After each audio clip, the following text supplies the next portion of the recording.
Stranger. The primordial chaos, gazing at you. This is a small room, its walls built with plywood. The damp weather makes the room exude a moist, decayed odor. A bed occupies most of the room. On the only remaining path, a worn-out desk, is the sole piece of furniture. A desk lamp emits dim yellow light, dispelling the darkness, and on the desktop lies a young man with black hair. Upon closer inspection, a small patch of dark red viscous blood can be seen on the desk. His breathing has stopped. Death has descended upon him. On the desk, there is also an open notebook filled with characters. On the floor, there is a shattered glass bottle emitting a strange and eerie smell. Accompanied by a long breath, he suddenly raised his head, his eyes filled with confusion. Who am I? Where am I? What am I doing? The young man's eyes are filled with disbelief. Shouldn't I be dead? In the last second of his memory, he had clearly collided with a truck full of cargo. SSS. Agony strikes as if two red-hot iron skewers are being inserted into his brain, a pain that tears through his mind, making him unable to resist pounding his head. Amidst the intense pain, he gradually receives fragmented memories. I am Asla. As the memories merge, he continuously reads and learns more about this body and the surrounding situation. This is America, a country filled with freedom, shootings, drugs, plutocrats, the military-industrial complex, and homeless people on every street. Asla clutches his head, recalling memories while examining the surroundings. He reaches out and touches the dark red viscous substance on the desk. It's blood. The pool of blood on the desk seems to have a corrosive effect, emitting a faint sizzling sound. Sizzle, sizzle. Asla looks at his fingertips, feeling a slight burning sensation. His eyes widen, pupils contract. Is this my fucking blood? Why does it have corrosive properties? Is this fucking reasonable?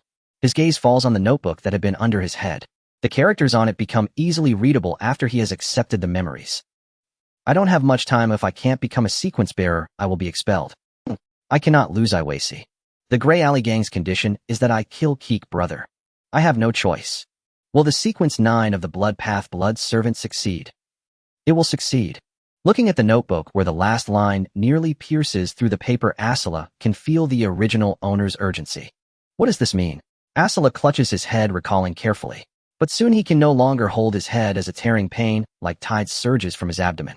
He lowers his head and sees the shattered glass on the floor. Memories flash through his mind like an electric shock. I remember everything. Asla has already swallowed the potion. The intense pain almost convulses his body. The agony prevents him from even screaming, leaving him only twitching and gasping. In his memory, the turbid red liquid was the sequence 9 potion of the blood path. Viscous, murky, even mixed with scaly pieces of flesh, his memory even retains the fishy, stinchy taste when swallowing the potion. This potion, according to the information Asla found, was the lowest grade. After taking it, the chances of contamination, mutation, and aberration even exceeded the chance of success. But Asla still took it. The contamination, mutation, and tearing pain of the internal organs caused the original owner's death. And now not only is the original owner dying, but also the newly resurrected Asla is about to be killed by the pain. He slides off the chair, his body hunched and convulsing from the intense pain. Even the corners of his eyes can see his muscles trembling. Under his skin, it feels like little mice are scurrying. Blood vessels turn black and even surface on the skin. Am I going to mutate? No. Asla is too pained to make a sound, but his consciousness gradually clears. At that moment, ding. Life Planning System 0 requests local deployment. Asla's eyes widen in disbelief. Deploy. 0 deploying. The Life Planning System 0 was a simple software written by Asla using AI in his previous life. Its main purpose was to remind Asla to be self-disciplined. As he aged, bloated fat gradually occupied his body. To be self-disciplined, he had to rely on external forces. After successful programming, Zero's first task was to ask Asla to start jogging. But as soon as he ran 500 meters, his whole body became sore and exhausted. When the truck came, he had no strength to escape, and that's how he got sent here. The intense pain makes Asla shiver. 0 deployment successful. Detecting local environment. Connecting to network. Unable to connect network. Retrying. Connection to source C successful. Local environment abnormal, attempting to analyze. Ding analysis successful. Detected chaotic potion sequence 9, blood servant, is destroying bodily functions. Proceed with online harmonization. This voice sounds like celestial music to Asla's ears. Struggling, he quickly shouts in his mind. Harmonize, help me quickly. Receive command. Processing. The potion is turbid and chaotic, cannot take the sequence 9, blood servant. Shall we rely on the potion environment to edit a new sequence? Asla is already in so much pain that his consciousness is blurring. He struggles with the last trace of rationality to reply, edit a new sequence. Editing. Calling chaotic magic. Connecting to source C. Insufficient energy. Absorbing chaotic magic from potion to charge. Editing successful. Harmonizing chaotic magic. The new path is formless chaos. Do you wish to take the formless chaos sequence 9, sacrifice? Acknowledge your insignificance. Do not be greedy. Do not look directly. Core abilities: spiritual sense, sacrifice, enhancement, whisper, listening, sacrificial vision, minor prayer, pollution resistance, theft, devotion, flesh positioning. The tearing pain in Asla's abdomen continues to surge, and he grits his teeth and gives the order, take the sequence. Sequence 9, sacrifice, taking sequence. Asla feels the tides of pain inside him gradually subsiding. He can feel his body being reformed by magic. He is becoming a sequence bearer. Asla struggles to climb up from the ground, brushes off the glass fragments from his clothes, and slightly clenches his fists. Sequence 9, sacrifice, successfully taken. Asla sat back down in the chair. He closed his eyes, comprehending the power brought by the sacrifice. At the same time, he recalled knowledge about various sequences and pathways. America was a world with the supernatural. In Asra's fragmented memories, sequence users did not hide in the shadows, but stood in the spotlight. The church, politicians, military, police, tax authorities, conglomerates, companies, gangs, celebrities. Most of them were sequence users. But Asla was merely a 17-year-old high school student from a private school. His understanding of pathways and sequences was only superficial. Yet even with his meager knowledge, he knew several pathways from the church: Holy Seat, Purifying Flame, Temple Night. The military mostly employed Red Heat, Raging Wave. The official system, Observer, Oath, Arcane Capital. The civilian, Blood, Beast, Void Cycle, Sun. This was only a part of all the pathways in America, said to number over 20. And the original owner had apparently never heard of the Chaos Pathway. He thought to himself, this seems to be a pathway edited by Zero. A new pathway. He sensed the abilities brought by the sacrifice: spiritual sense, sacrifice, enhancement, whisper, hearing, sacrificial vision, minor prayer, pollution resistance, steel, servitude, flesh positioning. He frowned inwardly. The abilities of sequence 9, sacrifice, don't seem to be of much help to myself. From his own fragmented memories, he knew that the original owner was in great trouble and needed to strengthen his physique. He carefully recalled the original owner's predicament, his expression gradually turning grim. Fuck, Asla muttered under his breath. He wiped the blood off the desk, opened the notebook again, and used Chinese characters to list out all his current difficulties. 17-year-old high school student, no guardian. Obtained a turbid potion from the gang, Gray Lane gang, but must kill a person for them. If I don't kill, I'll be killed. On the high school comprehensive fighting team, but due to insufficient physical fitness, about to be expelled. Being expelled means losing the scholarship and subsidy. Leaving the team means leaving Ivice. Asla frowned and crossed out the last line. Ivice Hill. She came from the Hill family, which was a board member of Asla's high school. With fair skin and stunning beauty, Ivice was the dream goddess of all the boys in the school. Asla was one of them. Asla frowned, able to discern many unusual behaviors of Ivice from his fragmented memories. She was not a simple woman. Her admirers could line up from the classroom to the school gate, and Asla was just one fish in her vast pond. Asla recalled thinking to himself, what a high-level green tea bitch. Asla, how could you have no dignity? Then he looked at the 3 predicaments above and felt a headache. First, the issue of no guardian. In America, social human rights organizations required all children under 18 to have a guardian. Without a guardian, or if the guardian could not fulfill their duties, the child would be sent to a welfare institution or arranged for adoption by a family capable of fulfilling obligations. This seemed like good news, but was actually a major problem. Because children taken into welfare institutions, older ones might be sent to work illegally, younger ones adopted by other families. And in most cases, the endings of these children were not good. Most were treated like domestic slaves. Abuse, bullying, torture were commonplace. Asla had originally been from a middle-class family, but his parents died in a car accident. Only his grandmother could be his guardian. But America's high taxes and precise harvesting targeting each class. Property tax, inheritance tax, medical expenses, insurance. This caused Asra's family to fall from middle class into poverty, within 2 years moving from a single-family villa to an apartment in a working-class district, then to a cheap tiny room. But suffering did not spare Asla. His grandmother also passed away 3 months ago. For Asla, it was as if the sky had fallen. Without a guardian, it meant he would be taken by welfare institutions, even though he was only half a year away from turning 18. Fortunately, his landlord was greedy enough. He helped Asla bury his grandmother's body in the outskirts and concealed her death. The landlord wasn't kind. He just didn't want to lose Asla's rent money. Asla's rent increased from the original 200 gold pounds per week to 250. His room was moved from an independent single room to a storage room in another apartment. A monthly rent of 1,000 gold pounds was exactly the subsidy Azra's grandmother had been receiving every month from the welfare institution for taking care of him. Azra muttered, "What a greedy bastard. If things had stopped there, it wouldn't have been so bad." But Azra concealed his grandmother's death and used her bank card to withdraw the monthly welfare money. This involved fraud. If discovered, it would mean a huge fine and 3 to 20 years of imprisonment. At 17, one cannot be independent from a guardian, but in America, a 17-year-old can already go to prison. In other words, once Azra was found out for fraud, his life would be over. As for the other two problems, the comprehensive fighting club was the key for Azra to attend this high school. Once expelled, he would lose his scholarship and could not afford tuition. So he needed to swallow the potion. A bottle of potion cost at least 5,000 gold pounds, so he accepted the deadly mission from the Grey Lane gang. Kill Quick, a high school student killing someone. Does that make any sense? Azra clutched his head. Who is Quick? Isn't Quick my good buddy?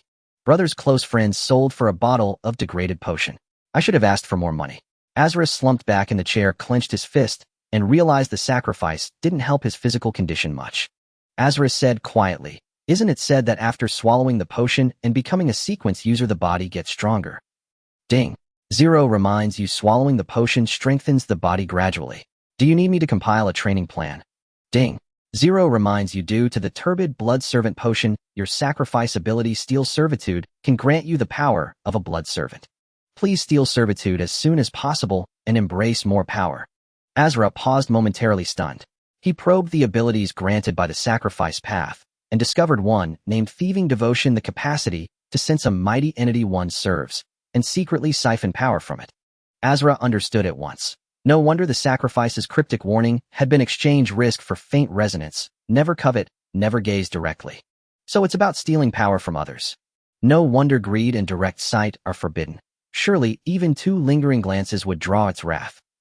Azra deepened his attunement to Thieving Devotion, and gradually light intensified within his eyes. Through this ability, he could pilfer powers from Sequence 9 practitioners of other paths. Ordinarily, this required synergy with another ability, Minor Entreaty, a ritual invocation performed to beseech aid or favor from a formidable entity. This time, however, was different. Azra had first ingested the Sequence 9 elixir of the blood path, Blood Thrall. Though 0 ultimately harmonized the elixir, shifting Azra onto an entirely new path, the sacrifice path, its residual influence remained.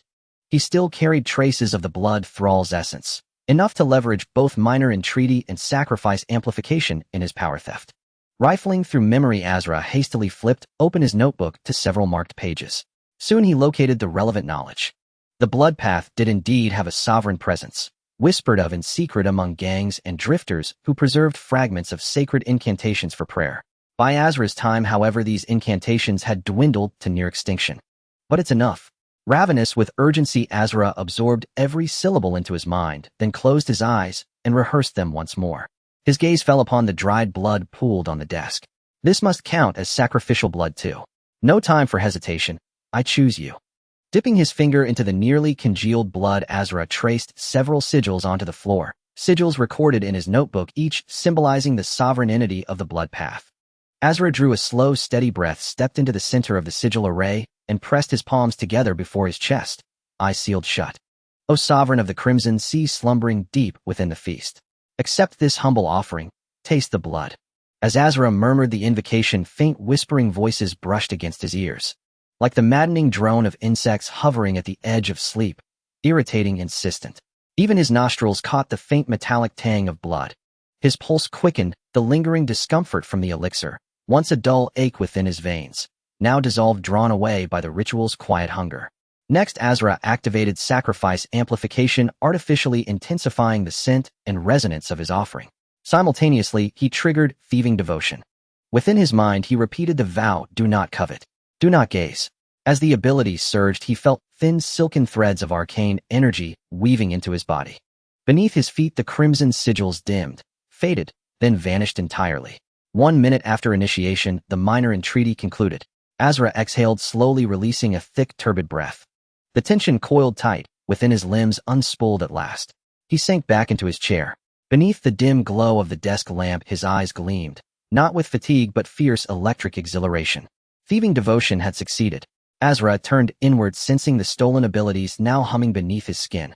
this time drawing upon residual traces of the blood thrall elixir, his own sacrificial blood, and the amplifying effect of sacrifice amplification. He had successfully siphoned two abilities from the blood path sequence 9, blood thrall. They were physical augmentation and night vision, two of the most pragmatically potent abilities within the blood thrall sequence. Asla felt his physical constitution subtly strengthening, steadily, inexorably. He clenched his fist, slowly feeling sinews coil and muscles surge with newfound vigor. Physical augmentation enhanced all facets of the body's strength, speed, endurance, holistically refined. Compared to his former self, his raw power had already increased markedly. And this was only the beginning. With time, disciplined training, and continued integration of the elixir's essence, his physique would evolve further, slowly, surely, irrevocably. Night vision, as its name implied, granted the blood thrall the ability to see clearly in absolute darkness, vision as sharp and detailed as daylight itself, fueled by blood. At that moment, Zero's voice chimed softly. Zero congratulates you, successful partial acquisition of blood thrall abilities. Note the blood thrall's tenets: restrain desire, gather intelligence, comprehend blood, serve blood. Asla listened silently to the pronouncement. He unclenched his fingers, relaxed his shoulders, and for the first time in days let the weight of dread ease from his chest. With both blood thrall and sacrifice abilities at my disposal, the threat of expulsion from the mixed martial arts club should significantly diminish. Only the welfare fraud case and the Grey Alley Gang's assignment remain. A faint crease appeared between his brows. Whether Zero's newly forged path, unfixed chaos, or the Grey Alley Gang's offered blood path, neither bore auspicious names. Fragments of Asla's fractured memories held echoes of the blood path, but most of its practitioners were far from virtuous. Gangsters, mercenaries, assassins, those who dwelled in moral twilight or plunged outright into shadow, were drawn to the blood path. Even cultists steeped in blood rites walked this path. As for unfixed chaos, a path utterly unknown to Asla's original self, it was Zero's own creation. If word spreads that I've acquired a new path, my peril will multiply exponentially. The dangers here in America dwarf those of my previous world. Should others learn of my new path, a swift, painless death might well be a mercy. I must conceal it completely. If unfixed chaos cannot be revealed, then the blood path must become my public face. Yet even thinking it made his temples throb. For in America the blood path bore no honorable reputation. Asla massaged his brow. No solution emerged clear or plausible.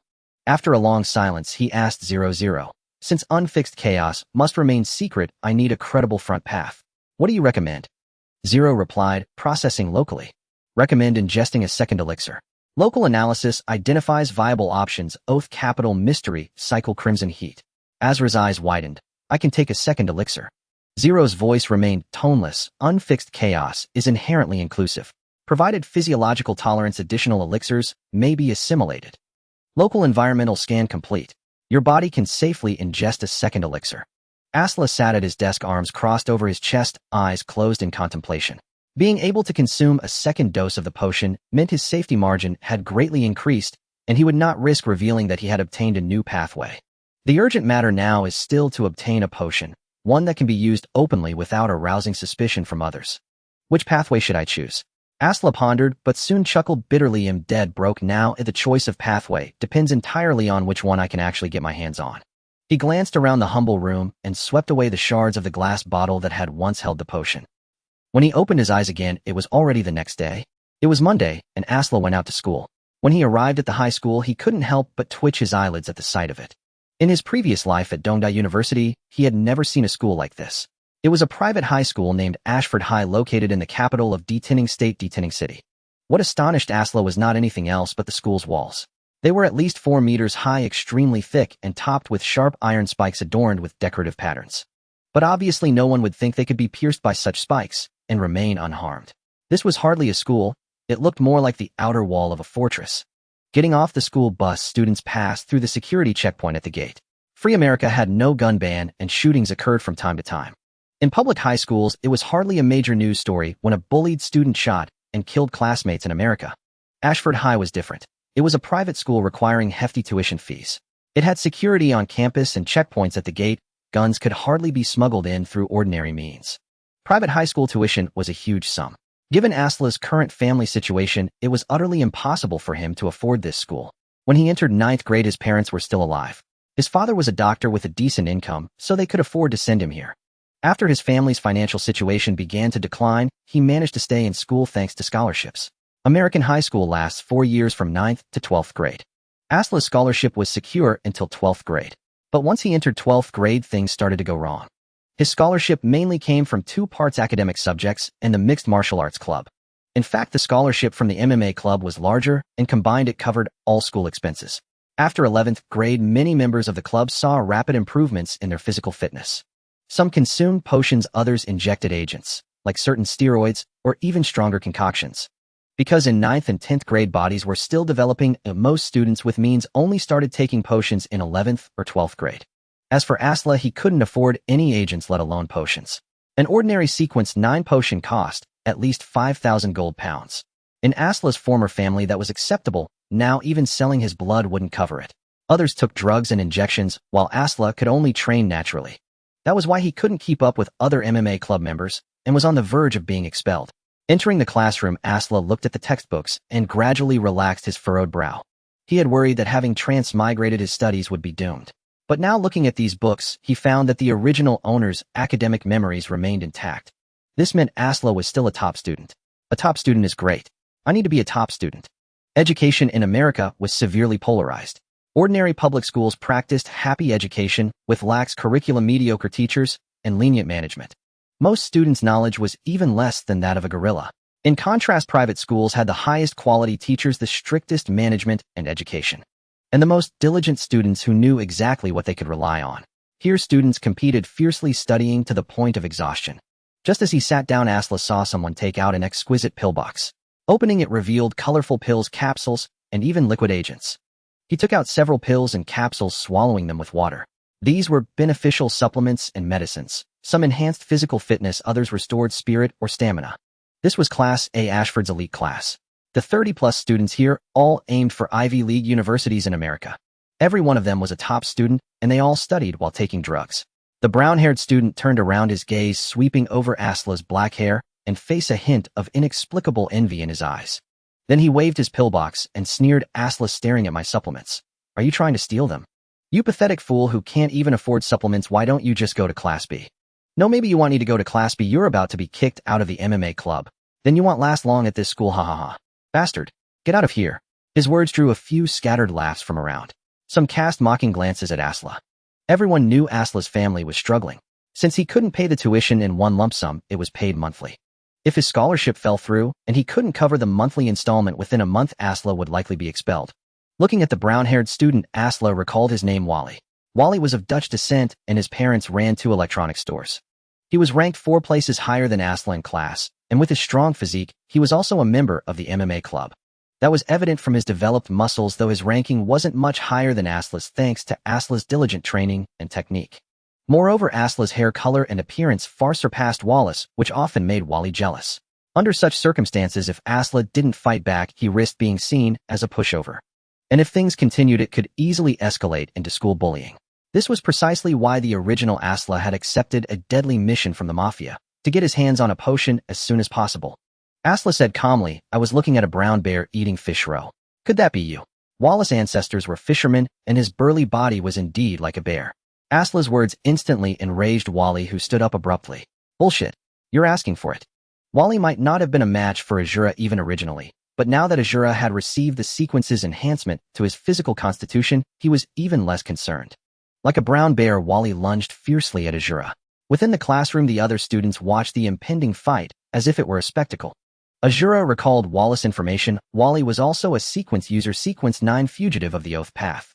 Azura mentally noted the basic details of fugitive at Sequence 9. The Oath Path does not provide a significant boost to the body. Wallace's physique, aside from genetics, comes mostly from dead muscle gained through weightlifting and acupuncture. "You think you can fight me with dead muscle? Idiot. They'll shove your head up your own ass," Wally roared. A red-haired female student watched the impending classroom brawl with excitement. Her gaze fixed on Azura, revealing an indescribable thrill and stimulation akin to the excitement of watching a fine porcelain piece about to shatter. She whispered to a nearby classmate, "I really want to see that handsome face of Azura's torn apart. Damn it, his skin is even better than mine." Another student spoke maliciously, "Wally just became a sequence user. His strength is naturally greater. This time Azura is done for. He'll at least end up with a swollen head, huh? I wonder how he'll look with a pig's face when Avis comes back today. Will he still dare to approach her?" Azura stared at Wally, whose arm was nearly twice the thickness of his own. From his rolled-up sleeve, fine acupuncture marks were visible. Azura had fully inherited the original owner's combat skills, and now his physical condition was even stronger. With technique and power, how could he possibly lose? Wally suddenly threw a left hook at Azura's head, bringing a gust of wind. The speed was faster than before. If the old Azura would have found it hard to block. But the past was the past, and this was the present. Azura shifted slightly to the right, dodging Wallace's fist with a subtle movement, then swiftly grabbed his left arm.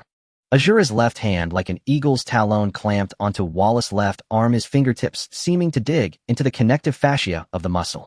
A sharp hiss of pain made Wallace's eyes turn red. His right fist swung upward toward Azura's chin. But Azura, holding Wallace's left arm, yanked it downward, throwing off his balance. The right fist lost its target, and his upper body tilted forward. Simultaneously, Azura's right hand traced a large arc and clamped onto Wallace's shoulder blade. Using the downward pull of his left arm, he continued to press Wallace's upper body down. Wallace's eyes were bloodshot. As his right fist failed to connect, he instantly converted the punch into an elbow strike. But Azura was faster, pressing Wallace's upper body down. His knee shot upward. Wally hurriedly withdrew his elbow to block in front of his face, his eyes widening as Azura's knee grew closer and larger in his vision. With a dull thud, Azura's rising knee connected with Wallace's head through his right arm. The blow left Wally seeing stars, dizzy with a ringing in his ears. Several sympathetic gasps came from the nearby students. And this was only the beginning. Azura gripped Wallace's neck and delivered 3 consecutive knee strikes, knocking him unconscious. Azura lifted Wally by the neck, looked around the room, and fixed his gaze on the red-haired girl who had spoken earlier. He said flatly, "It seems your wish won't come true." The excitement and thrill in the red-haired girl's eyes did not diminish. She stared at Azura's face, her eyes as if they might overflow. She extended her long tongue and licked her lips. "Azura, you're different today." Azura's face stiffened, feeling he had caught the attention of a pervert. He tossed Wally aside and returned to his seat. It was a while before Wally regained consciousness from the daze. "Azura!" Wally shouted angrily, glaring at Azura. But the anticipated new fight did not erupt. The teacher had already entered the classroom quietly as Wally stood up. Mrs. Tracy, the instructor for this class, placed her teaching materials on the desk, pushed up her glasses, and glanced at Wally without saying a word. Yet the atmosphere made Wally feel uneasy. He shot a vicious glare at Azura and muttered, "Idiot, I underestimated you this time. I won't make these mistakes in the comprehensive fighting club. By then no one will be able to protect you."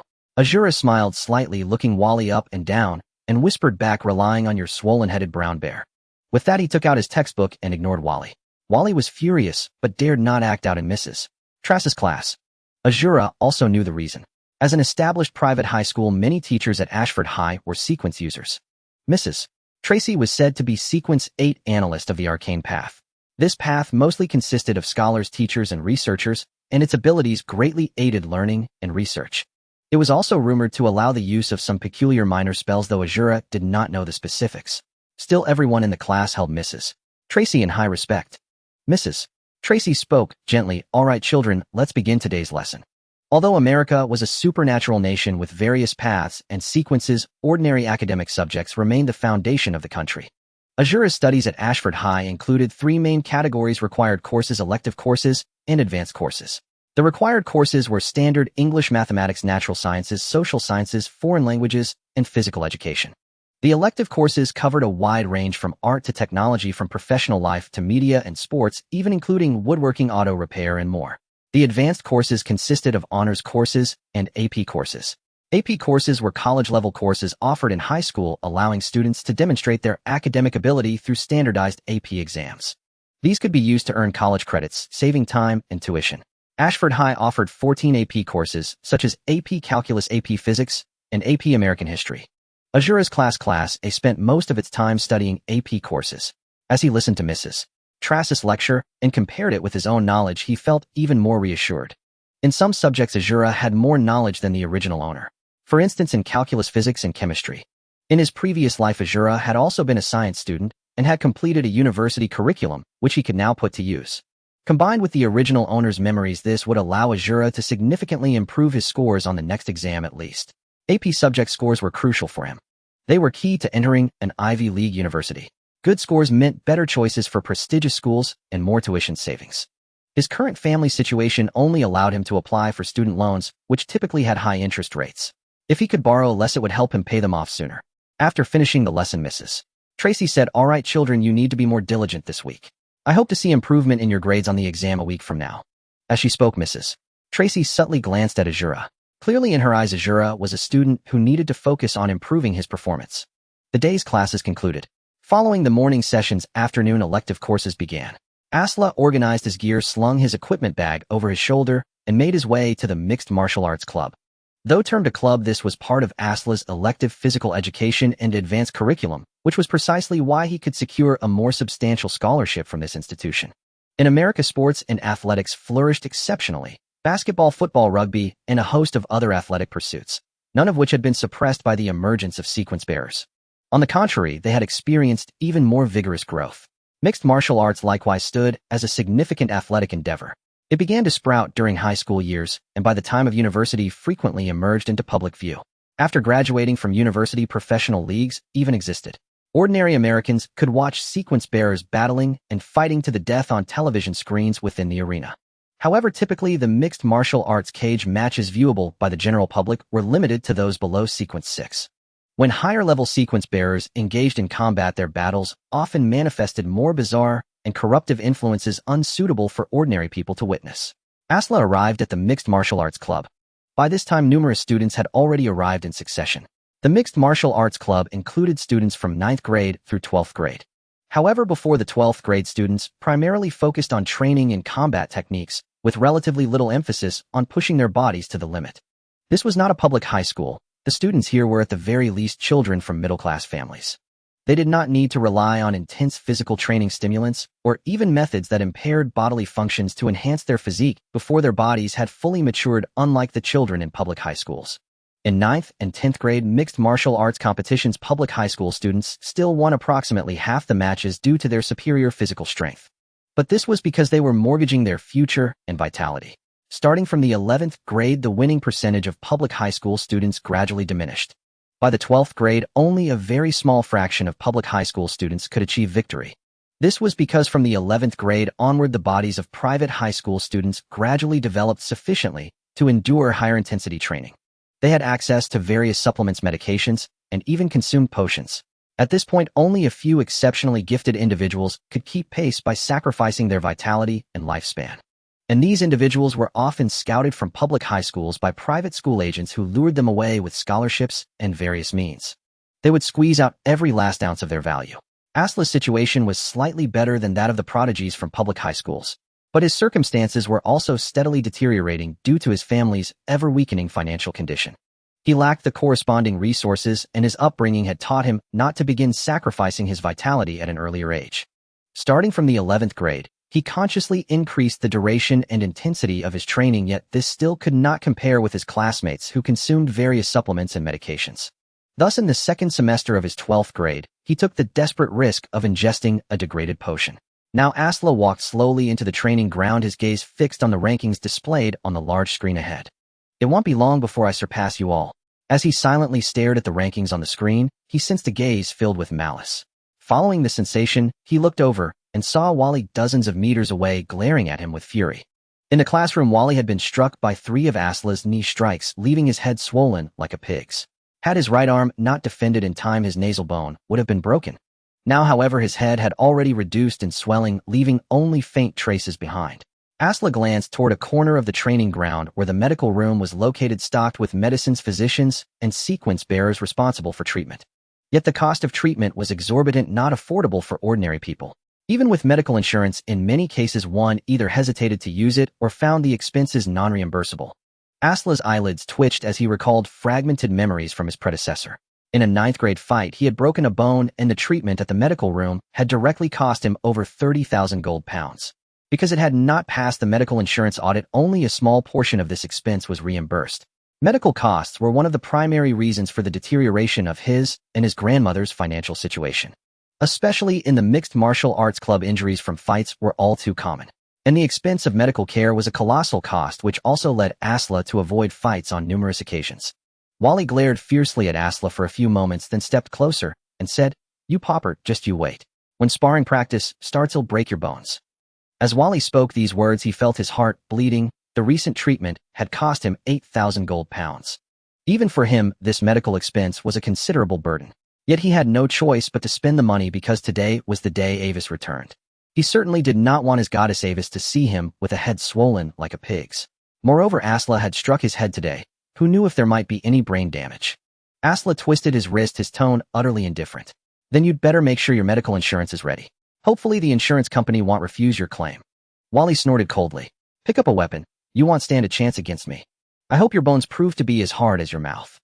At that moment, a stretch limousine slowly drove through the school gates. The security guards at the entrance all stood respectfully on either side with no security check whatsoever. Inside the car, a bespectacled woman was speaking in a low voice. Jace's AP class grades have improved rapidly, now reaching a score of 5. This is clearly related to the degree of his potion digestion. Across from her, a delicate girl was gazing out the window, her makeup so exquisite it seemed cut from the cover of a fashion magazine. Her skin radiated a fine silky luster even in the dim light. Her eyeshadow used the trendy peach shade, softly blending across the entire eye socket, yet subtly elongated at the outer corners, tracing a faint smoky line. Her slightly pursed lips were coated with a light rose color, and when pressed together they resembled a delicate seashell. Her expression was indifferent as she said flatly, "It seems Jace's bookkeeper potion is digesting quite well." The bespectacled woman continued her report.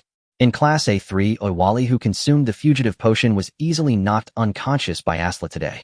Asla's combat skills seem to have improved somewhat. But his situation isn't good. Defeating Wally won't change his predicament. In less than half a month, if his physical fitness fails the assessment, his scholarship will be suspended. The delicate girl Avis curled her lips into a smile. It seems poor Asla's days are getting harder and harder. Now is the time for me to save him. He lasted longer than I anticipated. What a stubborn fellow. Why didn't he surrender to my skirt sooner? The bespectacled woman said quietly, "Hasn't he already surrendered to your skirt?" Avis let out a soft laugh. "Not enough, far from enough.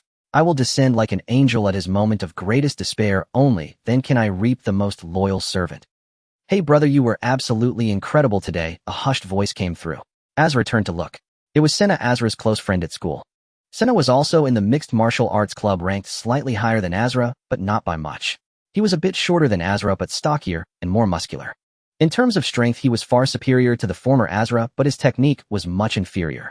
Senna hadn't taken any potion yet either, but he mentioned that his family had already selected a suitable pathway and potion for him. He would take it once his body was fully adjusted. Moreover, Senna's daily supplements and medication rations were far better than Azra's. Senna leaned in and said with a grin, "I thought you'd just bow your head and endure it like before. Who knew you'd beat the crap out of Wally today? 3 knee strikes, so satisfying, bro. If you'd done that sooner, I bet those bitches would have been crawling into your bed by now." Senna snickered lewdly, his gaze shifting to the other side of the training ground. That was where the mixed martial arts club's cheerleading squad trained. Unlike the club, which was mostly male, that side was 90% female, and many of them had stunning figures. Azra laughed in response, "But my physical condition isn't up to par. I might not last long in this club." Senna slung an arm around Azra's shoulder and comforted him. "Come on, man, look at your face, look at your build. God, if you just loosened up a bit, I bet there'd be a line of bitches waiting for you. Damn it, if I had your looks, I'd have needed a kidney transplant by now." Azra shook his head at that. Senna chuckled. All right, I know you only have eyes for Avis. Of course, everyone loves Avis. But we all know Avis isn't giving us a chance. She's not for us." Senna and Azra walked arm in arm, his lecherous voice droning on, "Bro, we're about to graduate. Are you really going to stay a virgin through the end of high school? God, the girls in college would laugh at you. Listen to me, we can keep Avis in our hearts and find a temporary haven for our little buddy. You know it's no big deal. You get what I mean, right? Of course, once you hook up with those cheerleading bitches, you've got to introduce me to their friends. We're brothers, aren't we?" Just as Senna was imparting his wisdom to Azra, a commotion and clamor arose from the entrance behind them. They both turned to look. At the entrance, Avis, now changed into her training gear, stepped into the mixed martial arts club with a gentle smile on her face. It was a dark gray training suit with no extra frills, and the fabric didn't look particularly soft. Instead, it had a subtle crispness, form-fitting yet not tight, subtly outlining the contours of her shoulder blades and latissimus dorsi with her movements. A vertical sports bag hung from her left shoulder, packed with Avis gear. Though it was just an ordinary training outfit, it bore a faint resemblance to some kind of armor. Her light sheer makeup remained flawless under the training ground's lights, fully accentuating her beauty. Azra's gaze fell on Avis in the distance, his heart pounding faster. At that moment, he finally understood why the original owner was willing to be a backup fish in Avis the Sea Queen's pond. Even under the ordinary lights of the training ground, Avis seemed to walk as if on center stage. She was so radiant and dazzling, her demeanor elegant like a princess descending. Compared to her, those cheerleaders in the distance were as stark as common clay pots beside royal porcelain. Avis wore a smile as she gently gestured, greeting a few people. It was noticeable that her close interactions were mostly with the female students of the mixed martial arts club. With the boys, she always maintained an optimal social distance, neither too close nor too aloof. Every boy who chatted with Avis felt elated, bathed in spring warmth, wrinkles of joy creasing their faces. She seemed to give everyone the illusion, Avis favors me, but I'm not worthy of her. I need to work harder to get closer to this treasure. Asla glanced at her a couple more times, and Avis noticed. Her gaze met his. Her eyes were like stars in the night sky, clear, distant, yet as if reflecting only him alone. From afar, Avis blossomed into a sweet smile, gave a slight nod, then turned away to chat with a 12th grade girl. They seemed to be talking about makeup and celebrities, murmuring softly. Just that one exchange made Azra's heart leap several times as he recalled the original owner's memories of Avis. She's no green tea bitch. This is a high-level, no, a top-tier huntress. No wonder the original owner couldn't resist. Who could? Asla averted his gaze. After a moment, Senna muttered, that bastard is bothering Avis again. I want to shove him into a toilet. Asla looked up. A rather handsome 12th grade student was strolling toward Avis. He wore a well-fitted training suit with the outline of his muscles faintly visible beneath. His muscle lines were like meticulously carved marble. It was Gray. Asla turned to look at the club's ranking screen. Gray's name was perched at the top of the list. Gray had already taken a potion last semester. In the original owner's memory, the potion Gray took was Sequence 9 Brawler of the Red Heat Pathway. The Red Heat Pathway was highly favored by the American military and police systems. In mixed martial arts competitions, the Brawler sequence often emerged as the victor. The abilities of the Brawler sequence were almost all designed for combat. Asla watched for a moment, but felt less anger than Senna. Since he knew Avis was a top-tier huntress, if he couldn't afford to provoke her, he could at least stay out of her way. Beep. The coach's whistle blew, and students from all grades quickly began to assemble in the training ground. The entire 12th grade had over 30 members. The head coach, along with 4 assistant coaches, came before the students. The head coach was Mr. Carmen, an experienced mixed martial arts coach. He had also been a member of professional mixed martial arts competitions in his youth, achieving decent results. Carmen briefly assigned some training plans, and then had the assistants execute them. He then came to Asla. Carmen was burly, his muscles piled up like blocks of marble. Standing before Asla, he was like a mountain of rock. His deep voice rumbled in Asla's ear, listen up, kid. I've told you many times to quit the mixed martial arts club on your own. You don't take supplements, you have no potion. From now on, training is all sparring. Do you want someone to break your bones before I kick you out? Carmen's voice was like the grinding of stones or the roar of thunder. The sound of his voice possessed a piercing quality that was almost lethal. Azura looked up at head coach Carmen and said, Coach, I want to continue learning. Carmen snorted coldly, learning. Is this your attitude toward learning? If you can't afford potions, can't you at least afford supplements? If you can't even supply supplements, how are you supposed to build muscle? Without muscle, how can you defeat anyone? I practice natural body refinement. Carmen roared, enough. I don't want to hear the words natural body refinement again. You are my student, and I don't want you to go down this crooked path. Azura wanted to say more. From a short distance away, Gray spoke up, Coach, don't waste precious time on a poor wretch. I need your assistance with today's training. Carmen immediately turned his head, his voice joyful and enthusiastic as he replied, Gray, am coming. Then in a low voice he said to Azura, I've already advised you. Perhaps only when your bones are broken and your medical bills pile up on your desk will you realize who is good to you. You fool. Carmen turned and trotted toward Gray. From afar one could still hear his fawning laughter. His voice sounded like gravel sliding down a slope, and his back curved slightly, ensuring he would not stand taller than Gray. Azura let out a turbid breath. In his memory, this was not the first time he had been targeted by Carmen. Carmen had long since colluded with pharmaceutical sales representatives. Many students in the mixed martial arts club purchased supplements and drugs from him. Those willing to spend money could even obtain potions. But Azura, though he could initially afford some cheap supplements, had been spending nothing since the last few months of the previous semester. Carmen had targeted Azura many times, such as arranging for a student to brutally defeat, injure, or even humiliate him during sparring sessions. But Azura had always blocked these attempts with his own skill. Even when he lost a fight, he never suffered serious injury. For Carmen, there were many talented fighters, even plenty in public high schools. But those willing to take supplements and swallow potions were the true geniuses. Azura's kind of false talent was useless. No coach or assistant coach arranged training plans for Azura. Azura had long grown accustomed to this. He had begun experiencing such treatment halfway through the previous semester. Previously, Azura's training either followed his old methods or focused on building his physique without overtaxing his body functions.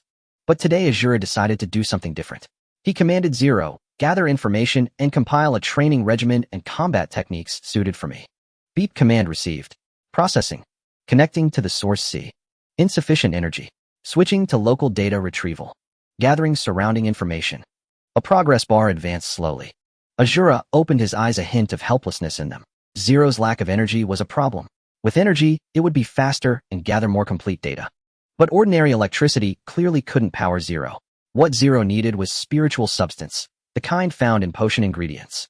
Part of the chaotic spiritual substance from the Blood Servant potion had been absorbed by Zero, helping Azura become an offering before its energy was depleted. Azura had no way to replenish Zero's energy. Until he obtained a second potion, he dared not reveal that he had already consumed a potion and become a sequence bearer. Otherwise, his future development would be greatly restricted. He first headed to the equipment area, did a brief warm-up, and prepared to train his body. After loosening up, he exercised with the equipment. In this state, he could easily feel the improvement in his physical condition. To avoid exposure, the equipment he used was only 10 kilograms heavier than usual. Previously, at this weight, Azura could only manage a few repetitions before gradually losing strength. But today this weight felt very easy for Azura. He thought to himself, it seems the effect of stealing the physical enhancement ability from the Blood Servant yesterday is stronger than I imagined. My current strength has increased by at least a quarter, and it seems this is just the beginning. It's a pity there are too many people in the training ground, otherwise I could test the specific data of the increase. Beep beep. A sharp whistle sounded again. Several assistant coaches blew their whistles, gathering the 12th grade students together. Only about 20 people gathered. The others, including Gray and Ivy, had more specialized and private training.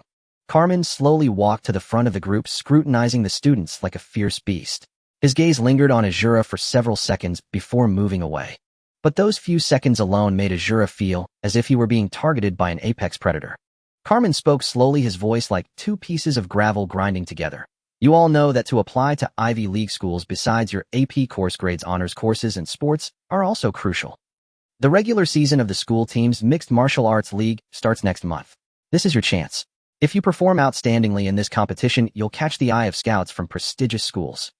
The Ashford High School team has 8 spots. Only those who win within the school can join this league. Those who don't get a spot don't need to be discouraged. If you perform well, I will also prepare recommendation letters for you. Carmen turned his gaze to Azura and said coldly, recommendation letters are only for students who perform well. As for certain students who have given up on their studies, you'll have to figure it out yourself. Maybe you can find someone better than me to write your recommendation letter. Ha ha ha. Unrestrained laughter came from the students in line. In the American social system, a recommendation letter was a crucial element.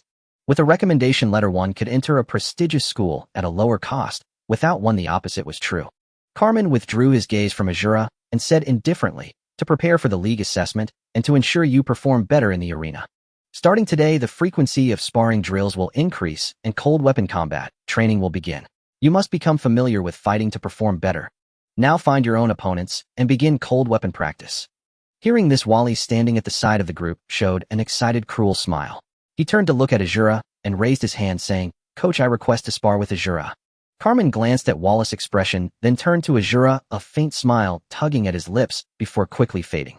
He asked with feigned concern, Azura, are you willing to accept this fight? Wally looked at Azura and declared loudly, Azura, you showed plenty of courage in the classroom. I believe you won't be a coward this time.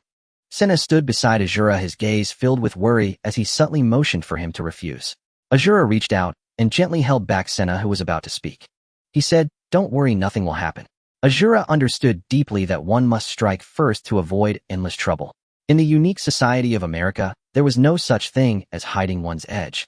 If you conceal your sharpness, it means a crowd will trample over you to rise. Facing Wallace's provocation, a single step back by Azura would invite more and more troubles upon him. In this world, only victory, only constant advancement could leave all dangers behind. Azura shot a defiant glance back at Wally, then said calmly, Coach, I'm willing to spar with him. Carmen nodded slightly and said, Then you two will practice combat drills. Remember, I don't want anyone seriously injured. Upon hearing this, Wallace's face twisted into a cruel smile. He looked sideways at Azura and boomed, Don't worry, Coach. Afterward, the two headed to the locker room to retrieve their gear. Wally followed behind Azura, his malice undisguised. Azura, I hope you can take a hit and let me have a good time today. Otherwise, I swear I'll break both your legs. Azura didn't pause his steps and replied flatly, With your skills, you'd be lucky to lick the soles of my boots. Wally snorted coldly. Let's see if you can still say that later. Bang. Wally angrily yanked open his locker, the sound echoing loudly. He glared fiercely at Azura as he put on his protective gear. It was a set of sturdy armor, and with just one glance Azura recalled a memory. This was a training armor set from Iron Anchor Sports, including a helmet, headguard, throat guard, chest plate, rib guard, arm guards, gloves, leg guards, knee pads, and combat boots. Azura remembered Wally once boasting about this training armor. Though it lacked spiritual materials, the entire set cost at least over 10,000 gold pounds. This armor armed Wally to the teeth. Meanwhile, Azura opened his own locker, glanced at his gear, and his eyelids twitched. Compared to Wallace's full defense, Azura's armor was much simpler. He only had a chest plate, helmet, arm guards, knee pads, and combat boots. Both in protective capability and quality, it was vastly inferior to Wallace's gear. Even the weight of his set was not much lighter than Wallace. This was because Iron Anchor Sports armor used lightweight materials whose grade far surpassed Azura's set. His armor was issued by the Mixed Martial Arts Club, and aside from him, no other student used it. Everyone else had purchased their own gear. Seeing this, Wally sneered, "This armor can only keep me from killing you, nothing more." Huh. Poor bastard, it'll show you the gap between us. Azura weighed the armor in his hands, completely unbothered by Wallace barking. The two donned their gear and walked to the combat arena in the training ground. A crowd had gathered around. There were 12th graders as well as younger students and cheerleaders. The combat training for the lower grades was lighter, mostly focusing on technique. This left many with pent-up energy. After hearing from others about the grudge between Wally and Azura, they eagerly anticipated this fight. When Wally, built like a brown bear, emerged from the locker room, carrying a training axe. His massive frame, further magnified by the Iron Anchor Sports armor, made him look even more imposing. Seeing so many gathered at the arena, he was visibly excited. Wally raised the training axe with one hand and let out a roar. Then, glancing back with a cold smirk, he strode toward the combat platform. A 12th grader explained to the younger students, "That's Wally. He recently consumed a potion and is now sequence 9, the Exile. Look at his build, his strength. His bench press is more than double yours." A gasp of awe escaped from some of the younger students. Some female students' eyes sparkled as they gazed at Wally.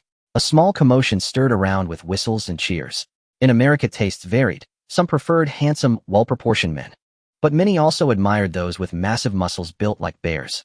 Not only female students, but also some male students were drawn to this look. Wally basked in the attention, relishing every moment. He couldn't wait to thrash Azura in front of this crowd, venting all the anger from this morning. The next moment, Azura emerged from the locker room, carrying his training sword, and instantly drew everyone's gaze. In stark contrast to the bear-like Wally, Azura was his opposite. Tall and well-proportioned with broad shoulders and a lean waist, he resembled a classical sculpture. A few strands of black hair peeked out from under his helmet, yet they didn't seem messy at all. Azura's features were finely chiseled. High brow bones, deep-set eyes, a straight nose, and lips pressed together in a serious expression, with a slight upturn at the corners that added a touch of youthful softness. Even in the simplest armor, his figure remained unburdened. His handsome face made many female students overlook the cheap standard-issue gear he wore. "Oh my God! How did I never notice such a handsome guy in 12th grade before? He's looking at me." Gasp. My heart feels like it's been electrified. Someone give me mouth-to-mouth. Who is he? Several 10th and 11th graders, along with cheerleaders, found it almost impossible to tear their eyes away from Azura's face. Senna was also stunned, his mouth hanging open as he muttered, "Fuck shit. Why does Azura look so much hotter today?" In the past, Azura was equally handsome, but his personality made him appear more gloomy. The constant bullying and oppression from Carmen and other classmates had left him with poor demeanor and deep insecurity. His complexion was sallow, his expression dark, and even a perfect 10 in looks couldn't shine through. Now his insecurity was gone, replaced by confidence and sunshine, completely transforming his aura. The face was the same, but the effect was entirely different. Overhearing the discussions among the attractive younger students and cheerleaders, Senna couldn't wait any longer. He hurried over to them, offering a warm smile. "This is my best buddy, Azura. We have a party coming up. Of course Azura will be there. He'll introduce him to you then. Would you like to join our gathering and have a wonderful night with him? He's still a virgin, you know." Hee hee. Asla advanced slowly, holding his training sword. His gaze did not linger on the crowds flanking him. Instead, he focused his attention on the prompts from Zero. As the progress bar before him steadily filled just moments before Asla was to step onto the platform, the task's progress bar finally reached its end. Ding. Zero reminds you, local retrieval complete. Based on local data, a tailored plan has been created for you. Basic Training Plan 1. 0. Basic Unarmed Combat Techniques 1. 0. Basic Cold Weapon Combat Techniques 1. 0. Please select a direction to load. Asla's breath caught slightly, a subtle conjecture formed in his mind.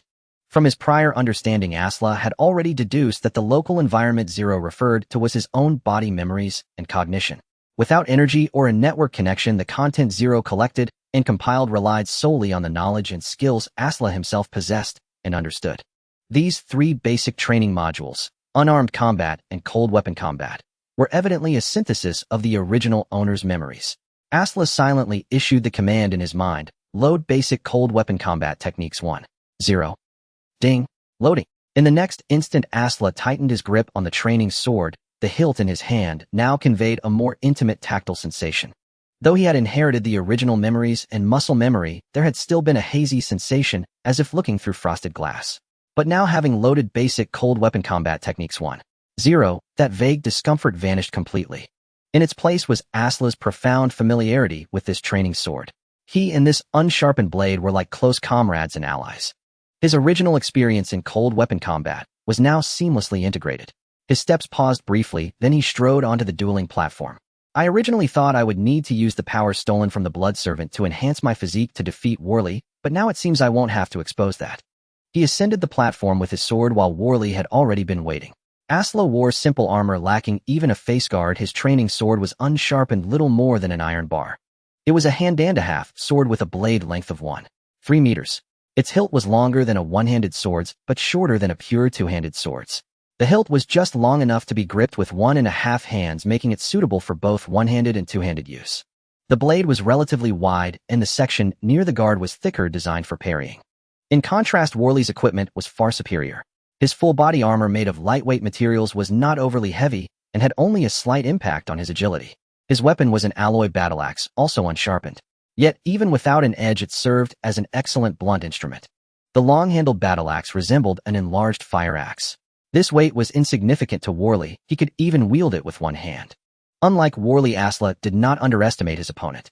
He did not assume that his superior agility alone would allow him to swiftly defeat an axe-wielding foe. Worley stared coldly at Asla, gripping his axe with both hands and holding it before him. He bared his teeth in a fierce expression. "You pauper, this isn't the classroom, and it's not unarmed combat. It'll show you the gap between us. You can kneel down now and lick my boots clean, and it'll let you off easy." Trash-talking before a fight to rattle an opponent's mentality was a tactic Worley excelled at. But Asla remained utterly unfazed. He retorted bluntly, "When your parents hear that I defeated you today, they'll regret ever giving birth to you. They should have thrown you in the trash back then." Hearing this, Worley's eyes blazed with even greater fury, and he flashed a malicious grin. A teaching assistant stepped onto the dueling platform and explained a few rules to both of them. The gist of it was no intentional injuring, and once an opponent had lost the ability to resist attacks, must cease. More people gradually gathered around the platform. Some were watching Asla. Only now did they shift their attention from his face to his meager armor. Compared to Worley's fully equipped gear, Asla's armor was truly pitiful. Someone actually fights in that armor. Isn't that asking for trouble? It's heavy and offers hardly any protection. I heard Asla's family went bankrupt, so he doesn't have the gold pounds to get better gear. What a poor soul. Look, that guy across from him is built like a tank. I bet one swing of that axe will break the pretty boy's bones." Someone whistled at Worley and shouted loudly, "Break his bones." Senna, hearing this from across the way, immediately demanded angrily, "Who said that?" But the group of students on the other side, eager for a spectacle, offered no reply, only responding with a clamor of mocking laughter.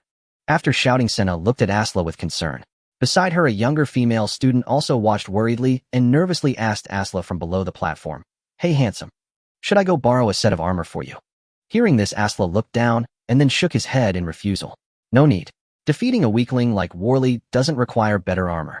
The earlier trash talk hadn't enraged Worley, but Asla's reply to the female student made his eyes turn bloodshot as he panted with fury. Worley's face was hidden behind a black visor, so his expression was unreadable. Yet his clenched fists and the slight heave of his segmented chest plate, with each heavy breath, betrayed his inner turmoil. As the teaching assistant finished stating the final rule, the battle began. "Asla!" Worley bellowed in rage, charging like a rampaging brown bear, his axe raised as he lunged at Asla. He raised the axe behind his right side and, using his momentum, swung it down at Asla with one hand. Worley was faster than expected. His lightweight armor barely hindered his movements. Asla gripped his sword with one hand and also moved forward. His movements were economical, the only sound the soft scuff of his saws against the ground. Whoosh! The axe whistled down with a malicious wind striking fiercely. Asla sidestepped to evade. The axe had swept past his chest, stirring a breeze. He didn't waste the opportunity, thrusting his sword toward Worley's armpit. That was the joint between the body armor and the arm guard where a small patch of soft, cut-resistant fabric was exposed. Thud! The strike landed, but it felt like hitting thick cowhide. The armor's defensive capability was greater than he had anticipated. Worley's arm only paused slightly, then the battle axe arced upward from below, its blunt back aiming for Asla's jaw. Asla leaned back, and the axe's back grazed past his chin. In that instant, Asla's training sword slid in his grip, changing direction. He reversed his grip, driving the pommel forward, and slammed it hard into Worley's black visor. Bang! Ow!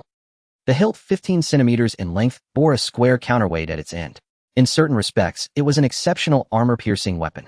Such a violent strike landed on Wallace's eye socket. Even with the protection of his visor, his vision went dark. His brow and eye socket instantly bruised, and the searing pain wrenched a scream from him. Whoa!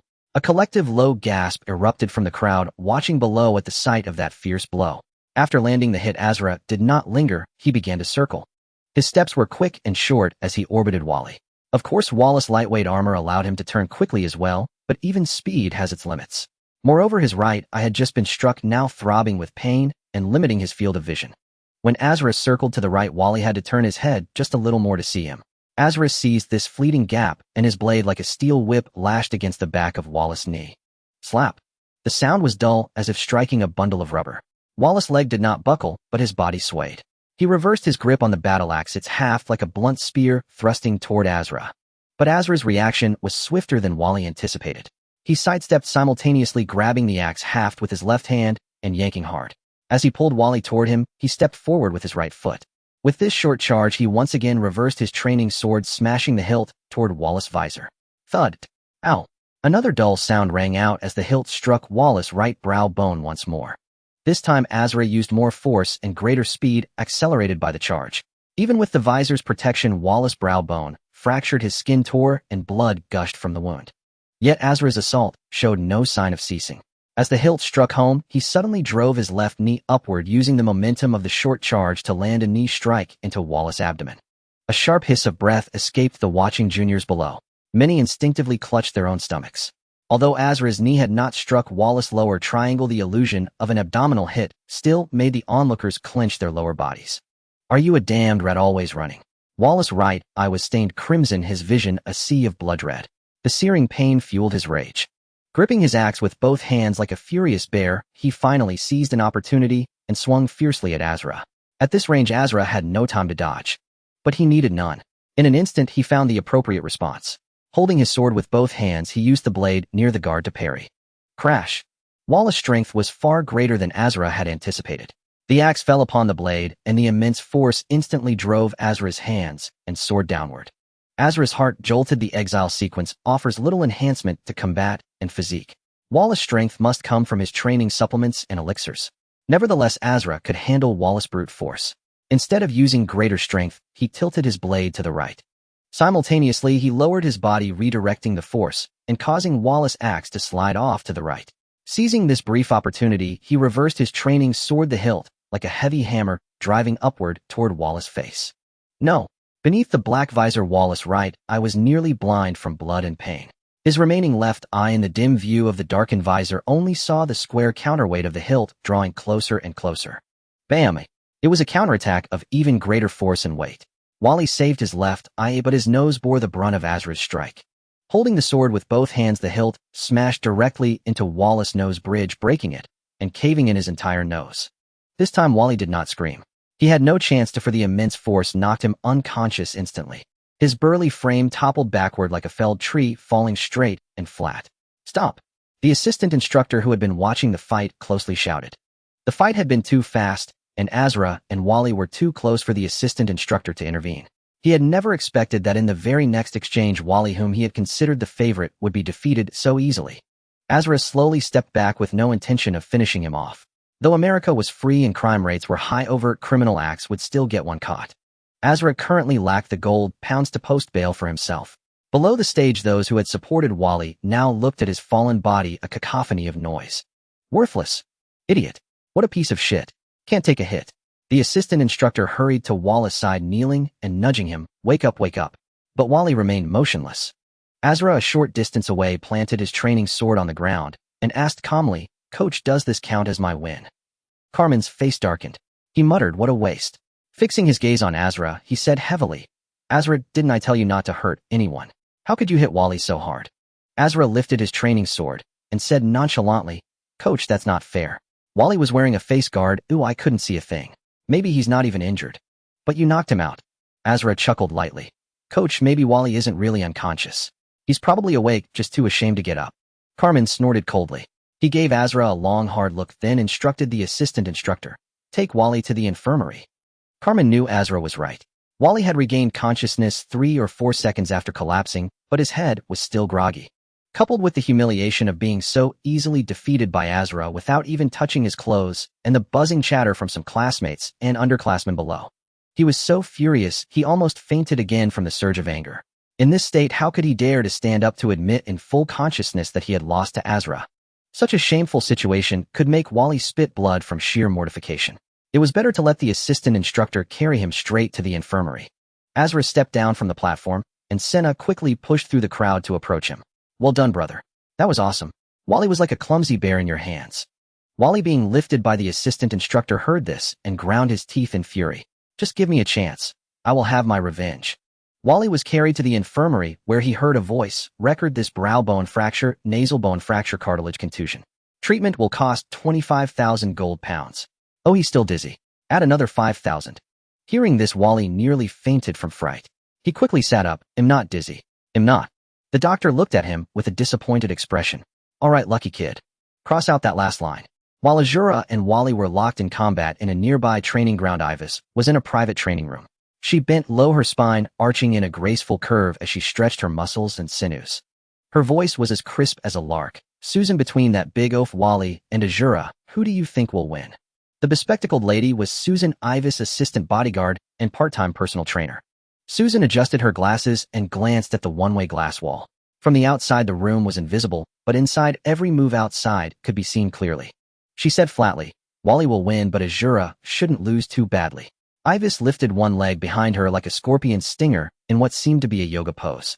She raised her head slightly and asked, "Why?" Susan reached out, pressed on Ivis' waist, pushed it down a little further, and said, "I've seen both Wally and Azura train and spar in the training ground. Wally has much greater strength, and his weapon is a battle axe. That means if he lands a single hit, he could incapacitate Azura. Besides, his armor offers decent protection. Azura's weapon is a training sword, unsharpened, with no armor-piercing capability. Even if Azura's technique is superior, his strength is a weakness. An unsharpened training sword, even if it hits many times, can't cause much damage. This isn't a match with a scoring system. On a larger field, Azura might outlast Wally with his technique and agility, but in this cramped arena, his room to maneuver is too limited." Listening to Susan's analysis, Ivis nodded slightly. Then she said, "Azura has decent talent. If he's defeated by Wally this time, preferably injured enough to be sent to the infirmary, then that's my perfect moment to step in." "Huh. When he can't pay his medical bills and faces expulsion from the mixed martial arts club by Carmen, that's when I like an angel will descend." Susan said nothing, adjusting Ivis' posture while looking at the fighting stage with an unreadable expression. Ivis finished one pose and adjusted to the next. But Susan's usual fine-tuning didn't come. Ivis looked up in confusion and saw Susan staring at the fighting stage with a stunned expression. A sense of unease crept into Ivis' heart. She looked at the stage and asked, "What happened?" On the stage, Azura was smashing the pommel of his sword into Wallace's right eye for the second time, cracking his brow bone. Susan said with a hint of surprise, "Azura seems to have found a way to beat Wally."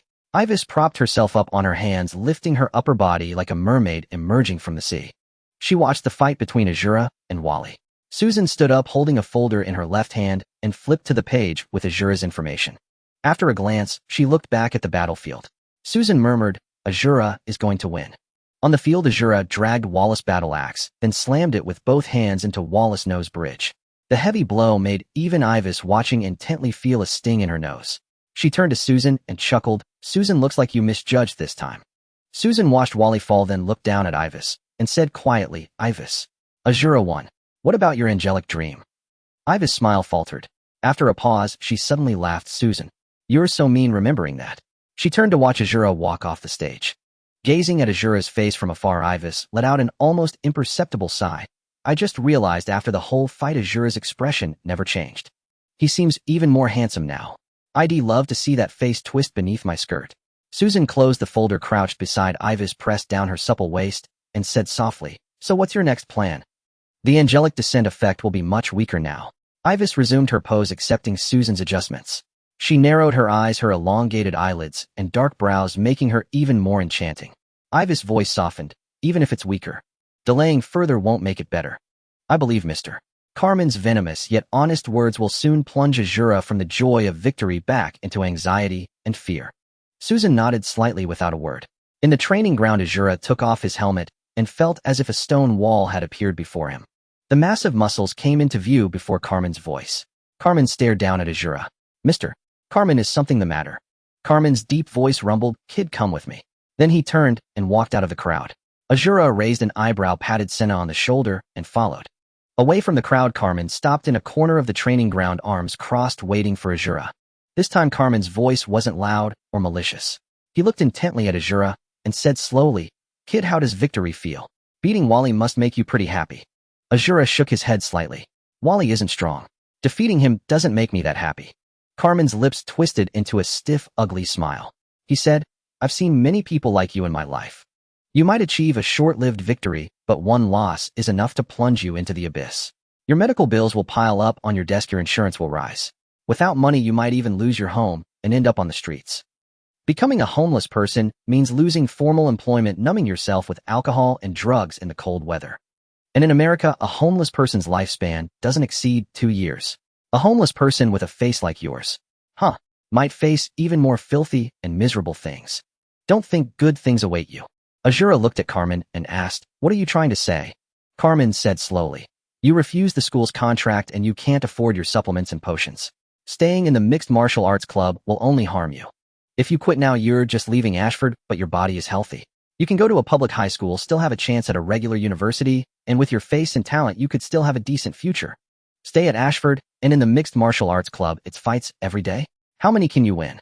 One injury will start a vicious cycle. Your life might end all too soon. Think it over carefully, Azura, and watch out for that guy Wally." After uttering these words, Carmen turned and left. Azra's impression of Carmen began to shift. Though Carmen colluded with pharmaceutical companies, fawned over wealthy students like Gray, and constantly suppressed Azra. Yet at this moment, perhaps his intentions were benevolent. Truly, human nature is complex. "Mr. Carmen returned to the field, blew his whistle, and his gravelly voice boomed once more. He waved his large hands, assigning sparring matches or training plans to the other students. "Move it, you boys. Idiot are your muscles, all knotted up. Look at those weak moves. Did you use up all your energy jerking off yesterday? Want me to send you to the cheerleading squad to dance?" As Azra stepped into the training ground, Senna sidled up with a sly grin. He reached out and slipped something beneath Azra's armor. Azra was puzzled. "What's this?" He reached down and felt a soft texture against his fingertips. Senna leered, pulling out a small stack of papers. "Bro, you were amazing today. Check these out. I got you the numbers of some hot girls." A flicker of unease crossed Azra's mind. He grabbed the soft fabric and yanked it out. A black lace thong. "Damn." Senna draped an arm over Azra's shoulder, lowering his head with a laugh. "I checked her out for you. Her body is top-notch, boobs like 2 footballs and legs that go on forever. See how much I care. Just say the word, and she'll be in your bed tonight." Azra shoved the thing back into Senna's arms. "Another time." Senna pressed eagerly. "When's another time?" "I'm waiting for her friend." "Her friend's not bad either." Azra replied. "Go sleep with her friend first." Senna quickly held up the stack of contact notes. "What about these?" Azra turned toward the training ground, waving dismissively. "Throw them in the trash or keep them yourself." Watching Azra walk away, Senna chuckled and tucked the black fabric into his pocket. Whistling, he began flipping through the contacts one by one. Azra headed to the training ground and commanded Zero in his mind. "Load basic training plan 1. 0. Ding, executing command. Proceed to the training area and begin training." Zero compiled Azra's memories of past training sessions and even the techniques Carmen used to instruct other students. It crafted a new training regimen for Azra. Azra followed the plan step by step. After just half a round, his body grew hot and sweat beaded on his back. Zero not only designed the training plan, but also enforced it rigorously, constantly correcting Azra's mistakes. Azra thought excitedly, "Zero is the perfect personal trainer. It doesn't matter that Carmen won't help. I have Zero." The afternoon training ended, and Azra exhaled a turbid breath. Even as a sequence holder, physical training could not be abandoned. At low sequences, the enhancements from each path were not particularly pronounced. even for Sequence 9 Brawler of the Red Heat Path, which offered the greatest immediate combat boost. This sequence's abilities included muscle control, combat mastery, instinctive dodge, willpower support, blood boil, and force redirection. Each was invaluable in battle, yet even so a single bullet could easily kill such a practitioner. Not to mention Sequence 9. Even Sequences 8 and 7 could not withstand bullets, and could only dodge. Every path and sequence granted unique abilities, but each required the coordination of spirit and body to achieve maximum effect. Asla gathered his belongings and followed the crowd preparing to leave school and return home. Detenue City was unsafe at night. If the daytime was orderly, the night was chaos. Streets filled with vagrants, gangsters, drug dealers roaming and clashing. At such times no one cared if you were a high school student or anything else. Just as Asla was about to leave, a woman in professional attire with gold-rimmed glasses approached him. It was Susan. She wore a faint smile and extended her hand. Asla, do you have a moment? I've just returned to school today and would like to see you. Asla's heart pounded violently, a primal instinct. He suppressed it, controlling his voice as best he could. Ma'am, where is Ivis? Just call me Susan. You know Ivis has too many friends at school. If she met you outside, she'd be swarmed. So she's waiting in the car. Follow me. With that, Susan gave Asla's hand a brief shake, then released it, and turned to walk out of the MMA club. Susan's hands were not soft. Asla could feel calluses on her knuckles. He followed behind her, his eyes on her professional skirt. Susan wore a white blouse, a black pencil skirt, and heels at least 7 centimeters high. She was young, at most 23 or 24, with a great figure, a slender waist, and a shapely rear. The skirt accentuated her curves perfectly as she swayed ahead of Asla. No matter how hard Asla tried to keep his gaze up, his eyes would involuntarily drift downward. Unable to resist, he gave her rounded figure a few deliberate, appreciative looks, then finally pulled his gaze away, satisfied. Now he no longer had to fight the urge to look. A faint smile played on Susan's lips as she sensed the brief, burning gaze on her back. But such attention was common for her, and she paid it no mind. However, that Asla's gaze lingered so briefly before completely shifting away earned him a higher regard in Susan's eyes. After walking a short distance, Susan led Asla to a stretch limousine. He immediately recognized it as a Rod Power extended sedan. Its price tag had more zeros than he could count. If this car were his, it would solve over 90% of his problems. Susan opened the door and gestured for Asla to get in. Inside, on the opposite sofa, sat a fresh-faced young woman. Her long hair was tied in a ponytail, and she had changed out of her training gear into a casual t-shirt. Asla's vision seemed to narrow. All he could see was Ivis' graceful figure. Ivis let out a soft laugh. Asla, long time no see. Upon hearing Avis' words, Asla snapped back to reality. He cast a deep, lingering glance at Avis, as if trying to etch her image directly into his eyes. Then, withdrawing his gaze, he said, Yes, it has been a full 5 days. Avis was somewhat taken aback by the intensity of Asla's recent stare. In the past, the self-conscious Asla had never dared to look directly at her from such a close distance. His eyes would always dart away, shifting in another direction. But now his demeanor was strikingly different. Avis spoke softly. Asla, I feel you have changed a lot since you returned this time. Asla's heart tightened. He restrained himself, then sighed, and said calmly, People always change. I have experienced much during this time. Asla lowered his gaze, no longer looking at Avis, careful not to reveal any more information. Knowing Avis was a top-tier hunter in his mind, he needed to be cautious, concealing the fact that this body now housed a different soul. Avis keenly caught the evasion in Asla's eyes, and the corners of her mouth lifted almost imperceptibly. This familiar avoidance in fact reminded her of the old Asla. He was still that insecure youth from before, not having changed too much. Her gaze softened, becoming more gentle as she looked at his face. Even she felt a subtle stir in her heart. Avis' voice was as soft as a breeze, carrying just the right amount of concern. If you are willing to tell me, I would be happy to listen. Asla was silent for a moment, then shook his head. They are all trivial matters not worth mentioning. Asla. Avis suddenly called his name, her tone turning more serious. Do you know? You never used to say no to me before. Asla's back stiffened slightly, his heart tightening.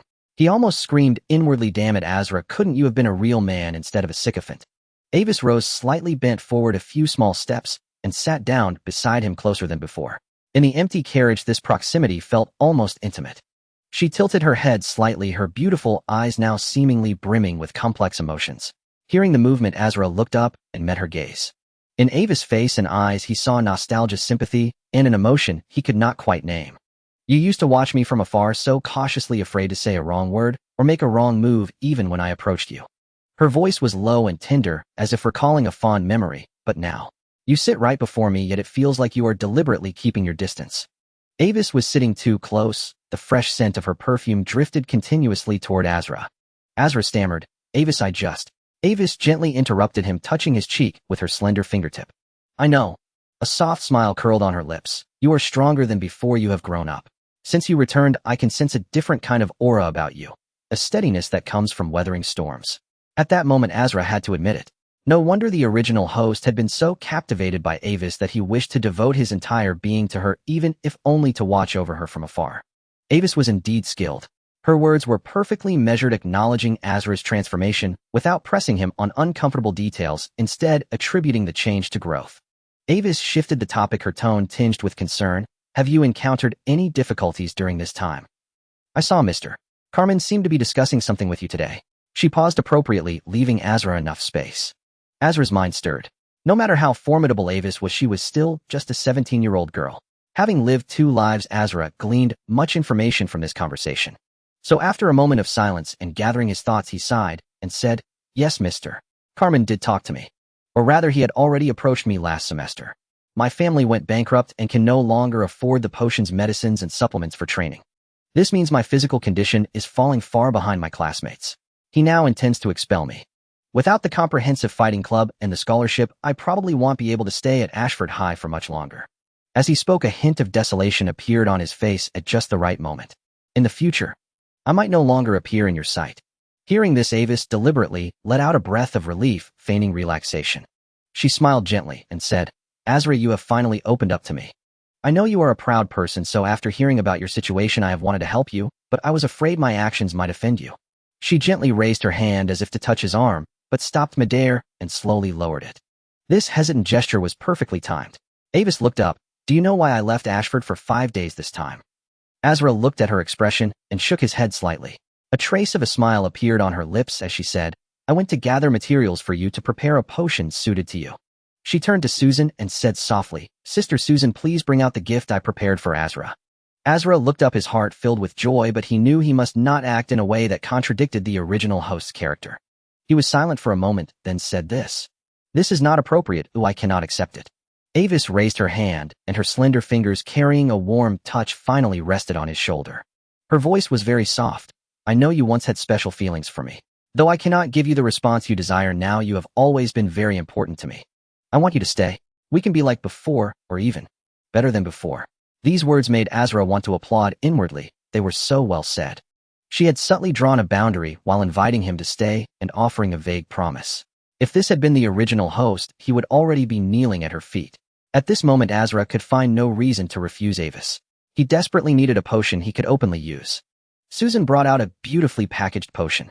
Asra remained silent, his eyes seeming to evade. Avis' fingertips pressed slightly, her gaze and voice carrying a note of earnestness. "Asra, I need you. Are you willing to accept this potion and become my light chaser?" Upon hearing the sequence name Light Chaser, Asra showed a flicker of surprise which was plainly evident on his face. Susan, seated on the other side, seemed to discern Asra's confusion and offered a gentle smile as she explained the Light Chaser is sequence 9 of the Sun Pathway. Chasing light, relying on light, sensing light. These are the essence of this sequence. Although the Sun Pathway is an ancient one, it has remained formidable through the long passage of time. Compared to modern pathways, every sequence in the Sun Pathway boasts commendable abilities in certain aspects. If you can become a Sequence 9 Light Chaser, a top 50 university in America is practically within your reach. Asra listened to Susan's narration, his face displaying a hesitant expression. He looked at Avis with eyes feigning infatuation and inferiority, yet retaining a semblance of last shred of dignity. Avis tightened her grip on Asra's shoulder and said, "Asra, aren't you willing to stay and help me? In the upcoming school team, Mixed Martial Arts League, I will face many challengers. I want to achieve good results with you, even to attend a good university together. Take it, for our future." As she spoke, a faint blush crept across Avis' cheeks, as if her heartfelt words had made her shy. Asra knew the moment was ripe.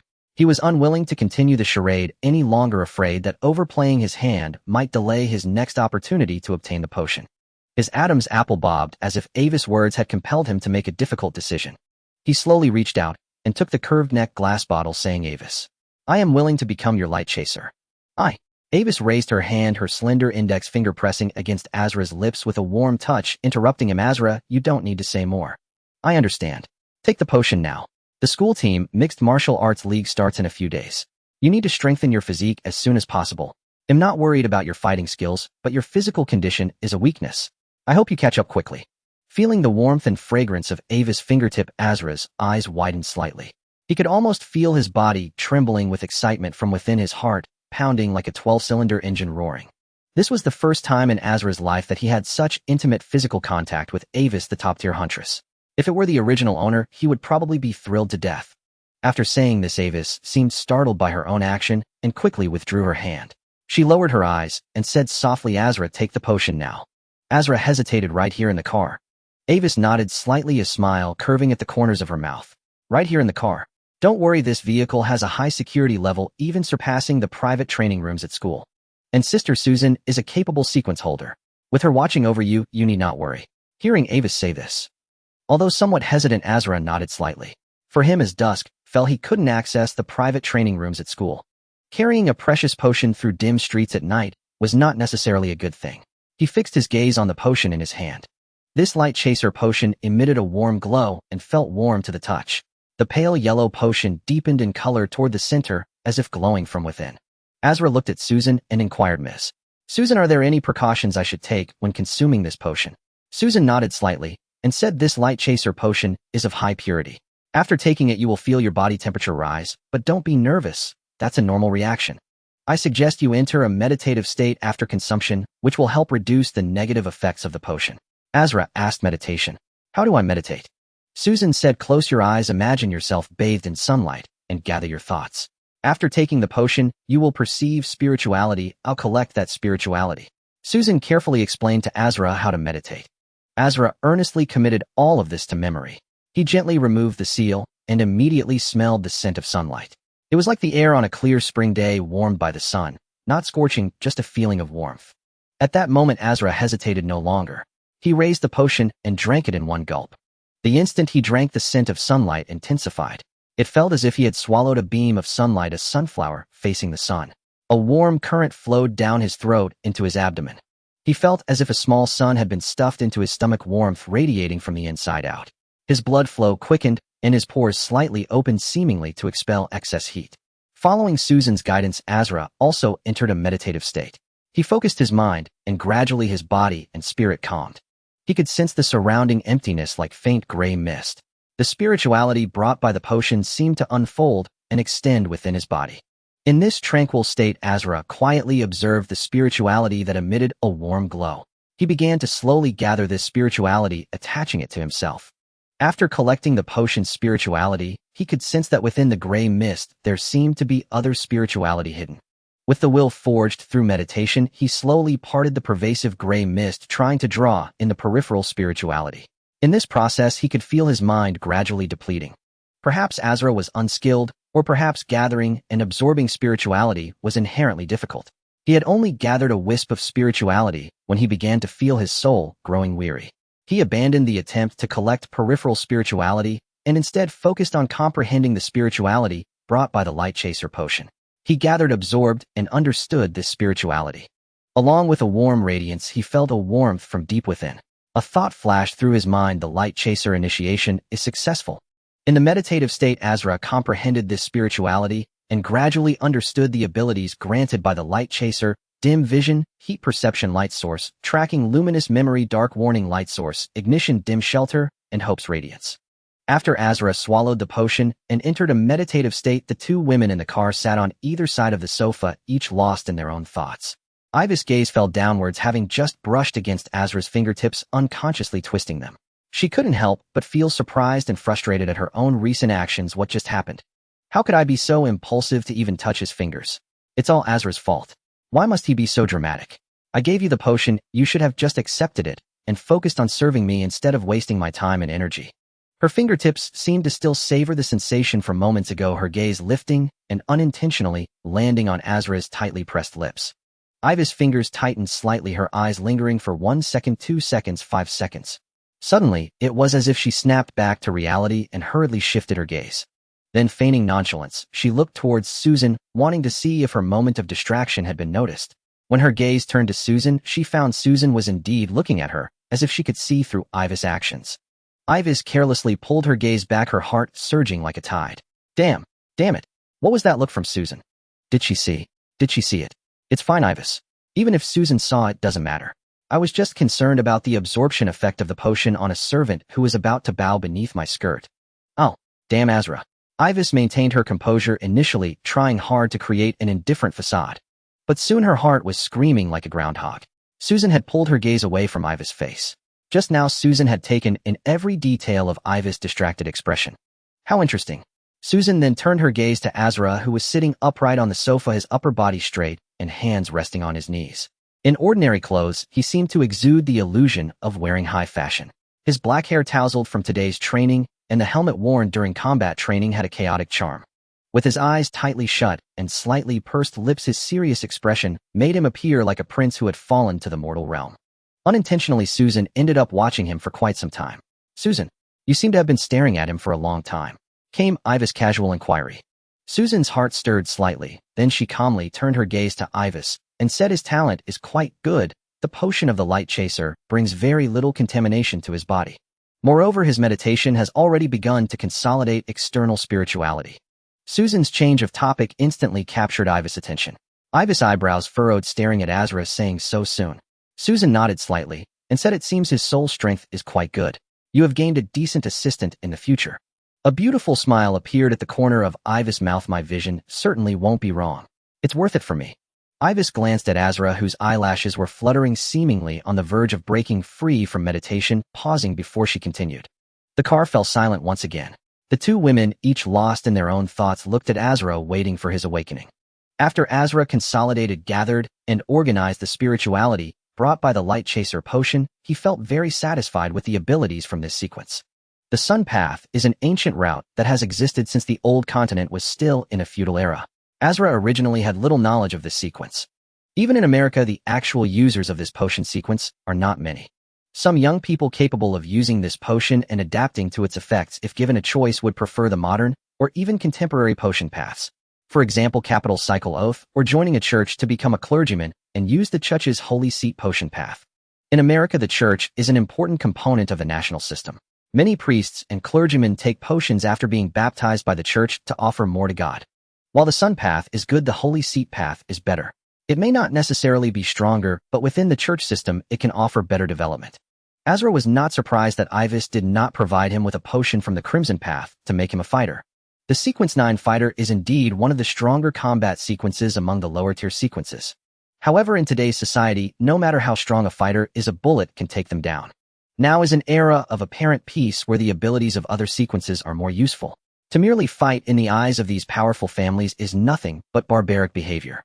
Therefore, even among students in a mixed martial arts club that requires cold weapon combat, very few choose the Crimson Path. Unless they aspire to apply for military academies, entering the National Guard, or violent institutions like the Army or Marine Corps after graduation. Evidently, Ivis' family had no intentions of pursuing a military career. Azra mused inwardly, moreover, though I don't know much about the Sun Path, its name is so domineering, and the sun is a powerful symbol in any nation or civilization. In the future, I need to collect more information about the Sun Path. Perhaps the mid to high sequences of this path will exhibit even stronger combat capabilities. Feeling the meditation gradually wearing him out, Azra ended his state of meditation. At that moment, a notification sound rang in his ears. Ding. Congratulations, you have unlocked a new milestone. You have taken on the second path, Sun. Please remember the tenets of Sun: pursue the light, revere the light, guard against darkness, maintain curiosity, but do not attempt to gaze directly at the sun. Congratulations, Asla. Avis' soft voice of congratulations came from beside him. As Asla opened his eyes, he saw Avis' radiant smile and sparkling eyes. Even though they had been together for a while, seeing this scene again upon opening his eyes stirred something within Asla. He quickly averted his gaze. Witnessing this, the smile on Avis' lips grew even more pronounced. Susan remarked from the side, Asla, your absorption of the potion is quite effective, and your application of meditation is also commendable. From now on, you must meditate more frequently to draw more spirituality into your body. This will aid your continued growth and your ability to ingest Sequence 8 potions in the future. Asla nodded slightly and said thank you. Susan continued, I don't know much about the Sun Pathway, but Avis will help gather information on it for you. Avis gave a slight nod in response. Asla looked at Avis and said, Avis, thank you for the potion this time. I don't know how to repay you. Avis smiled gently. Asla, we're friends, aren't we? Asla paused for a moment before saying, this potion is too precious and it's very important to me, but I don't want our relationship to change because of it. Let me consider this potion as a loan from you. Avis was taken aback. Asla. Asla continued, I want to sign a loan contract with you. I promise to repay this debt as soon as possible. Please give me some time. Avis shook her head with a smile. Asla, there's no need for this between us. This is a gift for a good friend. If I were to charge you for it, what would that mean? But this time Asla raised his head and met her gaze directly, a faint smile curving his lips. Avis, I accept your goodwill, but I don't want it this way. I want to be close to you, but I don't want to accept your charity. As a good friend, can you grant me this one request? Avis looked into Asla's eyes. Those eyes, which had always been evasive, were now calmly fixed on her, clear and bottomless. Yet for the first time she felt she couldn't see through him. Avis felt things slipping out of control. Her hold over Asla seemed to be veering off onto a path far from what she had envisioned. Asla shifted his gaze to Susan and requested, Ms. Susan, Avis is wonderful, but I cannot take such a great advantage of her. I will always stand by Avis' side. But please accept my audacious request. Help me prepare a loan contract. Give me some time, and I will repay everything. After consuming the second potion, Asla's risks were greatly reduced. He could gradually display greater physical prowess, secure his place at Ashford, and even achieve better results in the school team's mixed martial arts league. With Zero's help, he had the confidence to get into a decent university. In this world, the most expensive things are always free. Compared to taking on a loan, Asla felt that taking the potion for free would come with a far greater cost. He thought to himself, since Avis went to the trouble of giving me a sun pathway potion, it means I still have value to her. Voluntarily asking for a loan, though somewhat rash, aligns with the ridiculous pride and self-esteem of the original Asla. It shouldn't seem too out of character. I suspect this request, though it might displease Avis, won't drastically alter her overall strategy toward me. Upon hearing Asla's words, Susan did not respond immediately. She looked at Avis. At that moment, the smile on Avis' face remained unchanged, but Susan, who knew her well enough, could sense the smile turning rigid. Avis still said nothing, but her fingers unconsciously tightened, the knuckles turning white. Seeing this, Susan smiled slightly. She slowly rose and said, No problem, Asla. There's a printer in the car. Thank you for trusting me. He'll draft a loan contract for you. Hearing this, Avis looked at Susan, her gaze sharpening, as if she were somewhat angry. Susan returned her gaze with a calm look. Under that calm gaze, Avis parted her red lips, releasing a faint breath. She quickly recovered from the strange feeling. She gave an imperceptible nod to Susan. She raised her hand as if to touch Asla, but then withdrew it like a startled rabbit. At the same time, she smiled tenderly at Asla, her voice like a gentle breeze. Asla, you're still the same. Even though you can't accept my gift, I'm still happy for you. Asla chuckled softly. This time he reached out on his own, and to Avis' astonishment, grasped her slender fingers. No, Avis. I have already received your gift. Avis' palm was fair and soft, her fingers slender and delicate, devoid of any calluses from training. The mixed martial arts club's training seemed to have left no ravages on her hands. Very soft, very smooth, very tender. Avis was stunned for a moment and forgot to pull her hand away from Asla's. But Asla did not overstep. Their hands touched and parted in an instant, leaving only a fleeting sensation. Squeak, squeak. After the sound of the small printer in the car ceased, Susan returned with several pages of the loan contract, still warm and carrying the scent of ink. She handed the contract to Asla and Avis. Asla, take a look at this contract. Asla took the contract and carefully examined the terms. His gaze settled on one part where the price of this light chaser potion was listed at 15,000 gold pounds. Susan added, the materials used for this potion are of high quality with great purity. It contains more spirituality and less contamination, so the price is slightly higher. Asla nodded. Avis. Thank you. He lowered his head and continued to examine the details of the loan contract. The terms of a contract always required careful scrutiny. This had been a necessity in his past life, let alone in this world where the supernatural existed. Seeing Asla's earnest scrutiny combined with the plan deviating from its intended course, Avis felt an inexplicable surge of irritation. Unable to control her emotions, she gritted her teeth and said, Are you worried I might deceive you? Asla looked up at Avis, slightly startled. In his memory, Avis had always been the epitome of gentleness, freshness, and sweetness, never losing her temper in front of others. The moment the words left her mouth, Avis immediately regretted them. Then her excellent acting skills came into play.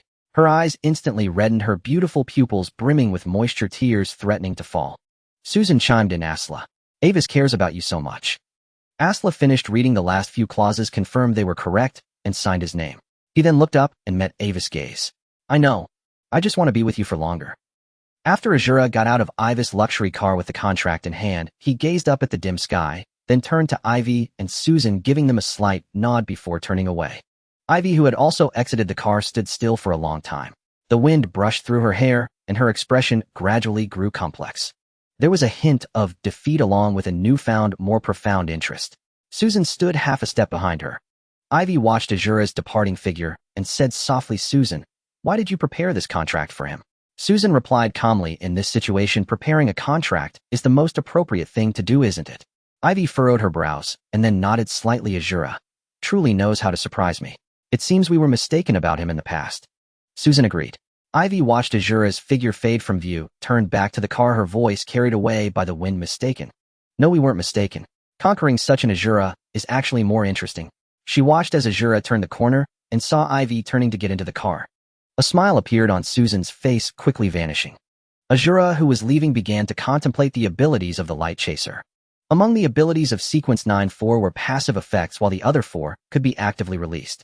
To use these abilities, one must consume the spiritual energy within. The passive effects are Faint Vision, Heat Source Perception, and Darkness Warning. The active magical abilities are Light Tracking, Light Memory, Light Ignition, and Light of Hope. Faint Shelter can be both active and passive. Faint Vision is somewhat similar to the Night Vision ability of the Blood Servant, but slightly inferior. Heat Source Perception allows Azura to keenly sense temperature differences nearby, particularly sensitive to the body heat of living beings and warm objects like fire, enabling him to approximate direction and distance. Darkness Warning allows him to receive spiritual reminders in advance when approaching impurities, vengeful spirits, or undead. Faint Shelter enables Azura to feel at peace under any light source and provides good resistance against fear for lower-tier soul entities. Active releases consume light sources, and their effects are enhanced, benefiting companions as well. Light Tracking allows one to see the residual light trails in the air. Light Memory lets Azura perceive a brief image left behind after an object has recently been illuminated by a light source. Light Ignition, consuming spiritual energy, can ignite small flames nearby, but requires a light source to be present. Light of Hope is a supportive spell that can alleviate others' fears and sadness. Overall, the abilities of Sequence 9 Light Chaser at this stage are more inclined towards support. However, there are also special attack effects such as igniting certain objects. Absorbing spiritual energy can also gradually enhance the body, which is better than simply consuming supplements or medicines. Azura thought to himself, with the endorsement of the Light Chaser, my physical enhancements can finally begin to manifest gradually. But as he stepped out of the school gate, the joy in his heart gradually subsided. Ashford School is located within the urban area of Detinning City, while Azura's current residence is quite far from here. The housing prices around the school, even the rents, are not something the impoverished Azura can consider now. The school bus had long departed, and now he could only think about taking the public bus back. Azura adjusted his clothing and walked towards the nearest bus stop. The environment around the school was pleasant with bright streetlights, and occasionally he could see patrol cars passing by. Azura quickly arrived at the bus stop and boarded the returning bus. With the roar of the bus engine, the vehicle carrying over 10 passengers started to sway forward. Azura sat in the back row by the window, quietly observing the world outside. The bus moved steadily forward while the scenery outside receded. Gradually, the brightly lit, bustling city vanished in the blink of Azura's eye. He turned back with a sense of longing, looking at the boundary he had just crossed. This was merely a street, yet it seemed to divide the world outside into two. Behind was brightness, prosperity, and the vibrant atmosphere of civilization. In front lay darkness, decay, and a pervasive scent of ruin in the slums. The brightness of the streetlights began to diminish, with some lights not working at all or flickering intermittently. On both sides of the road, tents began to appear, leaning against the sidewalks or sheltered by the corners of buildings. These tents were colorful, often surrounded by heaps of clutter. Cardboard boxes, plastic water bottles, some bagged luggage, and tattered clothes hanging nearby. Some homeless individuals dressed in thick clothing sat at the entrances of the tents, watching the bus pass by, or in small groups, speaking softly, occasionally looking up, seemingly sensing their fatigue. The bus continued onward. The further south they went, the dimmer the roadside lights became. The lights in the residential areas grew denser. On some buildings, it seemed every room had a dim light on. The tents on the roadside or vacant lots appeared to be of poorer quality. The accumulated garbage and clutter increased. The clothing hanging aside became less, and one could feel a wave of filth from quite a distance. The homeless here moved like the living dead, some having taken drugs, leaves, or enhancers, hunched over, slowly shuffling like zombies. Some homeless individuals, due to nerve damage, bent over so much that their heads almost touched the ground. These individuals had their nerves dulled by drugs, poison, or even alcohol. In the city of Detinning, the number of such homeless people is not insignificant. In the memories of the original host, the remaining lives of such homeless people could almost be measured in days. For some unluckier ones, their lives could be counted in hours. These living homeless individuals were of no concern to anyone. Some couldn't even produce 20 gold pounds. Yet after their deaths, some of their value could skyrocket. Although the vast majority of homeless corpses would be collected by the government for cremation or burial, a portion would be taken by some companies, and corpses with complex ailments and accumulated toxins could even sell for thousands of gold pounds. Even seemingly ordinary corpses could fetch 1,000 or 2,000 gold pounds.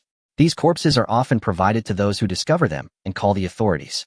Azura withdrew his gaze. He had to keep climbing upwards, or the future of the homeless depicted by Carmen would not be far from him. With a hiss, accompanied by the sound of the bus door opening, Azura stepped off the bus. He had arrived. After the death of Azra's original parents, their family's financial situation deteriorated continuously. While his grandmother was still alive, Azra's residence was located 2 blocks to the north.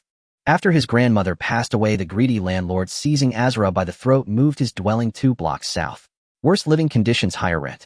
Azra clenched his fists. I must deal with this landlord when I get the chance. How dare he exploit me? Now Azra's residence was in an 11-story building. He lived in a room converted from a storage closet on the 6th floor. The building's tenants were a motley crowd, including down on their luck whites, and even more black residents. There was no elevator, and the stairwells were cluttered with debris and trash. Walking up the stairs felt sticky underfoot, and the walls were layered with graffiti upon graffiti. In some places, dark stains were visible. These were the colors of blood that had dried after being spilled. Azra pulled up his hood, his usual habit. Living in such a place, excessive good looks were not necessarily a blessing regardless of gender. Among the blacks in this building, at least half used or injected enhancers, and more than half used weed as a regular pastime. A small portion used more hallucinogenic drugs, and a handful were gang members. A string of a dozen little black kids scurried through the hallway, bringing with them a cacophony of noise. This noise would make a first-timer's head feel like it would explode. These little black kids, the oldest no more than 7 or 8, seemed young, but some already had 2 or 3 years of experience in underfeedable work. As for the older ones, they had already tried heavier labor or even joined gangs. Gangs were dangerous, but most of the time they could get enough to eat. In this building, 50% of children did not live to adulthood, but that was fine. Their parents would leave them a few more siblings before they died. Few reached adulthood, but as long as the base was large enough, it didn't matter. As for adult blacks, very few lived past 35. The older the lower class black, the rarer they became. Like a black pyramid, those who lived past 45 were already the tiny few at the very top. Bang! A little black kid running too fast was about to crash into Azra when he reached out and stopped him.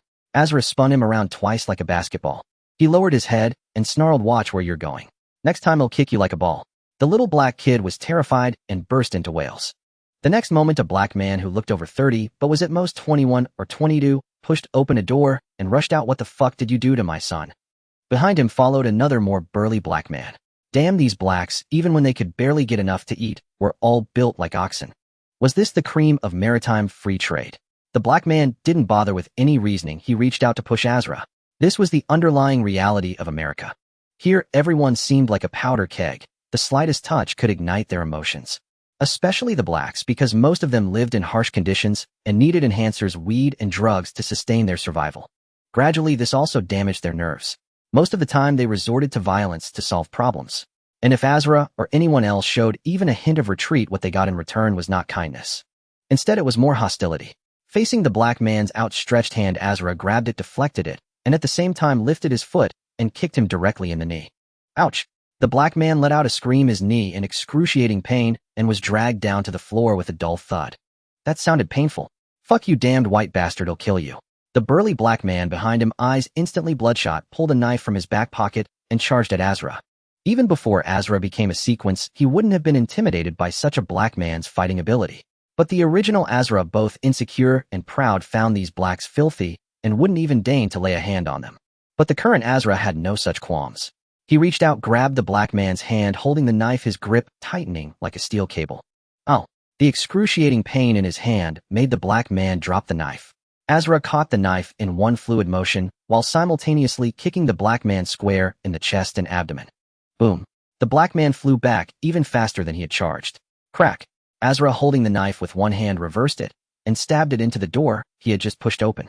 He stared at the black man who had just been yelling and asked coldly, "Who do you want to kill?" The black man felt his stomach cramp violently, as if his gut had been kicked to pieces. He kept gasping for air, unable to utter a single word. The first black man, grimacing in pain, quickly begged for mercy. "We're sorry. Boss, please let us go." Asla snorted coldly and continued walking upward. After Asla had been gone for a while, the burly black man on the ground finally clutched his stomach and got up. "Fuck, that guy's leg is damn vicious." He rubbed his stomach and walked over to the knife embedded in the door, then gasped. His door was no ordinary one. It had a thin layer of iron sheeting on both sides over the wooden core. And now the knife had pierced straight through the wooden door and both layers of iron. Recalling Asra's effortless demeanor, the black man shuddered and exchanged a glance with his brother. The bullier black man began to pull the knife out, straining with all his might before finally yanking it free. After pulling it out, he felt a chill run down his back. "That guy can't be messed with." The two immediately reached a consensus. The first black man kicked his still wailing son back into the house like a soccer ball and quickly slammed the door shut. Asra climbed all the way up and finally arrived at his own door. But today something seemed entirely different from usual. On one side stood a black man wearing a cap with tattoos on his exposed arms and neck, waiting there. Seeing Asra return, he tossed his cigarette and crushed it underfoot. "Damn it, you idiot, why are you only coming back now? Do you know how long I've been waiting here?" The moment Asra saw him, he remembered who he was. This was a lackey from the Grey Alley gang. He asked, "What are you here for?" The gangster lackey sneered him, "Here to see if you're dead. If you're alive, and to take you to see Boss Boyle." Asla remained silent, his gaze fixed on the underling as he pondered how to handle the situation. The underling, equally wary, watched Asla while his hand moved toward his waist where a bulge indicated something concealed. Beneath the jacket, the metallic grip of a gun was even visible. The underling stared at Asla and said coldly, "My gun is loaded." Asla's eyes instantly sharpened. Within 7 steps, a gun was fast. Within 7 steps, it was both fast and accurate. He had no desire for acute embedded copper poisoning. Asla quickly asked, "Where is Boyle?" Simultaneously, he sifted through his memories, recalling details about Boyle. The Grey Lane Gang was a criminal syndicate that controlled 2 blocks near Asla's residence. Boyle, one of its lieutenants, commanded perhaps dozens of men. Asla wasn't certain of the exact number. The Grey Lane Gang was a shady black market drug peddling organization. Within the 2 blocks, they ran casinos and businesses, controlled a group of workers while squeezing their wages, sold enhancers, marijuana, and narcotics, organized prostitution, and extorted protection money from shopkeepers. Of course, Asla recalled the homeless on the streets. They might also moonlight by selling the bodies of vagrants to medical companies or bone merchants. In such a gang, membership turnover was high. Apart from the lieutenants and elites, the lower-level thugs changed rapidly. Yet that didn't mean the low-level thugs lacked lethal potential. Once hit by a bullet, whether fired by a sequence user or a junkie, the result was the same. The underling sniffled, emitting an irritating sound, and gripped the pistol inside his jacket, aiming it at Asla. He tilted his head and said to Asla, "You go first, head downstairs. I'll take you to see Boyle." Asla raised an eyebrow. The underling immediately snapped, "Don't make any sudden moves, or he'll kill you. Fuck, turn around, or my bullet won't have eyes." Asla had no choice but to turn around. He wasn't particularly worried if Boyle wanted to see him. There was only one reason. It was about the mission. Asla was to take the potion and kill Boyle's sworn brother quick. Even a turbid potion was valuable, and until Asla either completed the mission or became completely incapable of carrying it out, Boyle wouldn't be eager to strike at him. Asla turned and walked toward the stairs, thinking to himself, should a good man be held at gunpoint? He gave me the potion yesterday and sends a thug today, probably checking to see how I'm handling it. Should I say I didn't take it or that I took the light chaser? They descended together, and by the end, Asla still hadn't decided. He resolved to gauge Boyle's attitude first. Soon they stepped out of the building. A battered sedan screeched to a halt before them. "Get in. Take the passenger seat," the underling behind him said coldly. After Asla got in, the thug followed, still pointing the gun at him without restraint. Asla quickly said, "Relax, I won't run. Put the gun away, it might go off." The underling sneered, "Buddy, if it goes off, it's your bad luck." With the roar of the engine, the car sped forward. After more than 20 minutes, they arrived at a warehouse district. The area had been unused for some time. Many buildings were dilapidated. "Get out." Following the 2 thugs, Asla entered one of the warehouses. A thick layer of dust covered the floor, and parts of the roof were damaged. Asla surveyed his surroundings, estimating to himself, "It seems Boyle and his men don't come here often." Even the homeless and detaining had to choose their spots carefully. The location for setting up tents or shelters was crucial.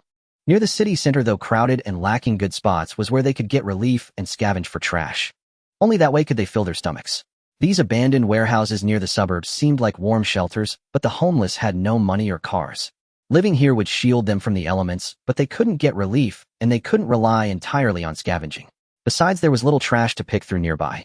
Dim lights flickered inside the warehouse as they walked beneath them. Asla observed the environment, nodding inwardly. After becoming a sequence user, his abilities Blood Servant and Light Chaser allowed him to see in the dark. If things went wrong, he could vanish into the shadows. Even if these gangsters had guns, his chances of dodging were high. Finally, after advancing, he reached a corner of the warehouse. This seemed to be the former office of the warehouse. Though abandoned, it still had light. Pushing the door open, the interior was empty, littered with trash, and somewhat messy. Inside the office, 3 people were waiting. One sat backward on a chair while the other 2 stood behind him. The man on the chair was Boyle. "Boss, we've brought him." The thug who escorted Asla entered, and then stood at a corner on either side, watching Asla warily. Boyle's 4 thugs in the room were all armed, their weapons openly displayed, and likely loaded. These were clearly his elite men. Boyle fixed his gaze on Asla, and his stare felt like being watched by a wild beast. Asla's heart tightened. Boyle must be a sequence user too. But judging by his demeanor, what path is he on? Probably 80% the blood path. Boyle stared at Asla, his voice cold and raspy. "Asla, looks like you're lucky. That potion made you a sequence user." Asla's mind raced, considering how to respond. Finally, he said, "Thank you, Boss Boyle." He neither denied nor confirmed. Boyle narrowed his eyes slightly and said, "Since you survived, let's talk about the mission. When will you make a move on Quick?" "I'm eager to hear the news of Quick's death." Quick, Azra's sworn brother, beloved friend, and kin. 2 individuals whose circumstances were similar, yet who embarked on vastly different paths just last year. Quick's father was also a doctor, but unfortunately he was killed in a shooting. Quick's mother, though she took on the responsibility of caring for him, found that without her husband's respectable job and income, the family soon couldn't make ends meet. Seeking a solution, she chose to remarry. But this time she plummeted into an abyss. Her new husband was a swindler who made off with most of her money before vanishing. Thus, Quick and his mother's descent into destitution was even swifter than Azra's. A year and a half ago, Quick dropped out of Ashford because his mother fell ill, unable to work any longer, and required a constant stream of medication. Quick had no choice. He quit school and began working under the table. But soon his undefeatable wages weren't enough to support him and his mother. Ultimately, he succumbed to corruption and joined a gang. Quick joined the gang a year ago and quickly made a name for himself, becoming an underground doctor 6 months ago. That's right, an underground doctor. He hadn't inherited any of his father's medical skills, but that didn't matter. As long as the gang believed he had it was enough. Thus, the underage Quick became an underground doctor for another gang, and surprisingly his life improved. When he heard that Azra's grandmother was ill, he even gave her some medicine. Though it was ultimately futile, after a few days of taking the medicine, she passed away. Whether the medicine hastened the end of Azra's grandmother's life remains unknown. But when Asla was at his wits' end, Boyle approached him. After some seduction and guidance, under the crushing psychological pressure, Asla partly blamed Quick. Thus, he accepted the potion and subsequently Boyle's murder mission. But Quick wasn't so easy to kill. He was in the territory of the Grey Lane Gang's rival. It was the Bloodhand Gang. The territories of these 2 gangs were close, often clashing, with members getting injured or even killed being nothing unusual. As Asla recalled Quick's image, he noticed subtle differences. Before becoming a sequence bearer, Asla wasn't sure, but now he was almost certain. Quick must have become a sequence bearer of some path. After recalling this memory, Asla sighed deeply in his heart. Poor Asla, if you just held on for 2 more days, wouldn't this problem have been solved? Being a dog for Avis is far better than being a dog for Boyle. What a fool, you deserve to die. The foolish original host had already accepted the mission. He died a clean death, but left the problem behind. Asla knew these gangs were no saints. Angering them would make a quick death a mercy. So after a moment's deliberation, he said, "Boss Boyle, give me some more time." Boyle slowly rubbed his fingers, staring at Asla, and said flatly, "I'll give you time, but make it quick. I don't want to find you still idle days from now." Asla nodded repeatedly, saying, "I will kill Quick, but it won't be easy.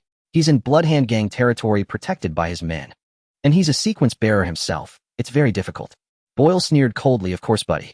If Quick were easy to kill, why would I give you the potion to do it? Wouldn't it be cheaper to just hire a few junkies with guns off the street to kill him for a few £100? Quick's skills have improved lately.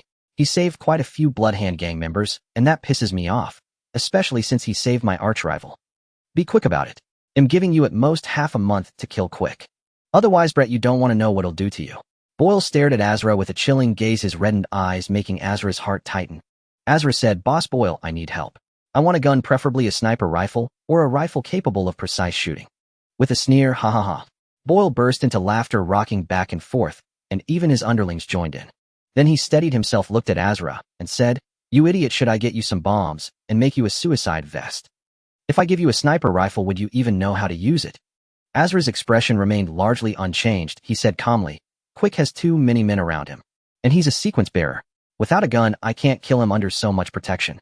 But with a gun, it'll be much easier. You wouldn't want that bottle of potion to go to waste, would you?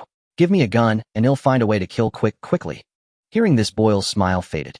He said slowly, word by word, Even if you don't kill Quick, I can still recoup my costs from your corpse. But you're right, killing Quick is my top priority. Too bad you're not as strong as Quick, or I'd keep you as my doctor. Give him a gun, then send him back. Kid, hurry up and kill Quick, or else you'll be the one dead. With that, one of Boyle's underlings stepped forward, took out a pistol, and handed it to Azra. Along with the pistol came 2 magazines. The magazine was removed, the bullet ejected, and everything was placed into Azra's hands. As Azra gripped the heavy pistol, a strange impulse surged within him. He suddenly felt the urge to load the magazine chamber around, pull the trigger, and kill all 5 people in the warehouse. His fingers traced the metal grip, and he thought to himself, is this the murderous intent that comes with bearing a weapon? But he immediately suppressed the impulse. Neither he nor the original host had ever fired a handgun. In his past life, had only played with toy guns as a child, had never even touched a real one. Azra was also a good student, never having fired a gun. By the time he loaded the magazine and chambered around, the men opposite him could have turned him into Swiss cheese. Besides, Boyle was clearly a sequence bearer of the blood path, and as a gang executive his combat prowess was considerable. At this close range, Azra would gain no advantage if he tried anything. One of the underlings shoved Azra and said coldly, Kid, what are you waiting for? Move. Boarding the vehicle, once more this time, 2 people escorted Azra back. He had already pocketed the magazine and tucked the gun into his waistband. The journey passed in silence, and they soon returned to his residence. After returning to his dwelling, Azura closed the door and finally examined the weapon in his hand. Although the original owner had never fired a gun in the free land of America, his understanding of firearms was still greater than his own. This was a pistol manufactured by the Occam Flame Company, the Defender D7.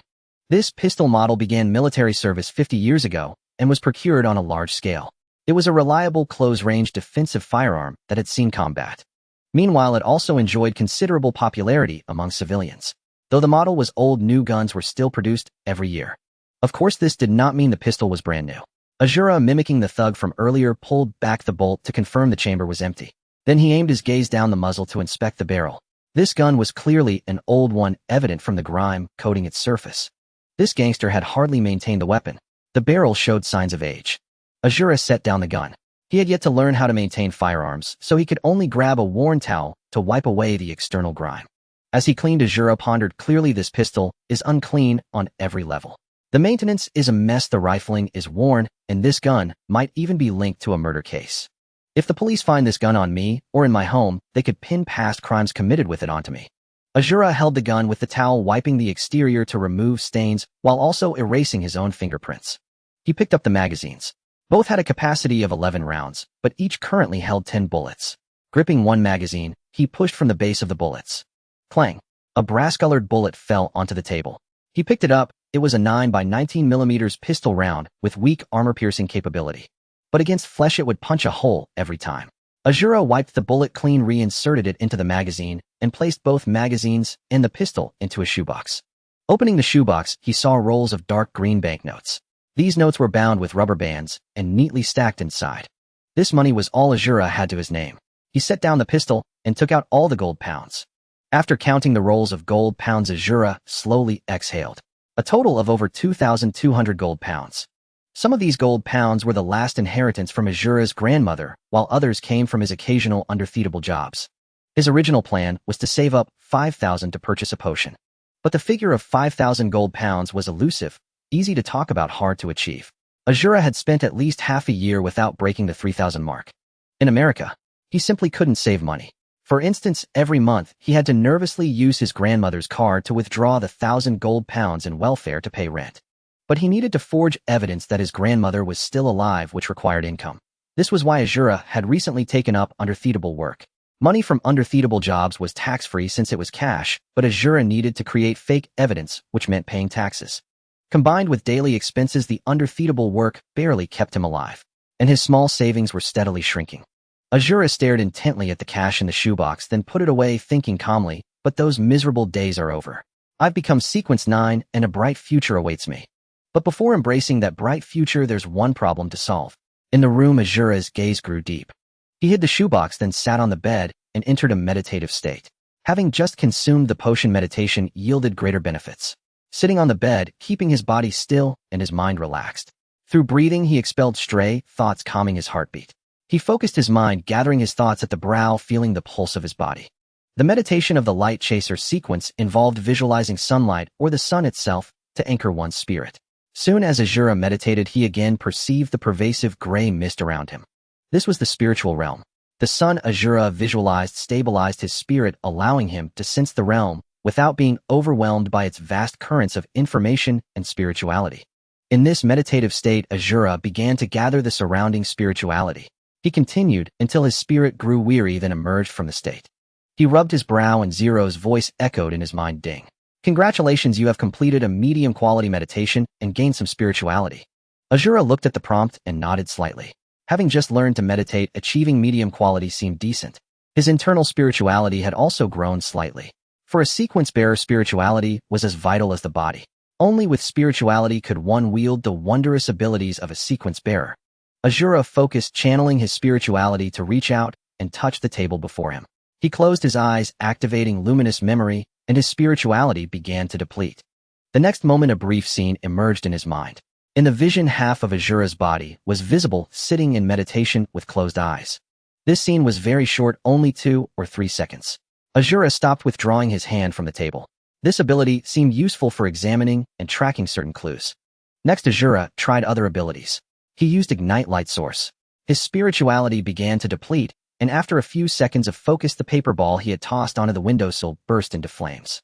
By consuming spirituality, Azura could even control this small flame. Under his command, the flame transformed into a ball that danced through the room until he ceased the expenditure and it finally extinguished. Azura, like a child with a new toy, watched the flame fade, his excitement gradually calming. It seems this minor spell will be the most suitable combat ability for Sequence 9 Light Chaser.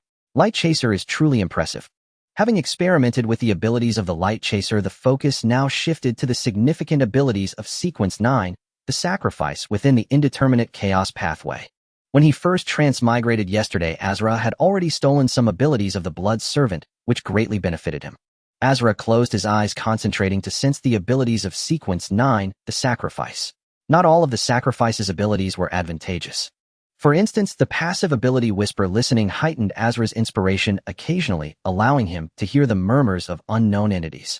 This was hardly good news for a sequence bearer who walked a tightrope, constantly at risk of corruption or degeneration from a single misstep. Azra mused, however, then Zero forced me into this. Being able to edit the sacrifice for me under such urgent circumstances was already a lifesaver. While the sacrifice had this drawback, it also offered advantages in certain aspects. It meant Azra could accumulate spirituality at a faster rate. He also possessed pollution resistance, granting him weak immunity to diseases and toxins. Additionally, Ominous Omen allowed him to sense vague dangers and ill portents. Flesh positioning was more gruesome. By consuming a small piece of a target's flesh or blood, he could vaguely perceive their location within a certain range. Spiritual olfaction enabled him to smell the auras of different powerful entities, discerning their preferences, which helped the sacrifice cater to them in service. Finally, sacrificial vision allowed him to see the spiritual radiance on objects and living beings. For example, when Azra looked at himself, he could see some of his own spiritual light, a result of consuming the potion. Spirituality had emerged within his body, and spiritual organs might even develop in the future. The importance of spirituality to a sequence bearer, especially Azra, was self-evident. He could preside over sacrifices, trading with certain hidden entities for power. He could also hand these things over to Zero for absorption and recharging. Zero with energy and Zero without it were like two entirely different versions. Azra adjusted his state, stood up, and consumed spirituality to activate the abilities of the sacrifice one by one. First came spiritual olfaction, followed by minor supplication. He began reciting the incantation from before, praying to a powerful unknown entity of the blood pathway. He also released Stolen Service to see if this round of drawing would yield results. As Azra chanted the incantation, he once again smelled the scent of blood. The first time Azra knew nothing and couldn't distinguish anything. But this time, through spiritual olfaction, he sensed the aura coming from the spirit world. Moreover, the effects of the chanted incantations seemed to vary. Some words pleased the entity, while others were mediocre. Azra silently noted the more effective incantations to use them more frequently next time. As minor supplication activated, Asra felt waves of spirituality being absorbed by him. Yet along with this spirituality came faint but chaotic murmurs. After the brief supplication ended, this round of stolen service drawing did not yield any results. Asra did not gain new abilities of the blood servant from the blood pathway. This disappointed Asra, but he could accept it. However, he couldn't be too greedy, having stolen 2 abilities just yesterday. After the supplication, Asra was pleasantly surprised to find his spirituality abundant.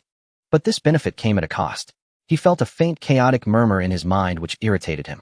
Helpless, he sat down again, trying to gather his scattered thoughts and adjust his state through meditation. Unexpectedly, this method proved more effective. As he entered the meditation of visualizing the sun, Asra felt the chaotic murmurs in his ears quickly dissipate, like shadows fading under sunlight. Once the chaotic murmurs ceased, Asra opened his eyes and thought, if every time I gain spirituality from minor supplication and the accompanying murmurs can be removed by visualizing the sun in meditation, my spiritual growth could accelerate significantly, but unfortunately minor supplication can only be used once a day. In the next moment, Asra's heart tightened as he recalled the sacrifice's rule, do not be greedy, do not gaze directly. Asra quickly chanted to himself, cannot be greedy, cannot be greedy. Now I can fill my spirituality with just 1 minute of minor supplication, saving a lot of time. For further growth of inner spirituality, I can rely on the Light Chaser's meditation. This rate of spiritual growth already surpasses many. Dawn. Asra woke again and headed to school. Upon entering the classroom today, many looked at Asra differently, especially after Wally came in with bandages still on his face. Wally had received treatment in the infirmary, but fractures and broken bones weren't as easy to heal as a swollen face. Unless he was willing to pay extra to go to the church for healing by priests and clergy using divine arts. Indeed, within the church's Holy See pathway, some sequences possessed healing abilities. However, the priests and clergy with such powers held high status, and having them treat Wallace's facial injuries meant Wallace's family would need to donate a substantial sum of gold pounds to the church. Given the large expense Wally had already incurred at the school infirmary yesterday, how could his family afford such an additional cost? Thus, Wallace's facial injuries were far from fully healed. Even as a sequence bearer with spirituality boosting his recovery, it would take at least half a month or longer to recover. Wally glared at Asra, gritting his teeth, his voice squeezed out between them, don't get too cocky.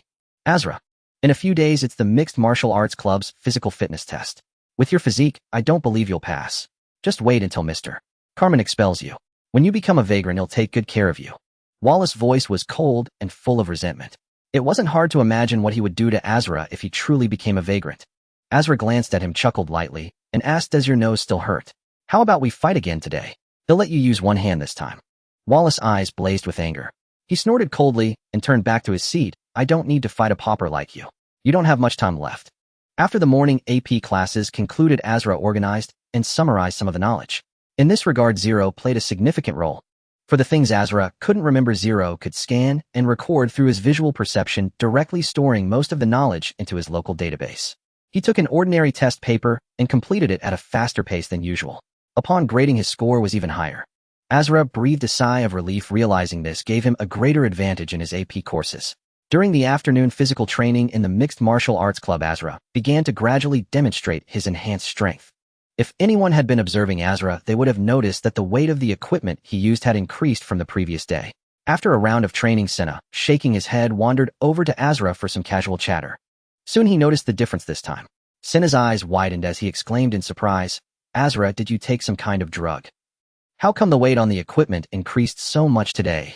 Asra lifted the equipment in his hands, holding it for a while before setting it down. After putting down the equipment, Asra pondered in his mind, I have already consumed the potion, but revealing this news myself is far less suitable than letting Senna spread it for me.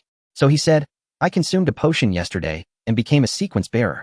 Upon hearing this, a look of delight immediately surfaced on Senna's face. Really? Asra nodded slightly. Senna clapped his hands together and said joyfully, brother, I knew you could do it. Which pathways potion did you take? Damn, brother, even when you weren't a sequence bearer yesterday, you could still attract these bitches. If you tell these bitches that you've already become a sequence bearer, even more of them will go crazy trying to get your contact info. Asra hadn't expected Senna's focus to be on that. He said with a wry smile, I took the potion of the sun pathway. Don't go spreading it around. Hearing Asra's words, Senna nodded repeatedly. Brother, don't worry, I definitely won't tell anyone. You know me, I'm the best at keeping secrets. Asra let out a non-committal chuckle. As he resumed his equipment training, Senna quietly slipped away, his eyes darting around as a mischievous idea took shape in his mind. He sauntered over to some of the hot girls who had left their contact info yesterday. Other times, he wandered over to the cheerleading squad. When Asla looked over, he could see the guy whispering something to those girls. Watching Senna's somewhat lecherous grin, Asla knew exactly what he was up to without even thinking. Over at Senna's side, Asla took the Sun Pathway potion. Did you know? What, you don't know what the Sun Pathway is? Your knowledge is seriously lacking. It's a powerful ancient pathway. It's the sun. Don't you want to try letting the sun enter your body and experience a hotter sensation? If Asla had heard how Senna was promoting him, he would have regretted telling Senna about becoming a sequence bearer. But it was too late for regrets now. The news that Asla had consumed a potion and become a sequence bearer quickly spread throughout the mixed martial arts club. Thanks to Senna's help, the news first spread among the underclassmen and the cheerleading squad. However, it wasn't long before it reached the ears of the 12th grade students. Upon hearing the news, Wally was instantly enraged, feeling a surge of anger rushing to his head. But seeing the gradually increasing weight of Asla's equipment quickly calmed him down. He gave a cold snort in Asla's direction from afar. Eventually, the news reached Carmen's ears. Carmen, who had been instructing others, furrowed his brow slightly upon hearing it, but soon relaxed. After instructing a few more people, he walked over to Asla with heavy steps. Just as Asla was pushing the equipment upward, he saw a mountain of muscle approaching him from not too far away. Carmen watched Asla's training for a while before saying, "Looks like you got lucky. Where did you buy the potion?" Asla didn't rush to answer him. After a few more reps, he slowly exhaled a breath of turbid air. "Someone gave it to me." "What a lucky brat. But you took the potion too late. No matter how crazily you train, you won't be able to boost your physical fitness in a short time. I still recommend you take supplements and drugs to enhance your training efficiency." Asla shook his head. "Coach, I'm a natural body refiner. I don't need supplements or drugs." Carmen snorted coldly. "Fool. Almost all high school students in the school team league use drugs. If you don't, you'll be at a disadvantage from the start. Don't worry, the school team, Mixed Martial Arts League, doesn't have drug tests. You won't get caught." Asla shook his head again and said, "Coach, I still want my balls to develop naturally. I don't want them to shrink down like peanuts." Hearing this, Carmen's face instantly turned cold. He stared at Asla. "Without money, even if your balls are as big as a bull's, they're still useless. And after you stop taking the drugs, everything will return to normal." Asla still shook his head. Seeing that he couldn't persuade Asla, Carmen said coldly, "Then I hope your potion works well. Train hard. There's only 1 week until the physical fitness test, after which the selection for the school team league members will begin. Let's see how far your natural body refinement can take you." After dropping these cold words, Carmen turned and left. Asla, however, was completely unconcerned. At least for now, Zero had completely replaced the value that Coach Carmen provided in terms of coaching and training methods. Zero's effectiveness was even superior to Carmen's. After Carmen left, Senna returned with that peculiarly lecherous grin again. "Asla, you should thank me. You have no idea how much more interest those cheerleaders and underclassmen have in you now. Now all you have to do is crook your finger, and some of these bitches will go home with you. Isn't that a wonderful thing?" Asla was at a loss whether to laugh or cry. He said, "Before I pass the physical fitness test, I don't want to waste my energy on such things." Senna looked regretful. "All right." After a moment of deliberation, Asla asked, "Do you know any cheap and good shooting ranges that offer private lessons on firearm use?" Upon hearing this, Senna laughed and said, "Of course I do. You want to practice shooting?" Asla nodded slightly. The school day came to an end swiftly. This time, Azura did not take the school bus, but followed Senna instead. They took the bus, spending 40 minutes before finally, under Senna's guidance, arriving at the right place. This area was already somewhat removed from the city center, not too far from Azura's residence located near the southern district. It was also a warehouse district, albeit slightly better than the place where Azura had met Boyle. There was still some foot traffic here, with warehouses still in use, resembling a small to medium-sized logistics park. At the entrance to the park, security guards were stationed. Azura fixed his gaze on these guards. They wore black uniforms with body armor and tactical vests on their upper bodies. Magazines and tactical gear were stored in the vests. Their firearms were openly holstered, positioned for the quickest access. The guards did not seem particularly vigilant. Entering the park felt quite ordinary. After crossing a few intersections, Senna finally led Azura to their destination. The Old Port Weapons Club. Senna pointed at it and said, "This club is decent. It has an indoor shooting range, and one of the coaches is a friend of my old man's. I've been here a few times before to shoot." Azura nodded slightly and followed Senna inside. After entering the club, Senna quickly gathered some information from the front desk, then led Azura through the club until they found a burly man with a thick beard. Leaving Azura where he stood, Senna spoke with the bearded man, occasionally gesturing toward Azura. Soon after, Senna brought the man over to Azura. The bearded man was a typical redneck, his chin beard long enough to braid into a pigtail with a thick ruddy neck. He looked Azura up and down and asked, "Kid, you want to learn to shoot?" Azura nodded. "Yes, I'm a beginner, and I want to learn." The bearded man extended his hand. "Welcome. I'm Kirk from the Old Port Weapons Club. Since you came with Senna, you're a friend. He'll give you a good price. What would you like to start with?" Azura thought for a moment and said, "I want to start with a handgun." Kirk grinned knowingly. Everyone who comes to the club wants to shoot a pistol. "Follow me." Kirk led Azura toward the back. Inside the club, Azura noticed about a dozen people along the way. There were tattooed gang members and well-dressed individuals. On one side, there were several boxing rings and a training area. People in protective gear were training and boxing there, and in one ring 2 men were engaged in a full-contact match. The blows were hard and powerful, and listening to the force behind them, Azura felt that even his Sequence 9 blood servant status couldn't match their raw strength. However, seeing their massive bulging muscles and obvious injection marks, Azura found it understandable. Many of them were built with supplements and drugs granting great strength, but at a significant cost to their bodies. Azura thought to himself, no need to be discouraged. With my sequence abilities, I should be able to strengthen myself much faster. Soon Kirk led Azura and Senna to a shooting range in the back. As they walked, Kirk asked, "Ever shot a gun before?" Azura shook his head. "No." Kirk said, "Since you're Senna's friend, they'll give you a free basic shooting lesson today." Senna chimed in, "Azura, Kirk is a great coach. Make sure you learn well." Azura nodded. "Thanks, brother." The shooting range had a row of over a dozen shooting stalls with a counter at the back staffed by an attendant. A few people were already practicing. Kirk walked to the counter and said to Azura, "I can teach you one lesson for free, but you'll have to buy your own ammunition. What gun do you want to use?" Azura pointed at the Defender series. "They'll try the Defender pistol." Kirk said, "Good choice. The Defender series is common and 9mm rounds aren't expensive. 9mm rounds cost 18 gold pounds per box of 50 at our club. For a first-timer, ID suggests starting with 1 box. All right." Azura's heart raced a bit. He was finally going to shoot. Kirk tapped the counter to get the attendant's attention. "Bring out a Defender D14 and a box of training rounds." Soon a pistol and ammunition were brought out. The Defender D14 was much better than the pistol Azura had hidden under his shoebox, but both were from the same manufacturer. Kirk led Azura to a shooting stall, gripping the pistol in one hand while addressing Azura with the other. "Listen carefully from now on." Azura and Senna stood nearby with Azura paying close attention. Kirk held the Defender D14 and said, "With a pistol, there are 3 things you need to pay the most attention to: the safety, the trigger, and chambering around. When the safety is on, the trigger can't be pulled and you can't chamber around. As long as the safety is engaged, the pistol cannot be fired." He pushed the safety up. A soft click sounded, and then whether he tried to chamber around or pull the trigger, the pistol remained motionless. He then pushed the safety down, chambered the slide several times to ensure it was empty, and handed it to Azura. "All right, you try." Azura took the Defender D14. A cool sensation spread from his hand upward. This pistol was heavier than the one he currently had. He tried engaging the safety, and then attempted to chamber around, as sure enough, the slide only moved a little before locking up, unable to chamber. He couldn't depress the trigger with his index finger either. After disengaging the safety and trying again, he successfully chambered around and could pull the trigger. Then Kirk came to Azura's side and said, "To shoot accurately, besides checking your firearm, your stance is crucial. Your body position is the foundation of your gun mount. If the foundation is unstable, the bullets will go wild." He lightly tapped Azura's slightly inward-turned right heel with his toe and asked, "You're not left-hand, are you?" Azura shook his head. "No." "Good. Now place your weak side foot forward and your strong side foot back about shoulder-width apart. Slightly bend your knees. Don't stand there like a pole. Imagine someone is about to push you from the side or front, and you need to be as steady as a nail driven into the ground." Kirk adjusted his steps, simultaneously patting or gently tapping with his toes to correct Azura's stance. "Not enough, yet shift your center of gravity forward a bit more, yes.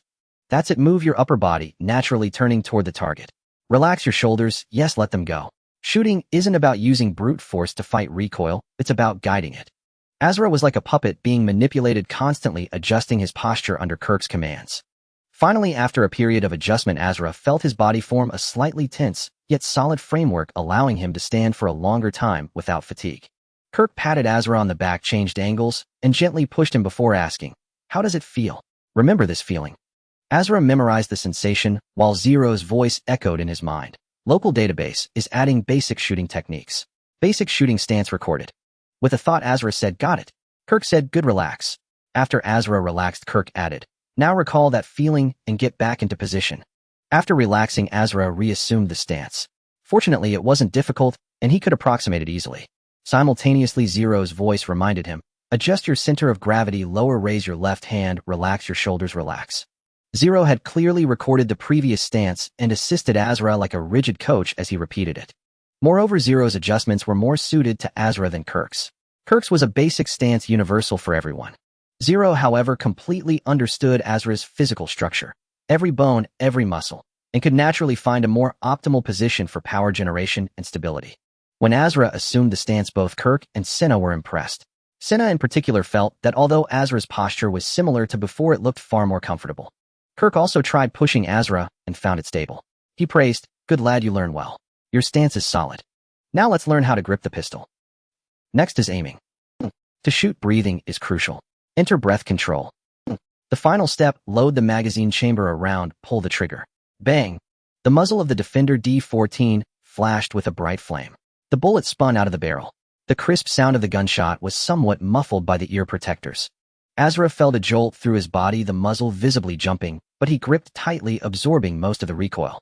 The gun didn't leave his hands, and almost instantly the muzzle returned to its original position. A whiff of gunpowder entered Asla's nostrils. On the half-human target 15 meters away, a bullet hole appeared in the abdomen far from the center. Kirk placed his hand on Asla's, his tone calm and neutral. Shooting isn't that simple. It's normal to miss on the first shot. At least the bullet didn't go somewhere it shouldn't. Your recoil management is passable because you held tight enough. But why did you miss? In the final moment before firing, your brain anticipated the loud bang and vibration, causing your finger to instinctively jerk. That sudden pull made the barrel dip and rise at the moment of discharge, sending the bullet off course. It seems you have considerable strength and a strong defensive instinct. That's both good and bad. Now unload the magazine and eject the round. Asla followed Kirk's instructions, removing the magazine and ejecting the single round from the chamber. Kirk picked up the still warm casing and said, take this. Place it base up on your front sight. Maintain your grip and aiming posture, breathe, find your firing window, and perform a dry fire. If your trigger pull and arm are steady enough, the casing won't fall. Try it a few times. Once you're stable enough, you can continue live fire practice. Asla took the casing, inhaled deeply the air tainted with gunpowder and oil, and said, all right, I'll try. He placed the casing, then followed Kirk's teaching to attempt the discharge again. This time he held his breath, gripped the pistol properly, and sought the firing opportunity. Click! The sound of the hammer falling was crisp. The casing wobbled on the front sight, but didn't fall. The bearded Kirk, arms crossed, said, interesting. Remember that feeling. Do it a few more times. After Asla tried several more times, he said, good. Now discard the casing, reload with live ammunition, and continue. Engrave everything I taught you today into your bones. Remember as much as you can. Asla nodded, yes, coach. He took a new magazine, chambered around, assumed the stance, shifted his center of gravity, slightly forward, gripped the pistol with both hands, aligned the 3 points on the target ahead, regulated his breathing, and found the firing window. Bang! As the roar sounded again, the vibration in his body seemed slightly less. On the target 15 meters away, a new bullet hole appeared at the firing position. He hit the target. A flicker of joy crossed Asla's mind. Continue. Kirk's voice came from behind him, still calm. You have 8 rounds left. Remember that feeling. Take it slowly, don't rush. Aim before you fire. Yes. Asla replied briefly. He reamed, regulated his breathing. Bang! Bang! The roar of gunfire rang out repeatedly. All subsequent rounds hit the target, gradually closing in on the bullseye. Clap, clap. Kirk applauded, a smile on his face. He said, not bad. You have good talent. You've initially mastered the basics of pistol shooting. Next comes long hours of practice. To hit the bullseye, every time, besides talent, you need to feed it with bullets. The rest is up to you. Here are 40 more rounds. Take your time. Remember, on the training range, never point the gun at anyone, yourself or others, under any circumstances. Asla nodded. Yes, I understand. As Kirk left, he signaled the range staff to keep an eye on Asla. Senna then approached, grinning. Asla, I never knew you had such a talent for shooting. It took me many rounds to reach your level. He winked. You handle that pistol quite well. Asla relaxed his arms, and at that moment Senna also bid farewell, saying he needed to head home. After seeing Senna off, Asla returned to the training ground. His task for today was to fire all the remaining 40 bullets. He approached the shooting platform and adjusted his stance once more. In his mind, Zero was also making fine adjustments based on Asla's body. Ding! Basic shooting technique has been recorded and recompiled locally. Would you like to load basic firearm training 1? 0. Asla murmured in his heart, load. Whoosh! A small screen unfolded at the corner of his eye, continuously adjusting his series of movements, postures, and even techniques of exerting force. If an experienced shooter or coach had been observing Asla at this moment, they would have sensed that his shooting posture was becoming increasingly natural, much like that of a seasoned marksman. He set his stance, aimed with a three-point alignment, and regulated his breath. Bang! Bullseye! Bang! Bullseye! Bang! Bullseye! Then Asla began to shift his aiming point, no longer fixating on the center of the target. Bang! Bang! Behind him, a staff member held a telescope and looked at the target as Asla fired. When the first bullseye appeared, the staff member raised an eyebrow. What a lucky rookie. The second shot was also a bullseye, and he straightened up. Another bullseye. The third shot was yet another bullseye, and he unconsciously stood up. Is it luck? Then Asla began to shift his aim, no longer targeting the center. The subsequent shots hit 6 rings, 5 rings, 8 rings, and even the abdomen of the target. At this, the staff member relaxed again, gripping the telescope. It was indeed luck. But what he didn't know was that every shot Asla fired hit precisely the point he had aimed at. He had simply stopped aiming for the bullseye. It took Asla an hour to fire all 30 bullets. He carefully pressed the last 10 bullets into the magazine and reloaded the gun. Standing before the shooting platform, he first found a reference point on the target. Click! The bullet was chambered. Standing with both hands gripping the gun, he pulled the trigger repeatedly. Bang, bang, bang. The roar of gunfire burst from Asla's pistol as each bullet left the barrel. They landed precisely on the target, leaving 10 bullet holes scattered across it with only the last one in the center. Not bad. Hitting the target with such rapid fire, you practiced well today. The staff member came up behind Asla and praised him. Asla set down the gun and looked at the target, thinking, no, it's not just hitting the target. Every shot was on the bullseye. The 15-meter half-body target now posed no challenge for Asla. If the distance were extended to 20 or 30 meters, his shooting accuracy would likely decrease. However, this decline was due to multiple factors. The effective combat range of a pistol was inherently short, and another reason was that Asla's shooting feel still needed improvement. After the bullets were spent, Asla pulled the bolt, checked the chamber to ensure no rounds remained, and then handed the firearm to the staff member. The staff member smiled and asked, "Want to learn how to maintain the gun?" Asla's eyes lit up at the offer. Sure. So the staff member chuckled, and both got what they wanted. The staff member was reluctant to clean the gun, while Asla needed to learn how to disassemble, reassemble, and maintain the pistol. They quickly reached an agreement. Under the staff member's guidance, Asla effortlessly disassembled the firearm and wiped away the gunpowder residue. Click! With a crisp sound, the last part of the pistol was assembled. There were no extra parts left on the table, nor any springs falling out. Slap! Slap! The staff member's face lit up with a smile, satisfied with Asla's maintenance. Buddy, you really don't seem like a first-timer at this. Good job. Back at his residence, Asla took out the pistol from the shoebox, disassembled it, and began to maintain this firearm. Compared to the one he shot today, although this pistol was from the same company, its performance still differed. After wiping off the grime from the parts, he reassembled it. He pulled the bolt and heard the crisp sound of a round being chambered. Holding the pistol, Asla pondered quietly. I've initially mastered the pistol, but this is not enough. The original owner wanted to take down Quick for various reasons, which was somewhat inhumane. Killing such a good brother would be a waste, but if I don't kill Quick, how can I survive the risk of Boyle? His thoughts raced quickly, and soon a flash of inspiration struck. Killing Quick is difficult, and he is after all a good brother. Why not kill Boyle instead? First, Quick is also a sequence bearer on an unknown path, while Boyle is also a sequence bearer, and his path is almost certainly blood. Quick works as a black market doctor protected by the Bloodhand Gang's guards. He must have made money from it, so his personal defenses are likely considerable. Besides, Quick doesn't seem to use drugs. Boyle is a cadre of the Grey Alley Gang with dozens of underlings, but few elites. Judging from his appearance yesterday, his personal defenses aren't strong either. Recalling Boyle's appearance from yesterday, Asla closed his eyes and reviewed the details, deducing from his complexion, expression, and physical state Boyle is probably on something, whether it's drugs or some sort of enhancer. This means his weakness is far greater than Quick's. The more Asla thought about it, the more he felt that killing Boyle had a higher success rate than killing Quick. Asla calculated in his mind, but soon spotted a problem. I know where Quick lives, but I don't know Boyle's residence or hideout. Moreover, in close quarters, I might not be a match for Boyle. Damn Boyle. If only I had a sniper rifle or a marksman rifle, I could take a shot at him from afar, and that would solve most of the problem. After 2 hours of deliberation, Asla still couldn't make up his mind. So he first used the Offering's Minor Supplication, and then the Light Chaser's meditation to restore his state and dispel the whispers. After the meditation enhanced his spirituality, Asla made a decision. Boyle gave me half a month. Do I still have time to prepare? They'll find a chance to visit Quick tomorrow. Whether I kill one or the other, I need to gather more intelligence, whether on Quick or Boyle. Thus, after the day's classes concluded, Azra alighted from the school bus, transferred to a public coach, and journeyed toward Quirk's residence as it lingered in his memory. The distance between them was not vast, merely a handful of adjacent blocks. Disembarking, Asla traversed a short stretch on foot, arriving near the vicinity of Quark's workplace. This locale too fell within the South District. Quark's workplace was a storefront, yet for the most part this shop remained shuttered, devoid of even a pretense of concealment.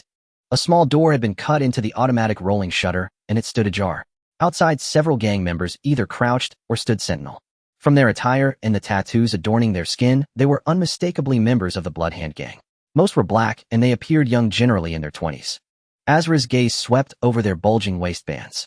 These fellows were all armed with firearms, likely assigned to Quark's protection detail. Within a gang like the Bloodhand, black members of this age were typically seasoned. They had often been initiated for several years and might have weathered numerous gunfights. Some even bore the experience of taking lives firsthand. As Asla drew near, a black man instantly grew wary, rising to his feet and fixing his eyes upon him. "Hey, white boy, don't come any closer." His words drew the attention of the others. One of them casually slid his hand behind his back. Concealed there, in all likelihood, was a pistol. Asla quickly raised his hands in a gesture of harmlessness. Hey, easy brother, we've met before. I'm Quark's good buddy." "Forgotten. You're Dr. Quark." "Quark," Asla shouted. The black man hesitated for a moment, but Asra's yell kindled his ire anew. With a swift motion, the man drew his gun. "Kid, shut your mouth." Asla promptly raised his hands higher, softening his voice. "See him not moving." Yet Asra's shout had finally achieved its effect. From within the shop, footsteps echoed, followed by the sound of a door pushed open. "What's going on?" The next moment, a delighted voice rang out, "Asla." Asla turned his gaze to the doorway. It was Quark. Quark's current state had shifted somewhat from the image in memory. His body bore fresh tattoos emblazoned with the Bloodhand Gang's insignia. His skin had dulled, and his eyes, as if fitted with colored contacts, glowed with a faint, eerie green. A chill ran through Asla. This was evidently the influence of some path, one whose impact was so profound that it had left visible marks upon Quark's physique. In Asra's memory, no path manifested such symptoms. Of course, this might simply stem from Asra's limited understanding of extraordinary paths and knowledge. Quark stepped out, shoving aside the black underling at the door. "He's my brother. What are you lot doing?" Silently, the black men holstered their guns and cleared the way. Quark approached and embraced Asla. "Asla, I thought you wouldn't come looking for me again." Asla replied, "We're brothers, aren't we?" These words visibly delighted Quark. He patted Asra's shoulder and led him into the shop. Beyond the threshold, the interior was far from clean. A faint stench of decay mingled with the sharp tang of disinfectant hung in the air. Near the entrance, sundry clutter was piled. The deeper they ventured, the slightly tidier it became. A black girl with dreadlocks was present. Asla recognized her. Quark's assistant, a half-baked nurse. Further in stood several grimy surgical tables surrounded by blue curtains, their lower half stained a murky black, serving as makeshift partitions. Performing surgery in such an environment, sterile conditions were out of the question. A fully contaminated environment was more like it. Asra's eyes swept over a heap of medical instruments piled haphazardly in a stainless steel tray, scalpels, forceps, clamps, and the like, all jumbled together. Bottles of alcohol and a few medications sat with their caps loosely screwed on. They settled on a sofa in the back. Quark seemed on the verge of speaking, then finally blurted out, "Asla, about Grandma, I'm so sorry." Asla waved a hand, cutting him off. "I don't blame you. Grandma was very old, her health always failing. Without your medicine, she might have passed long ago. You helped her hold on this long." Quark's lips parted, but no words came. He simply opened the fridge, retrieved 2 ice cubes, poured 2 glasses of cheap whiskey, and slid one across to Asla. The liquor was cloudy, carrying a pungent industrial alcohol scent. Asla accepted the glass, took a small sip, then set it down, his thumb rubbing against the beads of condensation on the glass. Just then the black girl walked past, carrying a metal tray laden with blood-stained bandages and a syringe with a needle still attached. She nodded at Asla in greeting, then lifted a curtain and slipped through. From behind the drape came low, anguished moans. Asla gazed in that direction and asked, "Is there a patient in there?" Quark took a gulp of his drink and gave a bitter laugh. "Patient? That's a Bloodhand Gang casualty. Bad luck. His forearm was severed. I can't reattach it. Just stop the bleeding and gave him some meds. It's up to him whether he pulls through. He's a good fighter. Besides the arm, he's got wounds elsewhere. The boss told me to try to save him. What can I do? Just prescribe some drugs and leave the rest to fate." Asla nodded slightly. He remarked with a note of admiration, "I never thought you'd be making such smooth progress on the path of a Dr. Quark." Quark tipped his head back, downing half the whiskey in one go. "Smooth my ass. You could do it too if you tried. A back alley doc. There's nothing to it." Asla asked, puzzled. "Nothing to it?" Quark nodded, leaning close to Asla's ear and lowering his voice. "What's so hard? They come in with gunshots or knife wounds. Shoot him up with a painkiller, dig out the bullet, stitch the gash, like mending a pair of pants. Hell, my sewing's probably worse than my mom's patching trousers. After that, give him some anti-inflammatories and painkillers, and the rest is on them. Hearing this, Asra couldn't help but take 2 quick gulps of his drink. He said, I knew it might be rough, but I never imagined it was this crude. Upon hearing Asra's words, Quirk also let out a low chuckle. At that moment, they seemed to rediscover the feeling of the old days. Quirk refilled his glass, and then asked, Asra, what brings you here this time? He paused. Have you resolved your potion issue? I heard things weren't going well for you at Ashford. Asra took a sip of his drink. It's resolved. Someone sponsored me and provided a potion. Quirk chuckled upon hearing this. Which pathway is it from? Asra hesitated for a moment, then chose not to conceal it. It's from the sun pathway. Quirk was momentarily stunned, but quickly recovered. He laughed. An ancient pathway. Still, this one is quite remarkable. Asra could feel that Quirk's joy was genuine. Quirk then added, You haven't visited my home in ages. My mother misses you too. Come back with me today. Asra did not refuse. Soon after finishing their drinks, Quirk left the shady clinic. Among the underlings outside, 2 stayed behind, while another drove up in a battered second-hand car. Quirk's residence was not far from there. The underling dropped them off, waited until they had gone inside, and then drove away. Quirk's dwelling was considerably better than Asra's, seemingly part of the Bloodhand Gang's family quarters. The building was guarded by gang members downstairs. It was a 7- or 8-story building. They ascended to the 5th floor and arrived at Quirk's door. Pushing it open, Quirk's cheerful voice rang out, Mom, look who's here. From the inner room emerged a pale, middle-aged woman, Quirk's mother, Madame Pearl. Madame Pearl was also gravely ill, which was why Quirk had dropped out of Ashford even earlier than Asra and joined the gang as an unlicensed doctor. Madame Pearl stood at the doorway, one hand gripping the frame. She had lost a lot of weight. Her once well-fitted house dress now hung loosely on her frame. The contours of her cheekbones were more pronounced than Asra remembered, but she was smiling, a faint blush of color blooming on her pale face. Asra, come in, don't just stand at the door. Madame Pearl's voice was weak, yet filled with genuine delight.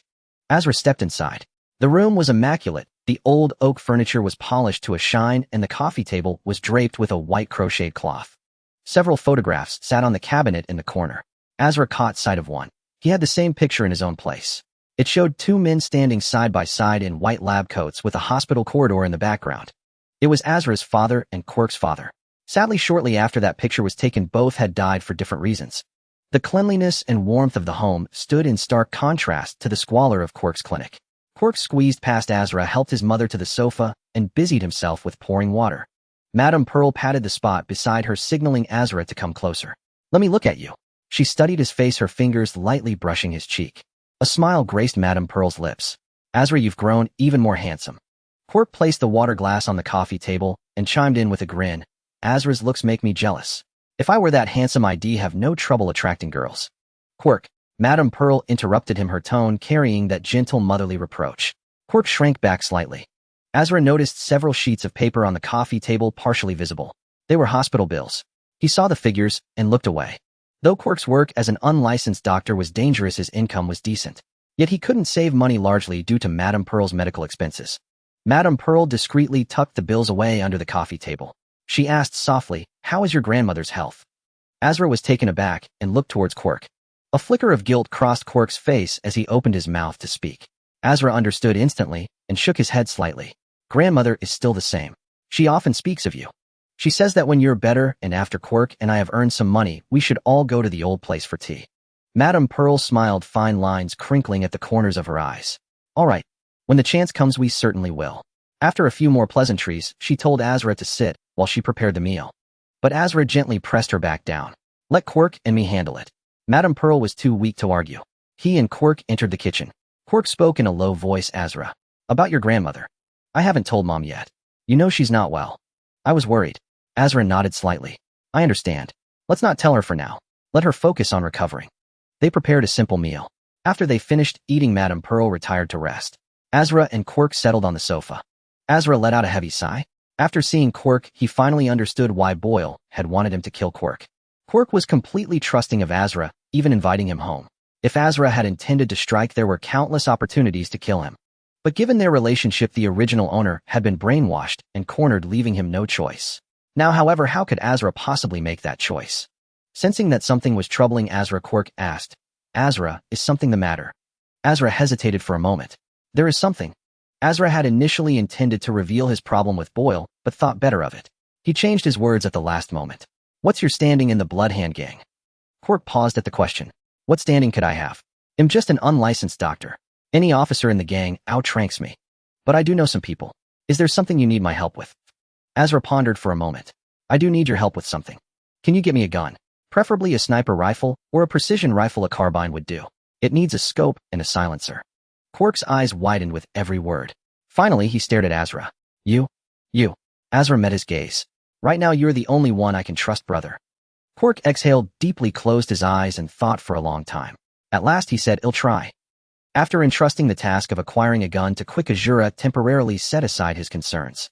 Obtaining a firearm in America wasn't particularly difficult, but securing one that suited his needs posed a certain challenge. If Azura wanted to purchase a sniper rifle, the difficulty was immense. For one, he couldn't buy one from any gun store, at least not until he turned 18. Moreover, any gun purchased from a store would be registered. For instance, details like rifling marks would be recorded before sale. If he used a registered gun to shoot or kill someone, and the police traced it back to him, Azura would have no escape.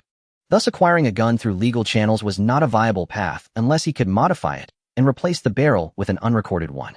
But for Azura, who had little over 2,000 pounds, this was a difficult problem to solve. Over the next 2 days, though a sense of urgency gnawed at Azura inwardly, his outward demeanor remained unchanged. He thought to himself, I still have a fallback. If in the end I can't kill Boyle and solve the problem, I can just run away and become a wanderer. I now possess 2 paths, and can even borrow the power of the blood path. Even as a wanderer, I would be among the best of them. If I can't win, I can still flee. Leaving this city is all it takes. It's just that I would have to abandon a bright future. At the same time, Azura also mused, or I could find Ives, confess everything, and become her dog. That's another solution. Let alone a Grey Lane gang cadre like Boyle, even the boss of the Grey Lane gang wouldn't dare to provoke the Hill family. In America, families with such wealth possessed power far beyond what these small street gangs could match. They controlled the economy, the government, factories, and land. They even had private armies, or what they called private security forces. If these families were angered, the gangs would first have to face the government's violent apparatus, the FBI, the CIA, the police, and even the National Guard. In America, the biggest gangsters were these very people.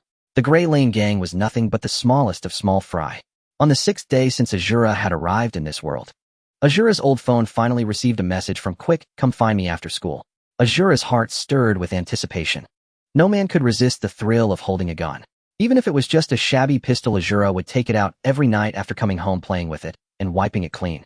If that pistol were replaced with a long gun, Azura could hardly imagine how ecstatic he would be.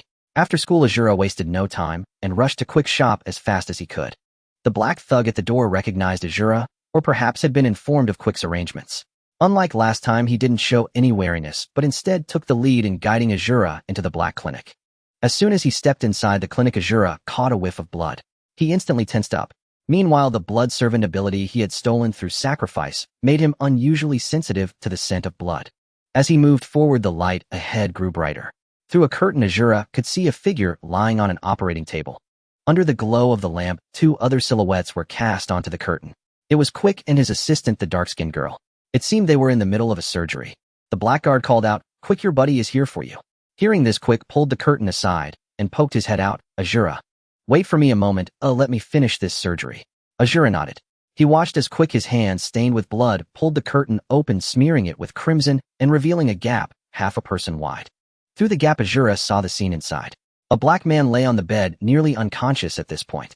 His abdomen had been cut open, and Quick was groping inside. The wound hadn't been made entirely with a scalpel. Parts of the flesh showed obvious tearing marks. Quick seemed to notice Azura's gaze and explained, Haha, this guy got shot, his belly nearly blown open. Lucky for him, it seems no internal organs were hit. I'm patching him up, now hoping to save his life. Azura felt a twinge of unease and asked, does he have a chance? Quick shook his head, who knows. We'll see how his luck holds. A bag of plasma hung above the operating table, dripping into the patient. Clang. Quick dropped a bullet onto the metal tray. Lucky break. Finally got it out. Next came the adjustment of internal organs and intestines, followed by an ugly stitching job. Azura watched Quick's suturing process, his eyelids twitching involuntarily. It was so crude, so brutal. After all the stitching, the man's belly looked as if 2 twisted, hideous black centipedes had crawled across it. After all the hustle, Quick finally breathed a sigh of relief. He instructed the dark-skinned nurse, give him another shot when he wakes up. Yes. Then Quick cleaned up briefly and led Azura to the back. The smell of blood still clung to Quick as he lowered his voice and said, "I got what you asked me to find." Though Azura had suspected as much, hearing it still brought him a surge of joy. He asked how much. "They'll bring the money to you tomorrow." Quick chuckled softly. "Between us, how could I take your money? I didn't spend much getting this gun, but it's not a great piece either. I hope it serves you well. And don't worry, I've altered the rifling on this gun. It shouldn't be on record." Quick paused, then lowered his voice further. "But honestly, I don't know if this gun has a record elsewhere. If you're going to use it, be careful.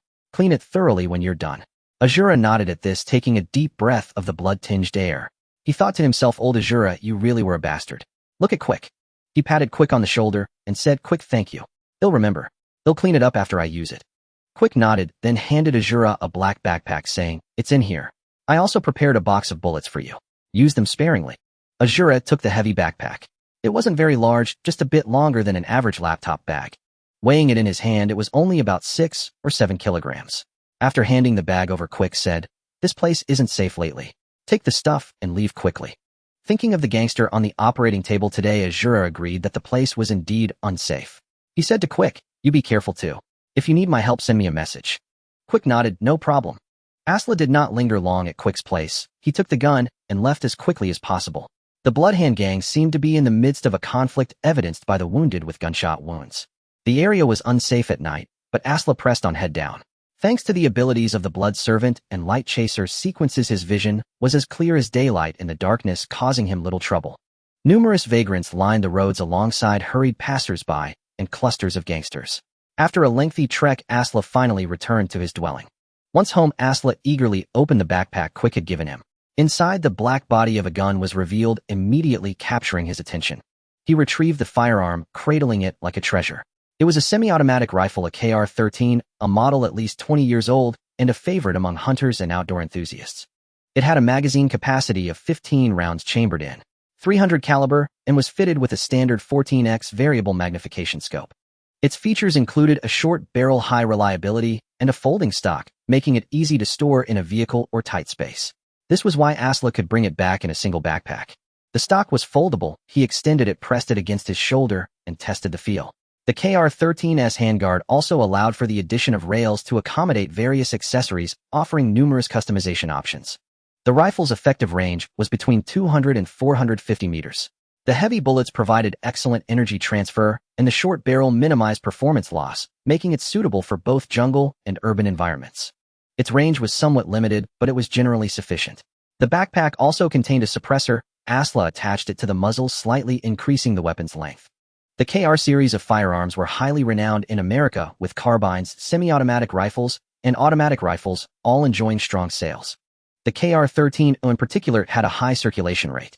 Even with the suppressor attached, and using full-power rounds, it offered moderate noise reduction. If subsonic ammunition was used, the effective range would drop to 200 meters, with significant bullet drop, but the sound would be greatly minimized. The gun Quick provided had no added rails or accessories besides the suppressor, and was poorly maintained. Yet Asla cherished it as a priceless find. Because with this gun he could truly solve his problems. Asla then opened the ammunition. It was a box of 300 full-power rounds with the highest muzzle velocity and greatest lethality. The box contained 40 rounds, and such ammunition was not cheap. Each bullet likely cost several gold pounds. Asla picked up a bullet, rubbed it, thoughtfully wiped off his fingerprints, and placed it back in the box. He used a towel to wipe the grime off the gun. This weapon was likely obtained by Quick from the Bloodhand gang. It was poorly maintained and even looked dirty. Asla had not yet learned how to disassemble and maintain the internal components, so he left them for now. He only cleaned the exterior. After a bout of work, he let out a regretful sigh. If this gun came from the Bloodhand gang, it might be tied to a murder. If I use it to kill Boyle, I'll need to destroy it as quickly as possible. What a waste. But Asla knew that waste was unavoidable. This was a nation where technology and the supernatural coexisted. Keeping the murder weapon could lead to subsequent problems. Even Asla, through his Light Chaser ability, could glimpse past images of certain objects. Other paths and abilities might possess similar capabilities. So when killing Boyle, Asla had to conceal all his information and ultimately erase any trace of this gun. Armed with a lethal weapon, murderous intent naturally arose. Still, Asla hid the gun away. Rifles were not like handguns. They were more strictly regulated and harder to operate. Especially a semi-automatic rifle equipped with a scope. Just learning how to use the scope was a major challenge. For instance, he knew the term adjusting the zero, but had no idea how to actually do it. Lying in bed, Asla already schemed to learn how to use this semi-automatic rifle. Fortunately, tomorrow was Saturday. He didn't need to go to school and had at least 2 days to learn how to handle the gun. The next morning, Asla did not hesitate. He took a bus to the Old Arms Club. Asla found the bearded Kirk. Asla, want to sign up for my private lessons?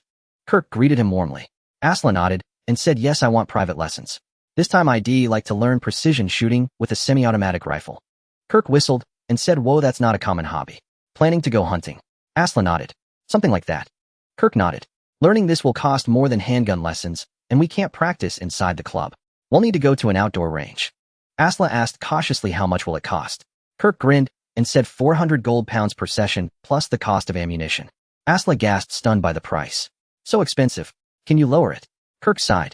You know, precision shooting skills require proper tuition. This is standard. Teaching precision shooting with a rifle involves much more knowledge than handgun private lessons. For a handgun private lesson or a basic rifle shooting lesson, I'd charge you 100 gold pounds for handgun and 200 for rifle. After a moment's thought, Kirk said, but since Senna brought you here, he'll throw in 30 practice rounds today. How's that for a deal? Asla exhaled deeply. He didn't have much time to prepare, so he said, fine, give me one lesson. Kirk looked a bit disappointed. Just one. Just one. Let me see your teaching skills first. Kirk shrugged. You're a cautious one, but one lesson it is. It'll show you my teaching abilities. So, handsome young man, ready to head out. Let's go. At the suburban shooting range. It was vastly different from the indoor ranges within the city. The range outside the city was open with a breeze, and the morning weather was pleasant, sunlight streaming down. Occasionally, when the wind picked up, one could catch the scent of wild grass. A few scattered individuals were practicing with their firearms at the range. The practice fee for the range was 50 gold pounds, and this cost was covered in the private coaching fee, one of the few good news. Kirk led Asra to the firing position where shooting could be conducted from standing, kneeling, and prone stances. Targets were set from 100 meters to 400 meters with one every 50 meters. Kirk came before Asra and said, for a friend's sake today, he'll give you a free lesson on firearm disassembly and maintenance. How about that, Asra? Am I a good friend or what? Asra smiled gratefully. Kirk, from today on, you are my best friend. Kirk laughed heartily, stroking his beard. I hope you'll sign up for plenty of private lessons with your best friend. He carried the rifle and placed it on the table. This is the KR-13 you requested. Honestly, it's a decent semi-automatic rifle, a good choice for hunting. This was also what Asra had asked for. Kirk set the rifle on the table. A semi-automatic rifle with a scope requires learning more techniques when shooting. This rifle's base scope is a 14x variable magnification scope. When shooting, besides adjusting the magnification, you also need to adjust the zeroing distance. You understand what zeroing is, right? Asra nodded, grateful that he had picked up a bit from shooting games in his past life. Kirk handed the rifle to Asra. First, the safety rules. These must be remembered. Always assume the gun is loaded. Always point the muzzle in a safe direction. Keep your finger off the trigger until ready to shoot, and identify your target and what lies beyond. Asra nodded. Then Kirk had Asra hold the rifle while he began teaching him all the components of the firearm. Here is the safety. Now let's chamber a round. Eject the round. This is the bolt, hold open. Next, we'll try adjusting the sights, switching the reticle, and zeroing and calibrating the scope. Asra followed Kirk's instructions, continuously learning. Zero was also recording everything Kirk taught. Every time Kirk asked Asra to repeat a step, Asra could complete everything Kirk had taught in the shortest possible time. After going through it once more, Kirk laughed. Damn, I feel like I won't be able to squeeze many lessons out of you. Have you really never learned this before? Your learning speed is incredible. Asra smiled. I've watched TV but never practiced. Kirk shook his head repeatedly. Bullshit. At this rate, you'll drain me dry. Then Kirk led Asra to the firing line. The shooting stance for a semi-automatic rifle is also very important. Standing, kneeling, sitting, and prone, each greatly affects your shooting. The key point is to rely on skeletal support, keep your muscles relaxed. Under suitable conditions, you need multiple stable points of contact between your body and the ground to shoot more accurately. Now let's start. Standing, kneeling, sitting, prone. They'll take you through them first. Asra was like a dry sponge, constantly absorbing knowledge.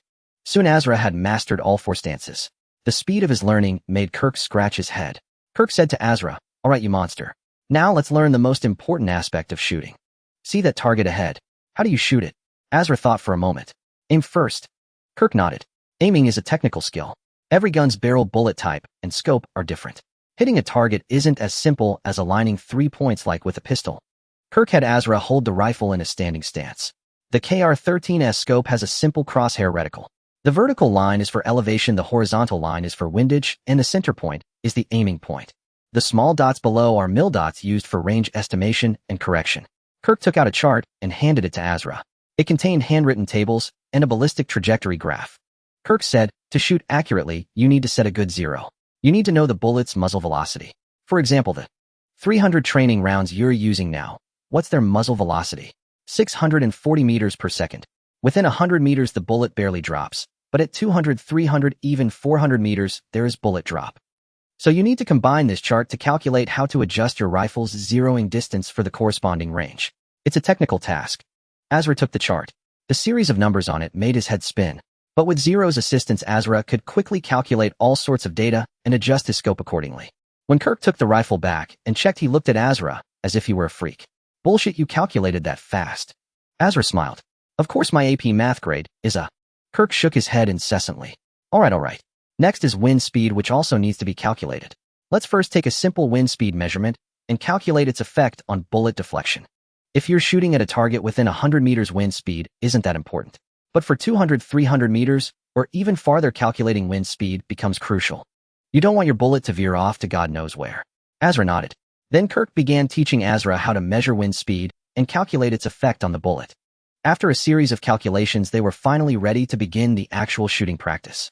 Kirk muttered under his breath, too fast. These lessons should have taken 3 to 5 sessions to fully cover. Despite saying this, Kirk continued to teach Asla earnestly. All right, adjust your scope. Stand as taught, calculate the wind speed and bullet drop, regulate your breathing, and make your body more stable. Good, very good. Aim.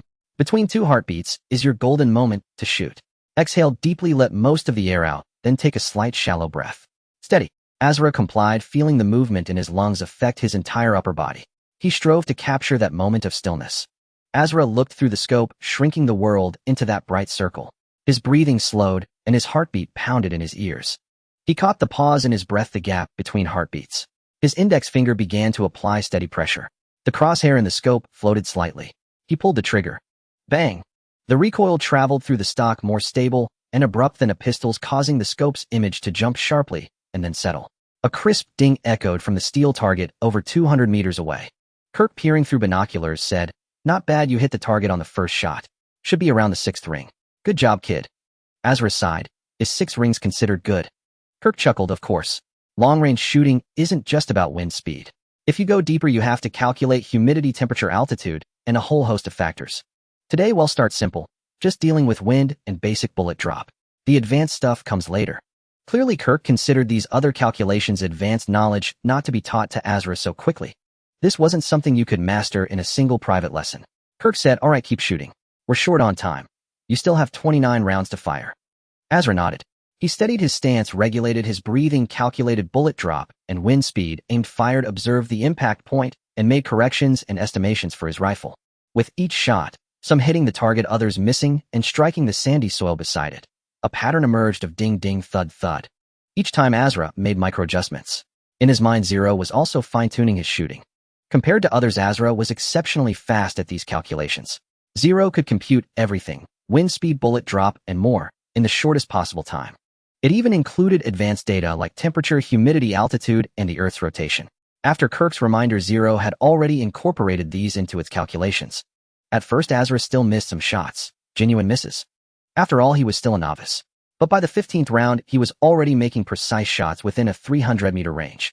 Every bullet landed exactly where he aimed. Even the misses were because he had deliberately aimed there. He tried standing, kneeling, sitting, and prone positions, practicing each one. After firing all 30 rounds, he finally felt a bit fatigued. A brief break at noon to relax his tense muscles. Kirk said, all right, buddy, honestly, you don't seem like a beginner. You picked up a semi-automatic so quickly. But this private lesson ends here. Are you up for another one, or heading back? Asla replied, didn't you say you'd throw in a free gun maintenance lesson? Kirk grumbled under his breath. Oh, damn it, are you trying to drain me dry in one day? Asla chuckled. How could that be? I know you've got plenty of tricks up your sleeve you haven't taught me yet. They'll come back for more when I have time. Kirk shook his head. Fine, it's getting late. They'll show you how to disassemble and maintain the rifle once, then you do it yourself while I guide you. Asla nodded. No problem. Kirk then cleared the table, removed the scope, and disassembled the entire rifle. Pointing out areas that needed cleaning and maintenance, he said, these guns need care after every use, so these old friends can stay with you longer instead of drifting off target in a critical moment. Maintaining a rifle is as important as shooting it. You wouldn't want it to blow up in your face when you pull the trigger, would you? Azra nodded. Of course he'll take good care of it. As Kirk disassembled the rifle, Azra used his eyes to have Zero record the entire process of disassembly and assembly. Then Kirk had Azra try it himself.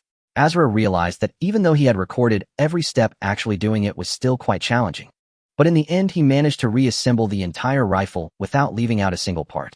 Seeing this, Kirk continued to grumble, "Damn, you're a bloody genius. Looks like I won't be making much money off you." Azra smiled. "Come on, Kirk, but you've gained my friendship. That's a valuable thing." Kirk waved his hand. "All right, hope your friendship turns out to be worth something down the line, or my mortgage will come knocking before it does." After the first assembly, Kirk didn't let Azra stop. He had him disassemble it again, perform maintenance, and then reassemble it. After several rounds, Kirk finally confirmed with a mix of joy and disappointment, "You're a freak. You should consider enlisting. You might get into some elite unit quickly." Azra gave a non-committal smile. Then Kirk looked at him expectantly. "So how about another private lesson today? They'll teach you some advanced techniques." After a moment's thought, Azra declined. "No, I've learned enough for today. Let's do it another time." Kirk didn't press further. "Shall we go then? They'll drop you back at the club." Azra said, "I've already paid for today. They'll hang around a bit longer." Kirk shrugged. "All right, but be careful. Don't stay too late. It's out in the sticks." After seeing Kirk off, Azra returned to the range. He bought some more training rounds from the facility. Although he had already grasped the basics of precision shooting, mastering it, free from the influence of emotions or other distractions, would require extensive practice. Throughout the afternoon, Azra immersed himself in the range, constantly switching his targets from steel plates at 100 meters to those at 400 meters. He aimed at some heads, some chests, and others at sandbags or clods of earth beside the targets, all to mask his shooting technique. By the end of the afternoon, Azra had fired at least 200 rounds. Even with cheaper training ammunition, it cost him a significant sum. But this extensive shooting dramatically improved his feel for the KR-13 and his shooting accuracy to an unprecedented level. He had nearly become a seasoned expert in stationary shooting. As for moving targets, he was only at a beginner's level with some accuracy. When he departed, the sky had already dimmed into a dusky gloom, causing Asla to furrow his brow. Thanks to the shooting range's service, a staff member drove him to the nearest bus stop. Otherwise, he would have had to walk for at least 40 minutes in the fading light to reach that spot. Asla examined the bus routes, unable to suppress a sigh as he rubbed his forehead. This place was far too remote from his residence. It was already the outskirts of the Southern District. At this hour, even the buses moved at a sluggish pace. Finally, after a period of waiting, Asla returned to the urban area. Yet a considerable distance still lay between him and his dwelling. He advanced through the night, crossing streets where vagrants lingered. Just as he thought he would reach home without incident, an unusual footfall sounded behind him. The person trailed about 10 meters behind Asla, stirring a thought within him. "No way, I only walked this route at night once, and someone wants to rob me." Though the footsteps behind him were heavier than his own, they seemed unsteady and hollow. This was clearly a robber, or perhaps just a vagrant. But even if it were a robber or a vagrant, Asla could not let his guard down. In the free America, guns were unregulated. Who knew if this fellow was armed?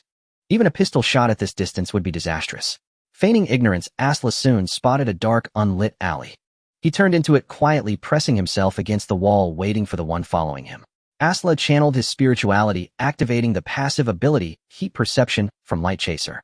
In the spiritual realm, Asla sensed a humanoid heat source steadily drawing closer. The stalker behind Asla, seeing him turn into the alley, muttered a curse under his breath. "Damn it. Did he spot me?" He quickened his pace, afraid that Asla might escape through the dark alley. But the moment he charged into the alley, a right hook swung from the shadows, crashing into his jaw. Crack! Under the sparse streetlight, several teeth flew out, gleaming. Then Asla delivered a right punch to the liver, sending the stalker crumpling to the ground, gasping and trembling. Asla looked down at the fallen stalker, the stench of marijuana wafting from him. The man writhed on the ground, convulsing from the excruciating pain. To ensure he was completely incapacitated, Asla delivered 2 more vicious kicks to his diaphragm. Once the man curled up like a boiled shrimp, Asla demanded, "Why were you following me?" The man gasped, painfully stammering, "Damn it. Asla, you're finished." At those words, Asla's eyes narrowed, a flicker of killing intent flashing through them. Ever since arriving in America, Asla had never felt secure. If this man posed a threat to him, he would truly be willing to kill under the cover of night. The man on the ground snarled angrily, "Him from the Gray Alley Gang. You dare hit me. When I get back, I'll make sure Boss Boyle kills you." Instead of being alarmed, Asla felt a surge of delight. Finally, he had a chance to privately encounter members of the Gray Alley Gang. He crouched down, aided by his night vision, and quickly frisked the man, retrieving a dagger and a wallet. "What are you doing?" The man finally panicked. Asla pulled out the dagger, pressing it against his face, and said, "Now I ask you answer. One wrong answer, and you get a cut. Tell me what's your name."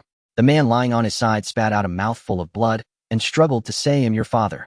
Asla remained unfazed by the feeble insult. The low-level thugs in America, thanks to their subpar education, couldn't even curse with any skill. If Asla were to curse, he would make the man spit blood. He reversed his grip on the dagger and drove it down sharply into the thug's shoulder. Ow! The thug let out a shriek, his body convulsing from the searing pain. Asla clamped a hand over his throat and whispered, "I'll ask you once more, what's your name?" This time the thug was utterly terrified. He quickly shouted him, "Jimmy, Jimmy. Boss Boyle told me to keep an eye on you, afraid you'd run." Asla frowned. "Keep an eye on me? You followed me on foot." Jimmy shook his head frantically, his words slurred through broken teeth. "I was driving." Asla asked, "Then why did you get out and follow me on foot?" Jimmy faltered, his eyes darting in the darkness. His mind raced, terrified, searching for a way out. He thought his evasive gaze was invisible in the dark, but under Asla's night vision, every detail was crystal clear. Seeing this, Asla pressed the dagger against Jimmy's face again and said, "I don't want you to lie to me. You have 3 seconds." Jimmy quickly blurted out, "All right, buddy, you'll come clean. I wanted to rob you. You had money to go to the shooting range outside town today, so I figured you still had cash on you." Asla couldn't help but laugh at that. He traced the dagger across Jimmy's face, intimidating him, which sent Jimmy into a fit of screams. No, I'm telling the truth." Asla asked, "Besides you, who else is following me?" Jimmy's eyes flickered. "There's another buddy. You know I wouldn't come alone." Asla drove the dagger into Jimmy again. "Ow, still lying to me. If there were someone else, they'd have shown up by now." Jimmy screamed, "No, I swear I'm not lying. He's in the car." Asla frowned. If Jimmy really had an accomplice, that would be a major problem. But he set that aside for now and continued interrogating Jimmy. "Tell me what sequence is Boss Boyle?" Jimmy was taken aback. "You don't know?" Asla pressed the dagger against his face. "Just answer the question." Jimmy, gasping from the pain of his wounds, stammered in fear, "He's sequence 8, blood donor." Asla's eyes narrowed. "From the blood pathway?" Jimmy repeatedly said, "Yes, it's through the blood pathway. When Boss Boyer got us high, he bragged about his sequence." Asra focused and asked, "What abilities does the blood offering have?" Jimmy shook his head repeatedly, saying, "How would I know? Boss Boyer never mentioned it." Jimmy hesitated a bit, but looking at the blade of Asra's dagger, he finally said, "I only know that sometimes Boss Boyer gets injured and can heal himself by drinking blood." Asra noted this down in his mind. Learning about some of Boyer's abilities from Jimmy was indeed an unexpected delight. Asra asked, "What other special abilities does Boss Boyer have?" Jimmy shook his head repeatedly. "I don't know either. Boss Boyer never said. Besides, even if he did, I might have been high at the time, so how could I remember?" Asra nodded slightly in response. It was indeed possible. These gang members often used alcohol, drugs, and enhancers, so having a cloudy mind was quite normal. Asra asked, "Do you know where Boss Boyer lives? How many bodyguards does he have?" Jimmy instantly became alert, his nerves taut, as he asked, What do you want to do?" Asra didn't answer, but said, "You're injured and I knocked out a tooth. You must be in pain now, tell me, and I'll give you a box of enhancers and 1,000 pounds. The promise of enhancers and money instantly broke down Jimmy's psychological defenses. However, he still forced himself to say, "No way, he's Boss Boyer.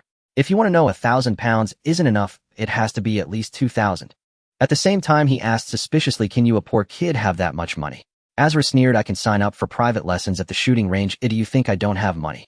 Upon hearing this, Jimmy felt it made sense, so after thinking for a few seconds, he provided the most accurate answer. Boss Boyer lives at.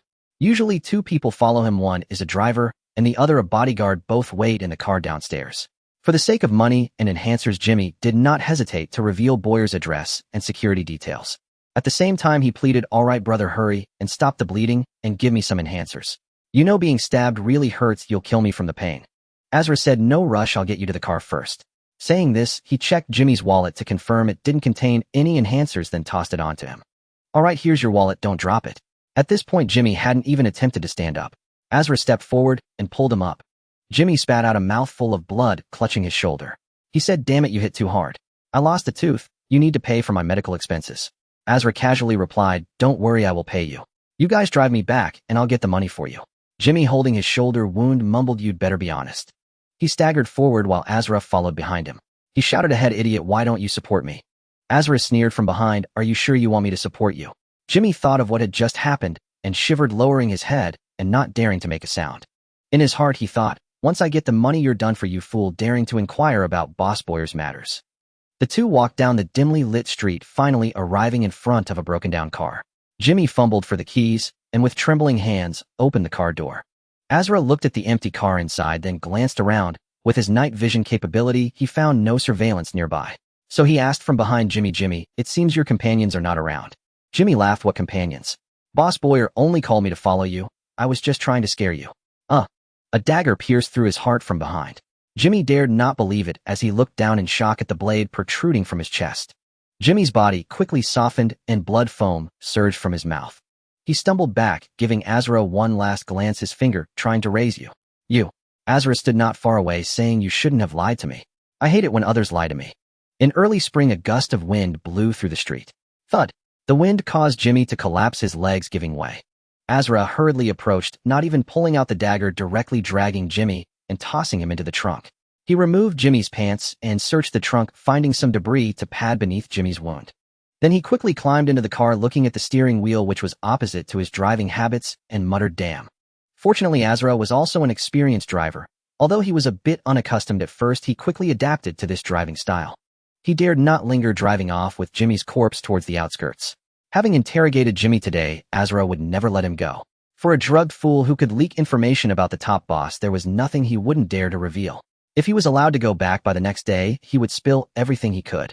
If Jimmy had companions, Azra would have to expend some effort. Without companions, it was much easier to handle. Azra drove quickly through the main road of the Southern District, finally stopping in a secluded wilderness on the outskirts. He opened the trunk, and by now Jimmy was completely dead. The dagger was still embedded in his back and had not been pulled out, so he hadn't bled out significantly. He took out Jimmy's wallet and also seized his phone. In free America, dumping Jimmy's body here would absolutely not attract any police attention. Moreover, there were plenty of wild beasts in the wilderness, and it wouldn't be long before Jimmy's body would be carried away by coyotes or something. But before leaving, Azra stopped again. He possessed the sequence of sacrifice, but apart from the first day, he had never actually sacrificed anything. Azra got out of the car, staring at Jimmy beneath his feet, and pulled out the dagger from Jimmy's back. With the dagger removed, blood began to flow from his back. Azra took out his own dagger, wincing as he gently cut the tip of his left hand, squeezing out a dozen drops of blood and letting them drip onto Jimmy, thinking this much blood should be enough, right? He pinched the wound, waiting for it to stop bleeding.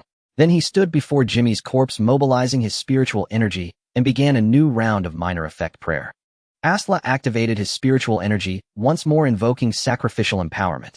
He offered the blood before him to an unknown formidable entity of the blood pathway in the spirit realm. As his spiritual energy dwindled, Jimmy's blood on the ground vanished rapidly, as if being sucked away. Gurgle.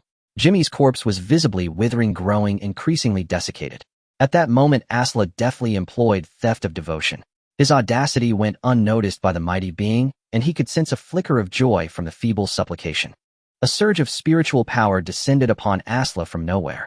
His body involuntarily tensed as the power stolen from the formidable entity of the blood pathway in the spirit realm infused him. He could clearly feel his body growing subtly stronger. The fatigue vanished, replaced by faint, persistent whispers in his ears, far more intense than the murmurs that followed his usual supplications. Buzz. Fragmented, chaotic whispers echoed incessantly in Asla's ears. He exhaled a turbid breath. Suppressing the irritation within, it was evident that borrowing power from other evil gods always came at a cost. He clenched his fists, sensing an increase in his strength, speed, and even his reflexes. Simultaneously, as he comprehended the spiritual energy, a hint of joy graced his face. Theft of devotion had yielded a new reward, the sequence 9 blood servant ability, rapid coagulation. This was a dual passive and active ability. It accelerated the healing of his own wounds. By consuming his blood, minor injuries could stop bleeding and scab over within minutes. As Asla contemplated this ability, he couldn't help but whistle with delight. With this skill, he could recover more quickly from injuries. However, healing wounds required his own blood. Would he become anemic from this? He then looked at Jimmy's corpse on the ground, now a dried, shriveled husk. He retrieved some gasoline from the car and poured it over the body. He tossed all the unnecessary clutter from the vehicle onto the pile. Asla used ignition of light sources, harnessing the light of the moon and stars. Spiritual energy flowed subtly, and a flame silently ignited on Jimmy's corpse. Whoosh! The flame caught the gasoline, and a blaze erupted. The already desiccated corpse was scorched and set ablaze. Only after confirming the fire was raging enough to destroy the evidence and leave nothing but ashes did he return to the car. He stepped on the gas and left the crime scene. Jimmy, who had been tailing him, was dead. This would eventually come to light, and Boyle would surely question it. When that time came, Asla would need to find an excuse to cover it up. The only question now was when Boyle would discover this, whether tomorrow or a few days from now. Asla drove back to his residence, retrieved the KR-13 and a box of ammunition. He then drove to Boyle's residence as Jimmy had disclosed. After delays along the way, it was already quite late when Asla arrived. From a distance, Asla stopped the car and peered through the scope at Boyle's dwelling. Boyle lived in a five-story building. According to Jimmy, he occupied an apartment on the 4th floor. Unfortunately, night had fallen, and everything was pitch black, revealing nothing. At this range, not even the abilities of Sacrifice Lightseeker or Blood Servant could detect Boyle's location. Asla lamented a pity. If only Boyle would open a window to smoke right now. After watching for a while, Boyle showed no sign of turning on a light or appearing. Asla then scanned through the scope for Boyle's car and security. He quickly spotted the vehicle. Through the scope, its interior was also dark. Asla mused, those two guards are probably asleep. But even if they are, I can't risk approaching for reconnaissance tonight. Approaching to scout was too dangerous. Boyle's driver had surely seen Asla, and his security might have been some underling who had encountered him before. Inside the car, he took out Jimmy's phone and examined its contents. The era in America roughly corresponded to the early 2000s of Asla's previous life. Jimmy's phone lacked the multitude of features found in smartphones. He opened the call log and carefully searched, finding Boyle's call records. Seeing the timestamps, Asla felt a wave of relief. The last call had been over 10 days ago. This meant Boyle rarely called his underlings. Jimmy's call logs were sparse and brief, with more frequent calls to several women. He communicated more with the outside world via text messages. This wasn't surprising, as call charges were still expensive back then. Asla checked the inbox and found the texts between Jimmy and Boyle. The exchanges between Jimmy and Boyle weren't particularly frequent. However, they included reports of Asla visiting Quake's Black Clinic and the Old Port Weapons Club. Even today's trip to the suburban shooting range was mentioned. Boyle had responded over 2 hours after receiving the message, keep tailing him. Go in and see what gun he's shooting. Jimmy replied, it costs 50 gold pounds to enter. I don't have the money. Boyle, idiot, just say you're going in to look, you don't have to practice. Jimmy didn't answer. Asla thought for a moment and composed a text. Asla is practicing with a handgun. He put down the phone, set up the rifle again, and aimed at Boyle's residence. But unfortunately, the lights there still didn't come on. After a while, Asla abandoned his plan for the night. He put away the rifle, folded it back into the backpack, then drove around Boyle's residence a couple of times to get a general understanding of the surroundings. He even spotted a building opposite that could serve as a sniping position for Boyle. Only then did he drive away, parking the car outside the Grey Alley Gang's territory, locked it, and left. This car could still be used until Jimmy's death was discovered. If things were exposed and Asla needed to flee, having a car was far better than being on foot. Asla carried the gun and returned home as quickly as possible, hiding it securely. Meanwhile, he silently calculated his next moves. Lying in bed, Asla made a silent decision. If Jimmy only contacted Boyle through text messages, then he could still buy himself a few more days. He thought to himself, if Boyle wants to call, I'll just have to ignore it and see how long I can stall. But when Jimmy isn't texting, could he be with Boyle like when I'm at school? Asla considered this question but temporarily pushed it aside. It was an unsolvable problem. He couldn't disguise himself as Jimmy and return to Grey Lane to work for Boyle's men. For now, he could only hope that Boyle didn't care whether Jimmy came back. The weekend passed quickly. A new week began. On Sunday, Asla used Jimmy's phone to reply to Boyle. True to expectations, Boyle suspected nothing about Jimmy's death and merely responded before losing interest. This brought Asla some relief. At school, the morning classes flew by. With the help of his memory and Zero, his grades soared even higher than those of his drug-abusing classmates. During the break, Senna found Asla and said, Asla, have you been secretly taking drugs? Which one? Give me a recommendation. Asla looked at Senna with a dark expression. Senna's face was pale, showing signs of exhaustion and overindulgence. He asked, what have you been up to? Why do you look so pale? What did you take? Senna grinned lecherously and said, nothing like that. Didn't I message you to come to the party? Too bad you didn't show up. Otherwise, hee. Those bitches were way too enthusiastic. If you'd come, I can't even imagine how amazing it would have been. Asla looked him up and down and asked, how many did you sleep with? Senna smiled and held up 5 fingers. Asla gasped, 2 days and you slept with 5? Senna shrugged nonchalantly. Just 5. Don't worry, I saved some for you. The ones who had a thing for you, the pretty ones I didn't touch. When will you come to my party? Asla shook his head repeatedly. No time lately. I need to train my body. Maybe after graduation. Senna looked disappointed and asked, so what drug did you take? How are your AP grades improving so fast? Asla replied, maybe it's because I've been taking potions. Senna's eyes lit up. I'm about to take a potion too. Asla grew interested. What pathways potion are you taking? Senna smiled mysteriously, leaned close to Asla's ear and whispered, the Void Pathways Scavenger. The materials are hard to find, but I should be able to brew it by tomorrow and take it on Wednesday. Asla congratulated him. Brother, congratulations. You were already strong, and now you'll surely achieve great results in the league. Hearing this, Senna beamed with joy. Asla was also pleased. He had learned of another new pathway and sequence. A few more days passed. Senna had already taken his potion and sought out Asla on Wednesday to show off. On Friday, after the morning classes ended, following a brief lunch break, Asla and Senna arrived at the Mixed Martial Arts Club. Upon entering, they sensed a heightened tension in the atmosphere. Asla, being out of favor with Mr. Carmen, felt disconnected from the others. He didn't understand what was happening. After asking Senna, he learned the situation. Senna explained, the school team's Mixed Martial Arts League is about to start, so Mr. Carmen wants to hold early assessments to select the participants. Today we have physical fitness tests and combat skill evaluations.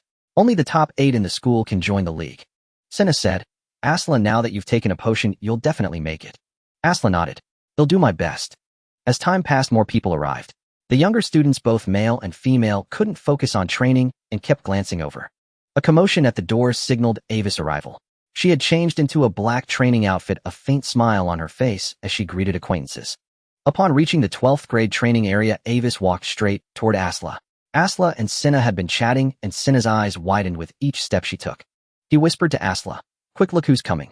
Oh my God, is she coming for me? Does she know I've become a scavenger? Asla, who had been facing away from the door, turned around at Senna's words. His eyes met Avis as she approached, and his gaze fell on her lovely face. Her skin was fair and soft, the corners of her mouth curved in a gentle smile. Senna muttered behind him, she's coming, she's coming. My heart. Finally, Avis drew near. Her eyes locked with Asla's, and her beautiful pupils seemed to shimmer with starlight. Asla, are you ready for today's assessment? I hope you get a great result. Avis clasped her hands behind her back, rose on her tiptoes, and leaned forward slightly, her smile dazzling. Even Asla felt a fleeting dizziness at her beauty, but his gaze quickly cleared. Thank you, Avis. I wish you a good result today, too. Avis nodded lightly. After the assessment, come find me at the car. Sister Susan has gathered some training techniques for the Sun Pathway that should help you. Asla felt even more delighted than when Avis had first approached him. Thank you, Avis, he said sincerely. Avis chuckled softly. No need to be so formal between us. With a lingering smile, she turned and walked away gracefully. Behind Asla, Senna's eyes bulged as he watched Avis take the initiative to greet Asla. His eyes grew as wide as an ox's, as if a slight squeeze could pop them out. His mouth hung open, but no words came out. Only when Avis had walked far away did Senna pounce on Asla, grabbing his shoulder and wailing, Asla, what have you done? Damn it, what did you do to Avis behind my back? Why is she talking to you like this? Fuck. Seeing you two chatting so happily, you might as well just kill me. After a long while, Senna finally released Azura, a trace of resentment lingering in his eyes, as if Azura had done something to betray him. He kept muttering under his breath. Betrayal. This is betrayal. Azura, you've betrayed me, forgotten the bond between us. Unless you take me along next time you party with Avis and introduce me to all her besties. Azura soothed him with a few words, relax, it's not what you think. But seeing Senna's reproachful gaze, Azura softened and said, fine. If there's a chance for a party, I'll ask if I can bring you. But my relationship with Avis isn't what you imagine. Oh, we're just ordinary classmates. Senna threw an arm around Azura's shoulders, almost giddy with excitement, nearly planting a kiss on him. Good brother. I knew our bond was unbreakable. He replied dismissively, yes. You're all just ordinary classmates. I'm a classmate too, so why doesn't Avis tell me these things? He lowered his voice to a sharp whisper. Azura, come to my car later. Heavens. If anyone else heard that, they'd carry you off and throw you off the rooftop. Azura patted his shoulder and said to Senna, so good brother, you've got to keep this secret from me this time. Don't go blabbing everything like last time. Senna chuckled, don't worry brother. I know perfectly well what to say and what not to say. Beep, beep, beep. A sharp whistle sounded from ahead. The burly Mr. Carmen approached with 4 teaching assistants. Accompanied by the piercing whistle, the 12th grade members gathered around. Look at you. The school team's Mixed Martial Arts League is about to start, and you're all so slack. A student who arrived last was caught by Mr. Carmen. Fuck. Mr. Carmen yanked the whistle from his mouth, strode to the front of the line, and grabbed the boy by the collar of his chest with his rough hands. You idiot, at such a critical time you dare to be almost late. Look at you gasping like an 80-year-old man. He released his grip and shoved the boy away. Tell me, did the holiday break turn every bit of muscle in your brain into fat? The student dared not resist Carmen's roaring at all. Mr. Carmen turned to face everyone, spread his arms, and his voice thundered like a bomb echoing through the training ground. What are you looking at, you bunch of idiots? Think I'm picking on him? No, I'm picking on all of you. He strode over to another person and poked the other's abdomen with a finger thick as a carrot. What's this? Tell me, what the hell are you carrying in your gut? Yesterday's pizza or tomorrow's dreams? Don't you know there's a test today? Tell me, if you get pinned down in a fight and the opponent elbows you in the face, will what's in your stomach help you withstand it? The boy tried to step back, but Carmen grabbed his wrist and lifted it. Look at this arm. My God, you don't even have the strength to jerk off. Look at this triceps, as soft as the bread I ate yesterday. Carmen's roar echoed ceaselessly across the training ground. Yet he deftly avoided students from wealthier families like Gray and Avis. He targeted only those from relatively ordinary backgrounds. The assistants began distributing number tags. Carmen continued to bellow loudly through the ranks, spittle flying. He came before Azura leaned down, and his booming voice rang in Azura's ear. Look here, my handsome Azura. I heard you took a magic potion. Look at your arm, then look at others' arms. He grabbed another student's arm nearby. That fellow's arm looked pumped full of expander, nearly twice as thick as Azura's. I hope your arm won't be like a noodle later. Otherwise, I'll kick you out of the MMA club like a soccer ball. Got it, idiot. Without waiting for Azura's reply, Carmen moved on, continuing to harass the next student with his roar. In short, Mr. Carmen was equally harsh to everyone not from a wealthy background. He wasn't particularly targeting Azura. The assistants finished distributing the number tags. Then Mr. Carmen walked back to the front, scanned the crowd, and suddenly lowered his voice, no longer roaring. But this deep tone sent chills down many spines. I know what you're thinking. That old Carmen is crazy again. It's just a school team tryout, no big deal. Carmen paced slowly, his leather boots thudding dully on the floor. Let me tell you, this year's scouts and agents from all over American college fighting will come to watch the Southern School Team MMA League. Not just a few, all Ivy League and D1 schools will be here. They'll sit in the stands with notebooks watching every move you make. He stopped before a short girl. Do you want to go to an Ivy League school? Do you want a full scholarship? Then he turned to Senna. And you, do you want to go pro? Do you want to stand under the spotlight, be the center of attention, become a powerful sequencer? No one answered, but everyone's emotions were stirred. Scouts, agents, elite schools, full scholarships. These were deadly temptations for all private high school students. Carmen surveyed the crowd. Listen up, all of you. Today's assessment will be judged by the strictest standards. Anyone who can't deadlift 2.5 times their body weight, run 6 sets of 400 meters each under 50 seconds, or bench press twice their body weight, get the hell out. You don't need to take the fighting test. Carmen's gaze lingered on Azura for a moment. Azura met his eyes without flinching. His physical condition now was nothing like before, and having taken the magic potion, he had a perfectly reasonable justification for his increased strength. He could claim better absorption of the potion, more spiritual energy, gained greater enhancement to his body, and so on. Azura closed his eyes, waiting for the assessment to begin. This time I will make a stunning breakthrough. No one can stop me. Within the school, the basic physical fitness assessment was underway. It comprised deadlifts, bench presses, 6 sets of 400-meter interval runs, and functional movement screenings, such as squats, hurdle steps, inline lunges, and shoulder mobility. These were relatively crucial for combat, as fighting was not merely a contest of brute strength and physique. Agility was equally important. There was also the final reaction punch-mitt test, which evaluated reflexes and neural sensitivity. Today's evaluation included not only basic physical fitness, but also combat assessment. Ashford High School's evaluation typically began with the basic fitness test to select the top 9 members. Among these members, 5 were regulars and 4 were alternates. Their rankings were determined by their fitness assessment scores. The selection was not the end. Other students not among the regulars or alternates could challenge these top-ranked members. If they could win, they would claim that rank. This method seemed crude, but it was sufficient for Ashford High School's 12th graders. The 12th grade Comprehensive Combat Club members had already undergone rounds of selection, leaving only about 30. Meanwhile, Azura perceived the malicious intent directed at him from Carmen's criteria. By past standards, Azura's scores would have fallen far short of the minimum conditions Mr. Carmen had set. His deadlift was 2.5 times his weight, bench press twice, and only the speed of the 6 sets of 400-meter interval runs exceeded expectations. If he couldn't even meet the basic conditions, he would be disqualified from subsequent combat challenges. But things were different now. Azura's body harbored far greater strength. As the teaching assistant finished distributing the number tags, Carmen roared, I will remember all your names and scores. Your performance today will determine how much effort I put into your recommendation letters. The moment these words were spoken, the students erupted into a clamor. Carmen's eyes swept over them, his gaze so oppressive that many instinctively lowered their heads, avoiding eye contact. Carmen bellowed, now get moving. Change your clothes, warm up. In 10 minutes, I want to see all of you in the fitness testing area. Anyone late is eliminated. Put in the effort like your lives depend on it, you weaklings. The training ground erupted into chaos, the sounds of running footsteps and slamming locker doors echoing one after another. Mr. Carmen watched the scene with a malicious grin.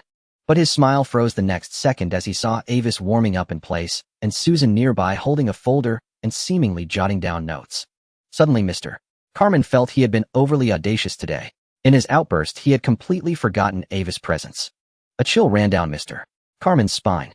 He sidled up to Susan and asked cautiously, Ms. Susan, what I said today was all to motivate the students. I'm not usually like this. Susan closed the folder, preventing Mr. Carmen's gaze from falling upon it. She offered a faint smile. Of course I know Mr.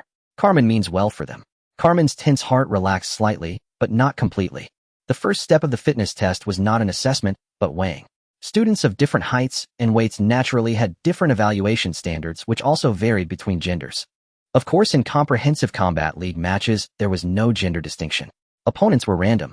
However, combat relied not only on physical fitness, but also on fighting techniques and sequence abilities. When one possessed a sequence, the importance of physical fitness diminished somewhat. Azura shed unnecessary clothing, wearing only a thin training suit that fully revealed his physique. He could be described as having arms like an ape and a waist like a wasp, his muscle lines as sculpted as a statue. Despite being only 17, he stood nearly 1.9 meters tall, his body solid with muscle and low body fat. This also meant his weight was not light. While the 12th graders underwent the fitness test, the lower grade students were not allowed to observe. However, the cheerleading squad showed up in full force. Ashford's cheerleading squad was sizable, with 46 regular members and numerous alternates from each grade, totaling over 100 people. At this moment, all these cheerleaders gathered to watch the excitement. When they spotted certain combat club members, they let out hushed gasps. Finally, it was Azura's turn in the weighing line. Dressed in a black training suit, his tall frame stepped onto the scale after removing his shoes. A sharp intake of breath was heard from the cheerleaders fixated on Azura. This physique. It's even more striking than when he was in protective gear that day.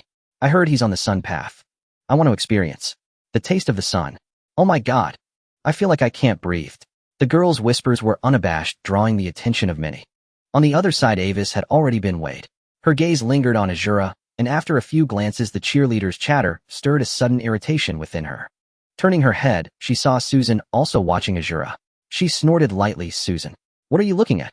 Susan smiled gently. I'm curious about Azura's weight. It will help me estimate his physical fitness. Avis felt a surge of frustration. She couldn't vent, staring at Azura's back and grinding her teeth slightly. Finally, Azura stepped onto the weighing platform. Mr. Carmen stood before it, arms crossed, offering Azura no hint of goodwill. As his feet landed on the platform, the red numbers before him flickered rapidly. With a flash, the digits settled after a brief dance. 95.78 kilograms. Azura looked at the number and nodded slightly. Standing nearly 1.9 meters tall, his weight reached about 190 pounds. This weight was at least 10 pounds heavier than when he had first crossed over, and his body fat had barely increased, meaning most of the gain was likely muscle. Carmen glanced at the number, compared it with Azura's height and build, and surprisingly nodded. It seems your potion wasn't wasted, huh? Body weight in certain aspects reflects a person's combat prowess. This is because the American Mixed Martial Arts League does not have a light heavyweight division, only age-based categories. High school students aged 19 and below, as well as those who have yet to enter university, are eligible to participate in the high school team Mixed Martial Arts League. Deadening State, where Azra and his peers reside, is located in the southern region. The high school team Mixed Martial Arts League here will gather all outstanding high school students from 12 southern states for competition. If two individuals possess identical skills and comparable sequences, a difference of 20 pounds in muscle mass can drastically alter their rankings. Carmen compared Azra's weight, noting that in the previous record, he was over 10 pounds lighter than this time. Carmen cast a deep glance at Azra's retreating figure, musing inwardly. He absorbs the magic potion so effectively that his weight has increased this much. But soon he withdrew his gaze and focused on the next member. Look at you. You idiot, did you put your muscles on the grill during the break? Where the hell are your muscles? If you've lost 10 pounds, don't bother with the physical fitness test. Just get the hell out of here. Azra listened to Carmen's booming voice and raised an eyebrow. After the weigh-in standards were set, the physical fitness test would weed out unsuitable candidates and provide a preliminary ranking for everyone. The first test was the deadlift. The first to go was the wealthy Greg, a follower of the fighter path. He was about the same height as Azra, with a well-proportioned build, though his appearance was slightly less appealing. However, his status and family background more than compensated for this. As Greg stepped up, a wave of screams and cheers erupted. He approached the deadlift apparatus, loosened up briefly, then assumed his stance. An assistant coach held a folder recording Greg's physical data, weight, height, and so on. The assistant coach asked gently, Greg, what weight would you like to start with? Greg's weight was at least 10 kilograms heavier than Asra's, reaching around 110 kilograms, a significant portion of which was muscle. He rubbed his wrists and said, let's try 350 kilograms first. The assistant coach showed no surprise upon hearing this. Mr. Carmen approached and suggested Greg go straight to 380 kilograms. I believe this weight poses no challenge for you. Greg didn't refuse, he simply nodded slightly. The assistant coach then began adding weight to the apparatus. Asra, waiting and observing from behind, remained calm. In his past life, a deadlift of around 300 kilograms was a feat only achievable by world-class strongmen. Yet in this land of America, a mere high school student of about 17 could accomplish it with ease. This was thanks to the advancement of pharmaceutical technology and the enhancement of the body through supernatural factors like magic potions. Given more time, these high school students would only grow stronger. Members of Ashford High School's Mixed Martial Arts Club typically began taking drugs and supplements for intensive training only at the ages of 16 or 17. Combined with the use of magic potions, this meant their physical capabilities were still at a low point with vast room for improvement. Greg grabbed some magnesium powder for grip, then positioned himself, gripping the bar tightly. His muscles tensed, and with a grunt, he slowly lifted the 380-kilogram barbell. Throughout the process, his muscles engorged with blood and his face flushed rapidly, indicating that this weight was indeed challenging for him. But it was merely a challenge. He could still complete the lift. Slap, slap. Carmen clapped repeatedly. Well done. Relying solely on physical strength, without using spirituality, Greg, you've managed to deadlift this weight. I think you could even attempt a heavier one. His eyes sparkled with anticipation, but Greg shook his head, declining the suggestion. He turned to look at the others and said with a slight smile, I think this number is enough to pass the assessment. Clearly, Greg did not take the strength of others seriously, even though he wasn't the most muscular among them. His words stirred resentment in some, but no one dared to voice it. This weight was indeed a significant challenge for many. The subsequent club members took turns performing the test. When it was Ava's turn, almost everyone, male and female, fixed their gaze on her. Avis wore a gentle smile, but the weight she chose was by no means weak. Her weight was around 75 kilograms, which was hardly discernible from her figure. If her physique were compared to an average cheerleader, they would top out at 50 kilograms. Avis was nearly half heavier than them. She chose a weight of 240 kilograms, which was more than 3 times her own body weight. Without even using magnesium powder, Avis gripped the barbell and with a sudden burst of force lifted it effortlessly. This ease drew everyone's attention. Mr. Carmen was quick to offer congratulations. Another triple-digit lift. Well done, Avis. The surrounding cheers and celebrations were evident. Everyone appreciates beauty regardless of gender. Mr. Carmen asked Avis, would you like to try a higher weight? How about 300 kilograms? Avis shook her head slightly. This weight is sufficient. Clearly, she had no intention of revealing more details about her abilities. One by one, the students stepped forward for the test. Most began with a weight double their own body weight. For instance, Senna, though shorter than Azra, weighed more, around 100 kilograms, so his minimum deadlift started at 200 kilograms. His final result reached 280 kilograms. Next in line was Wally. By now, the injuries on Wallace's face had mostly healed, leaving only faint traces likely after treatment. Before stepping up, Wally stared at Azra and said coldly, Azra, I heard you took a magic potion. With those scrawny arms of yours, it must have been a cheap one. Huh. We've all taken potions. Do you have the guts to bet on who has a higher deadlift multiplier? Azra was unsurprised by Wallace's provocation. Azra's treatment at school had improved, and those who once harassed him had shifted their attention to Wally. This change naturally stemmed from his victory over Wally. It was no surprise that Wally now sought to reclaim his dignity. Azra looked around at the excited students and grinned. A bet. What are the stakes? Wally sneered, whoever loses has to strip naked and run a lap around the school. Before Azra could respond, the surrounding students began to jeer. The cheerleaders cheered, shouting, yeah, accept it.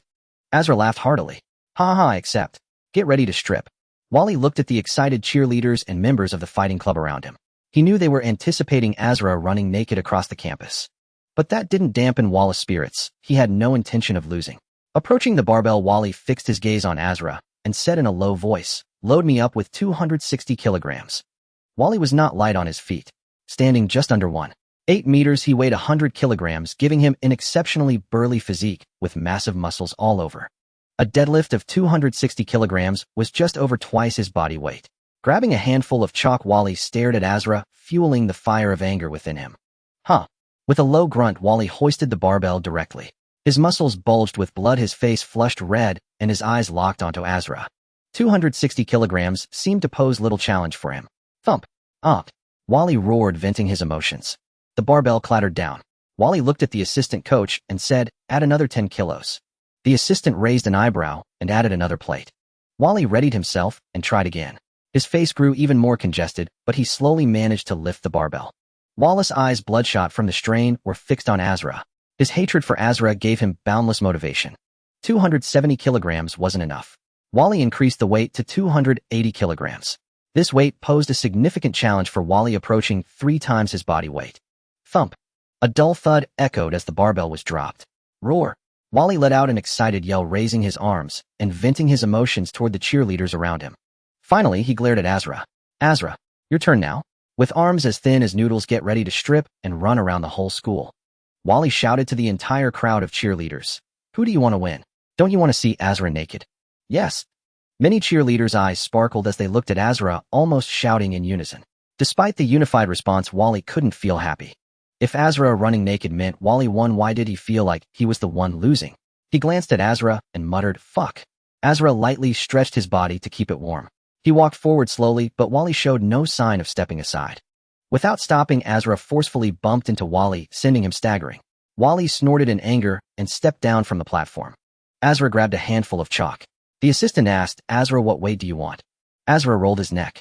Weighing 95 kilograms twice, that would be 190 kilograms, which was enough.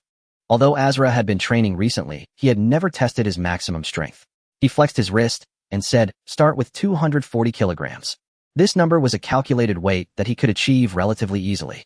The assistant began removing and adding plates. Hearing this number, Wally quickly calculated the ratio of Asra's deadlift to his body weight. A quick mental math brought a victorious smile to Wallace's face. Asra's weight was only about 2.5 times his body weight, while Wallace's final result was 2.8 times. Wally said to Asra, "Looks like you're going to lose this time." Nearby Senna overheard and immediately retorted, "Don't be too happy." Wally turned to look at Senna unconcerned. Despite Senna's words, he was still worried, because Asra's previous deadlift record was only 180 kilograms. Yes, that was it, and it was almost Asra's limit. At that time, he hadn't used any potions, supplements, or drugs for extra training. Relying solely on natural body refinement to achieve that strength was already impressive.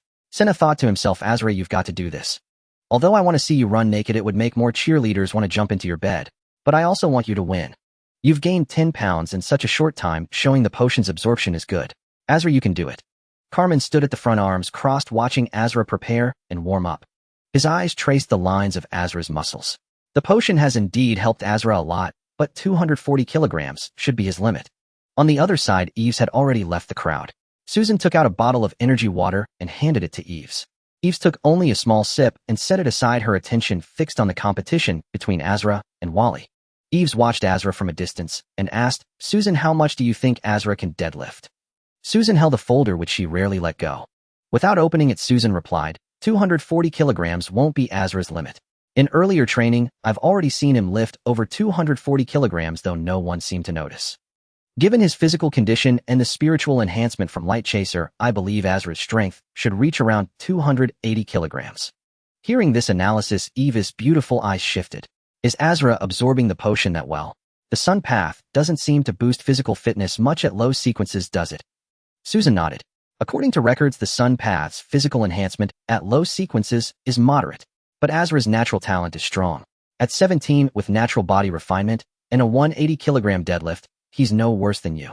And don't forget, during his growth spurt, he was limited by his family's financial conditions and didn't have the nutritional intake you did. It's just that the potion and spirituality have made up for what he lacked during his growth. So Asra is sure to win? Eves asked. Susan nodded slightly. Eves said regretfully, "Then I won't get to see Asra run naked around the school." Susan curled her lips and looked at Eves. Wanting to see Asra naked is just a snap of your fingers away, isn't it? Eves picked up her cup, took a sip, and chuckled softly. What's the fun in that?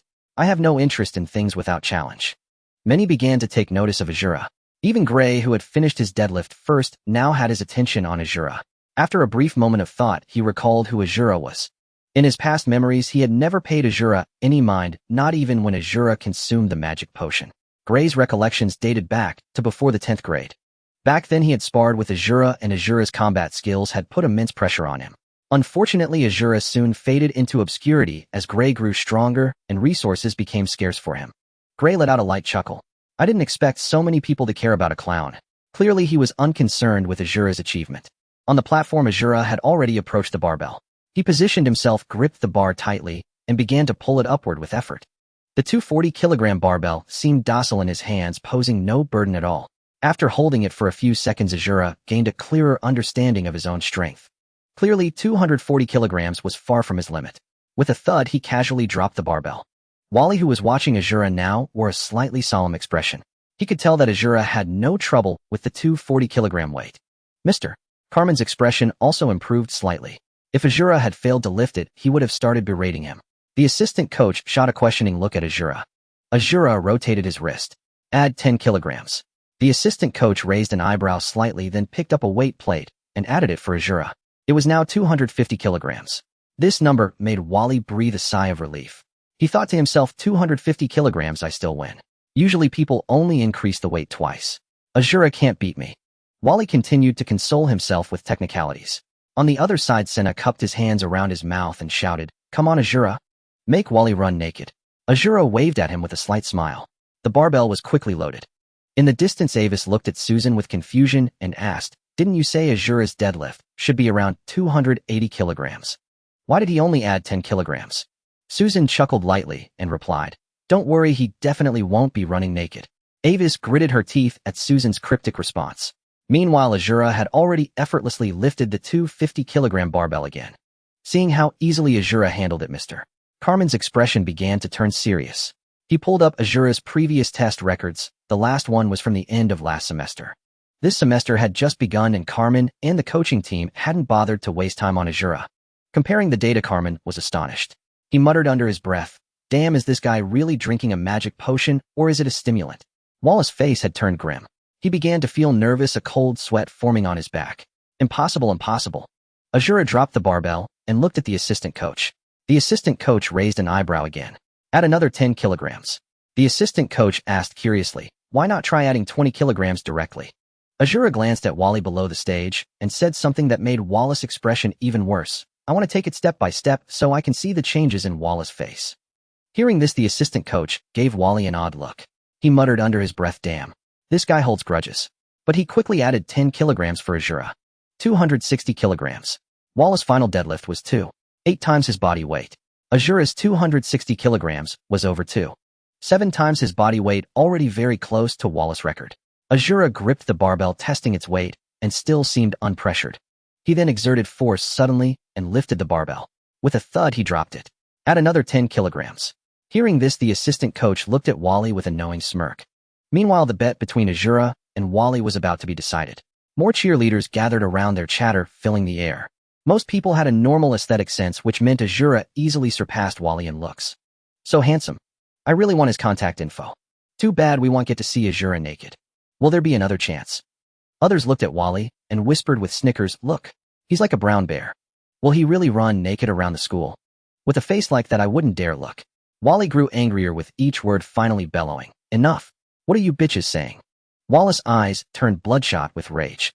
After his furious roar, he glared viciously at the cheerleaders. But he quickly regretted it. This outburst successfully angered many cheerleaders. It meant Wally had lost his mating rights for the end of the semester with most of them. That was worse than losing to Azura and having to run naked around the school. While Wally was roaring, Azura had already approached the barbell. He gripped the bar tightly, set his stance, and slowly exerted force, lifting the 270-kilogram barbell once more. This weight posed some difficulty for Azura, but it was still within his limits. The moment he lifted it, Senna shouted from below, You won. Azura, you won. Wally, get ready to run naked. In an instant, many cheerleaders cheered and congratulated Azura, with some even throwing flirtatious glances his way. Azura looked at Wally and said, Wally, you lost. Get ready to run naked. Wallace's eyes were bloodshot as he snorted coldly, Running naked is nothing. He'll do it. The assistant coach looked at Azura and asked, Want to add more? Since he had already won and his deadlift was 283 times his body weight, ranking among the top. Before Azura could answer, Mr. Carmen crossed his arms and said, Add more. Add 30 kilograms. Hearing this, both Azura and the assistant coach looked at Carmen. Carmen slowly walked up to Azura and said, I admit I underestimated you. 270 kilograms isn't your limit. Let me see where your limit is. Don't think about refusing. I know 300 kilograms will be a challenge, but let me see if you can do it. Don't be a coward. Only the victor enjoys everything. If you succeed, it'll take you seriously from now on. You want to join the school team's comprehensive league. You can't do it without my help. Alright then, let's go for 300 kilograms. More weight plates were added, drawing the attention of an even larger crowd. In the distance, Avis stared at the barbell before Azura without turning her head, asking, "Can Azura lift it?" Susan's expression turned grave. Originally, she estimated Azura could at most lift 280 kilograms. After a moment of contemplation, she said, "It's challenging, but perhaps possible." Hearing this, Avis rolled her eyes. 300 kilograms was also a challenge for Avis. Her personal best deadlift was 310 kilograms. Although she was lighter thanks to taking potions earlier and having access to better nutrition and supplements, her growth had been nearly optimal. But how long had it been since Azura took his potion? Avis said flatly, "We need to reassess Azura." This time Susan didn't refuse but nodded in agreement. "Yes, I will." Before the barbell, Azura took a deep breath, gripped it tightly, held his breath, and began to exert force slowly. Thanks to the power gained from the sacrifice and light chaser pathways and half of the blood servant pathway, Azura's physical fitness had grown beyond anyone's imagination over these days. The weight of 300 kilograms made Azura's face flush with blood. Every muscle fiber was straining. He directly pulled up the heavy barbell as if this weight wasn't his limit. Azura estimated the force he used and calculated that his maximum strength should be around 340 kilograms. The main reason was his poor foundation before. After taking the potion and becoming a sequence bearer, if calculated based on 340 kilograms, Azura's deadlift had increased by at least 160 kilograms. Such significant results in such a short time were due to sacrifice stealing the physical enhancement ability from the blood servant pathway. Additionally, the previous sacrifice had also stolen some power. "Whoa! Oh my god!" Senna shouted from below the platform. 300 kilograms. More than 3 times. "Look, this is my good buddy. Don't you want his contact info? Quick!" The cheerleading girls below were also staring at Azura with sparkling eyes. His physique was well-proportioned, tall, and he possessed such immense strength. Some cheerleaders' eyes were burning as if they wanted to devour him. Some had already started fantasizing. A girl with a baby face looked at Azura, her eyes almost watery. Her cheeks flushed, and she murmured, "With such strength. If Azura lifted me up midair." The other girls were also very enthusiastic. Bang! Azura dropped the barbell, the heavy sound echoing. "Mr. Carmen couldn't help but take a deep breath to calm the shock in his heart. 300 kilograms. The assistant instructor shouted from behind, "Azura, want to add more?" Azura waved his hand and said, "No, this weight is already my limit." The assistant glanced at him, seemed about to speak, but ultimately remained silent. Carmen asked, "How about adding a bit more? Let me see your limit." Azura looked at Carmen and said, "Mr. Carmen, I think this weight is enough. It's time you fulfilled your promise." Carmen's face changed slightly upon hearing this, but he still nodded. "Fine. You can go now. Starting today, I will keep my promise, but only if you don't get eliminated in subsequent tests." Azura chuckled lightly and said no more. The deadlift had proven his strength. The bench press wouldn't be a problem either, and as for the 6 sets of 400-meter runs, it was practically his forte. His well-proportioned physique, unlike others with bulky muscles, made him very agile when running. As for the light reaction punch target, that was even more his strong suit. Azura walked up to Wally, looked down at him, and asked, "Classmate Wally, when are you going to run naked?" Wally gritted his teeth and after a long pause said, "Don't worry, I'll do it after today's test." Hearing this, Azura let out a couple of loud laughs. But as he walked forward a few steps, he immediately sensed something amiss in his surroundings. Senna was ahead with a lecherous grin, while beside him were the cheerleading members looking as fierce as wolves and tigers. The cheerleading members were all above average in looks, many with hot figures and dressed very scantily. After a few glances, the hot-blooded Azura felt a certain stirring. The next moment, his spirituality and the sacrifice ability, ominous sign, sent him a premonition. Azura followed the direction of the sensation and saw Avis. Avis had been watching Azura walk closer and closer to those flamboyant cheerleaders, her gaze gradually turning cold. She mumbled under her breath, "These bitches, dressed like that. Bitches, if you dare get close, you're finished." Azura. Avis ground her teeth softly, staring at Azura. Suddenly, Azura stopped and looked towards her. In an instant, their eyes met across the distance. The jealous expression on Avis' face hadn't faded yet. Under his gaze, she hurriedly scrambled to adjust her expression. This fumbling only caused a genuine bashful pink to bloom on her cheeks. Seeing this, Azura chuckled lightly, and instead of rushing to look away, leisurely observed Avis' expression. This made Avis anxious. She shot Azura a vicious glare, then retreated, turning her gaze away first. Azura looked a moment longer before shifting his gaze. Next, the 12th grade students proceeded with the bench press and 6 sets of 400-meter interval runs. Azura also attempted 300 kilograms on the bench press and successfully lifted it. This kept Mr. Carmen busy writing in his folder beside him, and he continued to pester. Azura, add more weight, let me see what your true maximum is. Azura said to Mr. Carmen, what's the point of that? Why don't you ask classmate Gray and classmate Avis? Their maximum strength data should definitely surpass mine. Mr. Carmen's face stiffened, and he stopped pressing the issue. Finally, the physical fitness test reached its last item, the light reaction punch target. It was an advanced device capable of measuring the student's neural reaction speed. Students lined up one by one. Azura closed his eyes to rest. The light reaction punch target had levels, with level 1 being the lowest and level 9 the highest. The one at Ashford could measure up to level 6. Each level was further divided, with C being the lowest and S the highest. Before taking the potion, Azura's level was 2A, which was already among the top for his age. Even some classmates who had taken potions couldn't match him. This was because neural reaction speed was difficult to improve, even with potions. But this time Azura was confident he would achieve a better level. The light reaction punch target was a ring-shaped device. Once a student entered it, targets of various sizes would appear on the surrounding light screen. The tester needed to strike them as quickly as possible. The light screen was a 180-degree display in front of the tester, resembling a projection screen. This was not only a testing device, but also a training tool. It was said that more advanced equipment was fully enclosed with light targets springing out from a 360-degree screen. It was more effective for training vision and neural responses. However, even a 180-degree light screen was the most expensive training device purchased by Ashford High School's Mixed Martial Arts Club. Many high schools could only train with manual target delivery. The first to test was still Gray, who stood inside the machine. Gray's test grade was 3B, which was nearly the neural reaction speed of a college student. Typically, sequence users who entered university only achieved this score in collegiate mixed martial arts leagues. Most of them were at 3B or 3A. Gray's excellent performance was inseparable from the abilities of his sequence fighter. The core abilities of a fighter enhanced physical fitness and reaction speed, especially in neural response, which was highly effective. The light reaction punch target test was different from before. All cheerleaders were dismissed, and even other students were not allowed to see the tester's results. They could only vaguely see the blurry scenes inside the light screen. With a hum of the machine, light targets rapidly appeared within the screen. Although the details were unclear, they could see Gray continuously throwing punches, shattering each target. One round of testing lasted 3 minutes. After the test, steam rose from Gray's body from the intense exertion. He tilted his head, glanced at Carmen, who was recording the data, and said, "Coach Carmen, let me try 3A." Carmen suppressed his excitement, as 3A level light reaction punch targets were exceptional even among college students. "Alright, I'll upgrade it."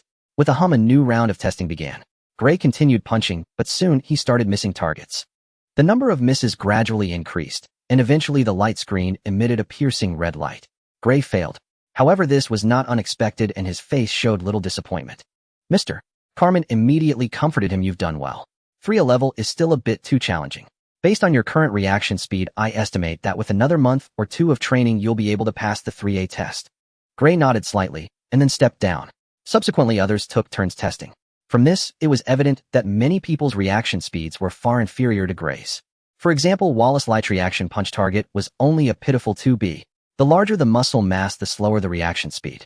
This was traceable. Most of them used supplements and injections, but the supplements and drugs they took were not as good as those used by wealthy individuals like Gray and Avis. While enhancing physical fitness, they also slightly damaged their brain nerves. The next moment, Mr. Carmen's roar rang out. "Shit. You idiot, have you been using enhancers? Get out."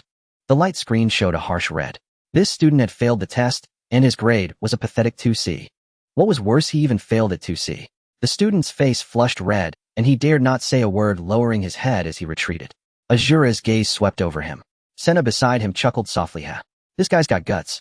I heard he didn't use enhancers, but secretly smoked some weed.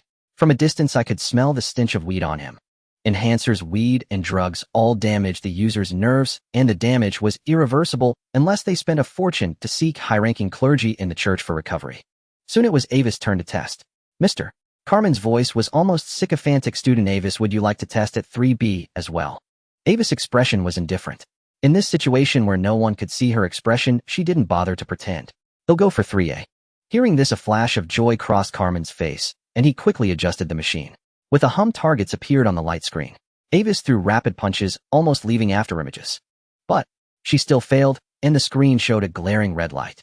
Avis stopped, exhaled a deep breath, and murmured, "Still not enough." The joy on Mr.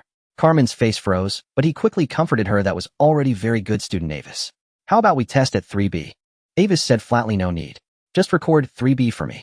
I want test further." "All right, no problem." Mr. Carmen nodded repeatedly. Avis exited the machine, and her expression quickly returned to that gentle demeanor as she walked towards Susan. She glanced sideways, her gaze sweeping over Azura with a brief pause before moving on. Finally, the testing cue reached Azura. He adjusted his state, bringing his body to its optimal condition. Beside the machine, Coach Carmen asked with a flat tone, "Azura, what level do you choose?" Originally, Azura's grade was 2A, but that was from last semester's test. Now all his physical abilities had improved. Mr. Carmen estimated in his mind Azura should be at 2A. Without waiting for Azura to speak, he had already adjusted the machine. 2A, Azura said calmly. The light screen lit up and targets emerged from it. Azura's fists flew like the wind, delivering straight punches, jabs, and hooks. Each target was struck the moment it appeared. The 3-minute test passed in a flash, and Azura didn't miss a single target, hitting them all in the shortest possible time. Simple, swift, without any omission. The 2A difficulty was no challenge for Azura at all. Mr. Carmen straightened his back and asked, "Want to try a higher difficulty? Like 2S? Azura twisted his neck and said, "Bring it on, 2S. Mr. Carmen immediately adjusted the machine to 2S level. The light screen lit up again. Azura's punches were swift as the wind, his gaze focused, and he threw punch after punch rapidly. Mr. Carmen's eyes grew brighter. After the test ended, he looked at Azura with a probing gaze. Azura nodded slightly. 3C. Mr. Carmen's eyes gleamed. Excellent. A hum filled the air as the light screen flickered to life, then faded. The students on the periphery could only glimpse Azura within, throwing punch after punch. The screen lit up, then dimmed, lit up, then dimmed again. Whispers arose. What does this mean? Is he repeating the test, or is he continuously advancing? Before the machine, Mr. Carmen's expression shifted from calm to astonishment and then to delight. With another hum, the light screen died, and the machine came to a halt. Mr. Carmen's gaze burned with intensity as he looked at Azura, who was slightly winded, wisps of white steam rising from his head. Azura recalled that look. It was the same one he had seen in Carmen's eyes before his 10th grade year. Back then, Azura had been Carmen's prized pupil, celebrated for his skill. But for the 2 years since he started 11th grade, that look had vanished. Mr. Carmen fetched a bottle of supplement and handed it to Azura, his gaze shifting to the machine, which clearly displayed 3B level. Azura took the bottle and asked with a smile, "Mr. Carmen, this one's free, right?" Mr. Carmen let out an awkward laugh. "Of course it is." He added, "Want to try for 3A? Azura downed the supplement in one gulp, letting it nourish his nearly depleted body. "Give me 5 minutes," Azura said. Mr. Carmen clapped his hands together. "No problem." Outside the machine, the crowd watched their exchange, utterly bewildered. Senna scratched his head. What are Mr. Carmen and Azura up to? Beside him stood Wally, his eyes vacant. In the recent test, Wally had barely managed to hold on to his 2B rating. It was because he had consumed too many potions and supplements, leaving his body stiff and bloated. The thought of having to strip naked and run around the school later made his scalp tingle. It was utterly undignified. He could hardly imagine how disappointed his parents would be if word got back home. In the distance, Gray's gaze sharpened as he felt the pressure emanating from Azura. While others struggled to distinguish the levels of the light reaction punch target, Gray had already discerned that Azura was challenging the 3B level. He clenched his fists, a silent thought crossing his mind. Azura, have I underestimated you? Elsewhere, Avis leaned against the railing, her hand gripping it tightly, the pressure unconsciously increasing. She murmured, "Was that 3B just now? Did Azura pass?" Susan nodded gently, her gaze fixed on Azura with a peculiar glint. "It seems Mr. Carmen wants him to try 3A. Avis' expression grew strained. "Even I can't pass that. How could Azura?" Susan replied calmly, "Perhaps he can. At least he achieved 3B. Avis turned to glare at Susan, grinding her teeth in frustration. On the other side, after resting for 5 minutes, the heat had dissipated from Azura's head. He slowly exhaled a breath of stale air, revitalizing his spirit. Raising his fingers, he channeled his spiritual energy to unleash the ability light of hope. He pressed his index and middle fingers together, conjuring a faint glow that at a glance felt like the warm caress of sunlight. Azura gently touched this wisp of hope's light to his forehead. A soft hiss escaped his lips as he inhaled, feeling the clutter of thoughts and negative emotions swept clean from his mind. Then he nodded to Mr. Carmen to signal his readiness. Carmen gave a slight nod in return and activated the machine. As it whirred to life, he held his breath, afraid of distracting Azura. With a hum, the light screen rose once more. Many eyes turned to watch. Senna scratched his head and asked Wally beside him, "What level is this?" Wally snapped back, "Crap, I bet it's 2C. Senna looked at him doubtfully. "You're not only at 2C, are you?" Wally shot him an angry glare. "I'm at 2B. Senna let out a snicker. "Oh, so it's 2B. You're yelling so loud I thought you were at 3B. Just as they were about to come to blows, Azura moved within the light screen. Light targets appeared across the 180-degree semicircular screen. He had to react within 0.2 seconds and land a punch immediately. The 3A standard required 3 targets per second, each target lingering for only 2 seconds. To pass, he could not miss more than 10 targets. Azura's focus sharpened as his fists flew like lightning, striking the targets in rapid succession. With a whoosh, a target in a corner vanished before he could reach it, the first miss. Its appearance made Mr. Carmen's heart leap into his throat. A dozen seconds later, the second target was lost. Azura pursed his lips, his concentration tightening as he accelerated his punches. The third, the fifth, the seventh, the ninth. Only one target remained. If he missed this, the test would be a failure. At that moment, Mr. Carmen's hands clenched involuntarily, not daring to breathe. Azura, however, took a deep breath, increasing the oxygen flow to his blood and pushing his spirit to its peak. Crack, crack, crack. Each punch cut through the air with a sharp snap. Despite being at his most perilous moment, Azura was eerily calm. One by one, the targets were struck and dissipated. As the final second ticked away, 3 targets flew out, scattering into the corners. Azura threw a flurry of punches, shattering the last one in the final fraction of a second. Clap. Mr. Carmen applauded, his face alight with surprise. 3A. But then his expression froze as a realization struck him. Azura's achievement had nothing to do with him. From the latter half of last semester until this new term, Carmen had not guided Azura at all. But quickly, Mr. Carmen adjusted his mindset, thinking smugly to himself, if Azura succeeds, who wouldn't attribute it to my teaching? After all, I am his coach. He extended his hand to Azura. Congratulations. With a 3A score on the light reaction punch target, D1 level elite schools won't be too difficult for you. I take back what I said before. You're not a fool, you're a neglected genius. He'll write a strong letter of recommendation for you. Azura looked at Mr. Carmen, hand extended in greeting, and a faint smile curled on his lips. I prefer the old arrogant you, Mr. Carmen. Bring it back. But he held back those words. He saw no need to make an enemy over such a trivial matter. So he simply shook Carmen's hand briefly and asked, "Can I join the school team's comprehensive league now?" Of course. Soon enough, all the physical fitness tests came to an end. From among the tested students, Carmen had selected 5 official members and 4 alternate members. Gray ranked first, Avis second, and Azura fifth, barely making the cut as the last official member. Apart from Gray and Avis, the physical data of the others were similar, with Azura's even slightly higher. However, Mr. Carmen did not strictly follow the data to determine the rankings. This ranking was more often than not meaningless. If Azura had suddenly surged into the top 3, what would the others think? The team selection was complete. Mr. Carmen walked past them with heavy steps, his towering height of 2 meters allowing him to overlook most of the students. Good, both the official and alternate members have been chosen. He turned to face the unselected students and roared, "You soft, pathetic weaklings, does anyone want a challenge? Speak up. Tell me who you want to challenge. Defeat them in combat, and their rank is yours." Mr. Carmen's gaze swept across every face. Below Azura's rank were the alternates, with Senna as the first alternate, followed by Wally. Senna whispered to Azura, "I wonder if anyone will challenge me. Hell, I haven't had a real fight since taking the potion." Azura crossed his arms, his gaze indifferent. If anyone challenges, they'll start with Wally. Nearby, Wally snorted coldly, his expression sour. And indeed, that was the case. If Azura hadn't consumed the potion, he would likely have been the one challenged.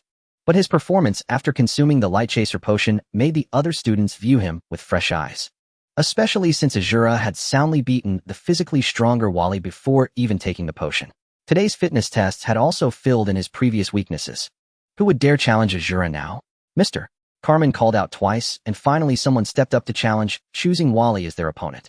After being defeated by Azura, Wally had been automatically labeled a pushover, a viable target. This challenge infuriated Wally, so on the fighting platform, he let out a roar of rage and defeated his opponent in an almost crushing manner. Who else dares to challenge me? Fuck. On the platform, Wally roared and howled in fury like a brown bear. His opponent lay unconscious, seemingly with a broken bone. The other members below the platform regarded Wally with renewed respect. Wally then turned an eager gaze toward Azura, but seeing his indifferent expression, he felt a chill in his heart. Wally thought to himself, I can't beat him for now. The most important thing is to protect my body. When the school team mixed martial arts league starts, if Azura gets injured in a fight, that's when he'll play a bigger role. Wally glared at Azura, snorted coldly, and seeing no one else challenge him, he stepped down. As he passed Senna, he deliberately stared at him and snorted again.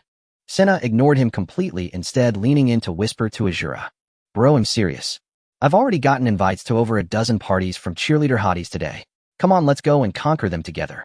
Senna reached into his pocket and pulled out a stack of small cards covered in contact information, some even decorated with hearts. See, you have no idea how crazy they are to get some exercise with you. God, if you agree, you won't have time to get out of bed at the party.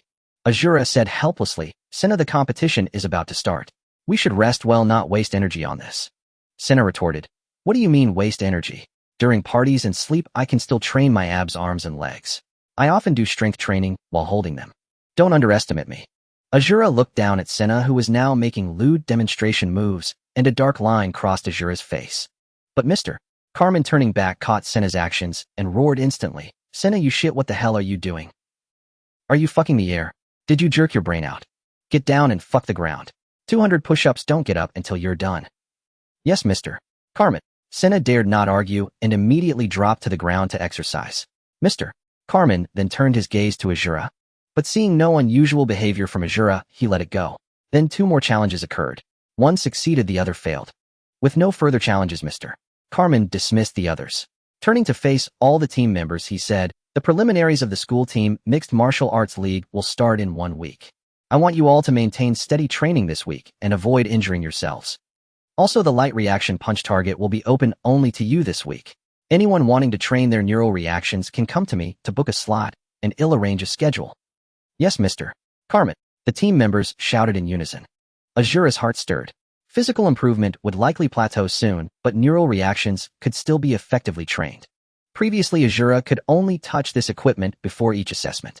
This time he could use it more. After Senna finished his 200 push-ups, Mr. Carmen dismissed the team. Wally walked out with a heavy heart, only to see that the other 12th graders dismissed earlier, along with many younger students, were already waiting at the entrance. Wallace's face darkened instantly. Clearly, they were all waiting to see him strip and run naked. Some had even raised their phones ready to take photos and videos. Wally turned back to glare hatefully at Azura. Senna laughed loudly. Wally, you haven't forgotten the bet, have you? Time to strip and run naked. Strip, strip, run naked. More people joined in, eager for the spectacle. Wally gritted his teeth in anger and shouted at Senna, don't worry, I'll keep my word.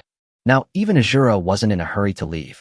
Wally charged into the locker room, and soon a commotion erupted from the doorway. Whoa, the brown bear is running naked. Too blinding. God, give me some eye bleach. Oh. A hairy naked figure burst through the crowd as Wally, filled with indignation, rushed out of the mixed martial arts club. After a couple of glances, Asla turned away from the unsightly sight of nudity. He returned to the locker room and changed out of his training gear. Picking up his phone, the faint smile on his face vanished, replaced by a contemplative expression. The first thing he picked up was Jimmy's phone. Over this period, Asla had been sending messages to Boyle every day, using it, creating the illusion that Jimmy was still alive and tailing Asla. What caused Asla's expression to shift was none other than Boyle's text. Jimmy, why haven't I seen you back these past few days? Do you still have any of the stuff? What's that kid up to? On the surface, it seemed like Boyle's concern for his underling, but in truth it revealed much. A single wrong reply from Asla could lead to his exposure. The stuff Boyle mentioned could only mean one thing: drugs. Many gangsters used enhancers, weed, and drugs to control their underlings. When Asla killed Jimmy, he had caught a strong scent of weed on him. And weed was often just a cheap substitute for harder drugs. A gang boss like Boyle wouldn't be generous enough to hand out drugs for free. Giving out enhancers was already more than enough. Typically, low-level thugs like Jimmy had to buy their drugs, earning money through their gang activities. And that income would eventually be siphoned back to bosses like Boyle through drugs and gambling.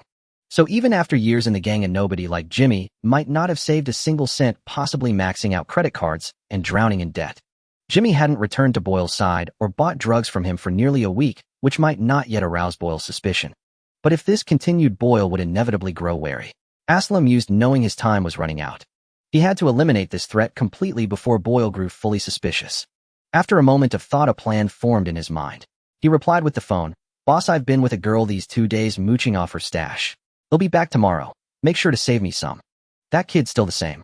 Went to school today? He should be making his move soon. He's been circling Quick's place a few times. Not long after sending the message, Boyle replied, Good, you lucky bastard. Don't wait till tomorrow. After the kid gets home tonight, forget about him and come back. Everyone's set for a gambling session. They'll save you some stuff. Come join the fun. Reading this, Asla's eyes lit up. If Boyle got high tomorrow, it would be an even better opportunity. A clear-headed Boyle was hard to deal with, but one who was high, hallucinating, and sluggish would be far easier to handle. But this changed Asla's plan. Originally, he had planned to establish an alibi, then set up the KR-13 across from Boyle's place and take him out when he returned. Asla clenched his phone and murmured to himself, still, though it's rushed today, it's just as good a chance. After school, Asla didn't linger. He quickly returned home. He began meditating before his operation, visualizing the sun and stillness to absorb spiritual energy while calming his mind. Once he had fully recovered the spiritual energy expended during the day, Asla started contemplating the details of tonight's plan. After killing Jimmy, he had used Jimmy's car to do plenty of preparation. He had tailed Boyle, figuring out his residence, his usual haunts, and his hideouts. He had been deciding how to take down Boyle based on these locations. Now Boyle had made the decision for him. Time quickly passed to 9 o'clock. At 7, Boyle had texted Jimmy asking why he hadn't shown up. Asla replied with the phone, "That kid hasn't come home yet. He'll come as soon as he does." "Boss, where are you guys gambling?" Boyle answered, "The usual place." This reply made Asla frown. What Jimmy knew as the usual place wasn't necessarily known to Asla. But soon his brow relaxed. Boyle frequented only a few spots. He could find him by process of elimination. He packed his gear, bringing both guns and a sharp dagger tucked into his waistband. Once everything was ready, he drove off. His first target was Boyle's hideout, a small building. But the lights there were dim, and there was no noise. Clearly Boyle wasn't there. So Asla quickly moved on to the next possible location. After checking 2 more spots, he finally pinpointed one, a used car dismantling yard in the South District, one of Boyle's operations. Rumble. Dark clouds gathered in the sky, shrouding the night, and thunder began to roll. Splatter. Fine rain started to fall, leaving ripples on the windshield. His mood soured. Rain was a severe hindrance to his combat effectiveness, especially against the stronger Boyle. As a Sequence 8 blood donor of the blood path, Boyle would undoubtedly surpass Asla in physical prowess and possess more abilities to harness spiritual energy. If it came to close combat, even Asla, confident in his martial skills, might not be able to overpower Boyle. The best way to kill Boyle was still a long-range snipe with the KR-13. Within 200 meters, Asla and his rifle could guarantee a precise shot to Boyle's heart. But now rain was falling, bringing wind and affecting the bullet's accuracy. All of this added difficulties to Asla's mission to kill Boyle tonight. Asla rolled down the window, reaching out to feel the rain. He took a deep breath, letting the moist air fill his lungs. He murmured, "Boyle, you must die tonight." The rain grew heavier, stirring a restless agitation within Asla's heart. The car pulled up near the scrapyard. Asla stepped out with his backpack clad in a short hooded windbreaker, his face concealed beneath a mask. Rain cascaded down from above, unrelenting. He first felt his way to the wall, gripped its top with both hands, and with a single push hoisted himself up. He crouched atop the wall, gazing toward the buildings in the other direction. On the north side of the yard, a dim yellow light leaked from the windows and door of a 2-story house. From a distance, Asla could see figures moving inside, the shouts of drug addicts and gamblers piercing through the rain. This was the place. Asla knew he had found his destination. Boyle and his core henchmen should be in that very building. Asla did not rush to leap down from the wall. Instead, he began scanning for a suitable position. The yard was rectangular, with a residential area to the north, a 2-story house beside what appeared to be the factory canteen.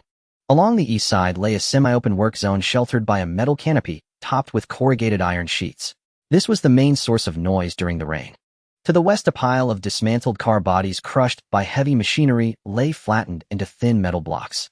Several of these blocks were bound together with metal straps and stacked high, the tallest pile reaching about 4 meters. Near the entrance, a few battered cars awaited dismantling, each one dilapidated. The vital engines had already been removed, leaving only hollow shells. Rainwater poured from the sky, streaming down the metal panels and pooling into murky puddles in the depressions. After surveying the area, Asla quickly found a suitable spot. With a light leap, he jumped down from the wall, his figure moving like a nimble black panther creeping forward among the car shells. Rain slid down his windbreaker as a chill seeped in. Ignoring the discomfort, Asla gripped the gaps between the stacked metal blocks. He climbed up like a gecko. A faint creak of metal echoed despite his utmost caution. This made his every movement even gentler. He looked up at the rain, thinking to himself, though it will reduce my shooting accuracy, in some ways it also increases my chances of success. At last he carefully reached the top. Asla opened his bag and retrieved the well-maintained KR-13. He unfolded the folding stock, meticulously attached a silencer, and loaded a magazine filled with 14 full-power rounds. He loaded his pistol with bullets and a silencer, tucking it into his waistband before slowly lying flat. Asla closed his eyes, and when he opened them again, he had activated the night vision ability of his blood servant. The dim night instantly brightened in Asla's eyes, not quite like daylight, but enough to see clearly. The position Asla had chosen was in a hollow with metal blocks stacked higher on both sides, providing concealment. He knew Boyle was a Sequence 8 blood donor of the blood path, meaning Boyle possessed the same blood servant abilities as Asla. Night vision was also Boyle's forte, perhaps even stronger. Asla placed his backpack beneath him for support, steadied his breath, and pressed his eye to the scope. The scene inside the two-story house came into view. Boyle had not been careful enough tonight. The door was left open and the curtains were only half drawn. Through the scope, Asla could easily see the interior. The room was a mess. Several gang members were slumped on a sofa in one corner. They lay there as if drugged into stupor, only the faint rise and fall of their chests proving they were alive. Two others, stripped to the waist, cigarettes dangling from their lips and bottles in hand, were embracing and dancing in the open space. The scene was an eyesore. They were even kissing. Under the influence of drugs and alcohol, two burly men had completely let themselves go. Asla adjusted his scope continuously, but still could not see Boyle's face. He continued searching and spotted a card table by the window. Playing cards moved in their hands, but Asla still couldn't see Boyle. He was hidden behind the wall. The raucous music and the excited howls of drug addicts and gang members drifted over from 70 or 80 meters away. Asla was close enough. He adjusted the scope's zero range. Now if Boyle showed his face, it would be his death. Asla lay on the cold metal blocks, rain dripping steadily from the edge of his hood, splashing tiny droplets onto the scope lens. He had to wipe it clean every so often. Inside the room, Boyle lit a cigarette, watching his henchmen, who were already groggy and lost in hallucinations, and smiled silently. As a gang leader, he never touched hard drugs himself. Even for a thrill, had only smoked a little weed. Like the one he was smoking now. He took a deep drag, feeling the smoke enter his lungs, bringing a shiver of pleasure. He exhaled a puff of white smoke, adding another layer of haze to the already smoke-filled room. At the card table, Boyle's pile of gold pounds had grown tall, while his opponent's stacks were nearly empty. "Pour the drinks," Boyle shouted. A relatively sober lackey quickly stepped forward and filled the glasses for everyone at the table. Boyle shook his head, the recent high making him slightly lightheaded. He rolled up his sleeve, revealing his wrist. "Bring the cups over," he said casually. At his words, the three men at the table breathed heavily and eagerly offered their glasses. A morbid madness flickered across Boyle's face. With the tip of his right finger, he lightly slashed his wrist, and a wound appeared. Blood dripped from Boyle's wrist into the glasses below, quickly staining them crimson. "Drink, my servants." Boyle waved his hand and laughed maniacally. The cut on his wrist rapidly stopped bleeding. Tiny flesh buds seemed to sprout, squirming to heal the wound. His lackeys eagerly raised their glasses and downed the blood-laced wine. Their eyes turned slightly red, and their gazes at Boyle grew fervent. Dark, vein-like lines bulged on their faces like squirming earthworms, and their muscles twitched, growing stronger. At that moment, Boyle pulled out his phone. What he looked at was Jimmy's message screen. Boyle's eyes narrowed. "Jimmy. What's going on? Not coming back for so many days. Is he trying to break free? If he doesn't show up now, I'll have to teach him a lesson when he returns. And that kid Asla, he drank my potion and still hasn't done any work. I need to get tough with him. They'll catch him tomorrow, rip off his jaw, and hang his head by the stairwell door. Damn it." Boyle took another deep drag, the hazy smoke making his eyes look dazed.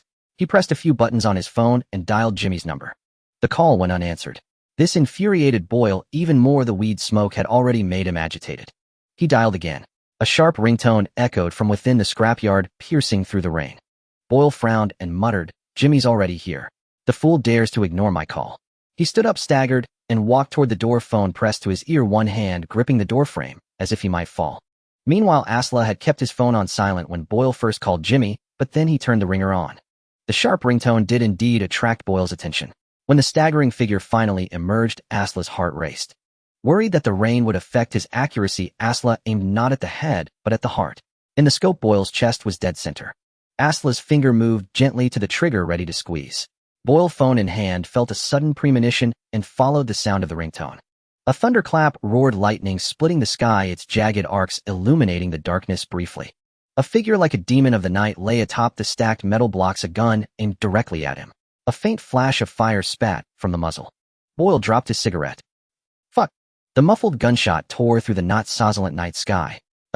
300 full-power bullet cut through the air at less than 100 meters. Even the rain had no time to interfere. Thud. A burst of blood bloomed on Boyle's chest. In the final moment, Boyle unleashed unprecedented strength, twisting his body as much as he could. But he was still a step too slow. The bullet pierced his chest, entering his torso. Against the resistance of flesh and bone, the projectile began to tumble, wreaking greater havoc within him. Another full-power bullet was fired. By now, Boyle's body was already falling backward. This shot missed his chest, striking his abdomen instead. Instantly, the bullet churned in his belly, tearing long sections of his intestines. Even so, Boyle did not die. He rolled violently, taking cover behind a wall. His pierced body and shattered organs had nearly drained him of strength. Kill him! Kill him! From within the two-story building, Boyle's roar was like that of a wounded alpha wolf. A flicker of foreboding passed through Asla's mind, an ill omen from the sacrifice. The next moment, 3 burly figures burst from the small building. One crashed through the window, while the other 2 rushed out the door, as if preparing to leap from the second floor. After firing his second shot, Asla no longer remained prone. He swiftly shifted to a kneeling position, his eyes still pressed to the scope. A gangster with a twisted face and writhing dark red veins on his skin was centered in Asla's crosshairs. Aim. Fire. A soft sound, and a bullet shot out, landing precisely on the gangster's head. Smack. The bullet struck its target instantly. The man's head burst like a watermelon hit by a baseball, spraying white and red matter in all directions. The headless corpse, propelled by its forward momentum, tumbled over the second-floor balcony and crashed to the ground. The other 2 gangsters charged at Asla. One drew a pistol. Bang, bang, bang. Rapid pistol fire, flashes and roars cut through the night. With the distance still 70 or 80 meters, the shots had little real effect. Asla remained kneeling, unmoving, his crosshairs already locked onto the second man. This one was charging too fast. Covering several dozen meters would take only seconds.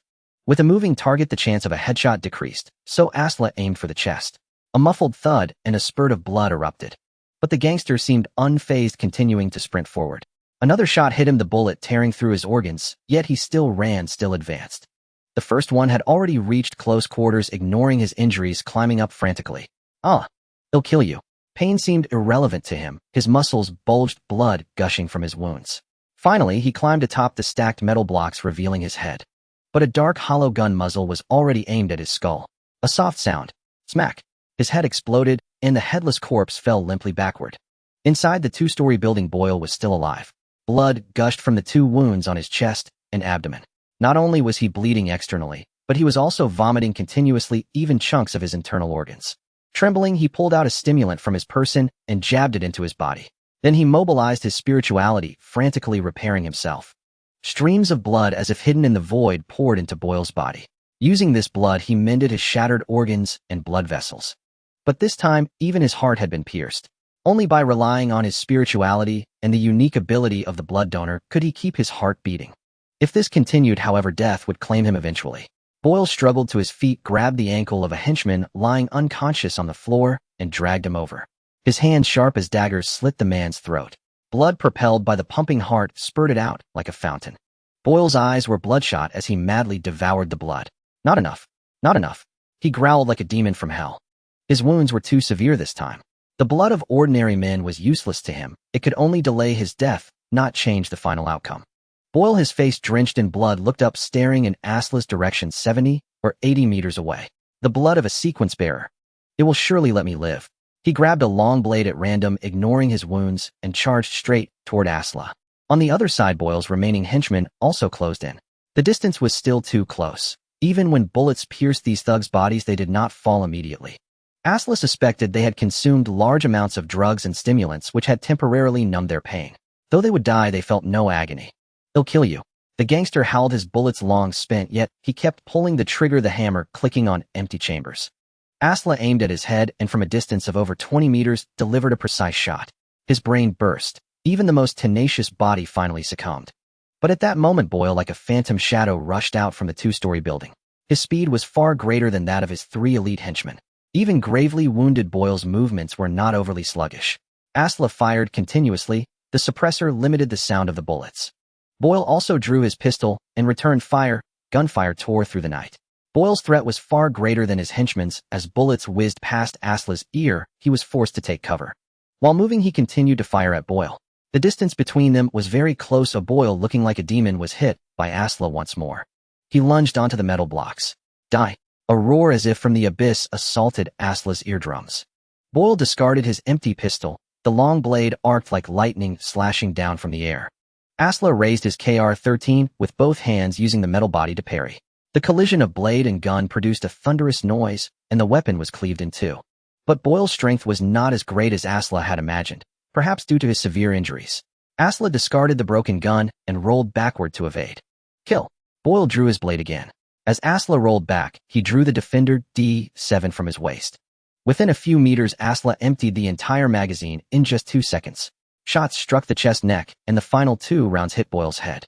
The bullet's kinetic energy pierced his forehead, tearing off the back of his skull and exposing his pale brain. Boyle let out his final sounds, gushing blood from his mouth, then collapsed unconsciously to his knees.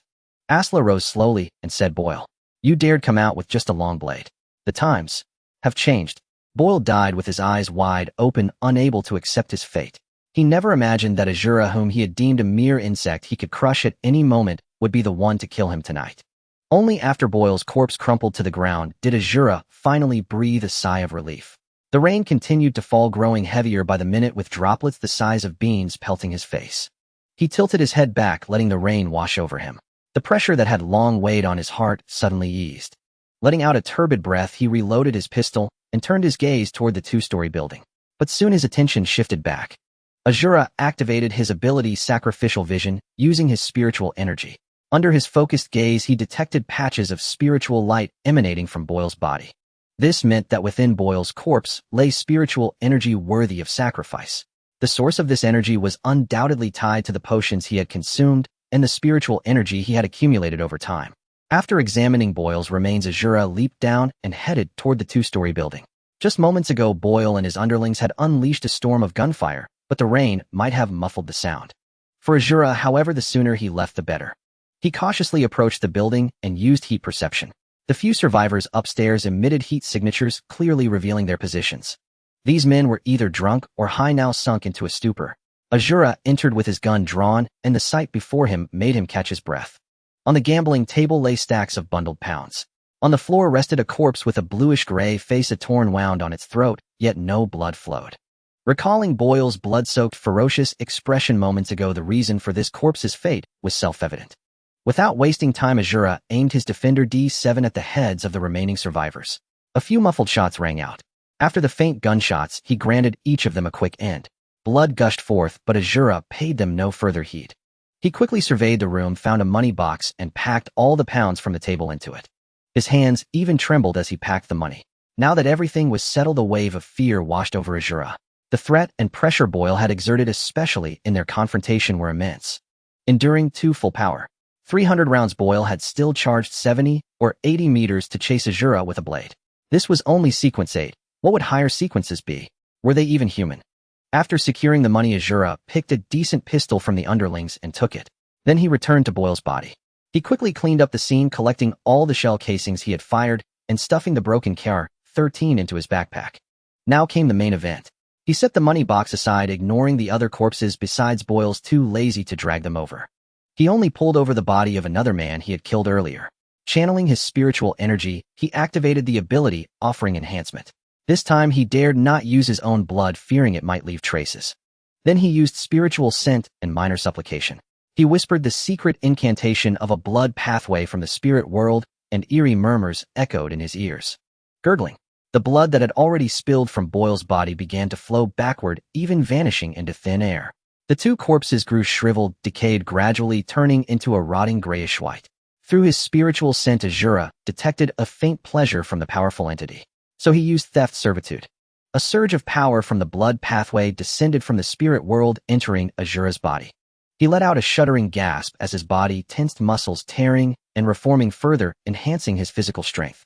More chaotic whispers filled his ears, not sharp ringing but deep watery tremors, like a massive creature turning within his cochlea. It was as if an orchestra played the score backward, strings reversed, winds blown in reverse, every note twisted into impossible harmonies. A whole choir seemed to chant, eerie children's voices surging from all directions, singing hymns in no known language, each syllable like a nail hammered into his brainstem. Azura opened his eyes. The world was melting, everything before him blurring with darkness, seeming to hide a terrifying presence staring at him. The distorted hallucinations filled Azura's heart with dread, as if beasts lurked in the night's shadows. Fear pierced through him like an ice spike from his nape to his tailbone. His body trembling, Azura grabbed the money box and backpack, staggering away. He climbed over the wall, stumbling toward Jimmy's beat-up car. The hallucinations deepened, a dizzying sensation overwhelming him. One step into a void, another into a non-existent pit. He yanked open the car door, tossed his belongings inside, and shook his head as if to dislodge the illusions. Forcing himself to start the engine, he drove off the car, weaving erratically. With a screech of brakes, Azura stopped. His eyes were bloodshot, veins bulging beneath his skin writhing. He took a deep breath and summoned the spiritual energy nearly bursting within him. Light of hope. A glow ignited at his fingertip, and he pressed it to his forehead. With a long, sharp inhale, Azura, who had been on the verge of collapse from the hallucinations and whispers, suddenly felt revived. Like the rising sun dispelling morning mist, the chaotic sounds and terrifying visions began to fade, granting Azura a moment to breathe. He crossed his arms over his chest, focusing his mind as much as possible. Closing his eyes, he felt as if falling through a void, concentrating his thoughts on visualizing the sun. Radiant light emanated from the sun, and under its brilliance, all the eerie whispers and hallucinations dissolved like bubbles. Gradually, the terrifying visions and whispers brought by the sacrifice and theft servitude dissipated from Azura's body. The vast stolen spiritual energy shrank and condensed under the light, the overwhelming fullness fading away. What remained in Azura's body was a more concentrated spiritual energy, saving him countless hours of cultivation. Finally, Azura opened his eyes, a flash of crimson passing through them, replaced by a pale golden hue. Like the dawn of a new day. Opening and closing his eyes in that fleeting moment, the faint golden light concealed itself within his gaze. Asla shuddered with lingering fear, thinking to himself that sacrifice was truly terrifying. Boyle's sequence 8 inherently possessed greater spirituality, and I further enhanced the offerings, while the stolen service also yielded an extraordinary result. All these factors combined nearly killed me. Yet he quickly reflected, but the gains from this time are equally abundant. He closed his eyes, savoring the experience. Through this act of stolen service, he had pilfered more abilities of the blood servant. Blood perception allowed him to keenly detect the scent of fresh blood nearby and gauge its general state. Blood taste enabled him to sense another's emotions by licking a small amount of blood. Blood enslavement led him through prolonged feeding of his own blood, evoke intense dependency and obedience from ordinary people. Bloodlust drive. When facing blood, he would experience an overwhelming urge, his physical prowess surging. Yet if he failed to restrain his instincts, he would lapse into brief madness. Asla closed his eyes. The abilities he had stolen this time should encompass the full repertoire of Sequence 9 Blood Servant. There were not only boons, but also flaws. Take Bloodlust Drive, for instance. Wielded well, it could grant a small advantage in battle, but mishandled it would turn him into a raving lunatic. Simultaneously, through these abilities, Asla suddenly understood the nature of the three figures that had burst out of the room after he struck Boyle. Presumably those three were ordinary people enslaved by Boyle through long-term feeding of his own blood. Recalling their frenzied state even after being shot, Asla sensed it was more complex. Perhaps after advancing to Sequence 8, Boyle's blood enslavement effect grew stronger, and those three had also imbibed drugs or enhancers, making them so resilient. At this moment, Asla was vastly different from ordinary sequence holders. He effectively possessed the Sequence 9 abilities of three paths, simultaneously: Sacrifice, Lightseeker, and Blood Servant. This meant he had more abilities at his disposal, even if most were not particularly potent at Sequence 9. Yet with such a wealth of abilities, he found himself with far more options when facing certain situations. For instance, the murmurs brought by the stolen service. Without Lightseeker's aid, he would have suffered prolonged auditory interference. Had those severe murmurs gone unresolved through proper means, he would likely have descended into madness before long. Asla drew a sharp, damp breath, pondering, could that be the reason behind the reported cases of maddened sequence holders and psychotic killers? Asla dared not dwell further on the thought. He quickly drove on, distancing himself from the crime scene. He returned to the vicinity of his residence, carefully avoiding areas under surveillance. Fortunately, in this city, air surveillance cameras were scarce. Passing by a bridge, he opened his backpack, dismantled the bullet casings, the broken rifle, and the fired pistol into components, and tossed them into the river. He switched the gold pounds into a different bag and tore the money box apart before discarding it into the water. This would minimize any chance of tracking him through the bullets. Back at his lodging, Asla shook off the rain and changed out of his nearly soaked clothes. Warmth and dryness returned to him. He poured out the gold pounds. Rolls of gold scattered across the bed, bringing him a profound sense of security. In America, wealth and poverty represented two entirely different lifestyles. He counted the gold pounds and arrived at a figure. 21,500 gold pounds. This was beyond Asla's expectations. Not too much, yet not too little. It was likely around the time Boyle's gang underlings received their pay. As a cadre of the Grey Lane gang, Boyle was hardly generous enough to hand out money to his men. More often than not, after distributing the funds, he would reclaim a portion through various means, such as drugs enhancers and marijuana, or gambling. Today, Boyle had already begun fleecing his underlings. Those who were high drunk or had lost money to him at cards were clear evidence. But these 20,000 gold pounds certainly weren't Boyle's and his men's entire wealth. The underlings would have kept some for living expenses. As for Boyle's money, most of it was likely stashed in his hideout. Now that Asla had killed Boyle, he dared not venture there for the time being. His major troubles were mostly resolved. There was no need to court new ones for the sake of illicit cash. Whether the money in Boyle's home or the 20,000 gold pounds in Asla's hands, both were dirty money. He couldn't even deposit it into a bank account, as there was no way to explain its origin. He could gradually spend it in daily life, but he had to be cautious about frequency and locations. He stuffed all the gold pounds into a shoebox along with the slightly newer pistol he had taken from the underling. The shoebox was shoved under the bed. Asla chuckled softly. If anyone breaks into my place and makes off with this shoebox, they'd hit the jackpot. Lying back on the bed, Asla began to reflect on the day's events, reviewing his actions and considering if he had missed anything. Carefully recalling the details, he realized he had done his utmost with his abilities. To expect more was impossible. The rest was left to fate. Even amidst severe murmurs and hallucinations, Asla had refrained from using Lightseeker's abilities to alleviate the murmurs on the scene. He feared that afterwards someone might use certain sequence abilities to track him. His own luminous memory could examine residual images of events. Among America's many sequences, there were bound to be others with similar capabilities. The FBI, State Police, the Bureau of Explosives, likely all had experts skilled in investigation, deduction, and sequence-based tracking. But such personnel were not necessarily dispatched for a gangster like Boyle, nor would they go to great lengths to investigate on his behalf. At this thought, a smile spread across Asla's face as he relaxed into the bed. Morning. The heavy rain from last night had washed away many traces, while the spilled blood diluted by the rain spread across a wider area. Clang. The gate of the scrapyard swung open, and a bleary-eyed man shuffled in. He was an employee of the scrapyard, his body grotesquely stout with a belly that bulged like an extra truck tire wrapped around his waist. He trudged forward, utterly oblivious to the two decayed skeletons perched above him, nor did he notice the headless corpse lying on the ground. It wasn't until he reached the two-story building and was about to climb the stairs that something caught his peripheral vision. On the ground, a headless body lay face down. A scream of terror shattered the morning stillness. Soon the situation drew the attention of the Grey Lane gang's cadre. This property belonged to the Grey Lane gang, and Boyle was merely one of its managers. A battle had erupted here, claiming the lives of many gang underlings, and the matter instantly escalated. A bald-headed cadre arrived at the scrapyard with his men. His face was cold and stern, as if everyone owed him money. Boss, we've checked. It's Boyle's people. A cadre with facial tattoos emerged from the building to report. The bald man surveyed the scene, then approached the corpse with the shattered skull on the ground, killed by a rifle round to the head. The tattooed cadre added, "There are a few more inside, all shot in the head with pistols. No signs of resistance. Seems they were high." The bald man frowned and asked, "Where's Boyle?" The tattooed cadre pointed to a pile of stacked metal blocks across the yard and said, "Up there." Hearing this, the bald cadre strode toward Boyle's corpse and leaped onto the several-meter-high pile of debris. The remains of Boyle's body came into view. Two skeletons were stacked together, their skin withered and exuding a putrid odor, as if all vitality had been drained away. Boyle's skull was shattered, the back of his head completely blown off, with 2 bullet holes in the frontal bone.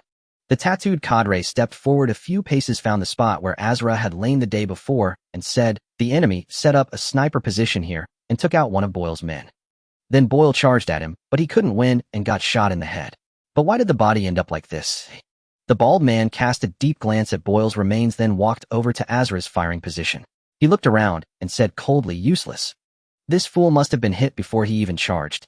He approached the skeletons, hesitating to touch them, but ultimately refrained. The bald man pondered for a moment, then said, "Call the cops." The tattooed cadre was taken aback. "Huh? Call the cops?" The bald man had already jumped down and said, "Call the cops. This isn't a regular gang shootout. Damn it, who's pulling off a demonic sacrifice on my turf? If I find him, I'll kill him." The tattooed cadre hesitated and asked, "Boss, are you really calling the cops?" The bald man shot him a furious glance and snapped, "Idiot, call the cops. Let the police find him." "Yes, sir." Police cars, their lights flashing blue and red, soon arrived at the scene after receiving the call. First came the patrol officers, then the state police, followed quickly by detectives, but it didn't end there. Beyond the cordon, another vehicle with a flashing light pulled up. Two men in plain clothes got out, approached the cordon, and flashed small badges. The FBI had arrived. One of them said, "I'm Manon from the FBI, and this is my colleague Joe. We've been assigned to take over this case." The state police officer guarding the cordon briefly checked their credentials and then let them through. Once inside the scrapyard, the two men casually scanned the surroundings and soon reached the small building. Manon looked at the headless corpse on the ground and said, "Oh, a thrall enslaved. A gang member." A detective descending from upstairs heard the question and replied, "Yes, he's from the local Gray Lane gang. All the dead here are from the Gray Lane gang. 9 bodies in total." Manon put on gloves, approached the corpse without rushing to examine it, and after a quick glance said, "Full power rifle round. Time of death should be between 9 and 11 last night." He then looked up at the detective with a questioning gaze. The detective pursed his lips, but nodded, saying, "You're right, detective. It's a rifle shot." The coroner estimates the time of death around 10:30. Before death, he had taken enhancers, drugs, and the blood of a donor. Besides this thrall, there are 2 more thrall bodies and 5 ordinary corpses. Manon stood up and said, "I bet the last body must be that donor." The detective clapped theatrically and said, "Oh, my God, you guessed it, detective. The dead one is indeed the donor. Did you really need to guess? Even my 5-year-old daughter could figure that out." Manon, unfazed by the sarcastic remark, just smiled and pointed at the detective with a sidelong grin. "I bet your daughter is very smart." The detective shrugged and said, "You guessed wrong. My daughter is as dumb as a pig, only cares about stealing food." Manon raised an eyebrow. "Oh, how adorable. All right, Joe, let's take a look at this donor's body." The detective pointed to the location of Boyle's corpse and said, "Hurry up, I want to get off work early to buy pig feed. I don't get what's so special about these gangster shootouts." Manon and his colleague climbed onto the stacked car frames and metal blocks, the metal screeching under their feet. The police had already marked Azra's firing position with a white outline of a human figure. It was roughly where Azra had lain the day before. Manon looked at it and shook his head. "Looks like we're out of luck." The heavy rain washed away most of the traces. Joe had already turned his gaze to the 2 skeletons ahead, his expression grave. He said, "This isn't an ordinary gang shootout." He approached the skeletons, crouched down, put on gloves, and gently poked the remains. The spiritual essence, blood, and vitality are all gone. Manon crouched beside him and asked, "Where did they go?" Joe closed his eyes, channeling his spiritual energy to activate his ability. Soon he opened his eyes. They went to the spirit world. They were sacrificed. Sacrificed to whom? Damn it, the 33 Epperson sacrifice case at the mall 2 days ago isn't even over, and now another sacrifice. Manon's face grew grim. Joe kept his eyes closed and didn't answer. Manon asked again, "Sacrifice to whom?" Joe finally opened his eyes, his face full of gravity. "I don't know." "You took so long just to say you don't know." Manon complained in annoyance. Joe said, "Let the church people take a look.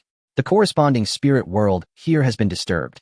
Unbeknownst to Asla, the traces left behind after he sacrificed Boyle had plunged the state police detectives and the FBI into a flurry of activity. Now even the church had become entangled.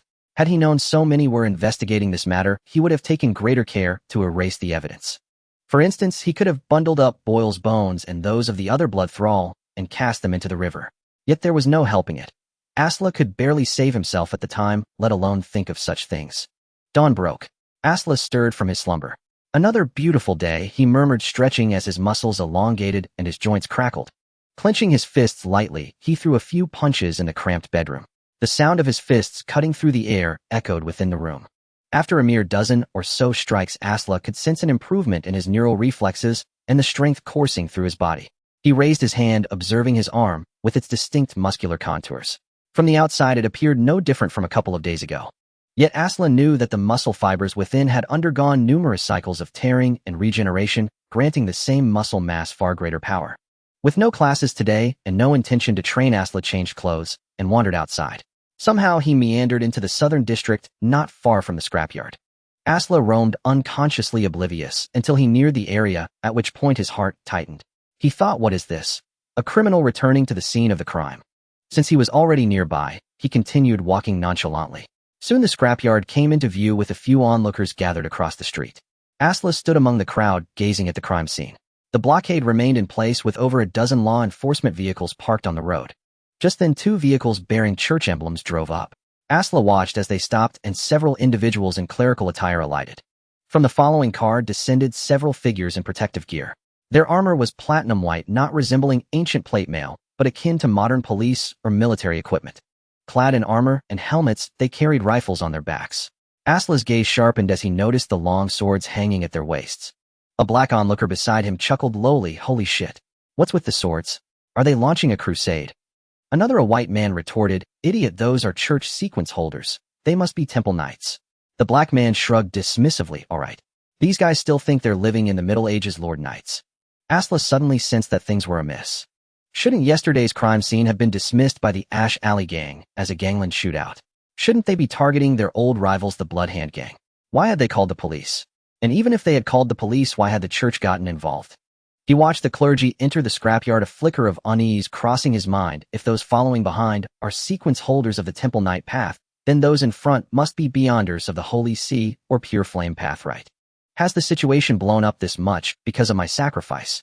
Asla's mind raced quickly, homing in on the truth. But this truth gnawed at him. He quickly rallied himself. It's fine, it's fine. I am a light seeker of the sun path. No one knows I belong to the amorphous chaos path. As long as I don't admit it, no one will find out. My current identity, path, and sequence are all above board. No need to worry. Meanwhile, the clergy entered the scrapyard. FBI agents Manon and Joe stepped forward to greet them. They were evidently old acquaintances. Manon said, "We trouble you again, Pastor Sharp." The lead clergy member was Pastor Sharp, a middle-aged man. His expression grave, he replied, "No trouble at all. Dealing with heretics is our duty.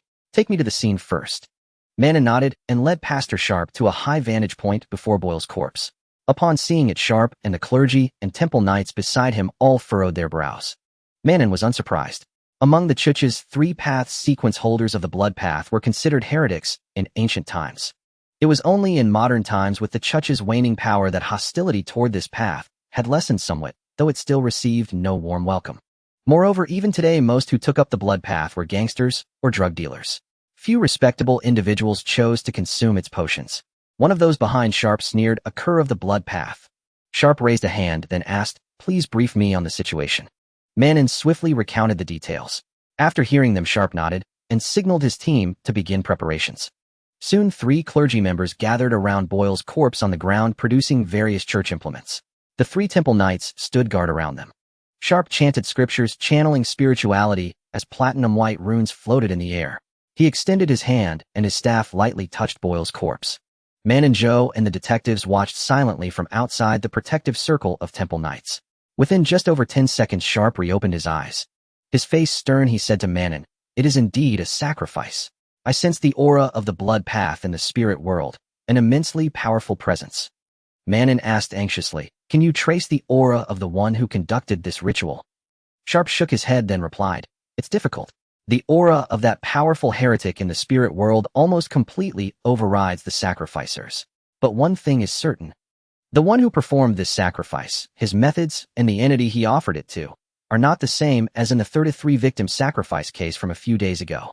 Manon and Joe exchanged glances, utterly overwhelmed. Manon clutched his forehead, muttering, "A different group. That spells big trouble." Sharp offered reassurance, "These heretics grow too brazen. I will request reinforcements from the diocese, and I hope we can share intelligence on this matter." Manon immediately expressed his gratitude, "Thank you so much." As Asla watched the commotion from the sidelines while the priest communicated with the spirit realm, he sensed a surge of spiritual fluctuations. This tightened his heart, but how could he possibly leave at such a moment? If a mere sequence 9 like him were truly exposed, he might as well turn himself in rather than risk encountering a host of troubles on the run. Getting it over with in one go would bring peace of mind sooner. After all, he was only 17. There might even be a chance for reformation. But soon the fluctuations within gradually subsided. Asla leaned against a lamppost nearby, arms crossed, waiting patiently. Before long, he saw a group emerge from inside the scrapyard.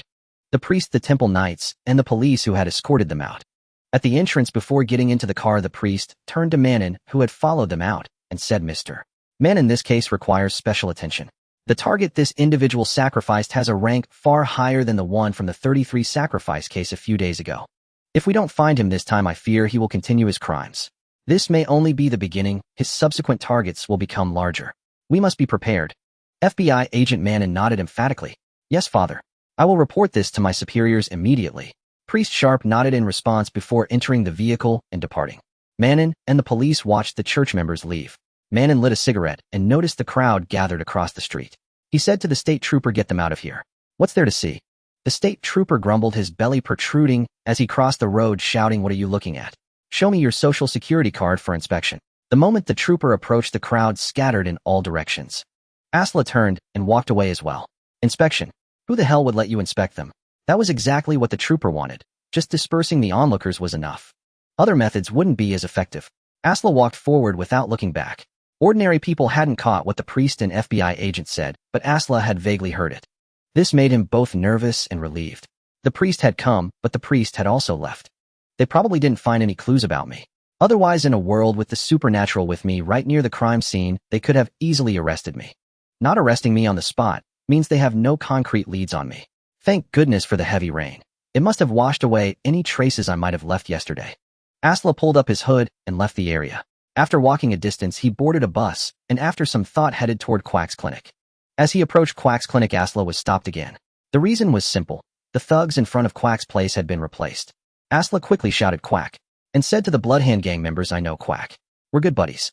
I'm familiar with all the guys who used to protect him."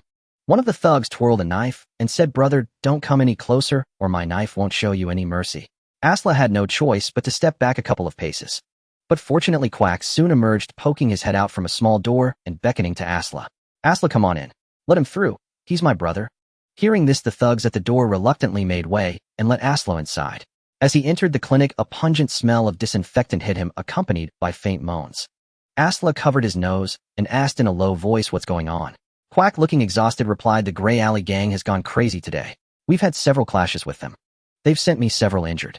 I patched up the minor ones and sent them off, but there are 2 seriously wounded ones here." Asla's eyes flickered. "Serious? How serious?" Quack went to the sink to wash his hands, then opened a second-hand broken refrigerator and pulled out a bottle of liquor and some ice.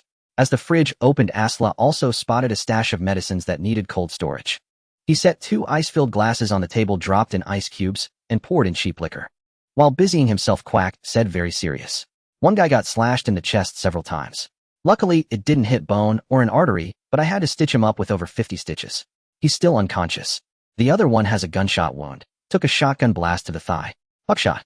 His entire thigh is full of pellets. Didn't hit an artery, but the flesh is almost shredded, filled with tiny iron beads." Asla asked, "Did you get all the buckshot out?"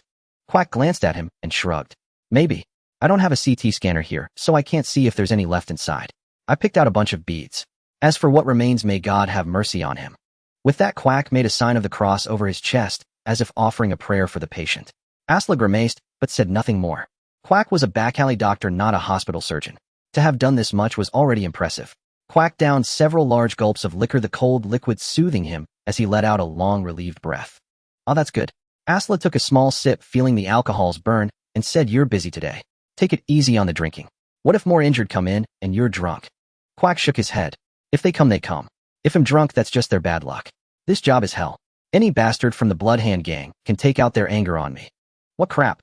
I wish I could just pull out a gun and shoot every last one of them." Quack took another fierce gulp of liquor. Then, suddenly remembering something, he looked at Asla, an idea striking him. He had given Asla a rifle earlier, and today the Grey Alley gang had gone berserk, provoking the Bloodhand gang and even sparking a firefight. Quack picked up his glass, called out, and told the black girl to go upstairs and get something. He stood up, pulled back a curtain, checked on the 2 injured men, and confirmed they were still unconscious before leaning close to Asla and asking Asla, "Does this have anything to do with that?" Asla took a sip of his drink. Since the gun came from Quack, it wasn't too surprising that Quack had guessed. He thought for a moment and gave a slight nod without speaking. Quack didn't say anything either. He took a drink and asked, "Did you clean up properly?" Asla nodded. "Thoroughly. I got rid of the thing too. No one can find it." Hearing this, Quack let out a long sigh of relief. "Beautiful." Quirk did not press further, and Azra breathed a sigh of relief. The 2 sat in silence, slowly drinking their wine. Before Quirk could finish his second glass, the roar of an engine sounded from outside. Then came a cacophony of voices, shouts, and footsteps. Quirk tensed instantly, hastily setting down his cup. The next moment, the clinic's rolling shutter was shoved up. "Quick, where's the doctor? Get out here and save him." "Quirk, where the hell are you?" Amidst the clamor, 7 or 8 people burst into Quirk's clinic. Among them, 2 were supporting a wounded man drenched in blood, leaving bloody footprints with every step. Quirk hurried over. I'm here. What happened? Quick, save him. If he dies, you die too." A bearded man, his face covered in blood, roared while brandishing a pistol at Quirk. Quirk replied helplessly, "Even if you kill me, let me at least see the patient's condition." The bearded man grabbed Quirk by the collar and dragged him before the injured man. Quirk gasped at the sight of the wounds. The patient's injuries were severe, as if caused by an explosion. His body was covered in wounds, his face torn and mangled, flesh and blood indistinguishable. Moreover, his clothes were shredded, some parts charred and fused with his skin. The bearded man roared, "Save him, or you'll die with him." Quirk Paleface said, "He'll do my best." "Fuck, I don't want your best, just save him now." Released, Quirk quickly called for Blackie to come down and help. When Blackie saw the wounded man and the Bloodhand gang member's state, she trembled with fear, her hands shaking. The clinic had no empty beds. Pulling open the curtain, the bearded man saw 2 patients on beds. Quirk quickly explained, "No beds left, both are seriously injured." The bearded man roared, "Seriously? How serious can they be? Throw one off." Immediately 2 of his men rushed forward, briefly assessed, and lifted the man with a shotgun wound to his thigh off the bed, dumping him onto the sofa. The wounded man brought by the bearded man was placed on the bed. Quirk, pale and reeking of alcohol, saw that the patient was critical, his breathing weak, on the verge of death. His assistant Blackie was trembling from the scene. "Quick, what are you gaping at?" The bearded man yelled again. Quirk nervously swallowed, looked around, and said, "What's his blood type? We need to transfuse." "Type B. Hurry, don't just stand there." Quirk quickly ordered Blackie to fetch plasma and hang it for the patient. If the wounded man didn't get blood soon, he would bleed out and be beyond saving. Even now it felt like Quirk was trying to revive a corpse. He took out a scalpel, momentarily unsure where to begin. He started debreeding, then his expression changed. "He's a sequence user?" The bearded man nodded solemnly. "Yes, sequence 8, the Howler." Hearing this, Quirk's face grew even paler. He quickly opened the patient's clothes, then checked his eyelids. As he suspected, the spiritual energy and potion within the patient were in a state of rampage, threatening corruption and decay. Quirk said urgently, His potion is going berserk. He might turn into a monster, become corrupted. Should we still save him?" Click. The bearded man instantly raised his pistol, aiming at Quirk's forehead, and snarled, "Save him. Even if he's corrupted, save him. If he dies, all of you here will die." He looked around, his gaze shifting from Quirk to Blackie, then to Asra. His eyes narrowed, and he barked, "Who is he?" Quirk quickly said, "He's my friend, he has nothing to do with this." But the bearded man snorted, "I don't care. If he dies, you all die. Even if Lord Layton comes, he can't save you." Quirk Pale said, "There are too many people here. Send the others out, or hell die faster." Blackie's face was ashen, drained of color, as if all the blood had left her body. She trembled, barely able to function as an assistant. Quirk wore a bitter, tense smile, his hands unsteady as he held the instruments. A Bloodhand thug moved to shove Asra out. Quirk's eyes met Asra's, filled with helplessness and apology. He hadn't expected things to turn out this way. Asra took a deep breath of the air tinged with blood and disinfectant, and said to the bearded man, "I'm not leaving. Let me assist Quirk." The bearded man's eyes widened, and he raised his gun. Quirk quickly shouted, "Let him assist me. Blackie can't handle it if she's too nervous." The bearded man glared at Asra and said, "Don't try any tricks." Asra nodded. "Don't worry, you'll be more useful than you think." He gestured for Blackie to hand him a disposable gown, then put on gloves and approached the patient. The patient was now unconscious, but still moaning involuntarily. As a sequence user, Asra could sense the rampaging spiritual energy within him. He even saw wriggling granulations proliferating on the man's body, a sign that the potion and sequence power were spiraling out of control, corrupting him. Asra exhaled a breath of turbid air, pondered for a moment, and commanded 0, search local data, integrate all medical-related experience. Ding. Task in progress. Then Asra said to Quirk, "I want to try the Light Chaser ability to see if I can suppress his rampaging spiritual energy and corruption." Quirk looked startled, but then nodded, "Go ahead." Asra concentrated his spiritual energy, and a white light glowed at his fingertips. The bearded man immediately became alert, pointing his gun at Asra and roaring, "What the hell are you doing?" Asra paused. "My sequence ability can give the patient hope and help calm his rampaging spiritual energy. If you keep interfering, he'll be beyond saving." The bearded man gritted his teeth. "Fine, do it. But if you're lying, you're finished." Asra turned back, silently pressing the white light onto the patient's forehead. Light of hope. A gentle radiance infused into the injured man's forehead.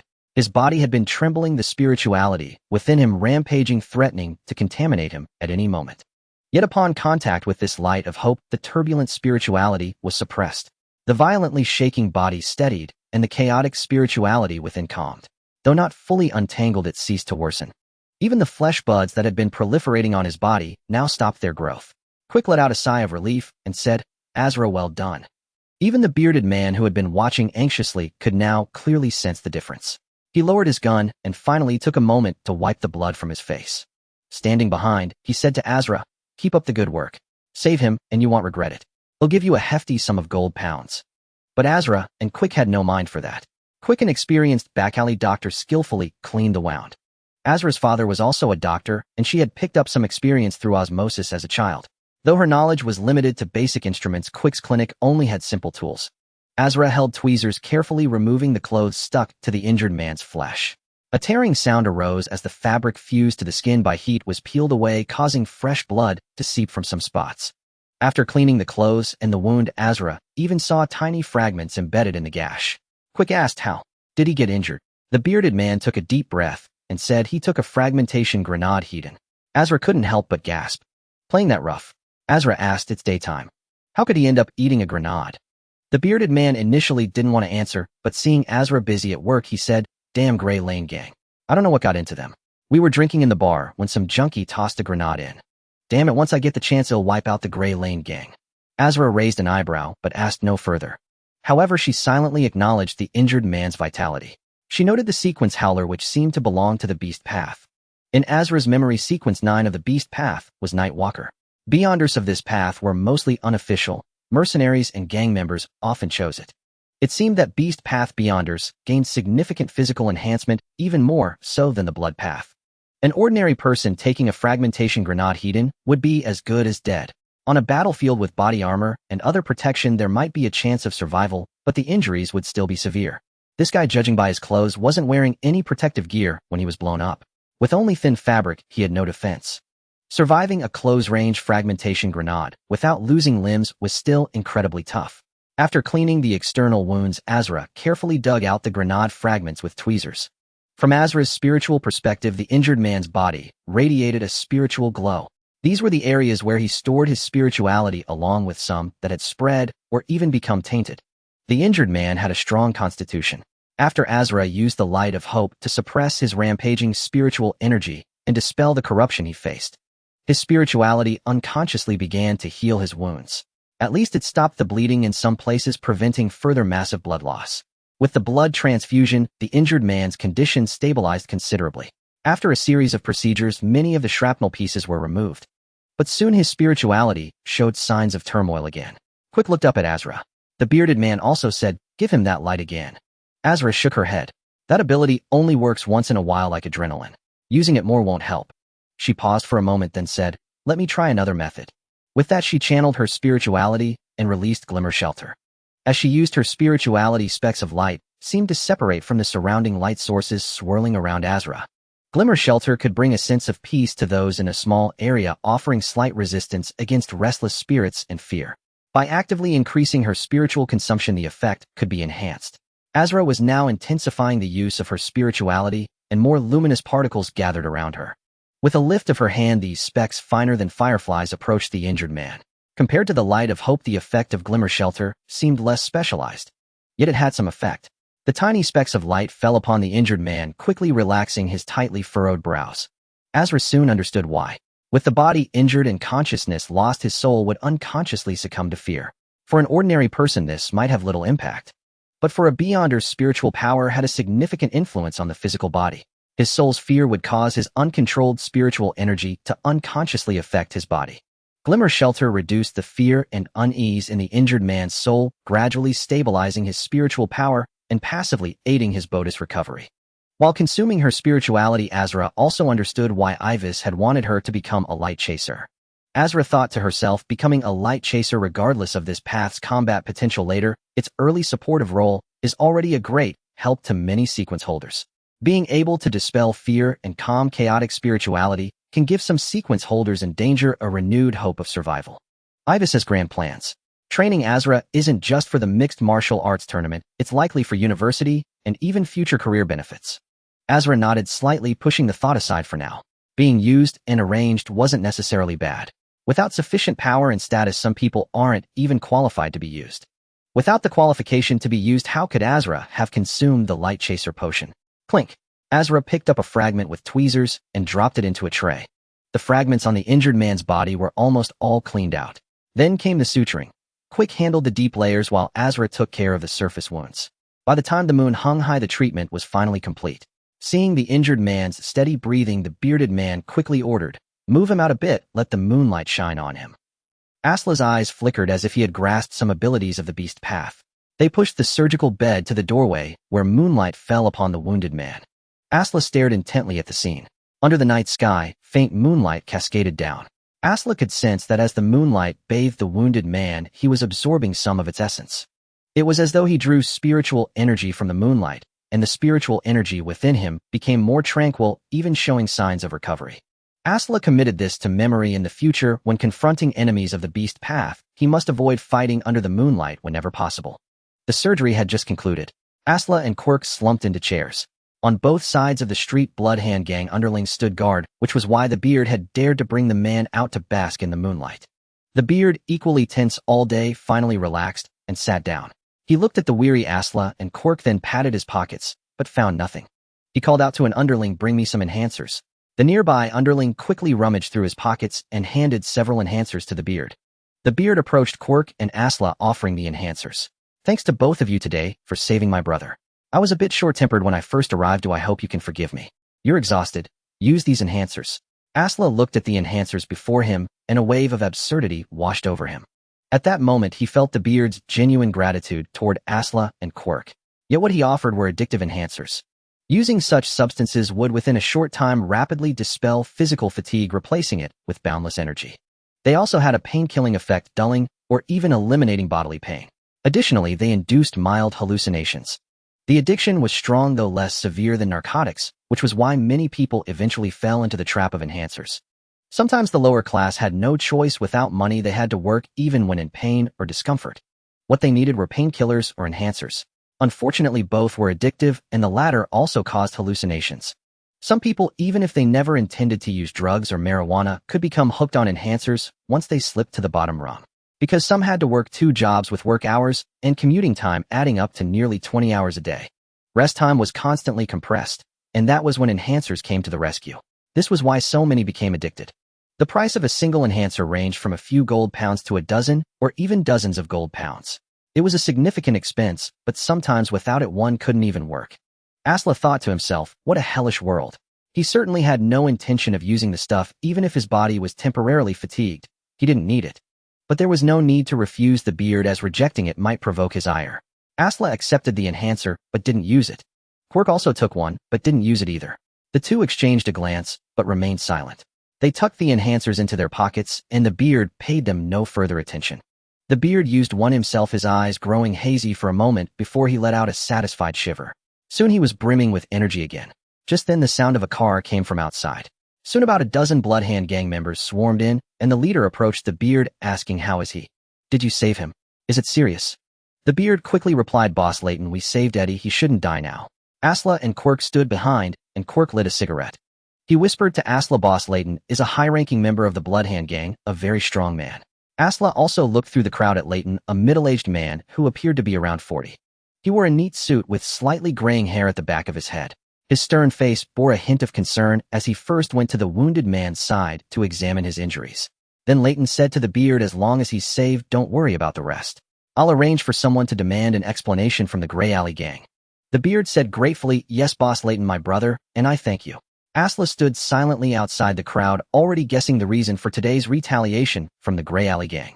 The high-ranking member Boyle had died on Grey Alley Gang territory along with many others, and Boyle had been sacrificed by Asla. Unable to find the killer and threatened by the unknown danger of the sacrifice, the Grey Alley Gang chose to report to the police. But for a gang, this was nothing short of a profound humiliation. If a gang suffered an insult without retaliation, it meant losing their authority. More people would take advantage of their weakness. The Grey Alley Gang's leaders had clearly realized this. Who killed and sacrificed Boyle no longer mattered, or what mattered now was not letting others perceive the Grey Alley Gang's vulnerability. So they set their sights on the Bloodhand Gang. They couldn't find Boyle's killer, but their old rival, the Bloodhand Gang, must be involved. Just strike. That was the reason for today's clashes. And these skirmishes were likely only the beginning. Today was just the first day. The intensity of the fighting would surely escalate. Others might not know, but Aslan knew full well that it wasn't the Bloodhand Gang who had attacked Boyle. To the Bloodhand Gang, today's events were simply the Grey Alley Gang provoking and attacking them. Tomorrow, and in the days to come, the Bloodhand Gang would retaliate, and the clashes would be fierce. Meanwhile, Layton finished examining the wounded man, a gleam of satisfaction in his eyes. "I thought his spiritual energy would go berserk, but surprisingly, it's been well regulated. Quirk's surgical skills have improved. The beard-added Quirk had a friend over today, and his friend helped too, using his sequence ability to calm the rampaging spiritual energy. Hearing this, Leighton's eyes lit up, and he looked toward Quirk. The beard gestured toward Asla. Leighton walked over slowly, extending a hand. I'm Leighton. Thank you for your help today. Asla quickly shook his hand. No need to thank me. I couldn't just let him die though he's alive. Leighton nodded. You're a good man. I won't let your help go unrewarded. He took out a checkbook, wrote a number on it, and handed it to Asla. Asla's eyes fell on the check, and he couldn't look away. 20,000 gold pounds. Leighton extended the hand holding the check forward and said, this is a reward for reaching out to save my brother. Asra stared at the figure on the check, but dared not take it, saying this is too much. I didn't help much today. Leighton chuckled and said, too much. Not at all. You saved my good brother today. Without you he would have died from the spiritual turbulence, and that's something I never want to see. His life is worth far more than these mere pounds. Consider it a token of friendship. Leighton wore a sincere smile as he gazed at Asra. Quirk, standing nearby, quietly nudged Asra's heel and urged Asra take it. Boss Leighton is a good man. A good man. Hearing Quirk's words, Asra found them somewhat ironic. Yet glancing at Leighton and the formidable men around him, he still accepted the money. He said, thank you, Boss Leighton. Seeing Asra accept it, Leighton's face finally broke into a smile. He then asked, any interest in working with me like Quirk? Quirk was taken aback. Asra's heart tightened as he replied, thank you for thinking so highly of me, Boss Leighton, but I'm still in high school, so I can't just yet. Quirk quickly added, yeah, boss, he's still a high schooler about to go to college. Leighton nodded slightly upon hearing this, saying, a high school student. Very good. Study hard. Keep up your studies, and if you ever run into trouble, you can come to me. Then his gaze fell on the check, and he added, oh, and feel free to use this check. He'll inform the bank that it's a gift from me. A warm smile spread across his face. Don't worry, the money is clean. If anyone asks where it came from, just say you helped put out a fire at Leighton's laundry, and I gave it to you. Asra quickly bowed and said, thank you so much. Leighton nodded slightly, then turned to Quirk. Quirk, you've been doing great lately. After this incident is over, come see me, and I'll set you up properly. Compared to Asra, Quirk was far more excited at this news. His face beamed with uncontrollable joy as he said, yes, Boss Leighton. Leighton nodded, then shifted his gaze away from the two. He looked at the injured man and said coldly, the Gray Alley gang went too far today. It's time to teach them a lesson. Beard chimed in, Boss Leighton, when do we start the revenge? Leighton replied, your job isn't revenge. It's to protect your brother. Leave the revenge to me, I'll handle it. Don't worry. Beard wanted to join the fight, but glancing at the injured man, he could only nod. After giving a few more instructions, Leighton left with his men. At that moment, Asra also bid farewell to Quirk. Carrying a check for 20,000 pounds made Asra feel extremely insecure. Besides, the bank was already closed, leaving him no way to cash it. Just as Asra was about to leave, Beard called out to him, you saved my brother today. I owe you one. Going back like this is too dangerous. Can you drive? Asra nodded. Yes. Beard smiled and called to his underling, bring a clean car. He said to Asra, I was going to send someone to escort you, but I think it's better if you drive yourself. Cash the check first thing tomorrow. You can keep the car for a while and return it to Quirk when you're free. Beard's arrangements were more thoughtful than expected. Asra said thanks. Beard raised a hand to stop him. No, I should be thanking you. Soon a car pulled up. Beard leaned and opened the glove compartment, pulled out his own pistol, and tossed it inside. Take this gun. If you run into trouble, you know what to do. Can you use it? Asra nodded. Beard said use it without worry. It's clean, never killed anyone. Good, I'll remember that. Beard was even more considerate than imagined. With a car and a gun, even if Asra encountered danger on his way back, he could handle it. This was a stark contrast to his attitude during the day. During the day, Beard seemed like he might kill someone at any moment, but at night, after his brother was saved, he put himself in Asra's shoes. 20,000 pounds was a substantial sum even for gangsters. Especially since the money was clean, that made it even more precious. It meant the money likely came from legitimate businesses under the Bloodhand gang's control, already taxed. Once Asra cashed it, he could use it freely, and since it was a gift from Leighton, he wouldn't have to pay taxes on those 20,000 pounds. That was even better news. After getting into the car, Asra bid them a brief farewell and drove off. Under the night sky, the city revealed a completely different scene from daytime. Today felt entirely different from usual. Normally, even riding the bus, Asra as a sequence user had nothing to fear. But today was different. He had a fortune on him, which drastically affected his mindset. Every approaching car seemed to have ulterior motives. They could all be members of the Gray Alley gang or the Bloodhand gang targeting him. At every traffic light, Asra warily scanned his surroundings. The nearby cars, the homeless on the sidewalks, all seeming hostile. But soon he adjusted his mood, thinking, it's just 20,000 pounds. If someone really comes to rob me, I'll give it to them. If I can earn 20,000 pounds this time, it means I can earn even more in the future. Staying alive is what matters most. With this mindset, Asra finally drove near his residence. He didn't enter the community, but parked a short distance away.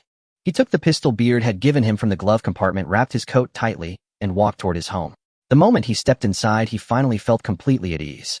He pulled out the check worth 20,000 pounds, brought it close to his eyes, and could still smell the fresh ink. He flicked the check lightly with his finger and sighed, "It's great to have money." The next morning, Azura went to the bank to cash the check. The bank staff behind the counter looked at Azura with a strange expression. Fortunately, Azura had a decent appearance. If it were a black teenager cashing the check, the look would likely have been more than just strange. A security guard with a gun stood right behind him, ready to pin Azura down if anything seemed off. The bank staff called Leighton and received a confirmed response from him before finally cashing the check for Azura.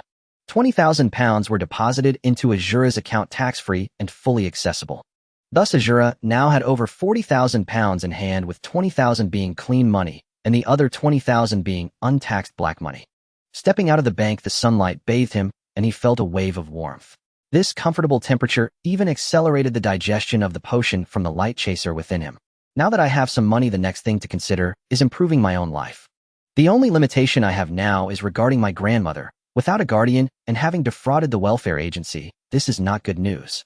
Starting this month, I can't receive money from the welfare agency. Otherwise, if something goes wrong, the more I take, the bigger the problem. I also cannot change my residence for now, nor can I let that old landlord know that I have money. Otherwise, he will surely take advantage of my grandmother's situation. At that point, I might have to resort to killing to silence them. No killing would only make things worse. Damn it, cursed America. With clean money, Azura was able to purchase some supplements and nutrients to enhance his physical condition. Although relying on the Seeker's clarity and the absorption of spirituality could also improve his physique. However, with the aid of supplements and medications, the effect would be even better. Azura calculated in his mind and sought a new purpose for his money. Monday. A new week began and Azura returned to campus.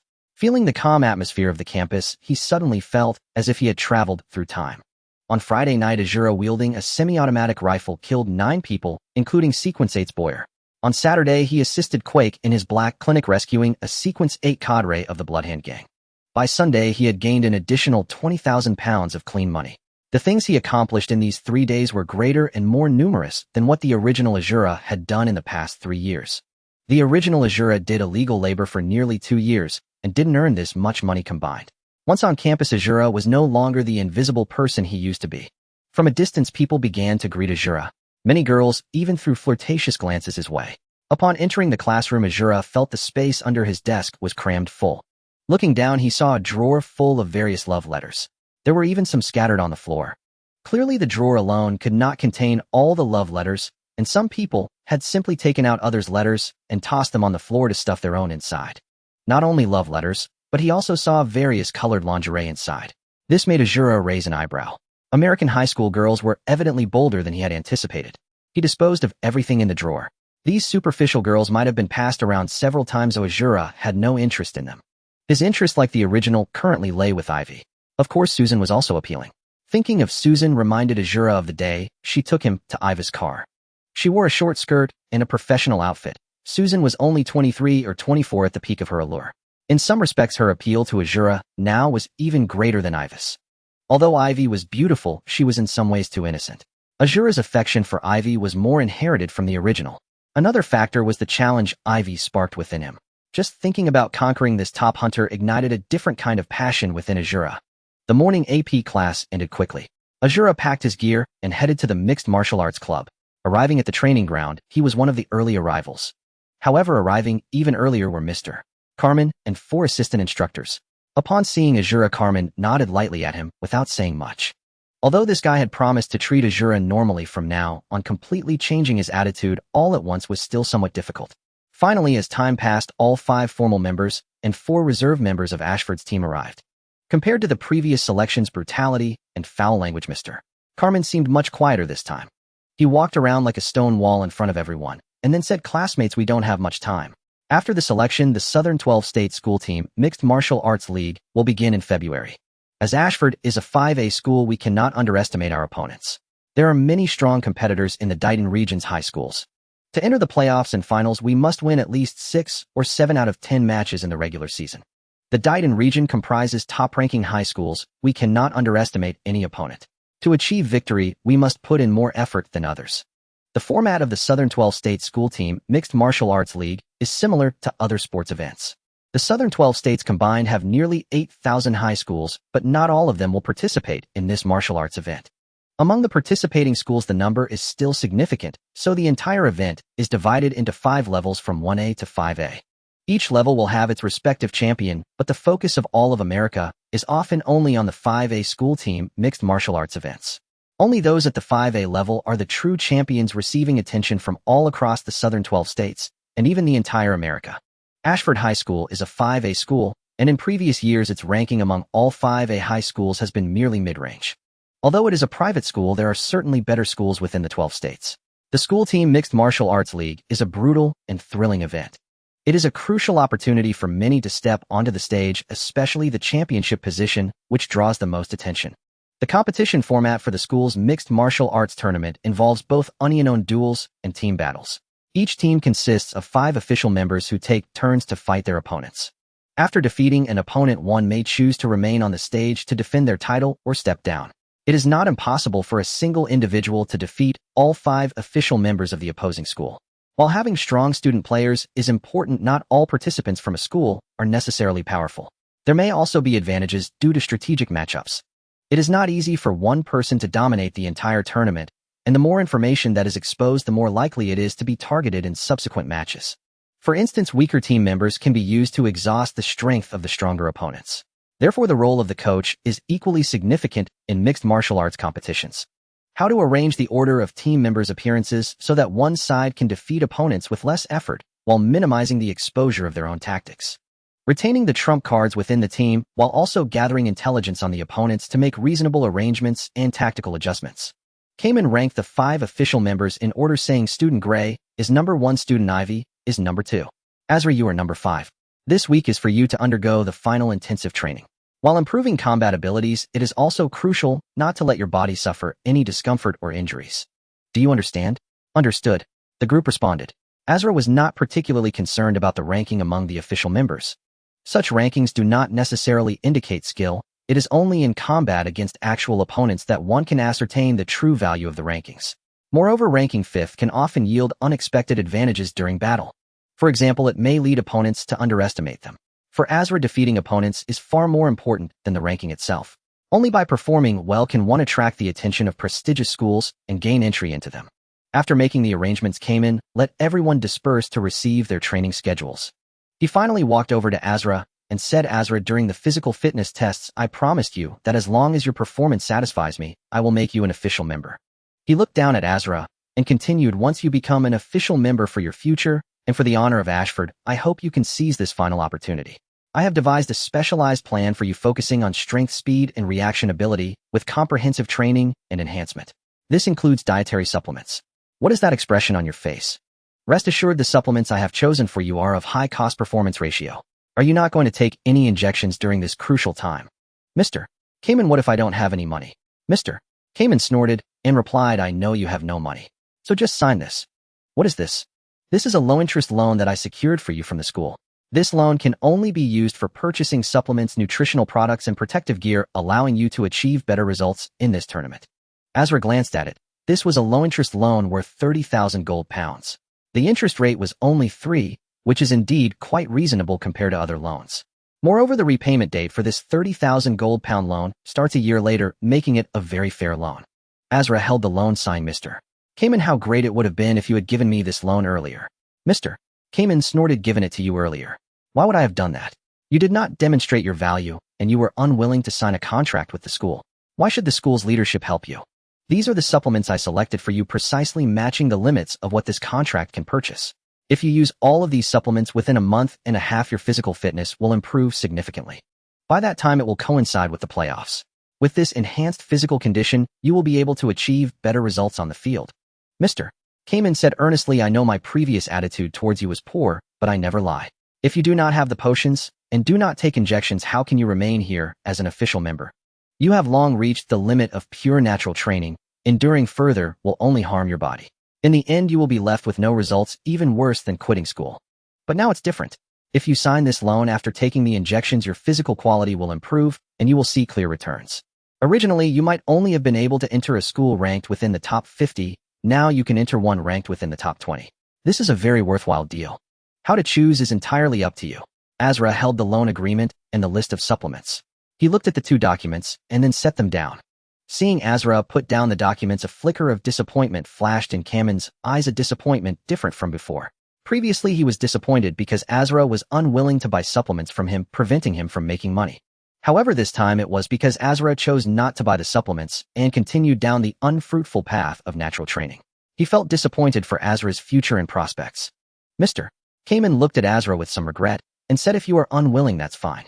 I will still arrange the most reasonable training plan for you, trying to ensure you perform well in the competition. Mr.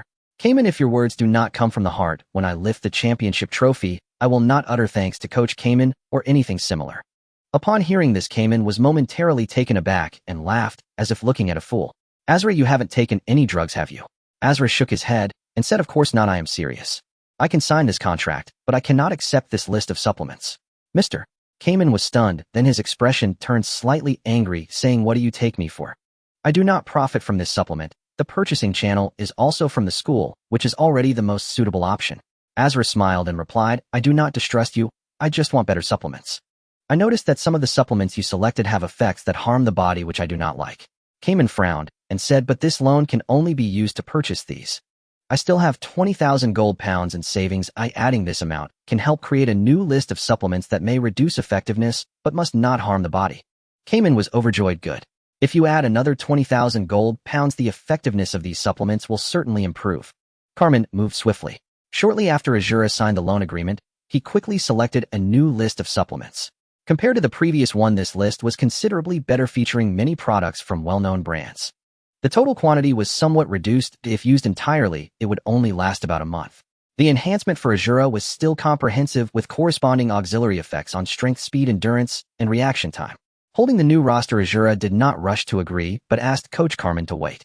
Instead, he took the roster and headed toward Ava's private training room. Carmen stared at Asura's retreating figure, scratched his chin, and murmured in confusion, what does he mean? Can Asla possibly have some connection with Avis? Asla paid no heed to Carmen's thoughts. He walked to the door of Ava's training room and gently knocked. Inside, Avis, with her back to the outside, was performing stretching exercises. Kneeling on the ground in what seemed to be an ancient yoga pose, her curves were astonishing and her hips were lifted, resembling a ripe grape.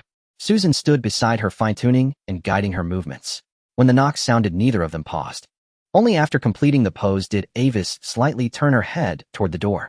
Although the training room's glass wall allowed a view of the outside, the entrance was closed off. Avis glanced at Susan, her look inquiring. Susan turned back and said flatly, it's Asla. Avis frowned slightly and asked, what does he want?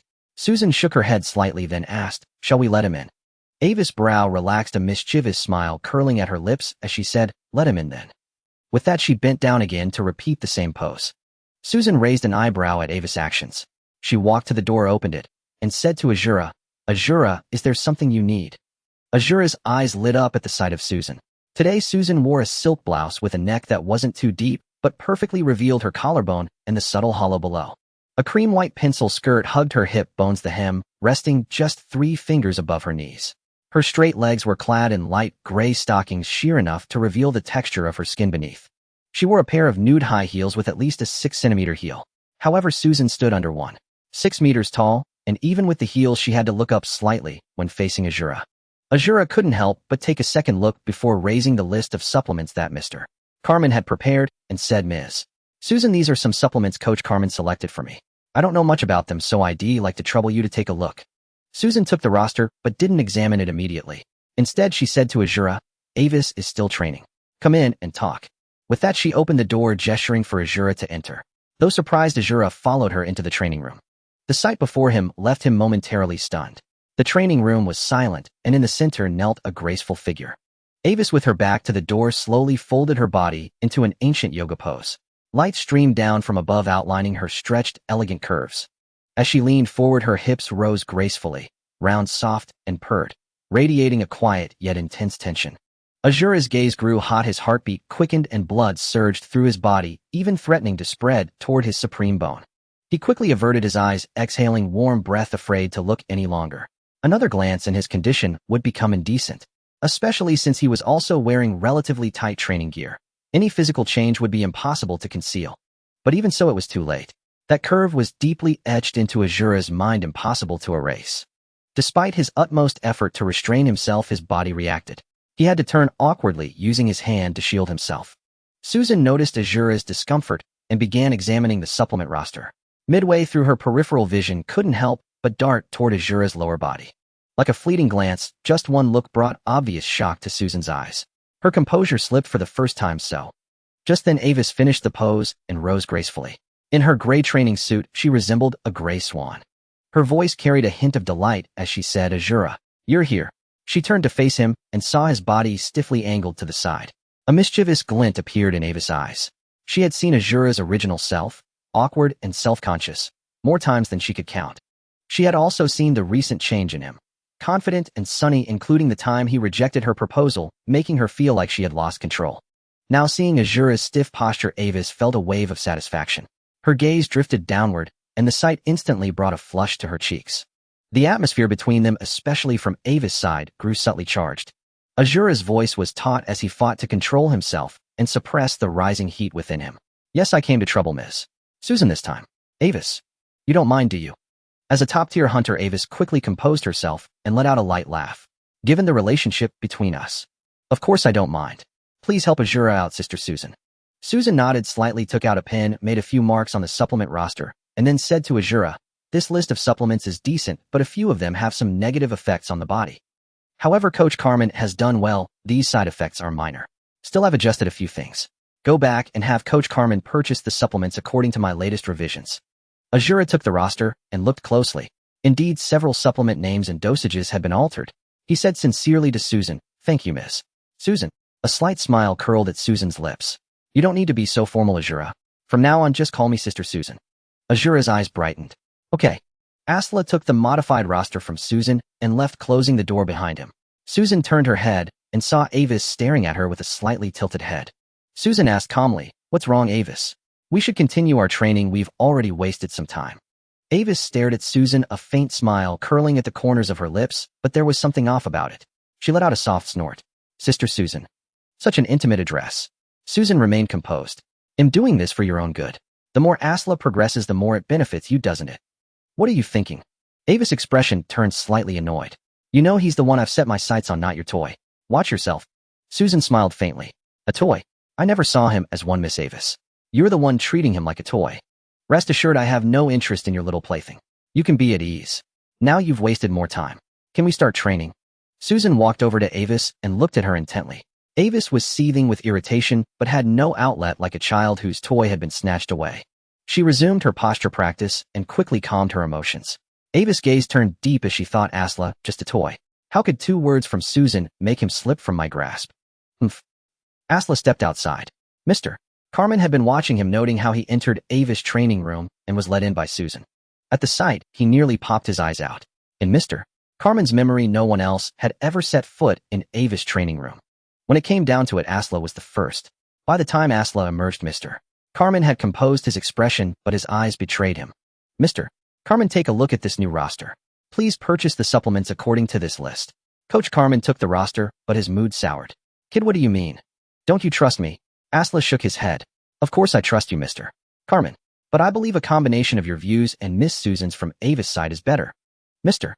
Carmen's eyes cleared immediately. "Miss Susan made these changes." Asla nodded. "Of course. You don't think I could have modified your roster, do you?" Mr. Carmen ignored Asla and carefully examined the new roster, focusing on the supplements whose names had been changed. He studied the new combinations while calculating in his mind. Finally, he said, "Miss Susan is indeed experienced, but our philosophies differ. I prioritized greater physical benefits while she chose options with less bodily harm." Asla replied, "That's what I asked of you, isn't it?" Mr. Carmen shook his head slightly, looking at Asla seriously.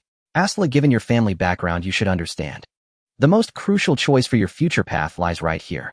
A stronger physique will help you perform better in mixed martial arts leagues, which means a better university and higher income in the future. I've heard about your family story. If you can get into a good university and work hard, you can gradually return to a middle-class lifestyle." Asla met Carmen's gaze. "Mr. Carmen, I don't want to trade my future for this brief brilliance." Carmen shook his head. "I've already adjusted these supplements. The harm to your body is negligible. And if you get into a better university, the benefits will far outweigh the minimal damage." If you don't get into a good university, do you think any job you land won't harm your body? It's the same kid. Compared to the future ID, rather you seize the present. Only by grabbing what's better now can you have a future. Asla could see that Mr. Carmen's words came from the heart born from his own life experience. Though the man was sharp-tongued and sycophantic toward the powerful, from Carmen's perspective his choice wasn't wrong. But Asla was different. He had 0 and already possessed abilities from 3 paths, as long as he steadily moved forward. His future was beyond what Carmen's experience could advise. After a moment's thought, Asla decided to put Carmen's concerns to rest. Mr. Carmen, I can feel your sincerity, but you forgot. This supplement roster was modified by Miss Susan. Carmen's expression faltered. What do you mean? He looked toward the direction of Avis' private training room. In an instant, previously unclear threads in his mind suddenly connected. This poor kid, Asla, never had money for potions or supplements before. Now, just before mixed martial arts training, he suddenly becomes a sequence user and has 20,000 pounds for supplements. Where did he get the money? Today he entered Avis' private training room, which means his relationship with Miss Avis is closer than I thought. Hiss. Could it be that Asla's potion and the 20,000 pounds are all from Miss Avis? Carmen looked down at Asla. With just one glance his conviction grew stronger, and he almost roared inside. Oh, damn it. This lucky bastard. Damn good looks really can put food on the table. Holy crap. Could Miss Avis have taken a liking to this poor kid? Asla gave him potions and money. Have they already? At this thought, Mr. Carmen dared not continue, but the way he looked at Asla had turned envious. Sensing Mr. Carmen's possible misunderstanding, Asla said, Mr. Carmen. But Carmen raised a hand. No need to explain. I understand. You're a lucky kid. I was giving you advice, but you've already made a better choice than I could suggest. But I have one piece of advice: never forget to improve your own abilities. Relying on looks and charm won't last forever. Asla was inwardly cursing, wanting to explain, but Mr. Carmen had already walked away with the roster. With a hiss, a supplement was injected into Asla's shoulder. As the syringe slowly depressed, the specially formulated supplement entered Asla's body. Not long after Mr. Carmen left, he returned with a portion of supplements, some to be taken orally, others to be injected. Compared to the supplements given to others, these were fewer in quantity and higher in price. For instance, the one Asla was currently injecting cost 2,200 gold pounds per dose. This supplement could only be administered once every 3 days. It was selected by Ms. Susan, who had to strike other supplements from the list to stay within the budget. The effect of this injection was to comprehensively enhance training results without harming the body or potential. Only food and replenished spirituality were needed to sustain the expenditure. In addition to this injection, Asla also took 3 pills and applied 2 topical supplements, a cream and an oil. After using these supplements and medicines, Asla resumed training and immediately felt a difference. It was like an engine that had run dry of oil being refilled, or like stiff legs after a long day's work stepping into a foot bath parlor costing 688 for a single session. This smooth sensation during training was something Asla had never experienced before. In the same amount of time, he achieved more results and lasted longer. Asla even felt as though his muscles and sinews were crying out, finally we're being treated well under you, Asla. We've never felt this exhilarated before. Before the light reactive punch target, Asla's fist struck like lightning, his eyes as sharp as a hawk's, precisely locking onto every shooting light target. Slap, slap, slap. Each punch carried a gust of wind and a piercing sound of air being split. It was still the 3-level test, but unlike the previous one, where he barely scraped by failure. This time Asla appeared somewhat more at ease. He had missed 9 targets last time, but now only 1. He was even confident that if tested again in 2 days, he wouldn't miss a single target. This was partly because his physical condition had improved significantly after killing Boyle, altering his force habits. If he could adapt over a few days, he might directly challenge the next level 3S. Coach Carmen, observing Asla's training results, felt his eyelids twitch. Too fast, too fast. Why is Asla improving so quickly? Is it really because his constitution naturally absorbs potions and supplements this effectively? What a pity. If only I had discovered this back in 11th grade and tested him with some supplements. If that were the case, I would have become a top coach long ago, and my salary would have increased by at least 50%. Mr. Carmen's thoughts were tangled. It's not too late now. They'll train him well, and as long as he performs, I can still get a raise. He restarted the machine, letting Asla continue practicing. Meanwhile, he wrote and revised in the folder he held, altering the training plan originally set for Asla. If one got close enough, they could even hear Carmen muttering under his breath, strengthen this, strengthen that too. Must push him hard. The day's training ended. Asla could faintly sense that Mr. Carmen had intensified his training plan again. But for Asla, this was also good news. Zero had absorbed Carmen's training plan, and adjusted it to be more suitable for Asla. This allowed Asla to feel that every training session and every adjustment brought clear improvement. Leaving school, just as Asla was about to move forward, a sudden unease rose in his heart. Near the school bus he was supposed to take, a jeep was parked not far away. Two men in casual suits leaned against the car, smoking leisurely. These men were none other than the pair Manon and Joe who had investigated Boyle's case that day. Manon, with a cigarette dangling from his lips, let his gaze drift over the youthful, beautiful bodies of high school girls. Oh, damn it, look at that student. How did she hang a football on her chest? That's practically theft of property. I really want to go seize those two stolen goods. Joe, look. Joe beside him looked somewhat resigned, blowing a smoke ring and saying, bullshit, listen to yourself. If anyone else heard, you'd be reported for sexual harassment. Manon was unperturbed. Who could hear? Besides you. Damn it, you're not going to report me, are you? Have you forgotten? We're the best partners, best brothers, best buddies, the champion duo of the bird reading contest. Alright, don't worry, I won't report you. He's here. Joe, overwhelmed by the harassment, finally spotted their target. Manon immediately shut up and followed Joe's gaze. Ahead, a tall figure was emerging from the Comprehensive Fighting Club's training ground. Along the way, high school girls whispered incessantly about him. Seeing this, Manon muttered with his cigarette still in his mouth, damn. Is this guy a high school student? I wouldn't be surprised if you told me he was a celebrity or an actor. I still haven't found a single flaw in being this handsome. If I were this good-looking, I wouldn't be in the FBI now. I'd be playing cards with babes on a sunny beach. Joe silently dropped his cigarette, ignoring Manon's chatter, and walked straight up to Asla. Joe pulled his badge from his suit pocket and showed it to Asla. Hello, student Asla. I'm Agent Joe from the FBI. The moment Asla saw these two, he recognized them. A shock went through his heart. Could it be that they found out? He thought. But then he reconsidered. No, if they had really traced it to me, these two FBI agents wouldn't be waiting by the school bus. They'd have brought church priests and temple knights to storm the school and arrest me. With this thought, Asla's mind calmed considerably. He composed himself and continued forward until Joe blocked his path. Asla looked at the badge before him, reached out, took it, and flipped it open to see Joe's photo and title. He returned the badge and asked, Sir, what can I do for you? Joe said to Asla, I have some questions to ask you. If you don't mind, come talk in the car. I don't think you'd want to discuss this on campus, would you? Asla hesitated for a moment before saying, Can I wait for a lawyer to arrive? A puzzled voice came from behind Joe. Classmate, Asla, you have a lawyer. Manon walked over and patted Joe on the shoulder, signaling him to step aside. Asla looked at the latter and said, Of course I don't have the money to hire a lawyer, but according to the provisions of the Criminal Justice Act, I can request that you arrange a lawyer for me during the interrogation. Manon, with a cigarette dangling from his lips, said, But given your financial situation, you shouldn't be able to afford a lawyer's fees. Asla shifted his gaze to Manon and said, That's right, I can't afford a lawyer, but according to the provisions you can arrange a lawyer for me and the government will cover the costs. Hearing this, Manon and Joe exchanged a glance. Holy crap. I knew kids from this private school wouldn't be easy to fool. Damn it, every single one of them is such a hassle.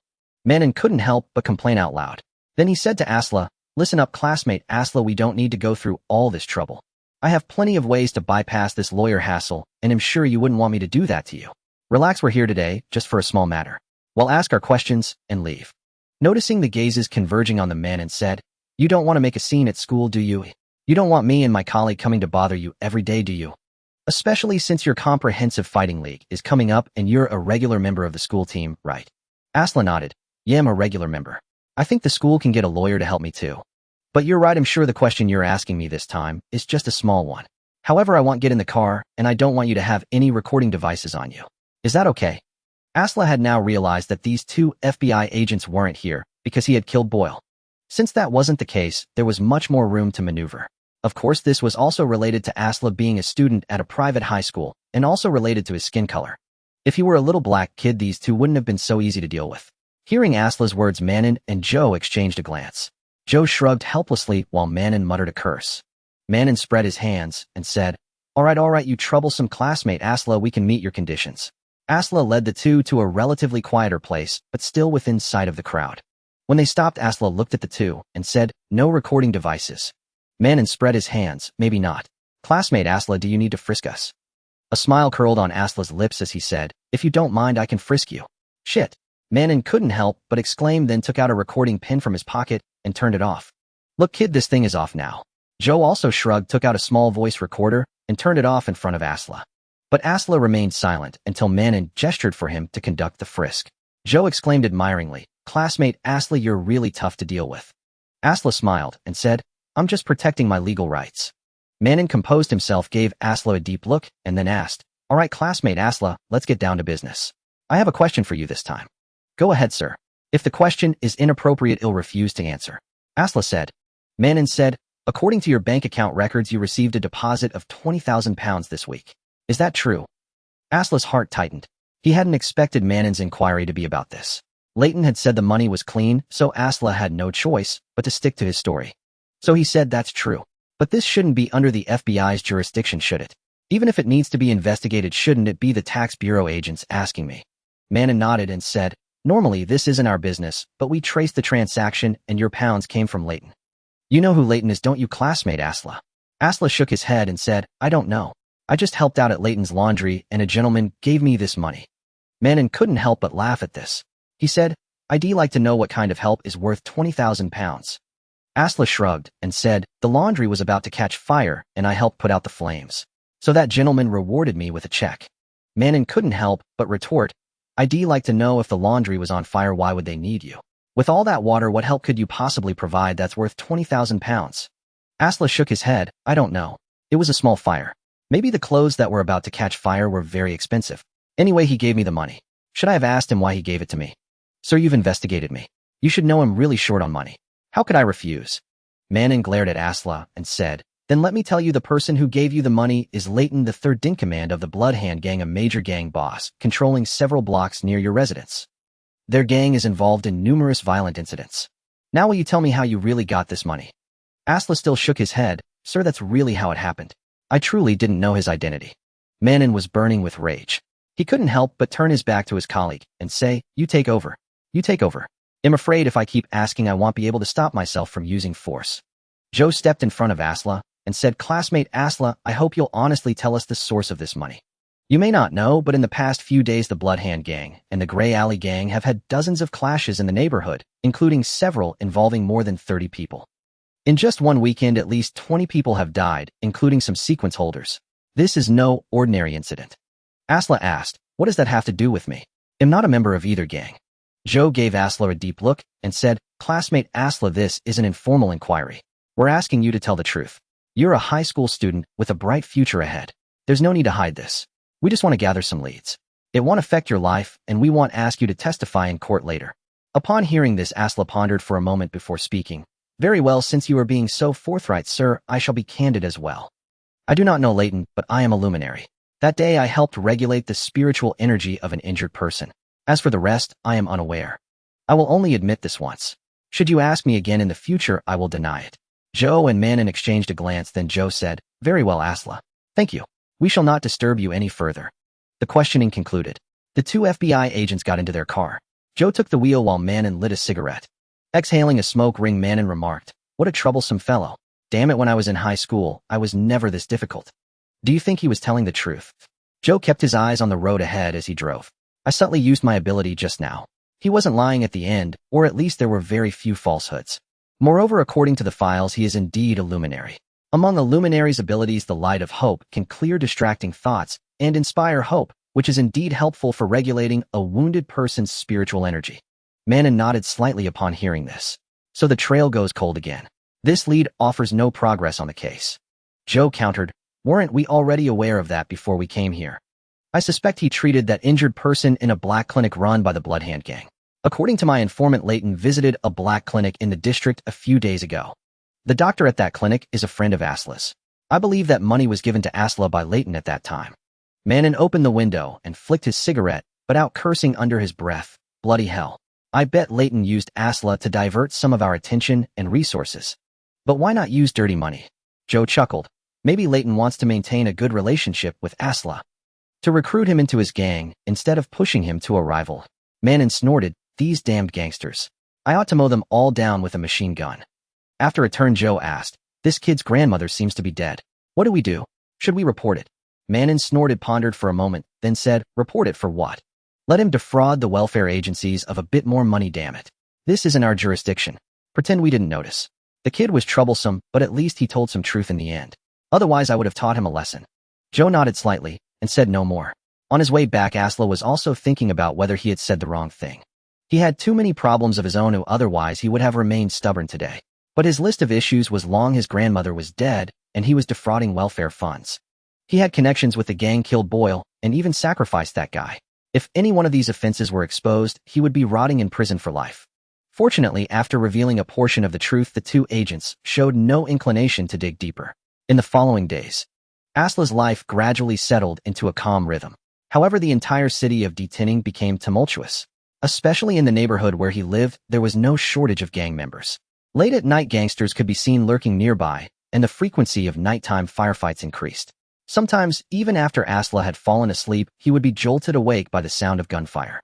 But fortunately, Asla had grown accustomed to such a life. In the South District, gunfire was all too common. Finally, time arrived at the first week of February. The school team Mixed Martial Arts League for the 12 southern states officially began. They were now entering the regular season phase.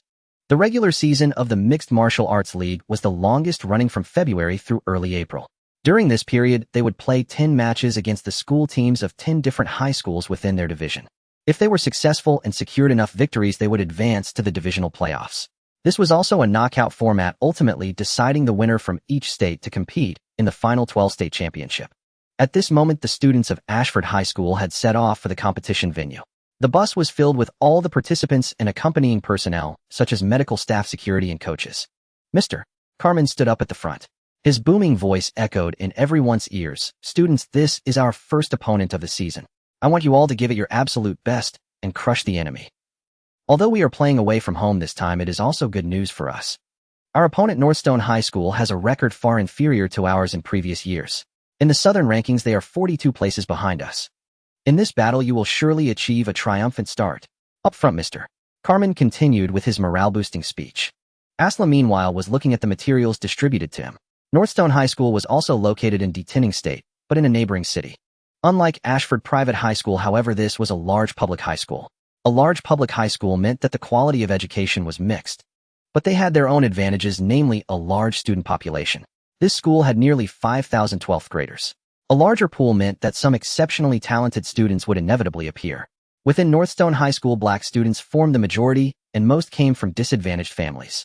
However, they also had an advantage. They were bold and aggressive, and using drugs that others dared not use was one of their hallmarks.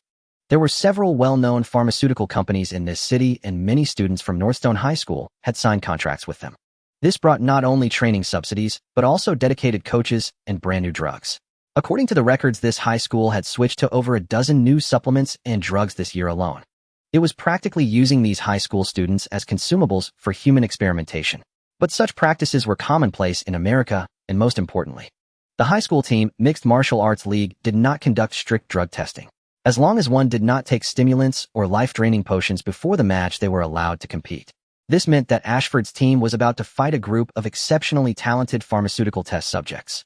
Even though the lifespans of these opponents were being severely shortened, their combat effectiveness at this moment was undeniable. Asla's gaze fell on the detailed information about his opponent, and he sighed inwardly. They're all damn big black guys. A large public high school partnered with pharmaceutical companies for supplies and medicine with an entirely black student body. It was practically an open declaration: our players are all drug-fueled. The opponents' files included their physical data and the sequences of the potions they consumed. Among the regular members, the lowest deadlift was 360 kilograms, and the highest reached 430 kilograms. The light reaction punch target data was relatively confidential, and Northstone High School lacked such precise equipment. Among the 5, their sequences included 1 Fighter 2 Sequence 9 Night Walkers from the Beast Path, 1 Sequence 9 Wave Rider from the Raging Tide Path, and 1 Sequence 9 Exile from the Oath Path. Their captain was likely the strongest with a strength of 460 kilograms, and the fighter sequence. His combat prowess was not to be underestimated. The students of Northstone High School owed their immense strength data to their weight as well. These individuals were all heavily muscled, with the lightest weighing at least 130 kilograms. In weightless combat, greater weight easily translated into a larger advantage. Soon the bus arrived at the arena. Azra lifted his gaze from the documents. They were in a fighting gym. In this era, the Mixed Martial Arts League was a nationwide sporting craze. Many sports stars had become household names through these events. Thus, nearly every city had a mixed martial arts gym for training and competitions. Typically, the Southern 12 States High School Mixed Martial Arts League was merely a high school level event. Only during the playoffs did it draw broader attention, such as more spectators and media coverage. This match between Ashford High School, where Asla belonged, and Northstone High School was only the first game of the regular season, so it garnered little interest. The arena had no more than 700 or 800 spectators in the stands. Most were parents from Northstone, along with a few idle onlookers. Half were black, half were white. Apart from them, a group of spectators in the center of the stands wore attire distinctly different from the rest. Asla couldn't help but glance a few more times. Coach Carmen, walking beside him, asked, "Do you know who they are?" Asla shook his head. "Mister." Carmen sneered at that direction and said, "They're the local pharmaceutical companies. The supplements you've been taking recently are all designed to be harmless to the body while providing some enhancement. But the Northstone High School players are the opposite. They don't fear bodily harm.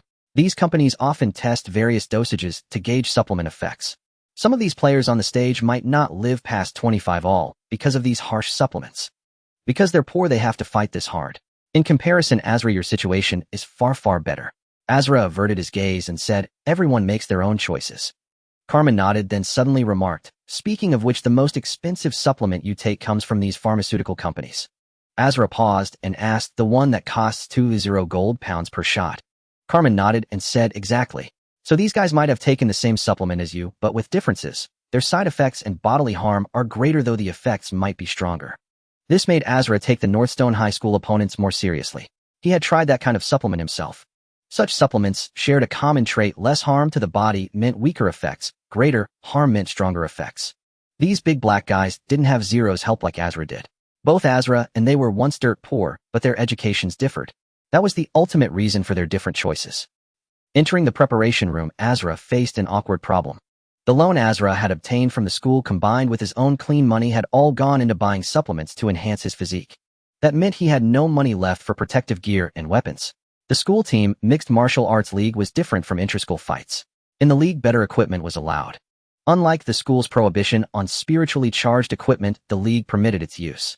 Inside the preparation room, Gray and the others were already putting on their gear. Asla was also suiting up, but there was a stark difference in their equipment. As Sequence 9 Beyonders, they could wear extraordinary gear. In ancient times, such gear was called magical energy apparatus. As the ages passed, the names of these apparatuses evolved. The grades of apparatus ranged from 1 to 5, anything higher was beyond Asla's knowledge. For now, grade 1 was the lowest, and grade 5 the highest. Within each grade there were further rankings.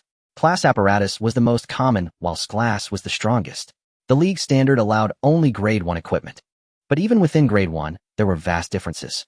A 1-class apparatus and a 1-class apparatus were worlds apart in data and performance. In the preparation room, the gear and weapons used by Gray and Avis were all 1-class. This was no surprise given their family backgrounds. A 1-class set was no burden for them. Besides the other two team members had 1-class gear and weapons.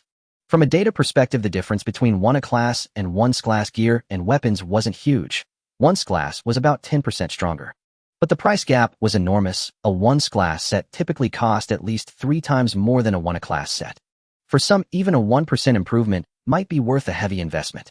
In fact, even a 1-class set from armor to weapons wasn't cheap. A relatively ordinary set cost around 100 gold pounds. Because of the special materials, Asla could clearly see the spirituality hidden within these gears through his vision. This meant one thing: the materials for these gears were extracted from spiritually endowed creatures or minerals. Asla opened his own gear and looked down at the label 1C. The brand markings on this suit of gear had been erased, but its design still revealed which company produced it. It was a set of protective equipment from Tate Sports rated at 1C level. The full set of protective gear possessed spiritual defense capabilities, including a helmet, chest plate, wrist guards, leg armor, and boots. Such a set of equipment would cost around 13,000 gold pounds, slightly more expensive than other 1-level gear due to brand influence. Ajura was so impoverished he could barely afford a drop of blood, so this set wasn't purchased by him, rather Mr. Carmen had found it in the school's storage. Ashford High School had actually not prepared any gear for the members of the mixed martial arts tournament. Usually students were responsible for such equipment themselves. Each person's physical condition had different emphases, and extraordinary gear was highly personal. In previous years, official team members came from at least middle-class families, so a set of extraordinary gear wasn't a particularly large expense for them. Moreover, nearly all those who could pass the physical assessment for the school team's Mixed Martial Arts League were sequence users who had consumed magic potions. Such a set of gear wasn't only useful for matches, they might need it in future work in life. Thus, every member, including substitutes, prepared their own equipment. The school usually didn't prepare gear for them either. Since Ajura couldn't afford it, when he reported this, Mr. Carmen was somewhat taken aback. Ashford High School hadn't prepared gear for students in who knew how many years. Eventually, through Carmen's efforts, he found a relatively well-fitting set for Azura. But its level was a mere 1C. This meant Azura's gear, like everyone else's, also had limits. However, Gray's and Ivis' gear hit the upper limits while Azura's was infinitely close to the lower limit. As Azura put on the protective gear, Wally, one of the substitutes, let out a faint snicker. He seemed to say nothing, yet everything was conveyed. But Senna beside him showed no courtesy to Wally, casting him a disdainful glance and saying, "Wally, isn't your family quite wealthy? Why are you only wearing 1 level gear?" Wallace's face stiffened, and he glared at Senna with a cold snort, offering no reply. Wallace's heart was also bitter. Originally his gear should have been 1A level. But a set of 1A level gear cost at least 25,000 gold pounds with an additional premium for branded equipment. Relatively speaking, 1 level equipment was much cheaper, usually between 16,000 and 18,000 gold pounds. Normally the support from Wallace's family would have been enough for 1A level gear. But because he had previously provoked Azura and been beaten twice in a row, especially the last time, he was severely injured. His bones were broken, costing a fortune at the infirmary. Later, to pass the assessment, he donated a large sum of gold pounds at the church to have a priest heal him with their abilities. These 2 incidents drained a huge amount of gold pounds. Plus, Wally didn't even make the official team, only securing a substitute spot, which quickly made his parents abandon the idea of buying him better equipment. Their money wasn't just blowing in the wind. Since the main child wasn't working out, they had younger children to nurture. Wally wasn't even the first substitute. Whether he'd get to play was questionable, so there was no need for further heavy investment. Senna beside him, however, was wearing 1A level gear. There was still a significant difference in treatment between them. After everyone had put on their equipment, they waited for Carmen's instructions. Carmen held a tactical board with the day's strategy recorded on it. His gaze swept over the group, pausing briefly on Azura before moving on. He said, "You should have all reviewed the member profiles of Northstone High School." Everyone nodded. Carmen continued, "The fighting team of Northstone High School doesn't change much from year to year. Their members are all potion junkies, strong in power and physique, but relatively lacking in endurance and agility. In today's fight, don't clash Hedon with them, or even if you defeat them, your bodies might suffer damage. Use technique or simply wear down their stamina, then defeat them easily." "Yes, coach," several members nodded in unison. Then Mr. Carmen picked up the tactical board to arrange today's battle order. He looked at the names of Northstone's 5 players and their basic physical data, beginning to think. Opposite them were the names and physical data of Ashford's 5 players. From the data, Gray had the greatest strength and was also the most combat capable. Because Gray's sequence was fighter, Carmen thought as the strongest player it's best to place Gray last. No matter how the previous rounds go, once Gray steps in, the victory is sealed. So Carmen first put Gray's name in the 5th position. Then Carmen's gaze fell on Ivy. Ivy's combat prowess is equally formidable. Her sequence has never been revealed, which makes her an unknown variable for the enemy. More agile with no lack of strength and an unknown sequence. This is practically a natural counter for these Northstone students. So Ivy should take on more responsibility. Defeating 1 opponent is the baseline. If possible, arrange for her to defeat 2 in a row to lock in the match point early. Place Ivy in the 2nd position, avoiding the enemy's first probing player, and focus on the 2nd and 3rd rounds. Next, he looked at the other 2 official members. Their combat abilities are moderate, and their gear is also 1A level. They can be placed in any position. So Carmen's gaze skipped over their names and landed on the 5th player, Azura. He lifted his eyes and glanced at Azura himself, musing. Azura's strength isn't weak. During the physical test, he hit 300 kilograms, and that probably isn't his absolute limit. His reaction punch bag score is 3A. His physique is well proportioned, and his agility is high enough. If it weren't for the emotional turmoil at the time, he would have been more suitable for the 3rd position. But Azura also has weaknesses. His physical improvements all occurred within the past month. Can he truly fully adapt to his boldest changes in combat? And his gear. 1 level gear hasn't appeared in the 5A level school team mixed martial arts league for many years, has it? These 5 Northstone players likely have gear provided by pharmaceutical companies, probably not weak either. Azura might suffer due to his gear. Since that's the case, I know where to place Azura. Place Azura in the 1st position as a probing player. Win or lose, he can still play a sufficient role. Having made this decision, Carmen placed Asla's name in the 1st position. As for the other 2 team members, Carmen casually positioned them in the 3rd and 4th slots. They were fighters with above-average physical fitness and combat skills. Relatively stable, they wouldn't be easily defeated, nor would they effortlessly vanquish their opponents. Placing them in the 4th and 5th positions also had its advantages. Carmen submitted the battle roster to the referee. In his mind, the only aces now were Avis and Gray. Avis was guaranteed to defeat at least 1 opponent. If the first challenger was weak, Carmen would have her face the second. Thus, whether Asla succeeded or failed, Ashford could stabilize the situation. After Avis stepped down, the third and fourth players would conservatively defeat at least one opponent each. Even if both were defeated, they would have worn down 2 ordinary opponents or 1 formidable one. Finally, Ashford's strongest fighter, Gray, would take the stage to defeat the last remaining opponent.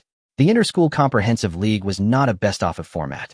Instead, it was a last-man-standing format. The high school whose fighter remained on the stage at the end would be the ultimate victor. After finalizing the order, Carmen looked at the team and said the battle order is as follows. Asla first. I want you to unleash your full strength and defeat your opponent. Asla's expression remained unchanged. Yes, coach. Avis second.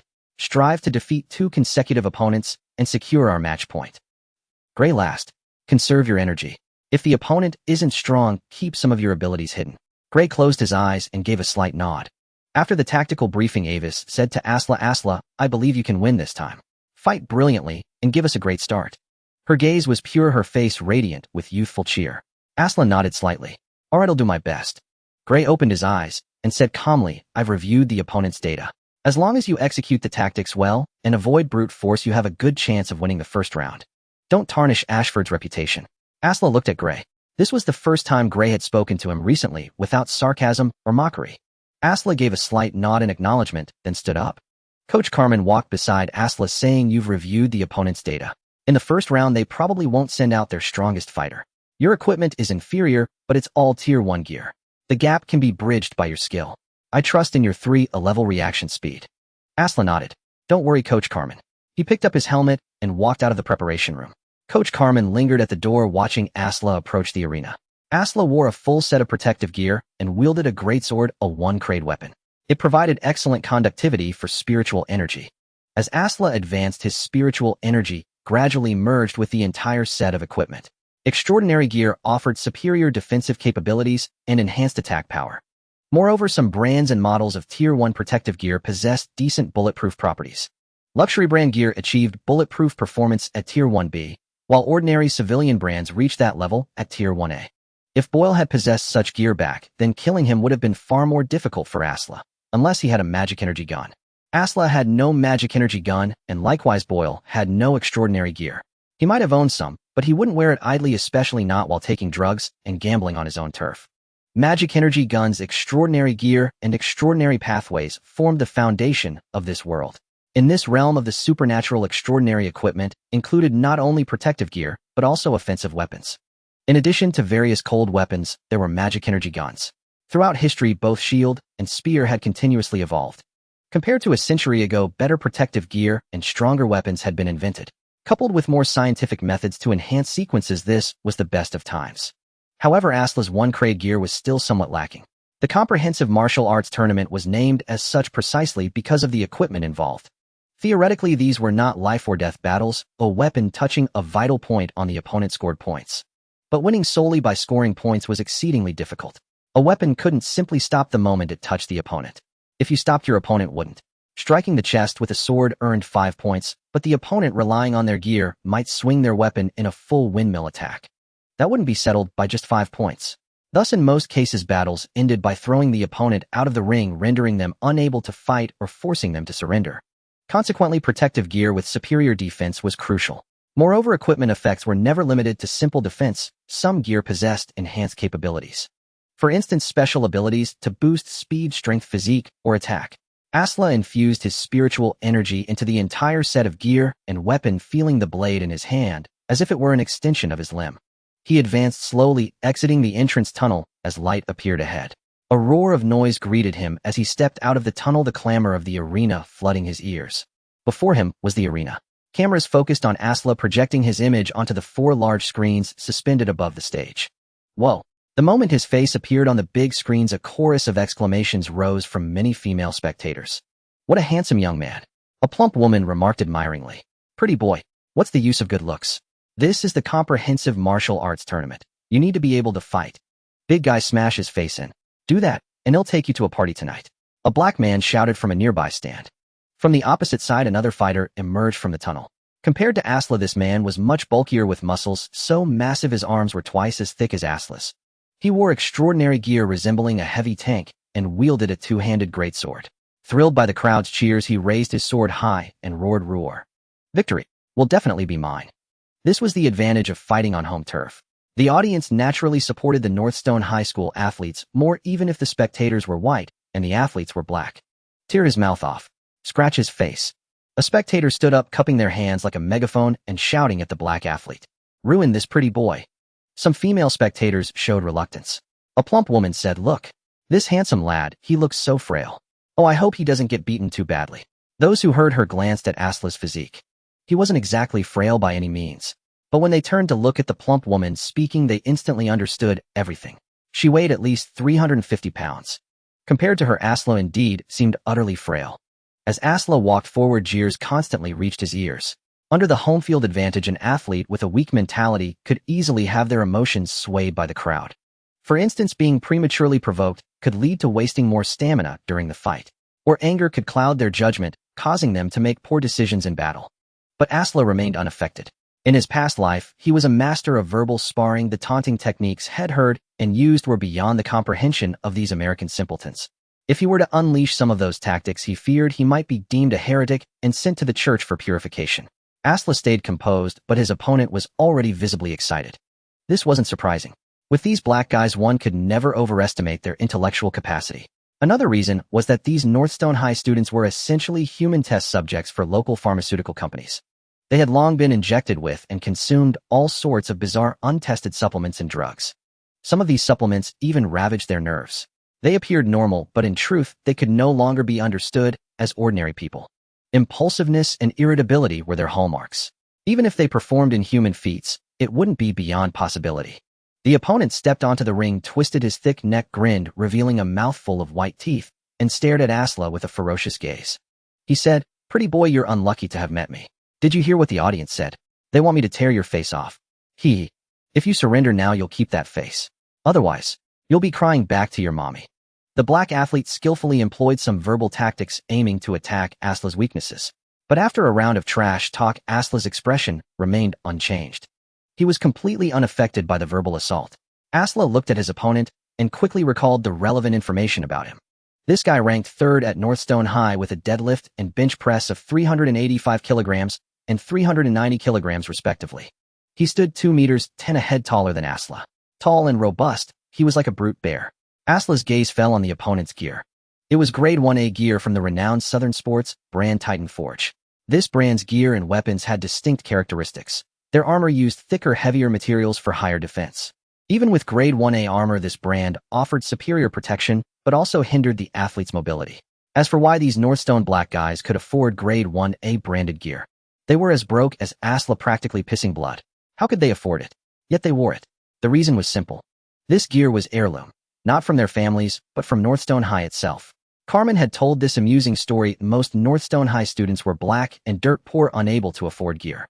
But local pharmaceutical companies, wanting to promote their brands and drug efficacy, needed their experimental subjects to achieve good results. So they purchased a batch of Titan Forge gear and stored it at Northstone High. These black guys wore the gear for matches and left it at the school upon graduation. Since the black guys at Northstone were all roughly the same build, this grade 1A Titan Forge gear had changed countless owners over the years. The opponent's armor was covered in scratches, even showing signs of repair. Asla recalled Carmen's words, "I heard Titan Forge Group wanted to sue Northstone High for using their gear. Because these students used the same sets of gear year after year in the mixed martial arts tournament, severely impacting Titan Forge's sales." To others, this was a joke. But for Asla, Titan Forge's gear posed a significant challenge in combat. The fact that this gear covered in scratches could endure for so many years and still be worn into the ring by these black guys testified to its reliability. This black guy was already tough and resilient, and now with the even sturdier Titan Forge gear, they were like tanks, very difficult to handle. Moreover, the potion he had taken was the Beast Pathway's Sequence 9 Nightwalker. Sequence users of the Beast Pathway possessed immense physical strength and strong recovery abilities. This black guy had a special advantage with this potion. At night, as long as he didn't show his teeth, he was practically naturally camouflaged. Combined with the Nightwalker ability, the effect was even stronger. Asla paid no heed to the black guy's taunts. But when in Rome, do as the Romans do. Not making some disruptive moves before the match would seem out of place. From his vast reservoir of verbal sparring experience, Asla quickly found a few milder tactics that were particularly effective against black guys. He slowly fastened his helmet, looked at his opponent, and said, I can go home to my mom. After I beat you, remember to find your dad. If you can. As he spoke, Asla flashed his signature mocking smile. Roar. Shit, fuck, what the hell did you say? The black guy instantly erupted in fury, his anger like a mountain of gunpowder ignited by a single torch. Asla flexed his wrists and smiled faintly. You can't find your dad, can you? Maybe your mom and grandma don't love you. Fuck. They'll kill you. In the preparation room, Carmen and the team watched the internal screen. The cameras around the arena had fully captured the situation on the stage. When the opponent stepped onto the stage, Carmen stood at the doorway with arms crossed, her fingers tapping unconsciously on her arm. It's this guy, the third-ranked Nightwalker. It seems the opposing coach's thoughts align closely with mine. Using the third-ranked to test our strength first. This guy's physique and equipment are superior to Azura's. Can Azura handle this? At this moment, Carmen felt a pang of worry. Azura's opponent was like a wall of muscle clad in heavy armor from the Titan Forge. With such a physique and heavy armor, it will be tough for Azura's sword to break through. It seems he'll have to rely on scoring techniques to secure victory. I hope Azura doesn't act rashly. In the mixed martial arts tournament, victory was typically achieved through scoring, knocking the opponent out of the ring or rendering them incapacitated. However, most battles ended only when the opponent lost combat capability.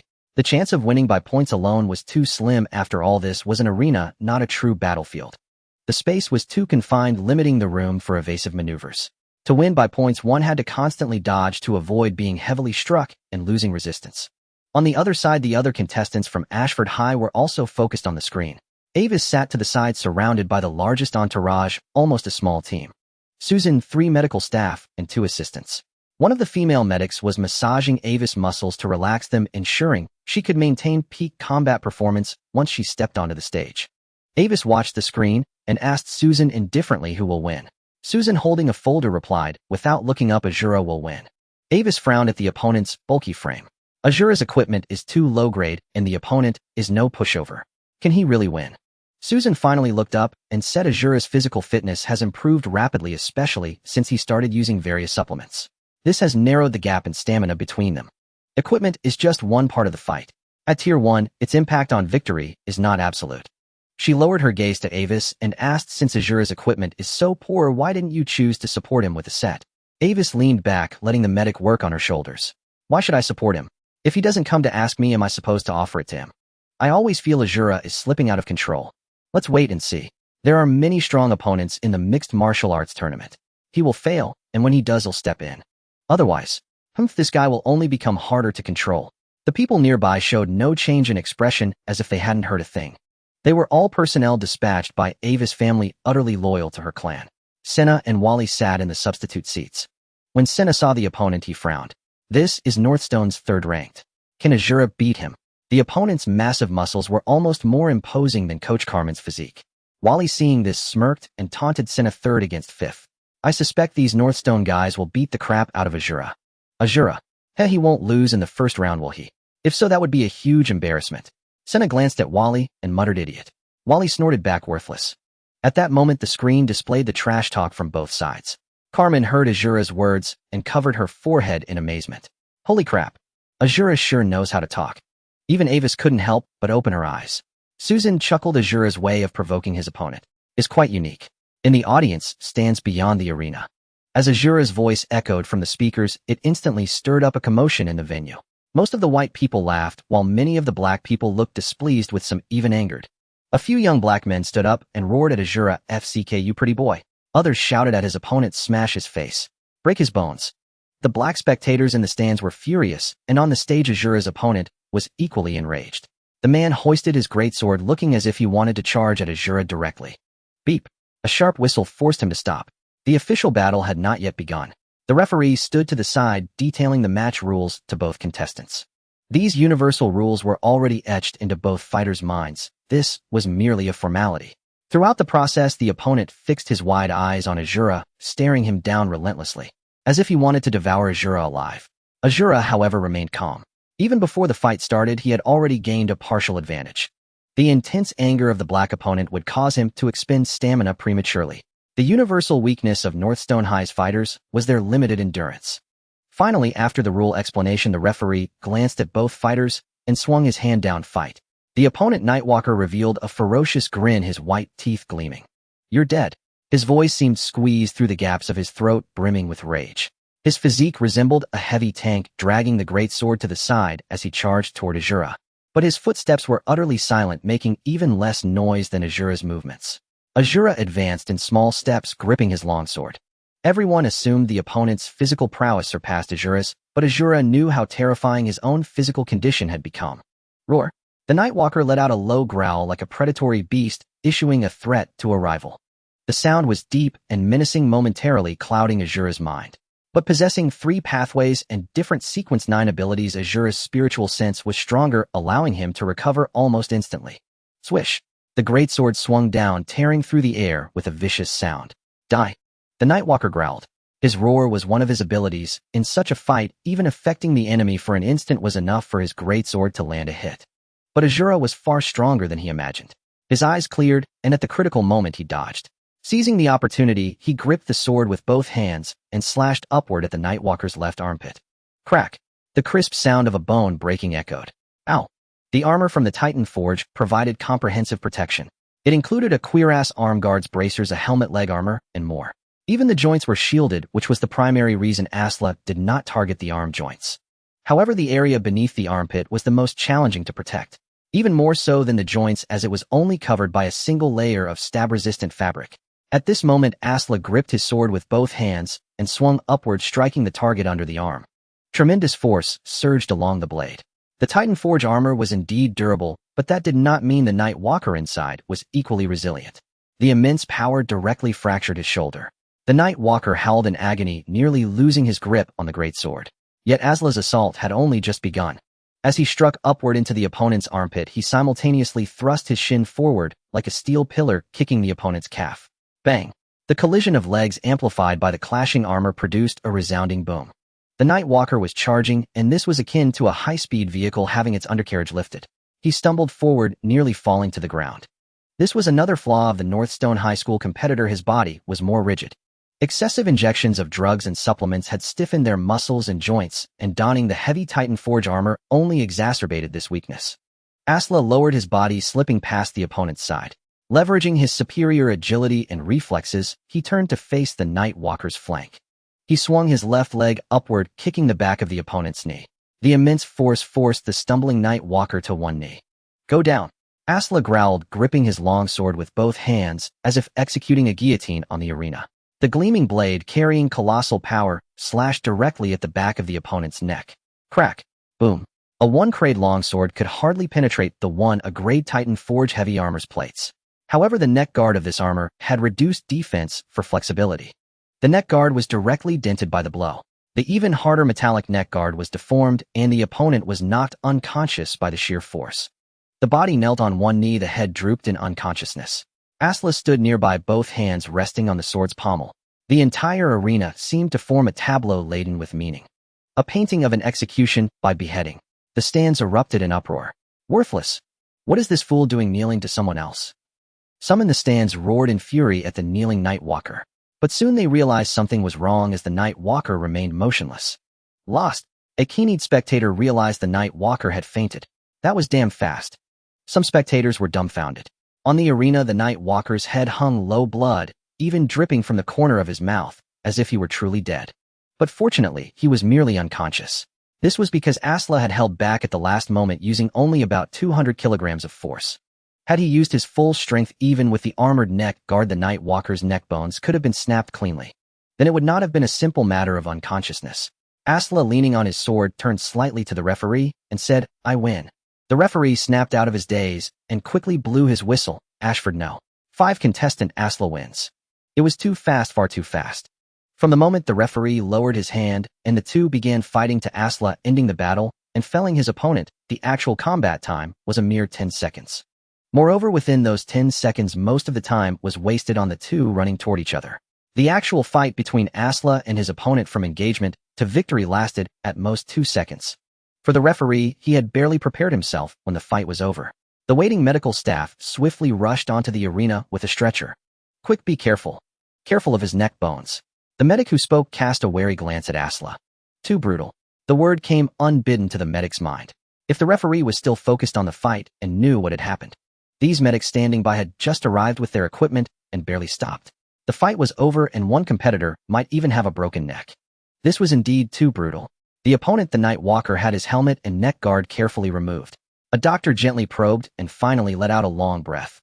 Thankfully, it's not broken. But his shoulder blade is likely fractured, at least cracked. The group lifted the injured onto the stretcher and quickly carried him away. Asla watched the medics depart, a peculiar glint in his eyes. In the mixed martial arts tournament, every participant was covered by medical insurance. During the regular season, each contestant had a free medical allowance of 100,000 gold pounds. If exceeded, they would have to bear the cost themselves. And if they advanced from the regular season to the playoffs, the medical insurance allowance would increase to 500,000 gold pounds. In the finals, the allowance would be even higher. Having medical insurance allowed many contestants to fight with peace of mind, otherwise the poor would always be hesitant. After all, exorbitant medical fees were not easy to earn. For this opponent, the shoulder blade injury would require at least 30 to 40,000 gold pounds of insurance coverage to recover. To recover without any side effects and be ready for the next week's battle would require even more gold pounds. Thus, in the Mixed Martial Arts League, the importance of gold pounds was self-evident.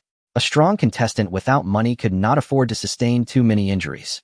Otherwise, injuries would accumulate and worsen, and no matter how strong you were, you would eventually be replaced by a substitute. In stark contrast to the noisy stance.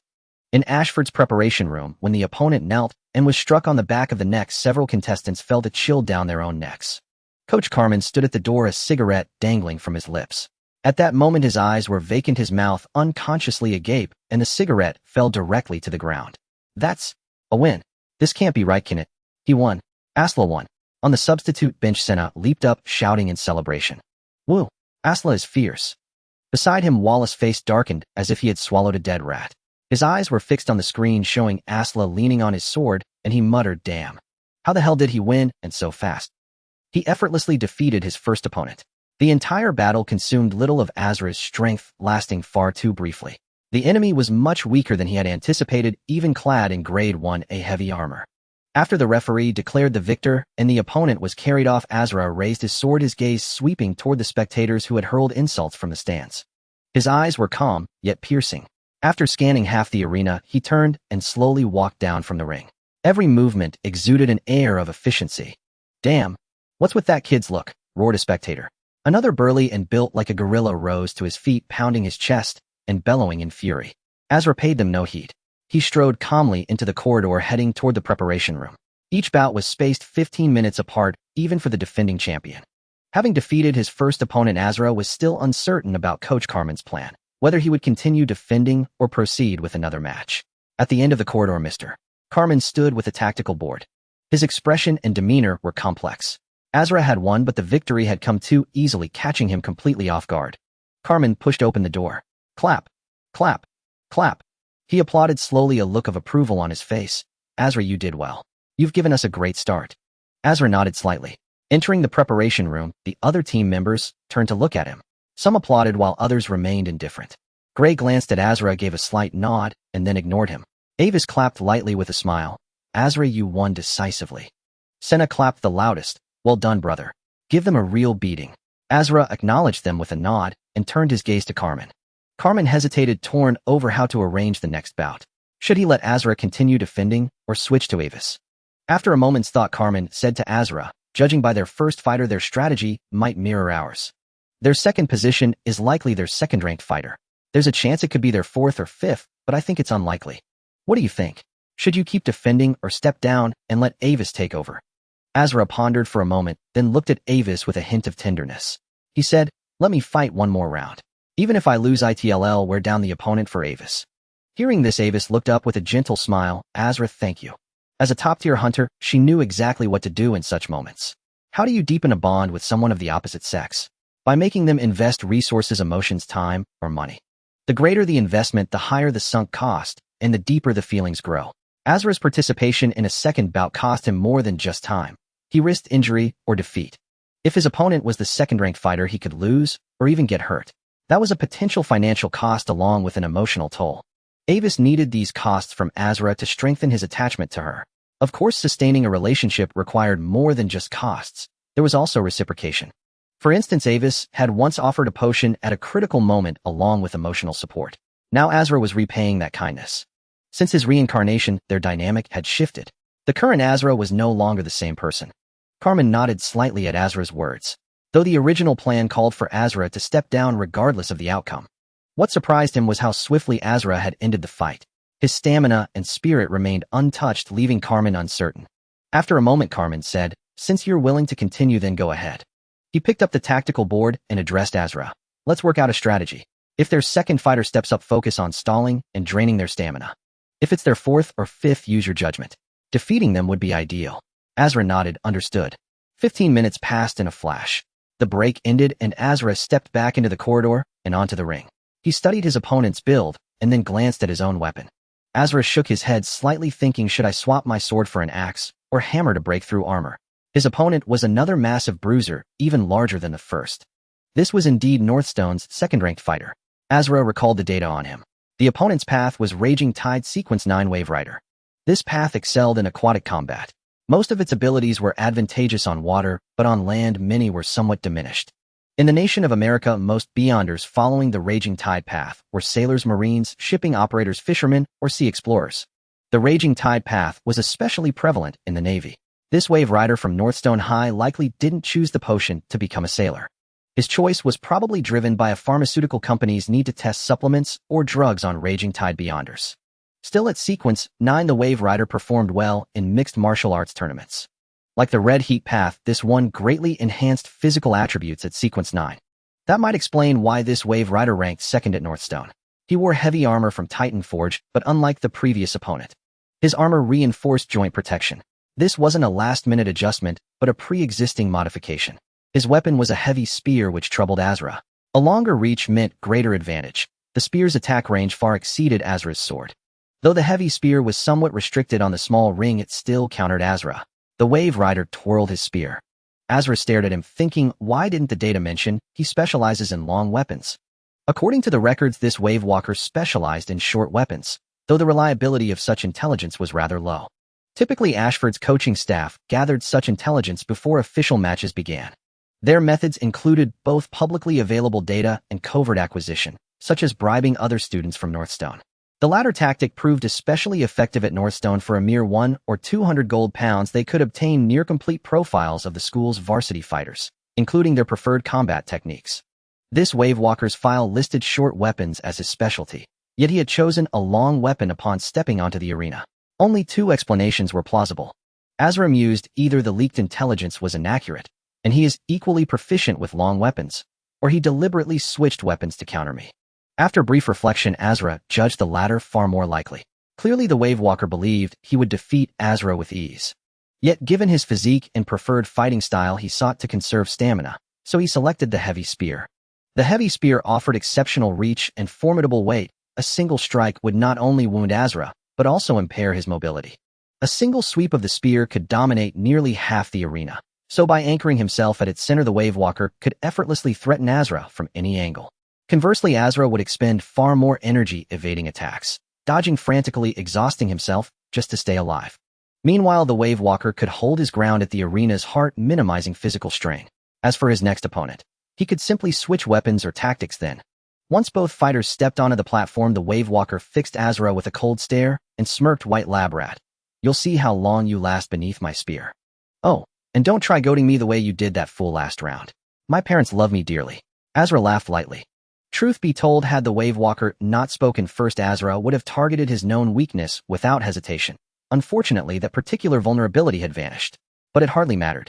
Azra's repertoire of taunts ran far deeper than his opponent anticipated. After settling into his stance, Azra appraised his adversary up and down, then remarked, "You're quite clever. Using a spear to conserve energy. Yes, you're far sharper than most. I should have brought a weapon specially designed to counter fighters like you. Do you truly believe swapping weapons will let you beat me?" The wave walker sneered. "I am vastly stronger than you." Azra nodded coolly. "Indeed, certain weapons grant unique advantages against certain opponents." The wave walker merely scoffed. Azra continued, "I ought to have brought a whip. Given your intellect, your ancestors were surely cotton pickers. Perhaps a lash would stir ancestral memories." "What the hell did you just say?" The wave walker's icy smirk shattered. His eyes locked onto Azra with murderous intensity. Azra carried on, unruffled. "Judging by those muscles, you'd make an excellent cotton picker. Perhaps you could even shoulder twice the bale." Heavy breaths echoed across the arena. The wave walker gripped the spear with one hand, knuckles whitening. His palm scraped audibly against the shaft, emitting a dry, grating creak. He drew a deep breath, then exhaled coldly. Very well, pale rat. You've succeeded. You've truly enraged me. This time, I'll wipe out your entire health insurance coverage. Hope you bought supplemental coverage.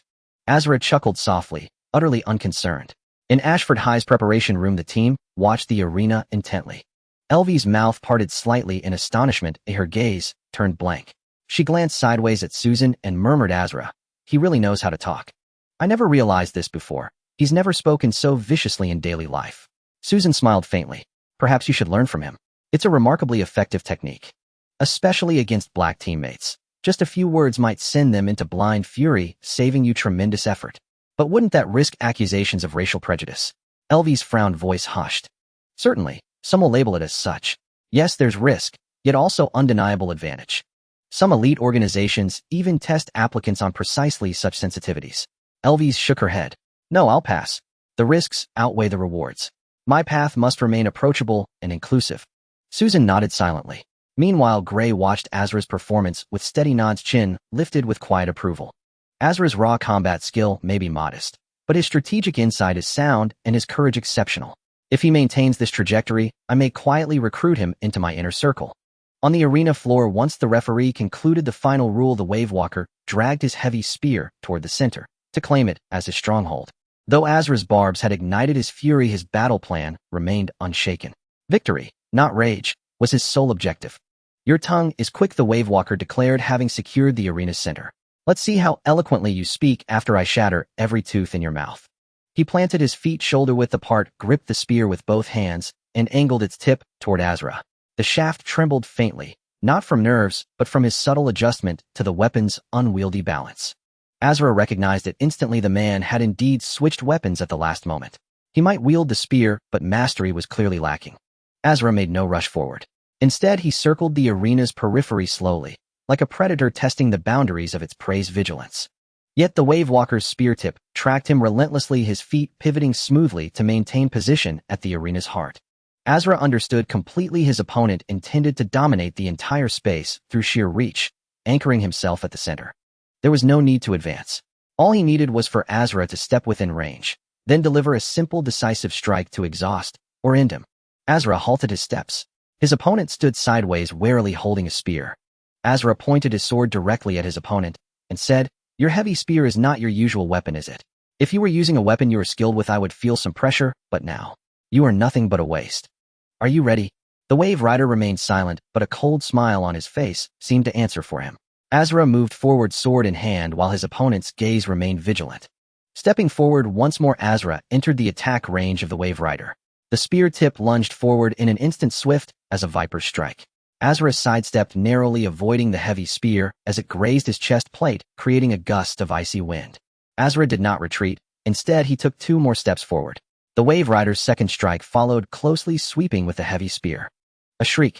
The sound of the heavy spear slicing through the air echoed.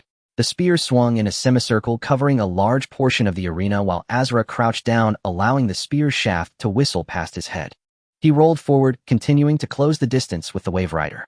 However, the Wave Rider reacted swiftly, retracting the spear and bringing the tail down fiercely towards him. Asla swung his sword to block. Clang! The sharp sound of metal clashing resonated in the arena. The strength of the Wave Rider was immense, and combined with the forceful strike of the spear, it left Asla's hands tingling. The strength of this muscular opponent exceeded Asla's expectations. Yet he did not retreat. Rather, he used the force of the blow to slide sideways and press closer. Now it was the Wave Rider who frowned.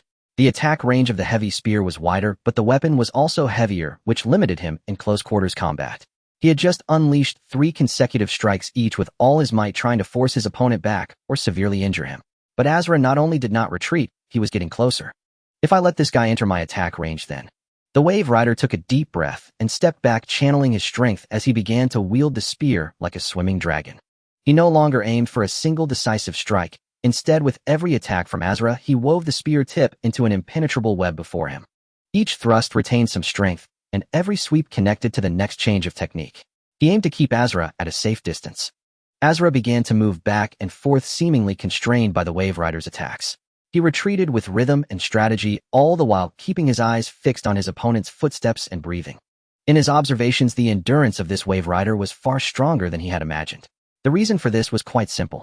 In the information collected by Ashford, there were records regarding the abilities of the Wave Rider from the Tidal Path Sequence 9. Although most of the Wave Rider's abilities, such as water flow perception, tidal intuition, moisture recovery, aquatic empathy, waterproof skin, and master of submarine swimming, were best utilized in water or near water bodies.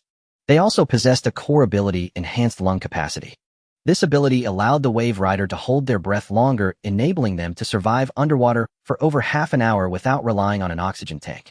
Thus, even under such attacks, this Wave Rider could maintain decent endurance because every breath allowed him to intake more oxygen.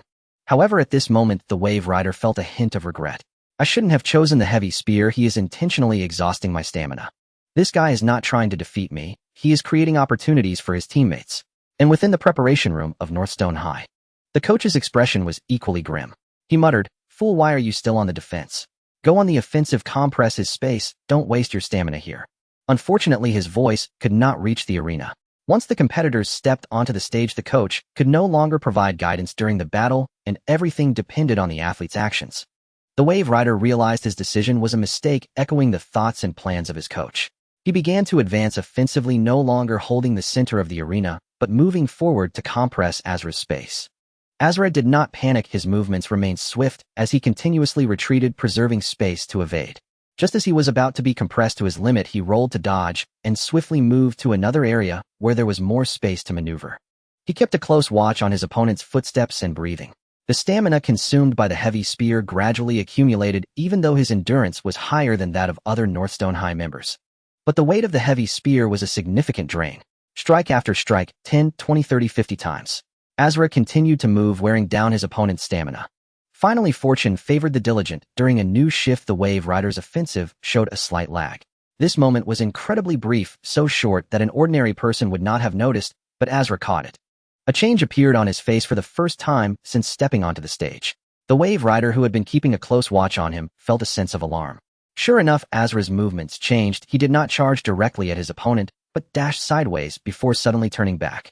The Wave Rider focused intently on Azra, instinctively swinging his spear in a horizontal sweep, but this strike was half a beat slower than before. Azra moved swiftly. He ducked and dodged once again, lunging forward, directly entering the blind spot of the heavy spear attack. He was too close now, within 3 steps of his opponent. When the long sword faced the heavy spear at this distance, it was the Wave Rider wielding the spear who would be restricted. The Wave Rider tried to retreat to regain distance, but Azra gave him no chance. The long sword transformed into a streak of light, attacking the Wave Rider. Azra summoned his spiritual energy and activated the ability Light Source Ignition. This venue was outdoors and the sun was shining brightly. Whoosh! Flames ignited instantly on the long sword, turning it into a fiery blade. The temperature of the flames was not excessively high, but it still distorted the surrounding air. The flames obstructed the Wave Rider's vision, and he found their properties quite distasteful. Kill! Azra growled, the flaming long sword trailing a tail of fire. In the arena, the moment the flames ignited on Azra's sword, the crowd erupted into an uproar. What the hell? What the hell is going on here? Is this still a high school student? Someone shouted, "What sequence is this? It's so against the rules, report it." I want to report this. Refund, damn it, refund. Inside the preparation room, as the battle raged on, the members of Ashford watched the situation with tense anticipation. When the Wave Rider stepped onto the stage, bearing a heavy spear, Coach Carmen's brow furrowed deeply. In an instant, he grasped the opponent's intention to use the heavy spear's reach to conserve stamina. Carmen crossed his arms, clutching the tactical board to his side. Let's hope Azra doesn't act rashly, he thought to himself. When the fight commenced, Azra's 3 probing maneuvers, each fraught with peril, made Carmen break out in a cold sweat. Senna clenched his fists, not daring to make a sound, as if afraid his voice might carry and distract Azra. Meanwhile, Wally stood by with a sneer, whispering to Senna, "Azra is finished. His opponent is ranked 2nd, and the heavy spear counters his style. This time I reckon he'll blow through his entire medical insurance quota." Senna turned to glare at Wally, snorting, "Even if Azra can't win, he can just surrender. He's already secured 1 victory." Wally smirked. Let's hope he has time to surrender. Soon the tide of battle began to shift. Azra abandoned his initial plan for a swift victory, opting instead to wear down his opponent's stamina. Those watching the battlefield reacted with varied emotions. A faint smile graced Iva's lips as she remarked to Susan, "Azra is clever. He's trying to exhaust the opponent for me." Susan nodded in agreement. Indeed, this is his optimal move.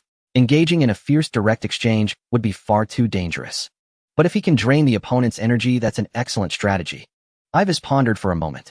It seems he'll need to express even more gratitude to Asla later. Let me think he'll chat with him using appreciative glances and tone. I'm sure he'll be absolutely delighted. Susan raised an eyebrow and gave a slight nod. Mr. Carmen's expression also showed satisfaction. His previously furrowed brow relaxed, and he finally sat down. He addressed the team. Look at Asra's tactical choice. It's brilliant. Once you realize you cannot defeat your opponent, you should follow his example, drain their stamina, and leave the enemy for your next teammate. We are a unit. Only by defeating all opponents can we claim victory. Yes, coach. The team responded in turn. On the field, Asra's flame-wreathed longsword thrust toward the Wave Rider's throat. The Wave Rider hastily parried with his spear. Clang! A crisp sound rang out as the spear's shaft blocked the blade, but Asra smoothly slid his sword down the shaft in a vicious slash. The Wave Rider's vision was obscured by Asra's flames, and it was too late to release his grip. A scream of agony tore through the air. Despite the protection of his gauntlets, all 4 of his fingers were fractured. Had the armor plates not shielded him, those 4 fingers would have been completely severed. Ignoring the pain, the Wave Rider released the spear with one hand and threw a punch at Asra's face. Asra dodged by tilting his head, then reversed his grip on the longsword, driving the pommel hard into his opponent's abdomen. The Wave Rider let out a muffled grunt and staggered backward. Asra pressed his advantage, his longsword raining blows upon the vulnerable joints of the Titan Forge armor. He targeted the neck, the throat, and even thrust directly at the Wave Rider's face. Forcing his opponent to raise his arms in defense, Asra swiftly shifted his attack angle, executing an upward slash followed by a heavy downward strike. The flames seared the Titan Forge armor until it was scorching hot. Asra's assault was lightning fast, an unrelenting onslaught that completely reversed the momentum of the fight. He continued to target the opponent's fractured hand. With a brutal kick to the knee, he drove his sword forward with both hands in a powerful thrust. This time he aimed for a gap in the Titan Forge breastplate's connections. SSSSSK. A grating sound tore through the air as the Grade 1C longsword pierced through the Grade 1A armor. The blade penetrated the armor and sank into the opponent's abdomen. Asra extinguished the flames, but the searing heat of the sword still drew a pained howl from his foe. As he smoothly withdrew the blade, the Wave Rider collapsed, clutching his stomach. He gasped in agony, staring in horror at his midsection. A torn wound gaped in the armor there, and he suspected his internal organs had been cauterized. Asra stepped back, sword still in hand. You've lost. Call for a medic now, and you still have a chance. The Wave Rider pressed a hand to his bleeding abdomen, his face ashen. He opened his mouth as if to speak, but ultimately hung his head in defeat. The referee, who had been intently watching the match, immediately blew his whistle. Asra wins. The medical team rushed forward without delay, carrying the Wave Rider off the field. His injuries were severe. A simple stab to the abdomen would have been bad enough, but Asra's sword had been superheated. It remained to be seen whether the kid's medical insurance would even cover the cost. The arena, once filled with noise, fell silent the moment Asra pierced his opponent's armor. Many spectators were stunned, clutching their heads in disbelief. Holy crap! Is his gut cooked? This kid is ruthless. Motherf. Numerous onlookers watched Asra's figure disappear from the stage, retreating into the tunnel. 2 consecutive victories hadn't taken too severe a toll on Asra's physical stamina. However, his spiritual energy was more than half depleted. Using the light source to ignite flames consumed a great deal of spirit, especially maintaining the continuous blaze. Yet it was enough. He had secured 2 wins for Ashford, and it seemed unlikely he would be permitted to take the stage again, even if he wished to. Inside the preparation room, the team's reactions to Asra's latest victory varied widely. Senna leaped to his feet. Hell yeah, brother. Ura. He bellowed like a gorilla. Wallace's face, however, was twisted in a scowl, as if he had swallowed a dead rat. He snorted, refusing to watch Asra any longer. It was infuriating. If anyone wished for Asra's defeat and severe injury more than the opposing Northstone High team, it was undoubtedly Wally. But the outcome was the exact opposite of his hopes. Mr. Carmen clenched his fist in excitement. Beautiful. He turned to the other team members. That's how it's done. Like Asra, give them a thrashing and drain every bit of their medical insurance. That way, when their later fighters find themselves outmatched, they'll be more cautious and timid. Ivis, who was receiving personal medical care, pouted briefly before relaxing her expression. She huffed indignantly. And here I thought he was wearing down the opponent for me, but he was just doing it for himself. I completely misjudged him. When Asra returned to the preparation room, he was warmly welcomed by Carmen. Carmen gave Asra a light punch on the chest and said, "Well done, Asra. You've set a great start for us. Winning 2 consecutive matches, you should sit out the 3rd one and leave it to your classmates." Asra nodded. "No problem." Senna came up to him, grinning. "Bro, you were absolutely incredible, winning 2 matches in a row." Senna slung an arm around Asra's shoulder and then noticed with surprise, You didn't even break a sweat. At this, the gazes of everyone in the room shifted slightly. The previous battle had been far from brief. Fighting and training were entirely different in terms of physical exertion. During combat, the bonus energy consumption was much higher, especially on the arena where Asla and his opponent had been constantly probing, attacking, and defending. In such a situation, it drained not only physical strength, but also mental focus. Yet after a whole round of battle, he hadn't even sweated. This was far beyond the norm. Everyone understood what this meant. It signified that Asla hadn't faced much pressure in this fight. Everything had gone according to his plan. Ivice rose and approached Asla, smiling gently at him. Asla, you fought brilliantly this time. You've made a huge contribution to Ashford. It seems you've made tremendous progress recently. Asla replied. It was all due to my opponent's poor decisions. If he hadn't relied so heavily on his spear, I might not have been his match. Unfortunately, I couldn't wear down the next opponent for you. Ivice said softly, it's all right. You've done more than enough defeating 2 opponents, including the second-ranked one.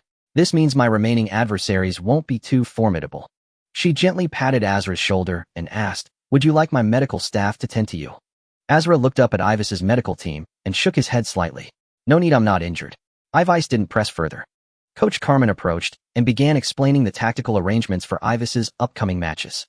Now the second and third-ranked fighters of Northstone High had already been defeated by Asla. Only the first, fourth, and fifth-ranked fighters remained. Moreover, the top-ranked fighter would likely be saved for last, leaving Ivice's opponents virtually powerless. Both Carmen and the other team members felt very relaxed about this match. When Ivice stepped onto the arena, her opponent was indeed the fourth-ranked fighter. This fighter had greater strength and a larger build than Ivice, but that was his only advantage.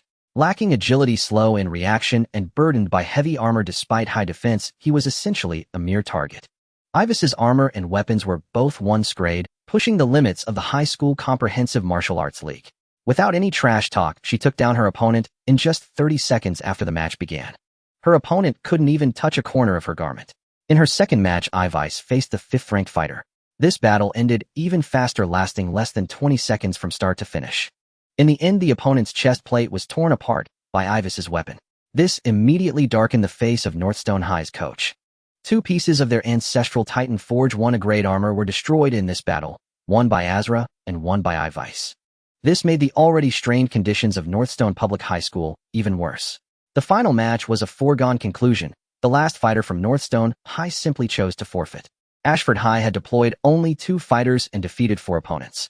Moreover, it was uncertain whether Ivice would step down. If she stayed, it would be 4 against 1. Even if she left, it would be 3 against 1. The other 2 Ashford fighters, no matter how useless, would still drain the opponent's stamina. Rather than exposing their strongest fighter's capabilities for no victory, it was better to simply forfeit. As the referee announced Ashford High's victory, the audience in the stands erupted into chaotic noise. Many people directly cursed, worthless. You bunch of trash. You cost us money. Cowards. Why didn't you fight? Clearly, these were people who had bought into local gambling pools. Major betting companies naturally looked down on such regular season games and wouldn't set up odds here. Typically, large betting companies only started offering odds during the playoffs. However, in this city, small local gambling pools still existed. The gap in strength between Ashford High and Northstone High wasn't particularly large. Many spectators in the stands had lost money. Aside from those who bet on the winner, everyone who bet on the score had lost. Who could have predicted that Northstone High's last fighter would forfeit? In a corner of the stands, the expressions of the local gambling pool members were entirely different from the other spectators. Well done. We made a killing this time. What a great match.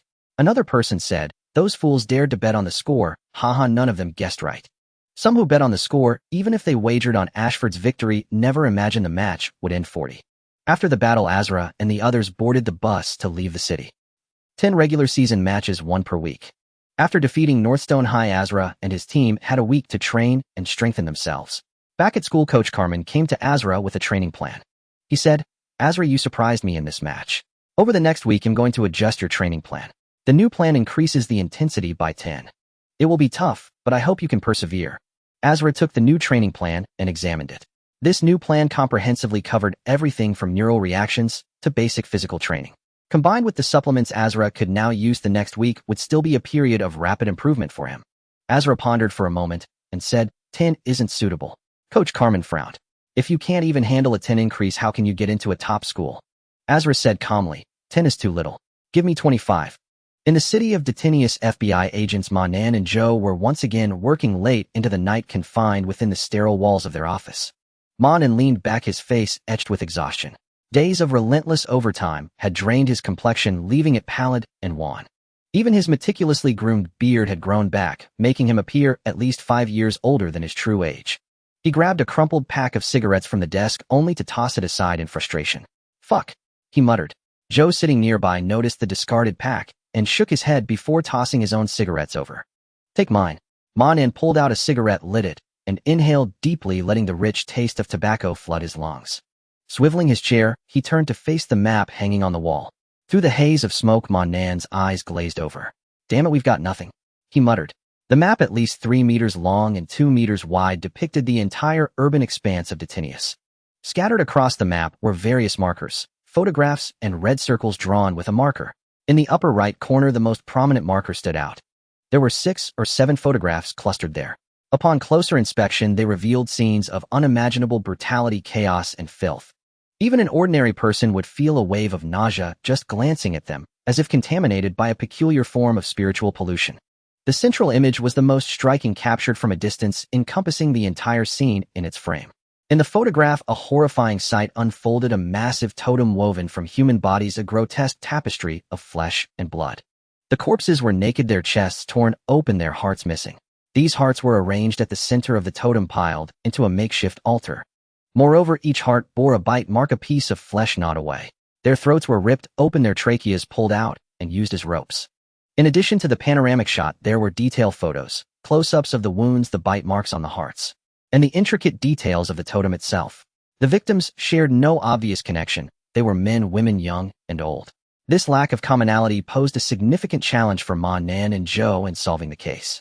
In this room, there were over 20 FBI agents like Monin and Joe, all of them supernaturals. The personnel they commanded and mobilized could number in the hundreds. After months of painstaking investigation, they remained utterly clueless. The identities of all victims had been traced during this time. The accumulated data could fill an entire room. For weeks, Monin and his fellow agents had devoted themselves entirely to finding a common thread. Monin lit another cigarette, standing before the map as he exhaled smoke. Suddenly, a spark of inspiration flashed through his mind. "I know what they have in common," he announced. His words instantly drew the attention of everyone in the room. A senior officer in a white shirt approached, his face weary. "What is it?" he asked. Monin took a long drag, then flicked the butt away. White smoke curled from his nostrils as he said, "They were all normal people." "What do you mean?" The officer frowned. Monin replied, "Look at their files. Most of them came from the South District. Only 5 were from Detinius North District. We all know what the South District is like. Lots of poor people, which means few normal ones. But what do we see?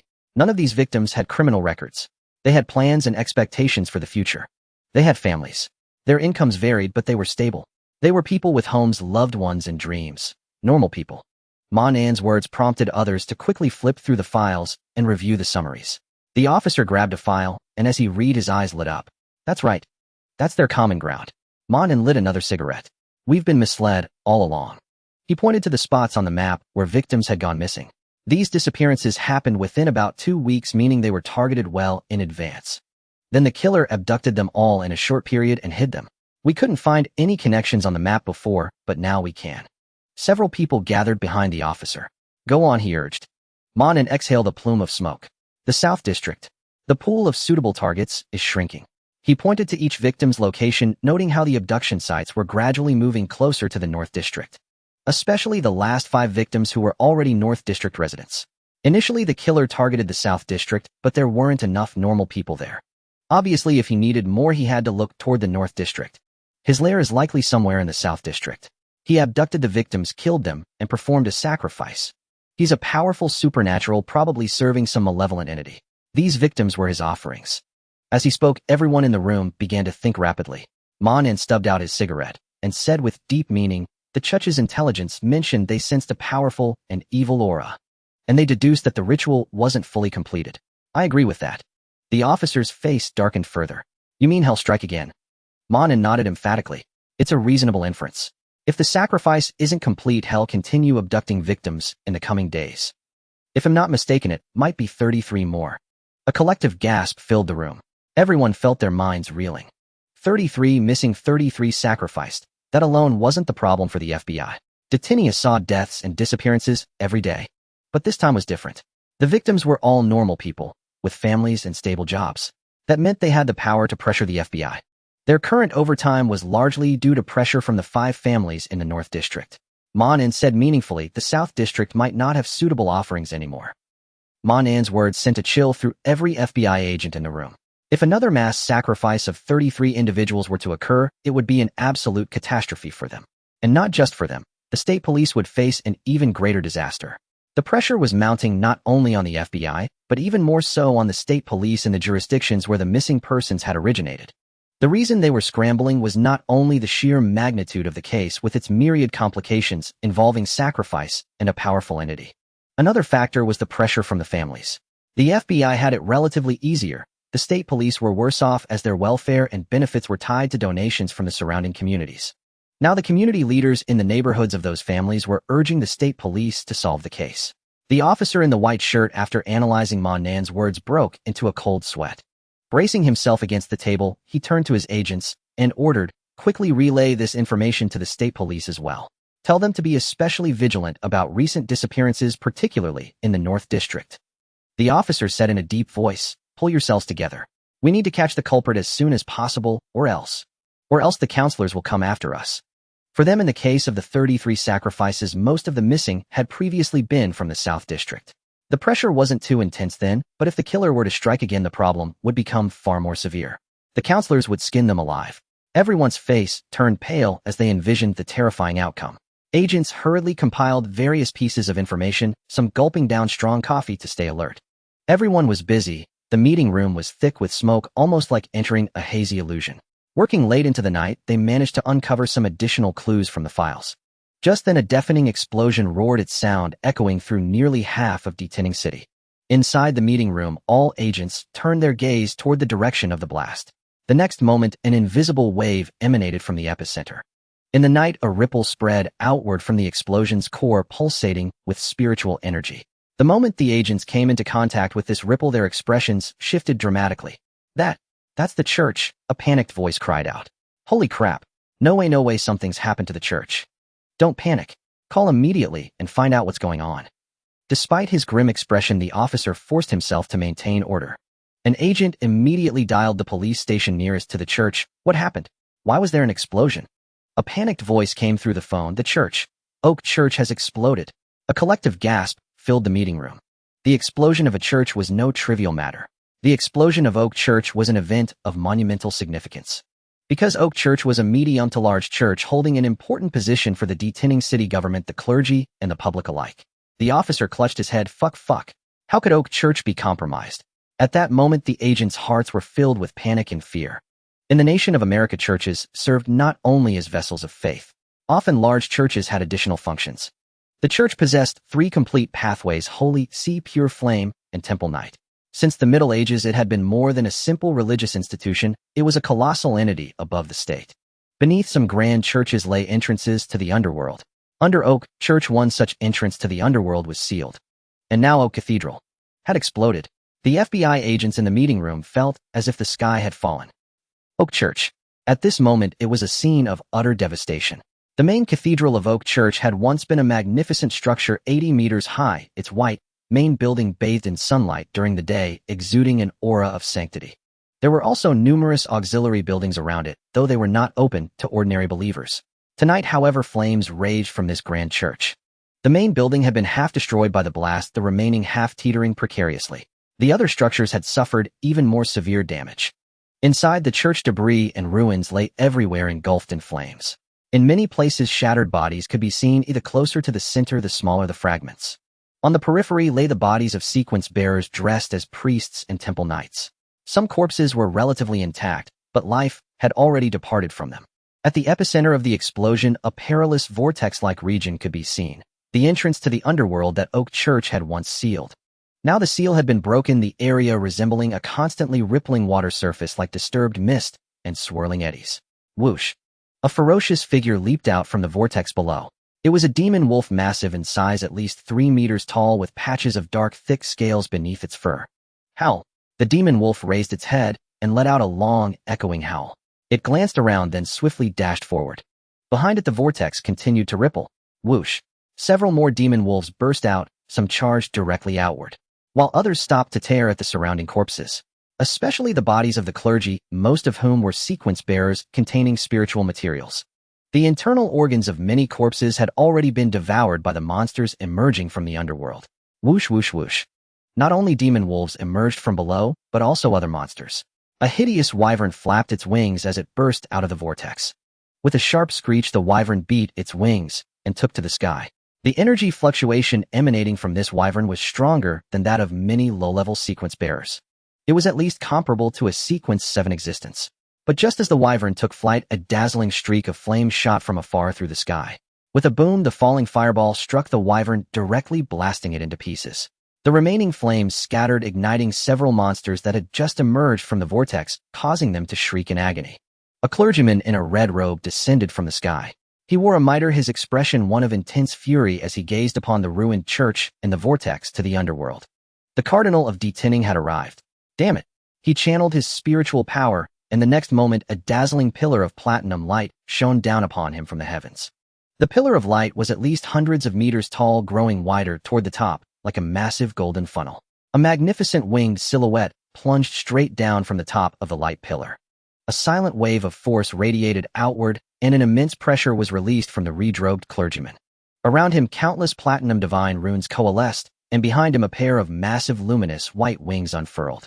His eyes blazed with platinum light, his entire form seeming to radiance. God says this place is forbidden. When the explosion roared, Asla was meditating at home, honing and tempering his spirituality. Suddenly the blast that reached his ears jolted him out of his meditative state. A puzzled expression crossed Asra's face as he turned toward the source of the explosion. The next moment, ripples from the epicenter surged toward him. Asra's gaze sharpened instantly. What is this? He could distinctly sense a faint trace of spiritual power within those ripples. Simultaneously, Zero's notification chimed in his ear. Ding. Energy source detected. Initiating slow recharging process. Asla stared at Zero's prompt in astonishment. This was the first time he had discovered that Zero could recharge without consuming a potion. However, after glancing at the charging progress, Asla shut it down with an impassive expression. The charging speed was excruciatingly slow. The progress bar seemed frozen.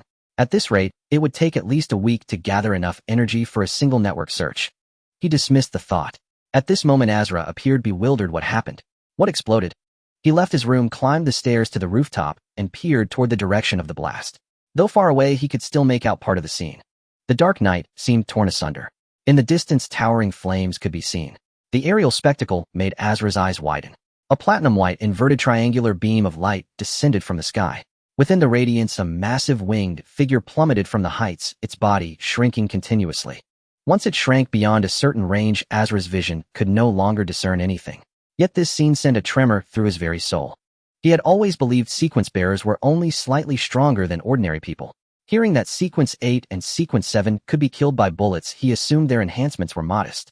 But what he witnessed today shattered his worldview. He murmured, what the hell is that? Could that winged figure be an angel? Should I start visiting the church regularly? In his past life, Asla was an atheist who scoffed at faith. At most, he believed in the god of wealth. But today, seeing the church's angelic projection, he thought, how can science explain this? Asra's worldview was shaken. He stared into the distance, but it was too far. After the beam of light descended, he could see nothing else. Even the flames were diminishing rapidly. Asla wondered, where did the explosion happen? Could it be the church? What occurred to cause such a massive blast in the city center? And it gave Zero a chance to recharge. Could it be that some hidden spiritual energy depot exploded? Asra's mind raced with wild conjectures, but he found no answers. Finally, he shook his head and ceased observing the distant scene. Yet even after returning indoors, the matter was far from over. The once quiet night had turned extraordinarily chaotic. In the distance, intense exchanges of gunfire echoed the thunderous roar of artillery carrying far across the night sky. That night, countless souls would find no rest. The next morning, Asla returned to school, consumed by curiosity about the night's events. On the school bus, students chattered with feverish excitement. Even upon entering the school, discussions continued unabated. Did you hear the massive explosion last night? Could it be an ammunition depot somewhere? I heard something happen near the church. The chatter of ordinary students did little to help Asla uncover the truth. During a break in the morning classes, Asla chatted with Senna and asked, do you know what happened last night? Senna shook his head repeatedly, saying, I don't know either, but Asla, you must be careful these days. Such an explosion and the intense firefight yesterday. Maybe the National Guard was deployed. This is certainly no small matter. Asla nodded. He pieced together all the clues, first the explosion, then the angelic projection he saw, and finally the fierce exchange of fire. Senna's clue added that the National Guard had been mobilized. This was no ordinary incident, it signified at least a large-scale violent conflict. Whether it was a terrorist attack or something else remained unknown. After the morning classes, many students' curiosity remained unquenched. In the afternoon, Asra went to the Mixed Martial Arts Club for training. The discussions had grown even more heated. Everywhere students could be seen debating last night's explosion. Coach Carmen came to arrange Asra's training. Asra took the opportunity to ask Mr. Carmen, do you know what happened last night? Carmen shook his head, but after glancing around, he said, I'm not sure about the specifics, but it's not good. Don't wander around the city these days. Stay away from unfamiliar places and only go between school and home. Asra frowned and asked Mr. Carmen, is it that dangerous? Carmen sighed as if wanting to say more, but held back. Finally, he said, you can't understand these things yet. You'll know when you get to university. Knowing too much now won't do you any good. Just focus on your training. Winning your next match is what you should be doing right now. Asra raised an eyebrow, but eventually nodded. The afternoon training proceeded as usual, and the discussions within the club continued. Asra immersed himself in training. The click-clack of high heels reached his ears. Susan had arrived. A thought crossed Asra's mind. Within the Mixed Martial Arts Club, Susan was the only one who frequently appeared wearing high heels. Susan's voice called out. After finishing a set of moves, Asra turned to face her. Unlike her usual calm expression today, her brows were knitted with a faint trace of worry. A sense of foreboding crept into Asra's heart. Susan said, Asra, Tuning City isn't safe right now. Avis won't be coming to school for the next few days. You shall study at home. Avis asked me to tell you to be careful about your safety in the coming days. Asra asked in a low voice, Sister Susan, what exactly happened? Does it have to do with last night's explosion? Susan hesitated, then finally said yes.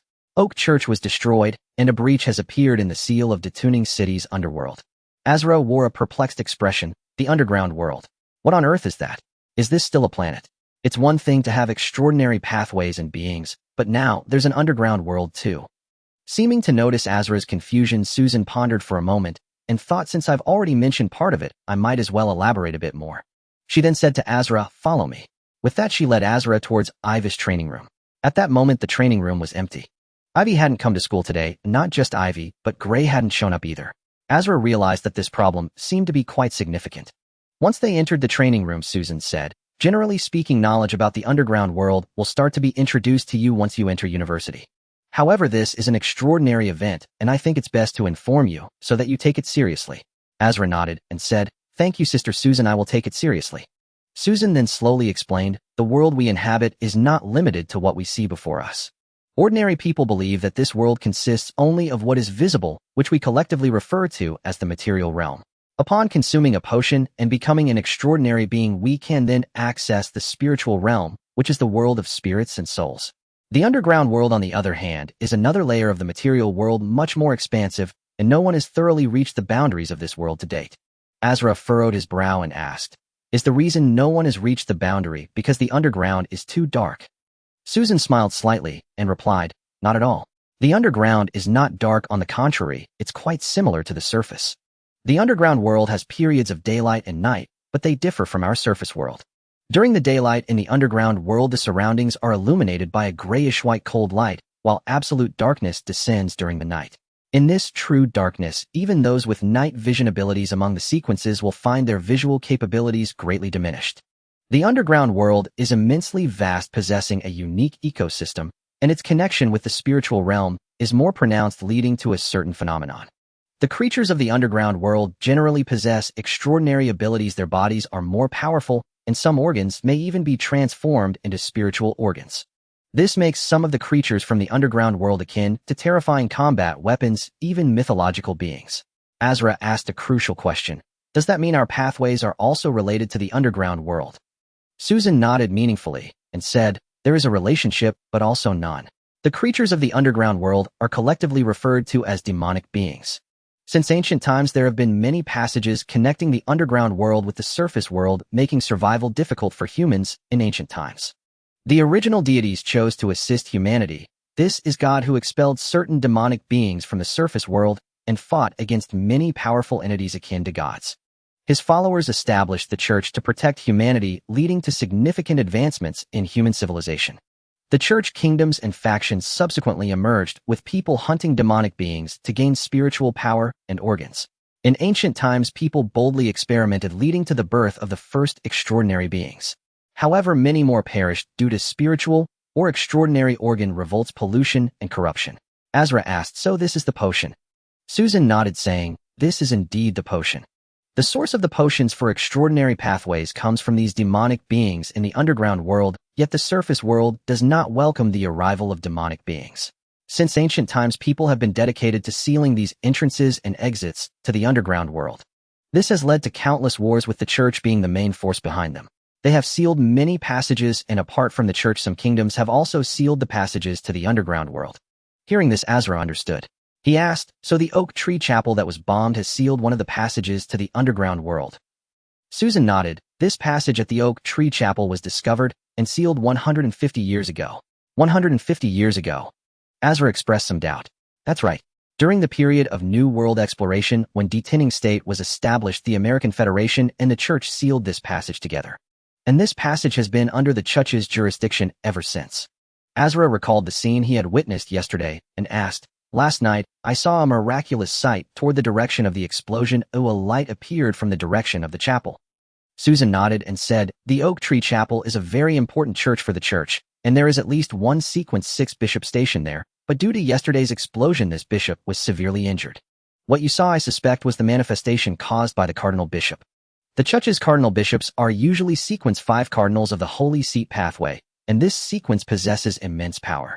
They can unleash divine arts, which is likely what you witnessed, a powerful being granting strength. The cardinal bishop would have gone to the Oak Tree Chapel yesterday to temporarily seal this passage." Asla asked then, "It should be safe now." However, Susan shook her head. "No, it is not safe. The passages to the underground world are not simply an underground cave. These passages are more akin to crossing through a barrier, traversing space, and sealing them is quite challenging. The underground passage is like a reservoir, while the seal of the Oak Tree Chapel is like the dam of that reservoir. If a long dam has been blasted open, it means that floods will pour forth, potentially destroying other dams along the way. And what the cardinal bishop blocked was only the originally blasted gap, though in other areas there may still be vulnerabilities." Asla squeezed the muscles on his arm and asked, "Are you saying that Decaying City will soon have demonic beings from the underground world appearing?" Susan nodded. "That's right, and it may continue for a while. The combat power of these demonic beings cannot be underestimated. Last night, the National Guard was engaged in combat with the demonic beings that burst forth. Some cunning demonic beings have even escaped into the city, making it increasingly difficult to track them down. Thanks to the dangers of the underground world, these demonic beings possess high-level stealth techniques. They hide in the shadows to hunt. Therefore, it would be best for you not to go out at night for a while." "Yes, thank you, Sister Susan." Asla felt a bit on edge now.